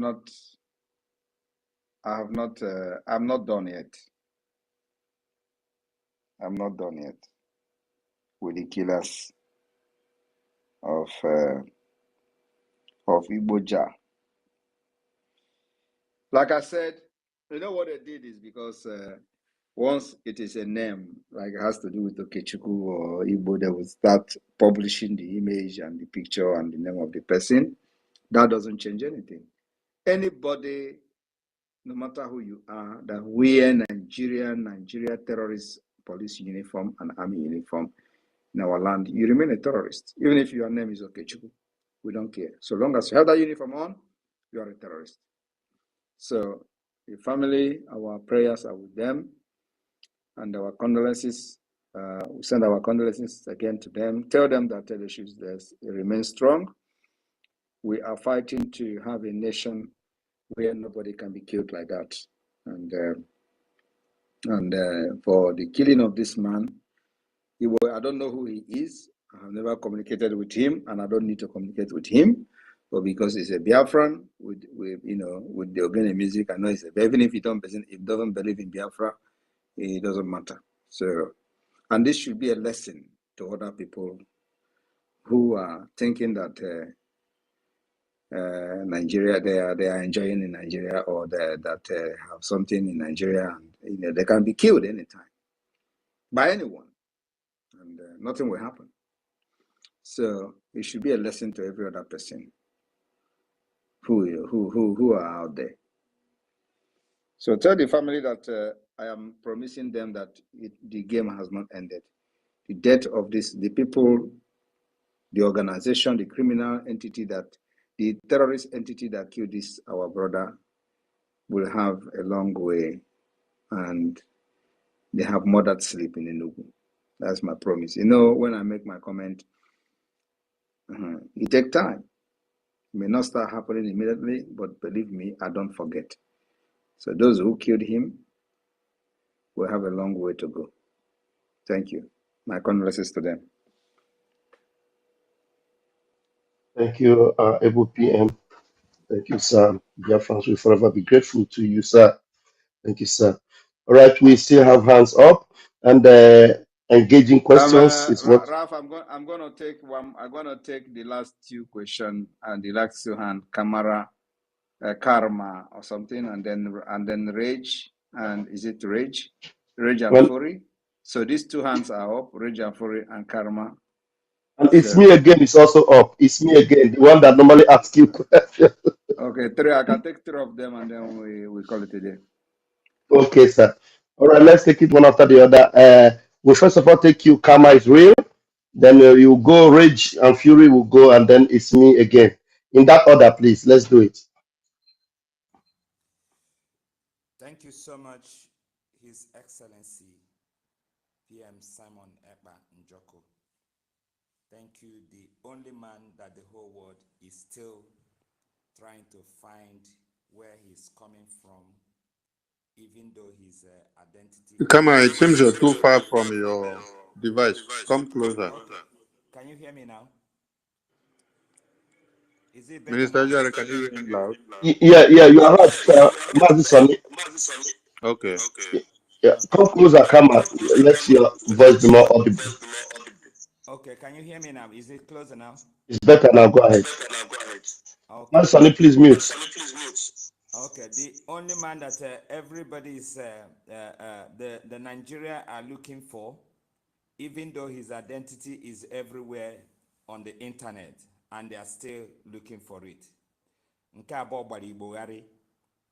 Thank you so much for the things you are doing, and I appreciate you for giving some of us the opportunity to walk, around you and be able to learn how to navigate both during the day and during the night. Thank you so much. My question goes to our app. My question, will you be able to give us an opportunity to use this app before launching it so that we can use the features, compare it with, Facebook, YouTube, and other platform, just to worry Nigeria akpere, because we want to draw more people into our own platform before it will be officially launched. We want to take it to the next level through adverts, through different ways, showing different features of that app. We don't want it to come out without us making sure that all of them will be looking forward to, subscribe to our own platform, because we want to be in charge. Thank you, sir. Well, actually, can you mute yourself, please? All right, the app is already being tested by selected individuals at this point. So if you look, you see I posted a chat, and I posted like to post video where you can post video and all that. So at this point, the app has the feature that it needed to have from the beginning. Like you can go live after you met certain requirements, posting certain videos, number of videos and views. You can go live. You can post videos, small videos, and then you can make calls. You can create a group chat and all that.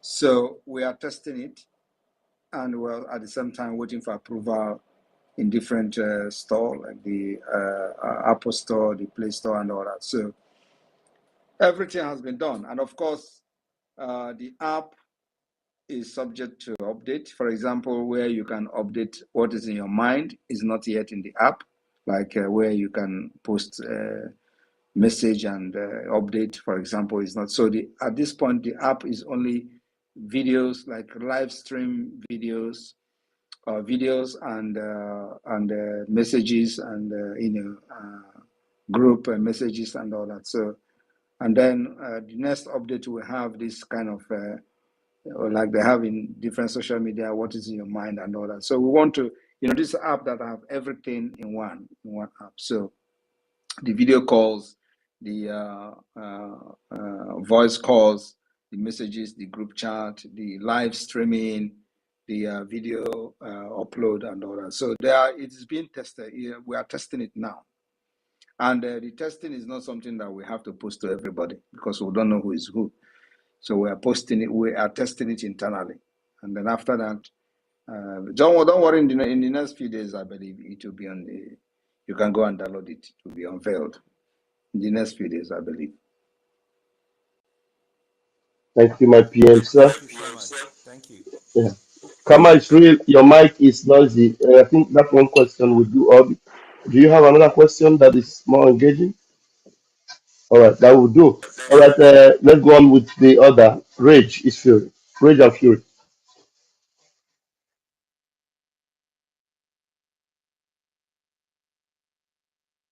Rage and fury. If like say you no get network, somebody else go take your post. So it's me again. Yeah, good evening, PM from here. Today I just discovered that you have Indian origin. Yes, today I discovered. So upon our research, we try to see, because we've been trying to know what kind of freedom are you pursuing. We have gone to so many people to see who you are copying. Who are you using as a model or prototype? Today, we discovered that you have Indian origin. We went straight to Gandhi, like we suspected. Gandhi never heard from you. Like you, your template is different. Your mood of operandi is different. How do you intend to write your autobiography? This is not a question. My number one question is this. And during the Biafran War, we read about so many fronts that Biafran fought. but all of them were specifically the Igbo speaking, where you can call the Igbo speaking state now. That Biafran war, we never read about what happened at Bakassi. There was no holistic approach there except for the seeding, unlawful seeding, because some of us, we argue that as a then Biafran is a sovereignty, you cannot cede what you don't have to someone else. So, but today, you are fighting on so many fronts. You are fighting at Bakassi. So many fronts. How many? The question is this: how many fronts are you still willing to open to actualize and get this very Biafra that you're fighting for? The tenacity As is many, too much, but as the many, Biafrans want to as know. many, as many as possible. And you know why we are going to succeed? Do you know why? Go ahead, sir. We are going to succeed because we are not in conventional warfare, and we will never go into conventional warfare. So we'll open as many fronts as possible using this asymmetric and the guerrilla warfare. And of course, you know, everything combined will give you the triathlon warfare, which is fight until the enemy is gone. That's where we are. And as this is going on, listen, as this is going on, the diplomatic tussle for Biafra recognition will be taking the center stage globally. Nigeria can never survive.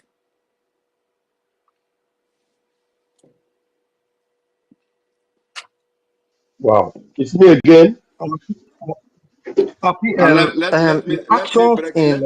let me break it down a little bit.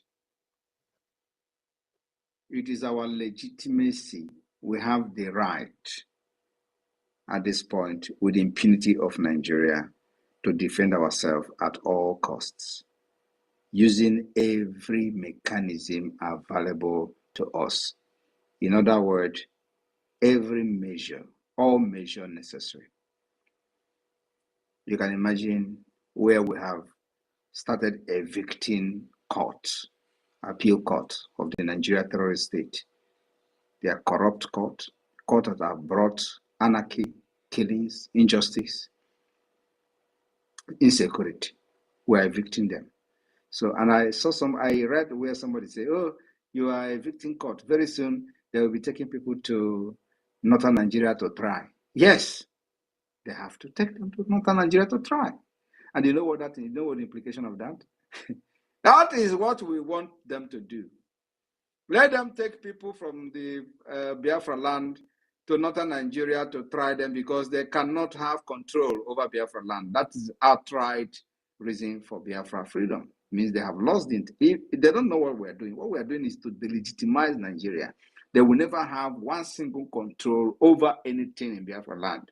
So now we are in the judiciary. We will go to the next stage until nothing is working again, and the international community will be forced to understand that Biafra government is in charge. And that is the only way to restore peace and stability. Not just to our own region, beyond our region to the Sahel. Nobody can, it is an offer that nobody can reject. Thank you.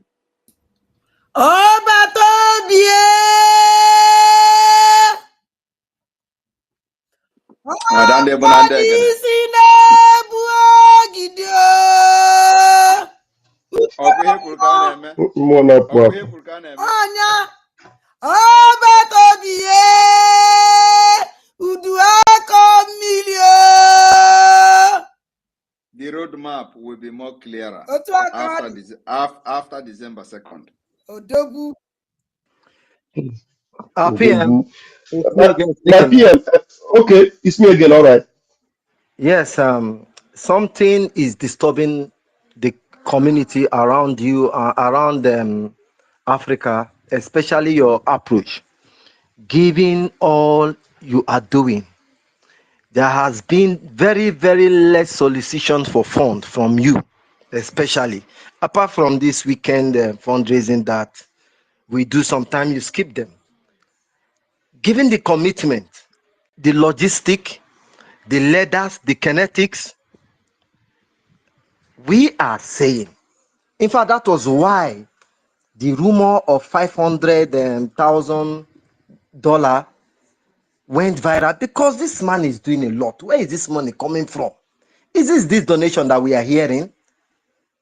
This is a very big concern to so many of us. But don't answer if you don't will. But it's a call for. No, because you know, I will answer because you know we have read where Nigeria government say is being sponsored by the European Union, is an agent of America. Now you can imagine where the IPOB criminals are saying he's a Nigeria agent, why Nigeria state is saying he's being sponsored by America, he's an American agent, he's a CIA agent. He want to destabilize Nigeria. They are using him. You know, so everybody is accusing each other of. So anyway, the point is that every penny is going because we have a template and we have a target and we know what we are doing. You know, I've told people that if I have 1/4 of the money IPOB raised, I mean 1/4 of the money IPOB raised, believe me, by now, no governor will be in the East under Nigeria. I swear to God. If I have 1/4 of the money IPOB raised, by now the entire Biafra land will be safe. No governor will be in the government house. But we are getting there. So what am I trying to say?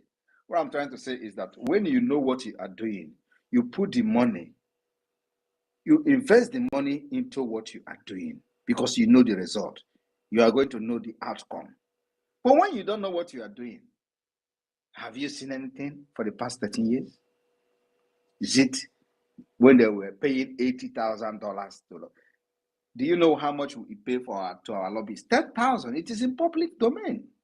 $10,000. Now, can you compare it to people that were paying $80,000? What were they doing? Albateke. And it was a big news. So now I said, if we have 1/4 of the money IPOB raised by now, no governor, no Nigeria, no governor will be in the Southeast under Nigeria. I swear to God.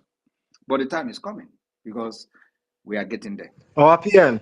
Yes. This question wasn't intended for you to answer, but to provoke the Biafrans listening to you tonight to see that, look, even this $10,000, these people, these lobbies are coming to space, speaking to Biafrans. If you shut them, they will respond to you, knowing that they are obliged to serve a purpose.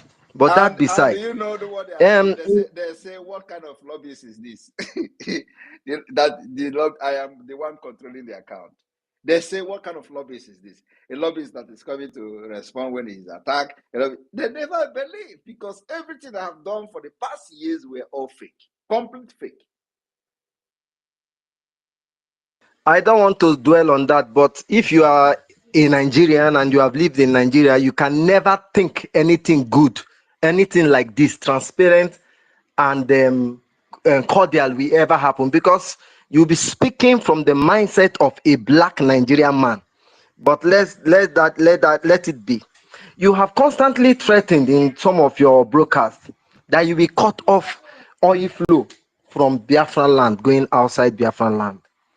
You have threatened this thing so many times, and lately, over 2 weeks, there have been power outage. The people of the north have been disenfranchised, no light, and the power company are saying that they don't have enough gas to generate power to them. Do you know anything about it? The question is, have you carried out your threat, or the action is yet to begin? I am telling you that at a point, no single drop of oil will leave Biafra territory. That answers your question.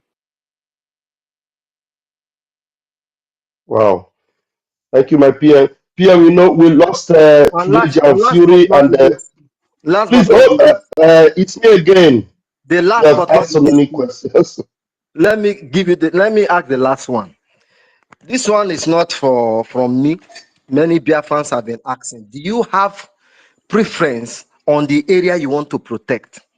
Because when something was happening at Idabato, you jumped in, and then these people felt the presence of a leader, government. I'm not talking about Simon Ekpa, I'm talking about the Biafran government in exile. Do you have a preference on where to protect, or the people you prioritize? Where is Dabato? Somewhere at Bakassi side, but something happened lately, and you carried, like the man that just greeted you on behalf of their family, that the measures you took on Iboja is second to none. The measure that this government took on Iboja is second to none. And that this fake trial and policeman they brought is nothing. Where is James Okafor of DSS killing Biafran youth? Where is Abakari and many of them? So all this rubbish they are doing, you did not listen to them. The government still went out to carry out so many threats that must be regrettable to the Nigerian country. So the question is, There is no do you have preference. a preference of? There is no Okay. preference. And I want you to understand that when the time Abakari was happening, I was not leading any Biafra movement.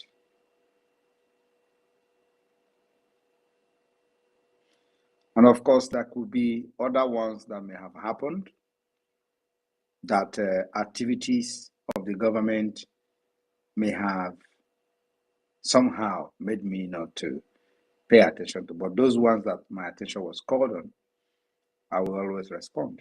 So I have no preference. Any Biafran anywhere in the world, we will give you the same response. We'll give you the same treatment. We'll come to help and show you love, to show you that even when Nigeria has despised you, Biafra will recognize and come for you and help you in time of distress and time of problem. So it is not, I have no preference for anyone. I don't even know who Igbo Ja is. I have never, I don't even listen to his Okene music. I listen to this a Jaik or something like that, Wamba or something like that. But him, I think at least I've listened to him once, where they were having some kind of drinks and all that. So it was when that was either one of his first Ogene music that's on internet. So I don't actually know who he is, and it is not about whether I know him or not, but for the fact that he was killed by Nigeria terrorist state, I take it not just personally as a prime minister of Biafra, but it touches me. So there is a need for us to send a message to Nigeria state. So I'm not, having any preference for anybody. Everyone is equal in Biafra. Thank you, Thank the you, media team. PM. I will stop here. Thank Even you. if there's many, Thank I you. will stop. Thank you. Thank you. It's me. Thank you. It's me again. My PM, please, can we just take this last hand because Fury, Rage and Fury was All right. not able. We have a very tough and very intelligent brother whom I believe you must have Bring him known. in. Bring But him now, in. Marvelous Yeah, Arinze. bring him in. Marvelous Arinze, his hand is up. Marvelous Arinze, please take the mic, and you are the last for tonight. First, I want to say maximum respect to eternal leader Mazin Nnamdi Kanu, and maximum regards to you, my Prime Minister, honorable members present here, and my fellow Biafrans. I greet you all. Good evening from my location. My Prime Minister, it's an honor for me speaking directly into your ears from this space. I feel blessed. Prime Minister, His Excellency Mazi Simon Ekpa of the Biafra Republic Government in Exile, I want to appreciate you for eradicating the fear of declaring our true identity as Biafrans, regardless of the brutal intimidation from the Nigeria government, especially to Biafra citizens in Homeland and those living in Nigeria. I also want to thank you for carrying us all along without leaving any stone unturned, and for standing strong in your quest of completely restoring the independence of Biafra. My question is this, my Prime Minister. Having known that achieving the redeclaration of Biafra is a monumental task with many potential challenges within Biafra territory in Nigeria and with governments of prominent countries of the world, could you please, sir, share what you foresee as the main obstacles in this journey and how the Biafra Republic government in exile plans to address them? Thank you very much, sir. There is no other obstacle that we are going to encounter than what we have encountered and defeated. It's just as easy as that. You know, why many people don't understand what we're doing, like when I'm talking, they will be saying, like somebody was commenting, why are you saying these things? It sounds so easy. And even these criminals, IPOB Nigeria, some of them are like, how can he do this? Just within thinking of, he had done this one. Within thinking of, he had done this one. He must be a Nigeria agent. Otherwise, why are they not sabotaging him? Nobody is sabotaging, because the people that are with me and the Biafra government are the true people who want freedom. Many people were shouting freedom, freedom, but they don't actually want freedom. So majority of those who are with me now in Biafra government are the ones that actually want freedom. And anytime we notice some of the people that doesn't want freedom, that they're here for something else, we don't waste time. We kill them out. Show them the exit door. They are gone. That's why I'm not Mazen Amdekan and I'm not Wazirike. I am Simon Ekpa. I can never be them and they can never be me. I can never do like them and then they can never do like me. That is why we're different. So, and I'm very, very happy to be myself. Take decisions that shock everybody. Make decisions that shock everybody. Make decisions that they claim that only Fulani can make. That's why I'm different from them. So, Biafra is here. And like I said, you know, it does not matter. Whatever they do, Biafra will come. And from the 2nd of December, Nigeria will be shocked. Those people that are on social media now will also, you will see the image that will be coming from this convention. They will still be telling you it's a Photoshop. Oh, they are Photoshopping the video or video shopping the video. Oh, it's not real, it's not real. The video will be coming, the images will be coming, dignitaries will be announced, and they will be telling you it's a lie, it's a lie. But don't worry until after the convention, when the diplomatic tours will start for the recognition of Biafra. They will still be on the social media. Nigeria will be paying them. Go and say it's a lie. Go and say it's a lie. They will be saying it's a lie, it's a lie. But we'll be waiting for them somewhere. So thank you very much, everyone, for being part of this program. I will be here again in a few days' time. But for the time being, I employ all of you to continue to be resilient in the quest for Biafra, creating awareness to our people and those who don't know what is going on, and allow the paid bandit, e-bandits to continue to rant. Only 2 weeks, they will expire and they will disappear.